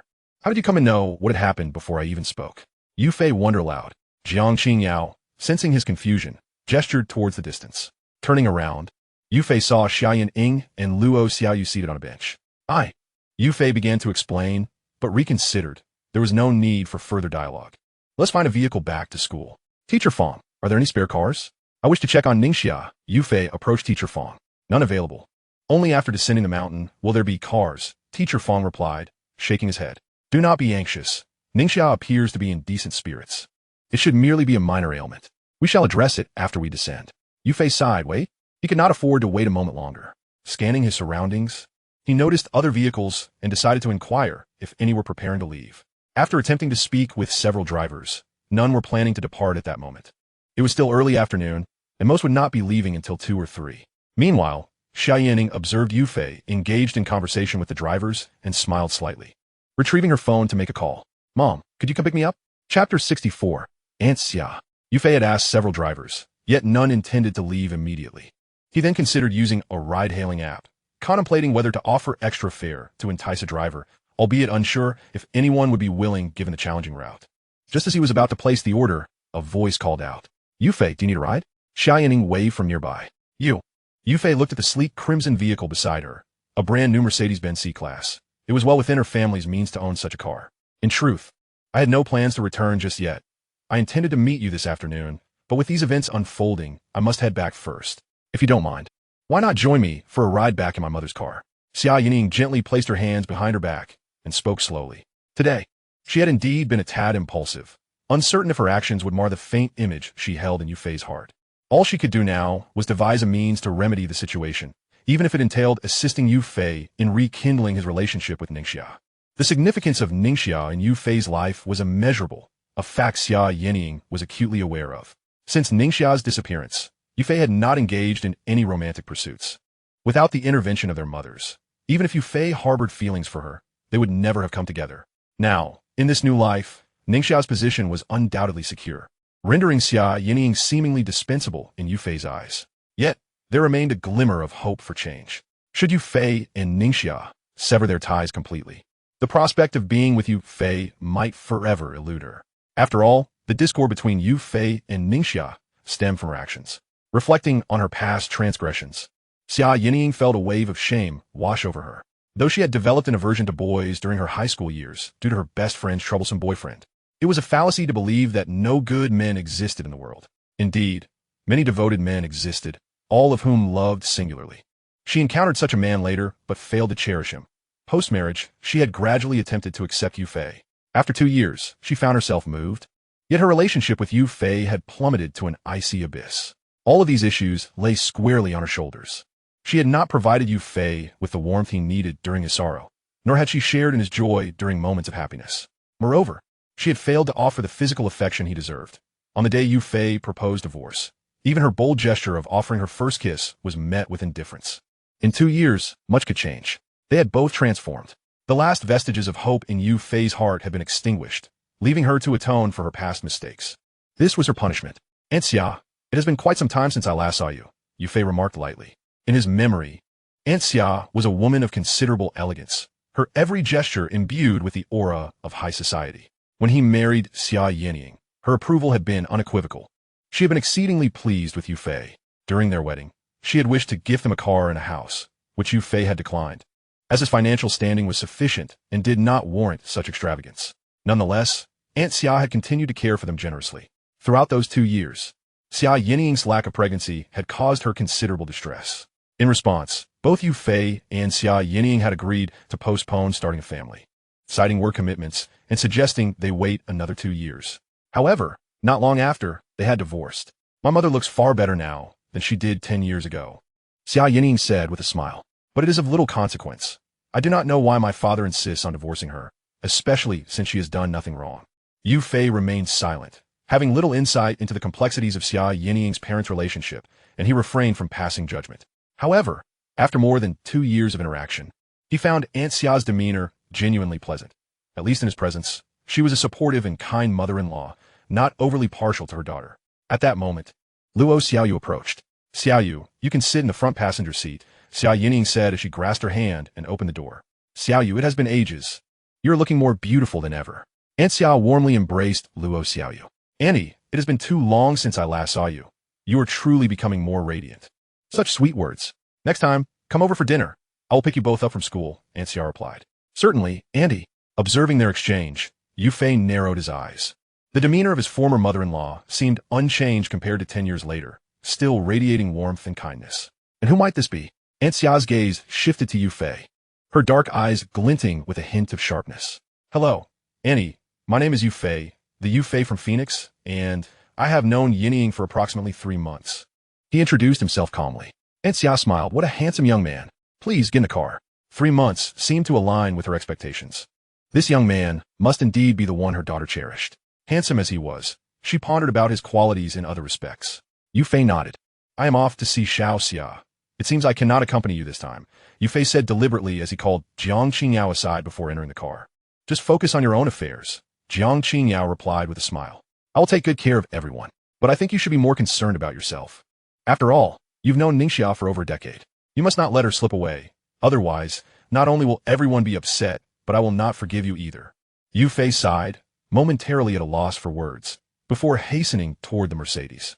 As Yu Fei entered Xia Yinying's car, the onlookers exchanged glances, increasingly sensing something amiss. Huang Makai, what on earth is happening? Why do I feel that both Yu Fei and Ningxia are acting strangely? Tian tugged at Huang Makai's sleeve.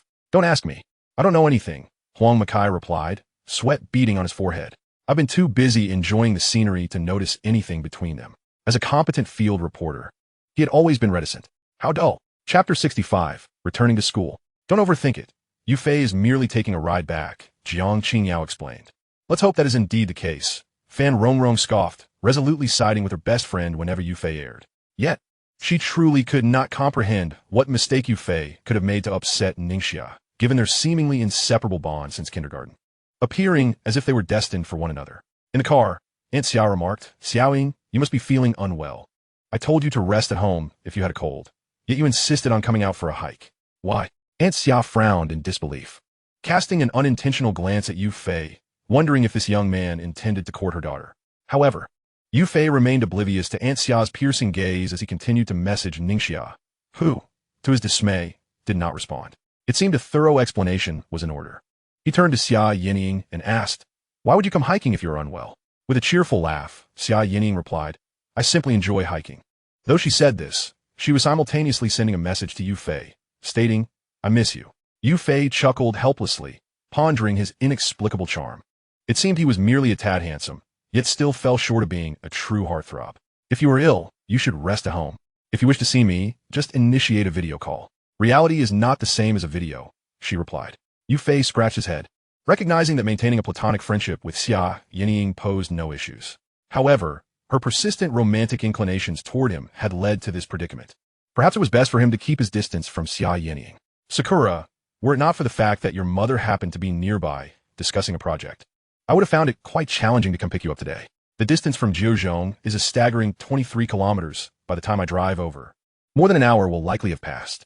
Aunt Xia spoke softly, yet her tone bore no trace of reproach. Mom, I just suddenly wanted to go back. Please forgive me this time, all right? Xia Yancherry replied with a gentle laugh, mirroring her mother in demeanor. Forgive? Is that a term we even need between us? You're my only daughter, and all my assets are yours. If I cannot forgive you, who else would? Aunt Xia chuckled. Yu Fei, do you attend Yizhong? Aunt Xia then turned her gaze to Yu Fei. Her inquisitiveness ignited, as if once the floodgates opened, she could not help but continue her inquiries. Yes. How did you know, Auntie? Yu Fei exclaimed, his eyes wide with surprise. I was once a student there myself. I naturally recognized the school emblem, Aunt Xia replied, her figure exuding an alluring fullness that made her attire appear almost stretched. Yu Fei pondered for a moment, noticing that many were indeed clad in school uniforms around them. It made sense now. He had initially assumed Aunt Xia was a reincarnate as well. Where do you live? Near Yizhong. What do you enjoy doing in your spare time? Xia Yancherry observed her mother bombard Yu Fei with one question after another, her patience beginning to wane. Mom, could you please focus on driving? Is it not as if you and classmate Xiao Fei have known each other forever? Surely, you should converse a bit longer. Time flew swiftly, and upon reaching an intersection, Luo Xiaoyu exited the vehicle first. Xiao Sakura, I'm off. If you need anything, just send me a video on WeChat. Luo Xiaoyu shot a glance at Yu Fei, a hint of dissatisfaction in her gaze, before continuing. All right, Xia Yancherry nodded, having not made any close friends since entering college.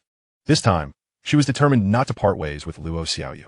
In her previous life, Luo Xiaoyu had attended Nanfei University while she had gone to Jianghai University. This time, she was headed to Yingtian University, and they would be in the same city. Perhaps, should Luo Xiaoyu perform well on her exams, she might also attend Yingtian University. That would be splendid. Not long after, Yu Fei alighted at the intersection opposite the school. Auntie, goodbye. Yancherry, farewell. Yu Fei waved as he departed. Classmate Xiao Fei, do keep in touch with Yancherry next time you have a chance. Come visit our home. Annie is quite skilled in the kitchen. We shall see if my cooking suits your palate. Aunt Xia called out through the car window, smiling. I will definitely. Yu Fei replied, hastening towards the school. Yuan, are you there? Ning Xia, supporting Zhou Qinyu, pushed open the door to the infirmary. Ning Xia and classmate Zhou. Yuan noted, glancing at Zhou Qinyu, who was trembling slightly. Her expression turned curious. Did you twist your ankle again? Zhou Qinyu nodded, feeling somewhat embarrassed. Classmate Zhou does seem to have a rather unfortunate constitution. Please remove your shoes. Let me take a look, Yuan said, stifling a laugh. It's not very serious. Just a mild sprain. It should heal in about a week. Yuan applied some ointment to Zhou Qinyu's injury. Xiaoyu, since you're fine, I shall take my leave. Ning Xia quietly remarked as Zhou Qinyu finished her examination. Ning Xia, weren't you feeling unwell? Why not let Yuan check on you? Zhou Qinyu asked, puzzled. I'm fine now. Ning Xia shook her head, her demeanor rather cold. Yuan shot a glance at Ning Xia, sensing something was amiss. Could it be that her period had arrived? Ning Xia, perhaps I should check you over. Sometimes, abdominal pain can stem from serious conditions. It might flare up again. Yuan insisted earnestly. Really, it's unnecessary, Yuan, Ning Xia replied, shaking her head again, her tone flat. Very well, do take care, and return home early. Yuan said, deciding not to press further. As Ning Xia gently closed the door, her hand trembled slightly. Tears once again slipped from the corners of her eyes. She always believed she could maintain control over her emotions, yet thoughts of Yu Fei and that girl caused her to lose her composure. In public, she could still maintain a semblance of rationality, calming herself. But once she was alone, her emotions burst forth like a flood breaking through a dam. All she could think of now was returning home. Exiting the school gates and standing by the roadside, Ning Xia observed the falling leaves, her heart heavy with desolation. She could not fathom why Yu Fei would choose to be with someone else, especially after they had promised to start dating after graduation. Was a brief period of time truly unbearable for him? Had she not been enough? Ning Xia reminisced about the time spent with Yu Fei, recalling how their relationship had blossomed since September, culminating in the shattering of that final barrier. In October and November, they studied together, dined together, commuted to school together, strolled through parks, watched movies, progressed together, and accomplished many things she had longed to do but had never managed. She had once believed herself to be the happiest person in the world. Though her family wasn't affluent, it was harmonious, and she had a childhood friend by her side. Her academic performance was commendable, affording her the opportunity to attend her dream university. Under such circumstances, the future seemed bright. However, everything now felt altered. The childhood companion who had been with her for 14 years had developed feelings for another. Was she truly so lacking in charm? Everyone had always told her she was beautiful. A perfect oval face, large eyes, willow-like eyebrows, a cherry blossom mouth, a delicate nose, and a complexion as flawless as jade. As for her figure, it was enticingly curvaceous. Since elementary school, numerous boys had confessed their feelings for her, yet she had turned them all down. For her heart had belonged solely to Yu Fei. Upon reflection, that girl was indeed beautiful. Her figure was also admirable. Perhaps her allure was not enough? Such matters were meant to wait until after graduation. Aside from this, she had excelled in every other regard. When the school cafeteria served unappetizing meals, she would bring extra food from home for Yu Fei. During basketball games, she would sit quietly watching him play, offering him towels and water during breaks. She would accompany him on night runs and console him when he didn't perform well on tests. When he had trouble sleeping, she would sing to him. Her voice average, yet received with patience and praise. But now, all of that was but a distant memory. The future loomed like a void, elusive and intangible.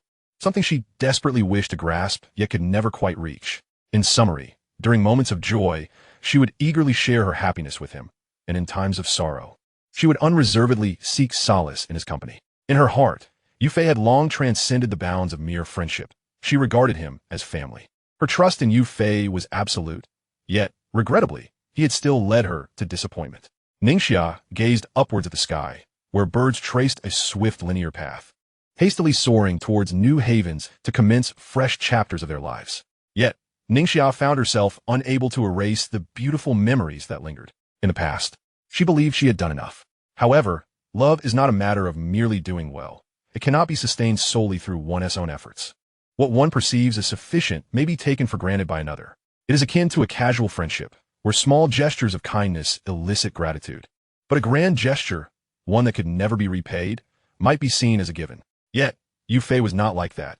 He would reciprocate as expected. Yet circumstances still unfolded unfavorably. Ningxia shook her head, perplexed, reflecting on her childhood desire to grow up swiftly. Yet, with maturity came an avalanche of troubles and complexities. Nevertheless, what was done was done. Her relationship with Yu Fei was drawing to a close. Little girl, Would you like some candied hawthorn? An elderly vendor approached her, carrying a rack of the sweet treats. Everyone says my candied hawthorn is delightful. Just one bite, and all your worries will vanish. Big sister, candied hawthorn is delicious. Would you like a skewer? The vendor's granddaughter chimed in with a charming smile. Ningxia glanced at the plentiful candied hawthorn on the rack and, smiling, replied, Grandpa, I'll have a skewer, please. After settling the payment, she savored the treat while watching the pair depart, yet her spirits remained unchanged. It is often said that the sweeter the thing, the easier it is to forget one's troubles, yet she found this notion rather inaccurate. To forget troubles easily suggests they were not burdensome enough in the first place. At that moment, a melodious song wafted from afar, followed by the sound of a watering truck approaching. However, instead of playing orchid grass, it played Sunny Day. The little yellow flower of the story has been drifting since the year of my birth, swinging on childhood, swaying through memories, until now Ningxia wiped away the tears from her eyes. Would a sunny day truly follow the rain? She looked up at the sun hanging high in the sky, pondering the distinction between sunny and rainy days. While her body basked in the sunlight's warmth, her spirit had been wholly consumed by darkness. Where, she wondered, was her future? Chapter altmashidi. Yevan suggestion, Yevan. Are you there? Yufei knocked on the door of the infirmary. Yufei, you're here. It was not Yufei who opened the door, but Zhou Qianyu, whose leg had been simply bandaged by Yuan, appearing far less alarming than before. Ningxia has been gone for over 10 minutes. You're quite late. But there's no need to worry. She mentioned her stomach no longer hurt and should be on her way back now. Zhou Qianyu said softly while leaning against the door. All right, I understand. Yufei managed a wry smile, knowing full well that Ningxia's claim of stomach pain was likely a ruse to return home. By the way, how's your injury? Yufei asked, attempting to divert the conversation. It's getting better. Yuan said it will heal in a week. It's just a minor sprain, much lighter than the last time. Zhou Qianyu replied, her pale face illuminated by the light, her dark hair cascading over her shoulders like a waterfall. Next time, be more careful. Luckily, you have friend around. It will be troublesome without them, Yufei remarked.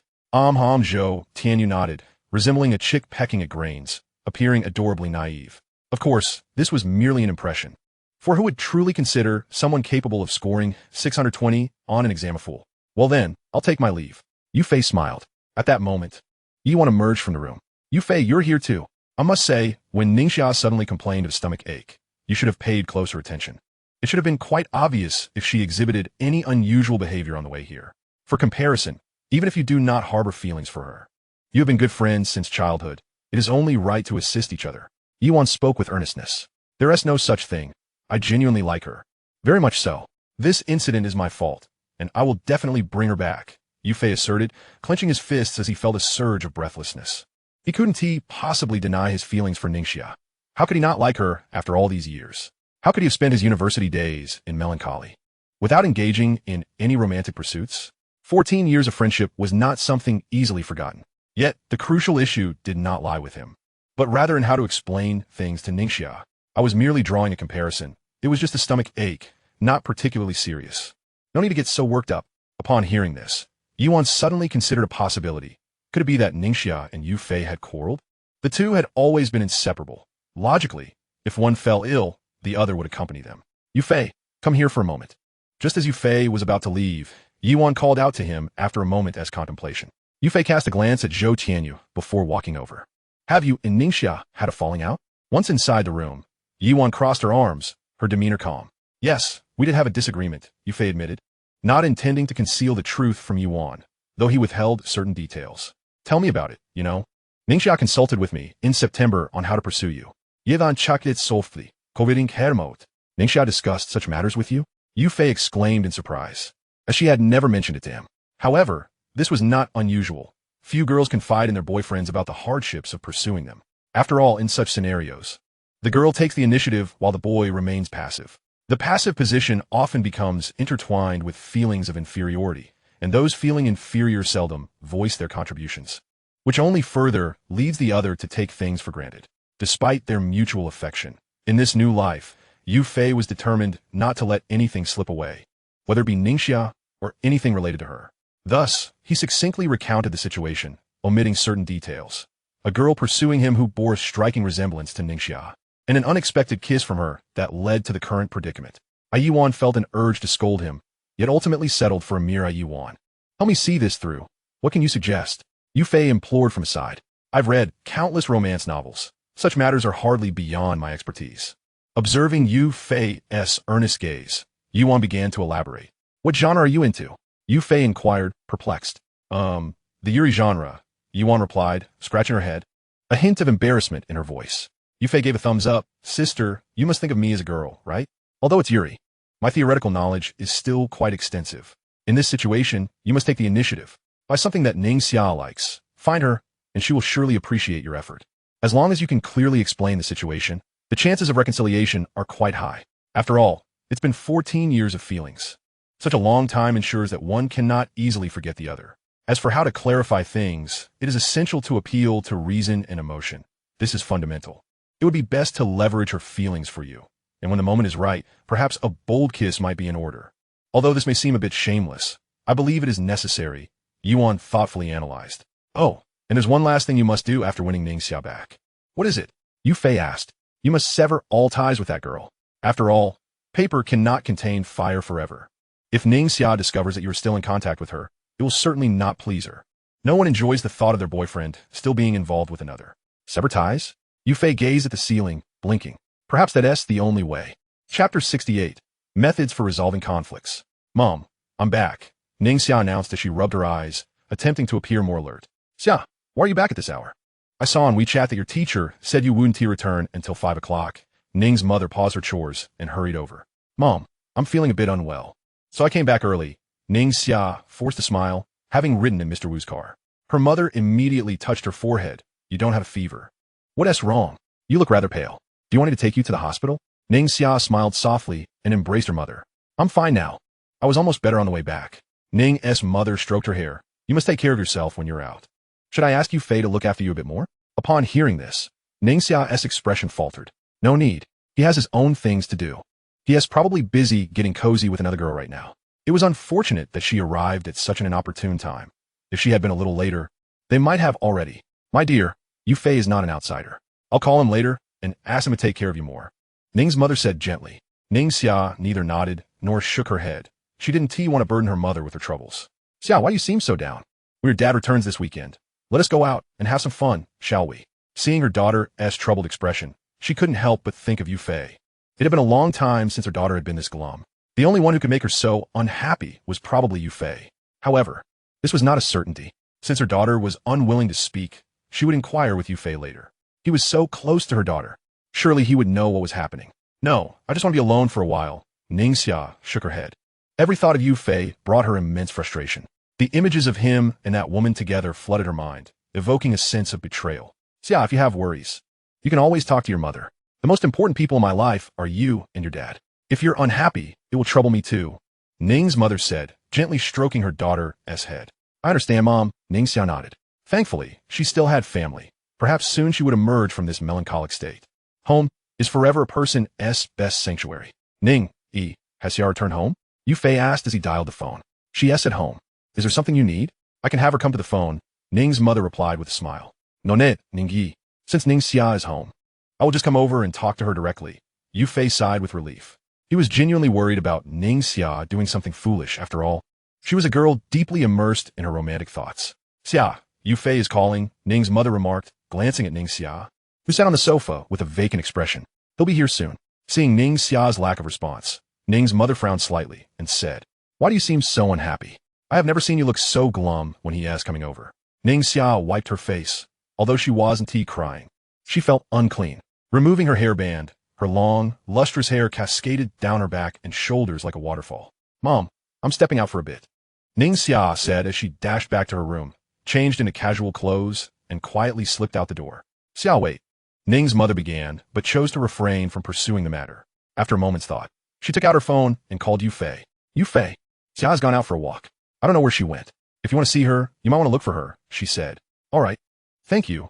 Auntie, Yu Fei replied with a smile. Annie, I noticed Xia seems a bit down. Did you two have a disagreement? My husband and I had our share of conflicts when we were young.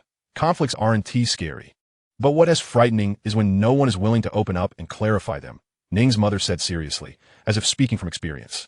Auntie, it is indeed my fault. I will clarify things with Xia, Yu Fei affirmed earnestly before hanging up the phone. Where could Ning Xia have gone? Yu Fei quickened his pace, searching the vicinity. Ning Xia walked alone by the roadside, a candy apple in hand, with one piece left uneaten. As she observed the couples around her laughing and chatting, a wave of sorrow washed over her. If only she had established a relationship with Yu Fei sooner. They wouldn't have had to adhere to that ridiculous post-graduation agreement. If they had done all the things they should have. Perhaps Yu Fei wouldn't have felt the need to seek affection from another woman. But alas, there are no ifs in life. This was merely a fleeting fantasy in her heart. Infidelity could only occur once or countless times. It was unforgivable. Yet upon further reflection, they were not officially a couple. Yu Fei could hardly be considered unfaithful. Although he had promised to date her after graduation, that was merely a preliminary arrangement. Did that mean she was nothing more than a backup? Ningxia shook her head. Regardless of the circumstances, their relationship had come to an end. She would never share a man with another woman. Arriving at a nearby park, Ningxia settled onto a familiar swing. Whenever she felt down, she would come here to swing alone until all her worries were blown away. Chapter 69. Farewell. Ningxia placed her headphones over her ears, brushing her hair aside, and opened her music player. She randomly selected a playlist, and a stream of lyrics flowed into her ears. Days have slipped by since our separation, and I find myself enamored with someone. The heavy rain has rendered me silent, and loneliness unfolds like a chain reaction. My affection for you is a cherished memory, exclusive to me. No one else can take you from my heart. Ningxia furrowed her brow, sensing an increasing dissonance in the music, and switched to the next song. It is not so simple to find a companion with whom one can connect, especially after witnessing so many betrayals. Frustrated, Ningxia scratched her head and moved on to yet another tune, transferring the warmth of one person to another's embrace. She pondered how past mistakes could give rise to dreams. She glanced at her phone, discovering a playlist filled with love songs, which did little to uplift her spirits. Big sister, could you help us retrieve the shuttlecock? A sudden voice interrupted her thoughts. Looking up, Ningxia saw a small boy, seemingly no more than 5 years old. She picked up the shuttlecock at her feet and tossed it into the air, tracing a perfect arc, landing it deftly in the hands of a girl beside the boy. Thank you, big sister, the boy exclaimed. Xiang, let's continue playing. This time I won't lose. His youthful exuberance shone as he addressed the girl. You silly. With your clumsy skills, you think you can beat me? Practice a few more years. The girl laughed, teasing him. I will definitely win, the boy declared, his fists clenched in determination, as though deeply insulted. My mom will call me home for dinner soon. We're having hamburgers from KFC. Do you want to join? The girl suggested softly. No, I haven't lost yet. I must win at least once. He insisted, his eyes burning with resolve. Really, you're impossible, the girl chuckled, patting his head gently. Don't touch me. Mom says that if someone messes with my hair, I won't grow tall. He protested. Just a little touch. Observing the joyful exchange between the two, Ningxia was transported back to her own childhood memories with Yu Fei. Back then, the park lacked the myriad of entertainment options it boasts now, and children's pastimes were far more limited. Yu Fei, will you play Jinzi with me? A youthful Ningxia had asked her friend, who was engrossed in a game on his console.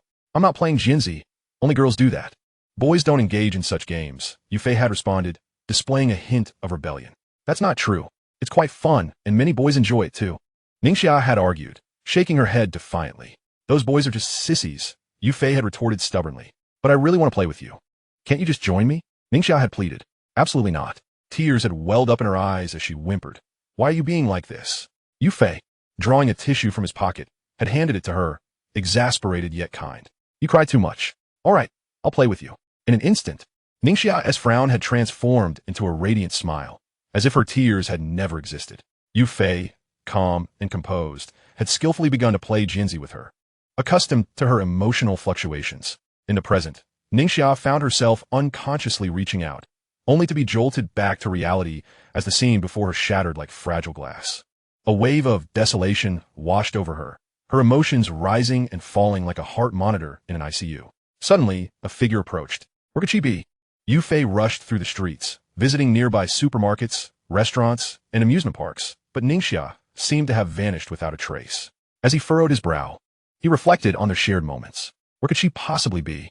A gust of wind swept past, and he abruptly recalled Ningxia's childhood habit of retreating to a particular park when she was upset. How could he have forgotten? His pace quickened. He was eager to reunite with her. At the park, a rough-looking boy with striking yellow hair approached Ningxia, speaking in a brash tone. Hey, little girl, why are you sitting here all alone? Leave, Ningxia replied curtly, avoiding confrontation but feeling a surge of irritation at his presence. Such a fiery temper for a little girl. He remarked, his eyes gleaming with mischief, clearly enjoying the interaction. I told you to go away. Are you deaf? Ningxia's voice dripped with disdain. You should take a good look at yourself before trying to get a girlfriend. If you're ugly, study harder, otherwise you'll struggle to find a job, he sneered. Before he could continue, Ningxia struck with a sharp retort, her words cutting deep. The boy's anger flared, but as he lunged towards her, a fist collided with his face. Blood trickled from the corner of his mouth, and a tooth fell to the ground, splitting in two. Ningxia turned to see the familiar figure of Yu Fei reappear, though her emotions were now tangled and complex. Enough of this, Yu Fei declared, his eyes cold and resolute. You don't need to know who I am. Just understand that if you don't leave now, you'll regret it. The boy's bravado faltered as he realized the seriousness of Yu Fei's demeanor. Don't think you can intimidate me, he shouted, but Yu Fei swiftly kicked him back, causing him to stumble. Pathetic, Yu Fei scoffed, tightening his grip on the boy's collar. If I see you harassing anyone again, I won't hesitate to intervene. The boy averted his gaze, fear creeping into his eyes as he nodded submissively. Get lost, Yu Fei commanded, and the boy fled, leaving only Ningxia and Yu Fei behind. Thank you, Yu Fei, Ningxia said, her tone remarkably flat, as she prepared to turn away. The shift in her address, from a Fei to Yu Fei, struck him like a dagger to the heart. He grasped Ningxia's sleeve. Xia. Ningxia turned her head, her gaze icy and detached, as if she had transformed into an entirely different person. Yu Fei, we are not intimately close friends. You do not need to explain anything to me. Since you have chosen this path, please refrain from disturbing me any further. Yu Fei, taken aback by Ningxia's unfamiliar demeanor, exclaimed, It is truly not as you perceive. Ningxia sneered, implying that more had transpired, hadn't it? Yu Fei stammered, if I were to say it was an accident, that she initiated it, would you believe me? He yearned to earnestly explain himself to Ningxia. Haha, Ningxia shook her head, but that is no longer important. Yu Fei, please do not obstruct my path.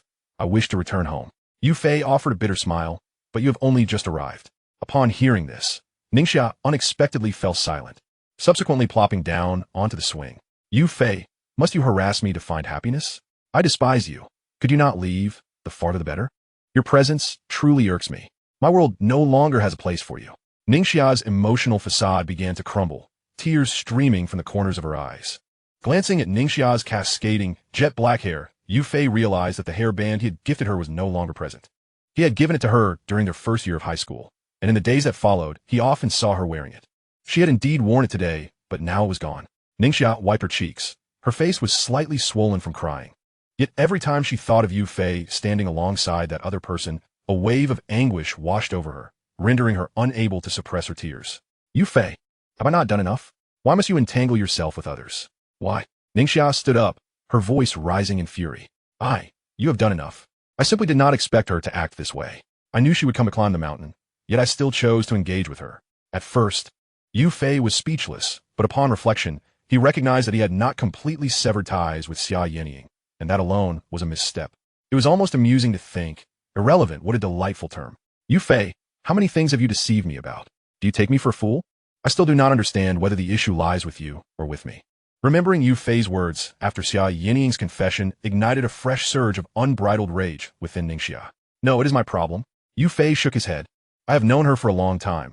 However, to put your mind at ease, I falsely claimed to be unfamiliar with her, which resulted in an even worse outcome. Ningxia spat disdainfully onto the ground. Bah. Yu Fei, you know I detest being deceived. I admit, my previous words were false. For 14 years, from kindergarten to now, I have harbored deep feelings for you. Even in light of this incident, my affection remains unwavering, but you cannot exploit this love to treat me poorly. Yu Fei reached out, longing to embrace Ningxia, but she deftly evaded him, creating distance. Yu Fei, let this be the end. Her words struck Yu Fei like a death sentence, leaving his hand suspended in midair, immobilized. In that fleeting moment, he yearned to reveal his rebirth. But would she believe him? She might think he was merely continuing to deceive her. Should that be the case, he could never reclaim her trust. Chapter 71 concluded. Yu Fei, if you still consider us friends, do not reach out to me again. Keep your distance and respect my decisions. Upon seeing Yu Fei extend his hand, Ningxia stated emphatically, otherwise, we cannot even remain friends. Yu Fei lowered his hand, the air around them seemingly frozen in time. Xia, I truly did not mean for this to happen. I swear, I will never contact her again. I have blocked her on all platforms. Ningxia shook her head. I cannot trust a man who speaks nothing but lies. Yu Fei fell silent. In Ningxia's eyes, he had already been branded as a liar. And no matter what he said, she would remain skeptical. This was not a promising sign. After a moment, Yufei murmured, Xia, can't we return to how things once were? I have liked you since childhood. I do not wish to part ways. If possible, we could begin dating now. Ningxia shook her head, her eyes distant. Yufei, I cannot trust you any longer. I truly despise you. Let us minimize our contact moving forward. With that, Ningxia turned and walked away, the warmth of her surroundings only intensifying her sense of profound helplessness. Mom, I am craving fish. Ningxia pulled out her phone to call her mother. All right, dear, I will prepare it right away. Should I make it braised? Her mother replied soothingly. Yes, yes. I love braised fish. Ningxia nodded, her eyes glistening with unshed tears as she spoke with a slight quaver in her voice. What is it? A young lady should not cry. Whatever the matter, we can discuss it at home. As long as I am alive, no one dares to bully my daughter. Ningxia's mother could sense the gravity of the situation. It seemed that the rift between Ningxia and Yufei had become irreparable. What a pity. Yufei gazed at Ningxia's retreating figure, the jasmine flower he had meant to give her slipping from his grasp and falling to the ground. He stood there stunned, as the reality unfolded starkly different from his expectations. He hadn't even been afforded the opportunity for a passionate kiss. He admitted to himself that he was somewhat afraid of losing Ningxia, the only girl in the world who purely cherished him. It wasn't merely his handsome appearance. She loved all of him. Reflecting on his relationship with Xia Yinying, Yufei suddenly realized he had become like her. It was a curious sensation. Xia Yinying had professed her desire to reconcile, yet his heart had long since moved on. In contemplating the events of the past 2 years, he had never considered rekindling their romance. Wasn't he, in essence, just like Xia Yinying now? He had indeed erred. Wrongdoing comes with consequences. Therefore, I shall devote myself entirely to winning you back. I will surely succeed. Finally, having boarded the bus, Tian exclaimed, I'm so exhausted. I feel as though my legs no longer belong to me. I wonder how Ningxia is doing. I'll give her a call, said Fan Rongrong, her concern for her friend's physical and emotional state outweighing her own fatigue. Beside her, Jiang Qingyao perked up, listening intently. Xia, how are you? Are you still feeling unwell? Fan Rongrong inquired, striving to maintain a calm tone in her conversation. Rongrong, I'm fine now. By the way, have you all arrived home yet? Ningxia answered the call, forcing a smile to mask her hoarse voice. However, after prolonged weeping, the hoarse voice could no longer be concealed. Xia, what is wrong with your throat? Asked Fan Rongrong. Puzzled. I accidentally choked while eating, so my voice is a bit strange, Ningxia explained. What about you, Fei? He returned by car to see you. Did you meet? Fan Rongrong inquired hastily. We did meet. Rongrong, please refrain from mentioning him to me again. We are merely ordinary friends. Ningxia pondered for a moment before uttering these words. After all, this was something that would inevitably come to light. There was no longer any need for subterfuge. Xia, are you joking? Ordinary friends? That term is hardly amusing. Fan Rongrong said, somewhat bewildered. She had vaguely sensed a rift between the two, but never anticipated that their discord could reach such depths. Their previous relationship could easily be described as inseparable. It's over. Rongrong, please do not mention his name to me again. There is no longer any possibility for us. Ningxia stated flatly, yet her tone was remarkably resolute. At that moment, Jiang Qingyao, Tian, and Huang Makai all turned their gazes toward her, their expressions equally incredulous. Xia, I respect your decision. Although unsure of what had transpired, Fan Rongrong was undoubtedly steadfastly on Ningxia's side. After all, they had been the best of friends since childhood. Chapter 72, The Love Repair Plan. Upon returning home, Yufei reclined on the sofa, picked up his phone, and glanced at Ningxia's WeChat. She had yet to respond to a single message. Silently, he retrieved a cigarette from the drawer, lit it, and sought to numb his nerves, attempting to forget all his troubles. However, the effect was minimal. Shortly thereafter, Tian, Huang Makai, and others sent him messages regarding Ningxia. Leaning against the sofa, Yufei turned off his phone. Even though it was time for dinner, the extreme tension in his body and mind made him completely oblivious to his hunger. He did not wish to blame anyone, for once a person takes the first step in a certain matter, it is all too likely to lead to the worst outcome among countless possibilities. Following that, there is no turning back. 14 years of companionship followed by betrayal. Such wounds cannot be healed in a short span. Yufei was acutely aware of this, as he had already felt considerable pain after 2 years with Xia Yinying. Given another chance, he would never marry her. It is said that a marriage devoid of material wealth ultimately disintegrates into mere sand. But what of a marriage devoid of love? Yufei splashed water on his face, forcing himself to regain his composure. The future is unpredictable. Since anything could happen, he must rally himself to win back Ningxia, gain admission to Ingtian University, and embark on his entrepreneurial journey. There were still numerous aspirations unfulfilled. Upon entering his bedroom, Yu Fei began to type away. This was not the time for sorrow. He needed to transform his grief into motivation and strive for self-improvement. Ningxia's home. Xia, come to dinner. Ning's mother knocked on the door of Ningxia's room. Coming, Ningxia's voice was faint, sounding quite frail. Let's eat first. We can think about things afterward. Ning's mother said as she watched Ningxia emerge from her room, her complexion somewhat pale. Tenderly, Ning's mother stroked her daughter's hair, saying, "All right." Ningxia nodded almost imperceptibly. What exactly happened between you and Yu Fei? After urging Ningxia to finish her meal, Ning's mother asked in confusion. Mom, Yu Fei has fallen for someone else. Ningxia replied flatly. Fallen for someone else? Ning's mother frowned, incredulous. How could that be? You and Yu Fei are so close. How could he possibly like someone else? She found it hard to believe that Yu Fei would develop feelings for another girl, especially since the two of them went to school together daily, resembling a couple in every sense. Is there some kind of misunderstanding? Mom, there's no need to say more. I don't want to hear his name again. Ningxia shook her head, struggling to hold back tears as she dashed back into her room. Misunderstanding? What misunderstandings could exist in a world where Yu Fei met Xia Yinying? By the time they met, misunderstandings had ceased to matter. She could not accept that her partner was gazing at another woman while being with her.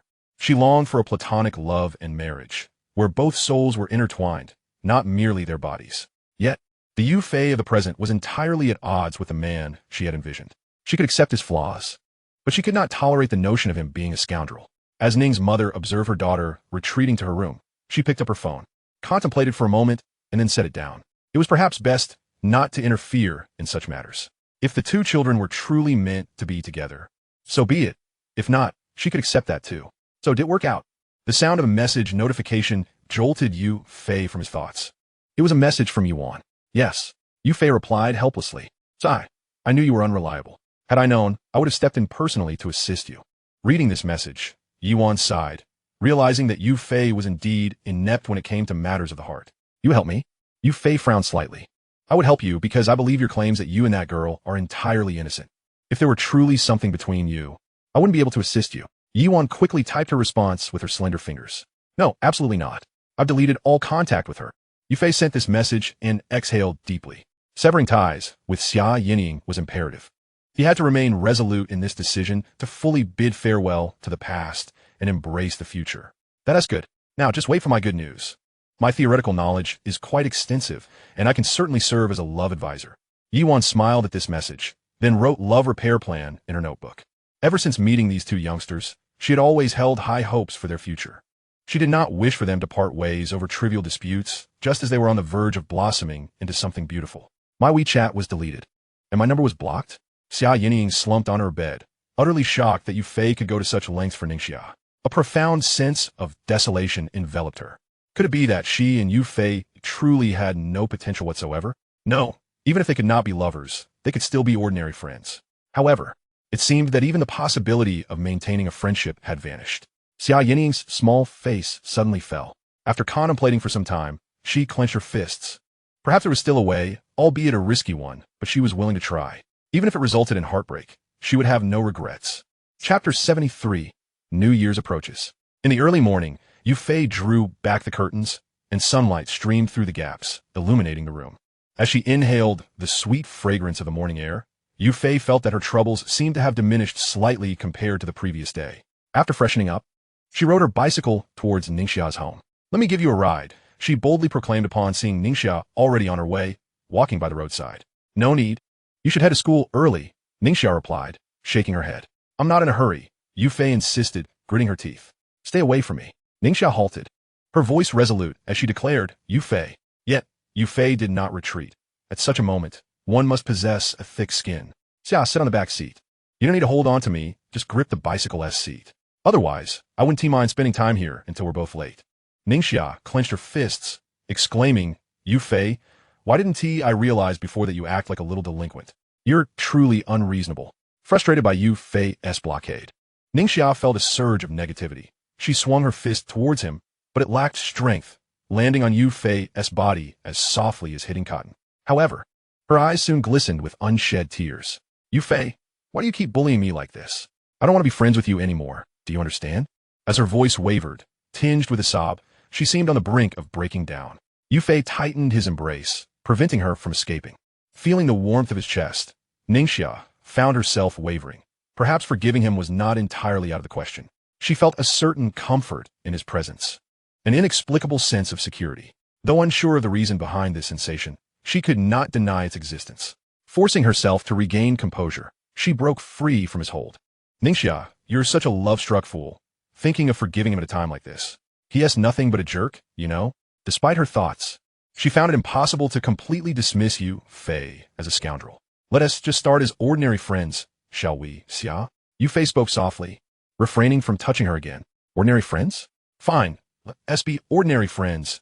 Ningxia reluctantly nodded after a lengthy consideration, compelled by her desire to reach school quickly and her inability to completely sever ties with Yu Fei.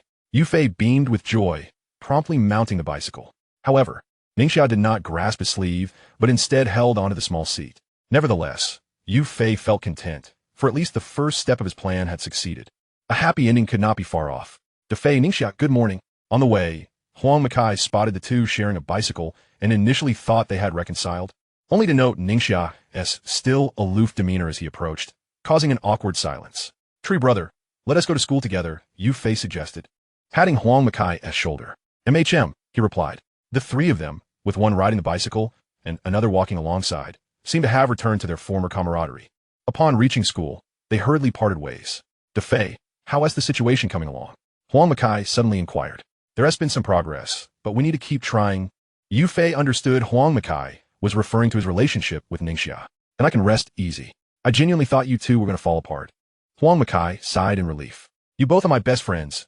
We've been through thick and thin for 8 years. And I truly hope you don't let this matter drive you apart. Gazing into Huang Makai's sincere eyes, Yu Fei gently patted his shoulder, reassuring him. Don't worry, we're childhood sweethearts with a deep bond. I will win Xiao back. Soon, they arrived at the classroom. He conveyed the same to Jiang Qingyao, who naturally supported Yu Fei's endeavor to rekindle his relationship with Ningxia. However, the revolution had not yet succeeded. Comrades still needed to persist. Time flew by, and December had reached its final day, with Yu Fei and Ningxia's relationship gradually thawing. The New Year's Eve party was approaching. However, students in their senior year did not need to perform. They simply had to attend to show support. Today marked the last day of 2017, and after the evening, they would usher in 2018. For many, 2018 held special significance, and for Yu Fei and Ningxia, it was no different. In the morning, as they made their way to school, Yu Fei suddenly asked, Tree brother, Xia, are you going to New Year's Eve party tonight? I should go. Ningxia replied indifferently. I want to see if Tian is going. Huang Makai mused, stroking his chin. You really are under your girlfriend's thumb. Yu Fei chuckled at Huang Makai's words. I think being under her thumb is quite good. I'm not someone with strong self-control, so I need someone to keep me in check. Huang Makai scratched his head, smiling sheepishly. Ningxia, observing Huang Makai's demeanor, felt a sudden pang of envy. She had once believed herself to be the happiest, but in just over a month, the roles of those flaunting their affection had quietly swapped. Yu Fei had been tirelessly attempting to reconcile, yet she could not find a reason to trust him again. Nevertheless, her emotional defenses were gradually being breached, and she was uncertain how much longer she could hold out.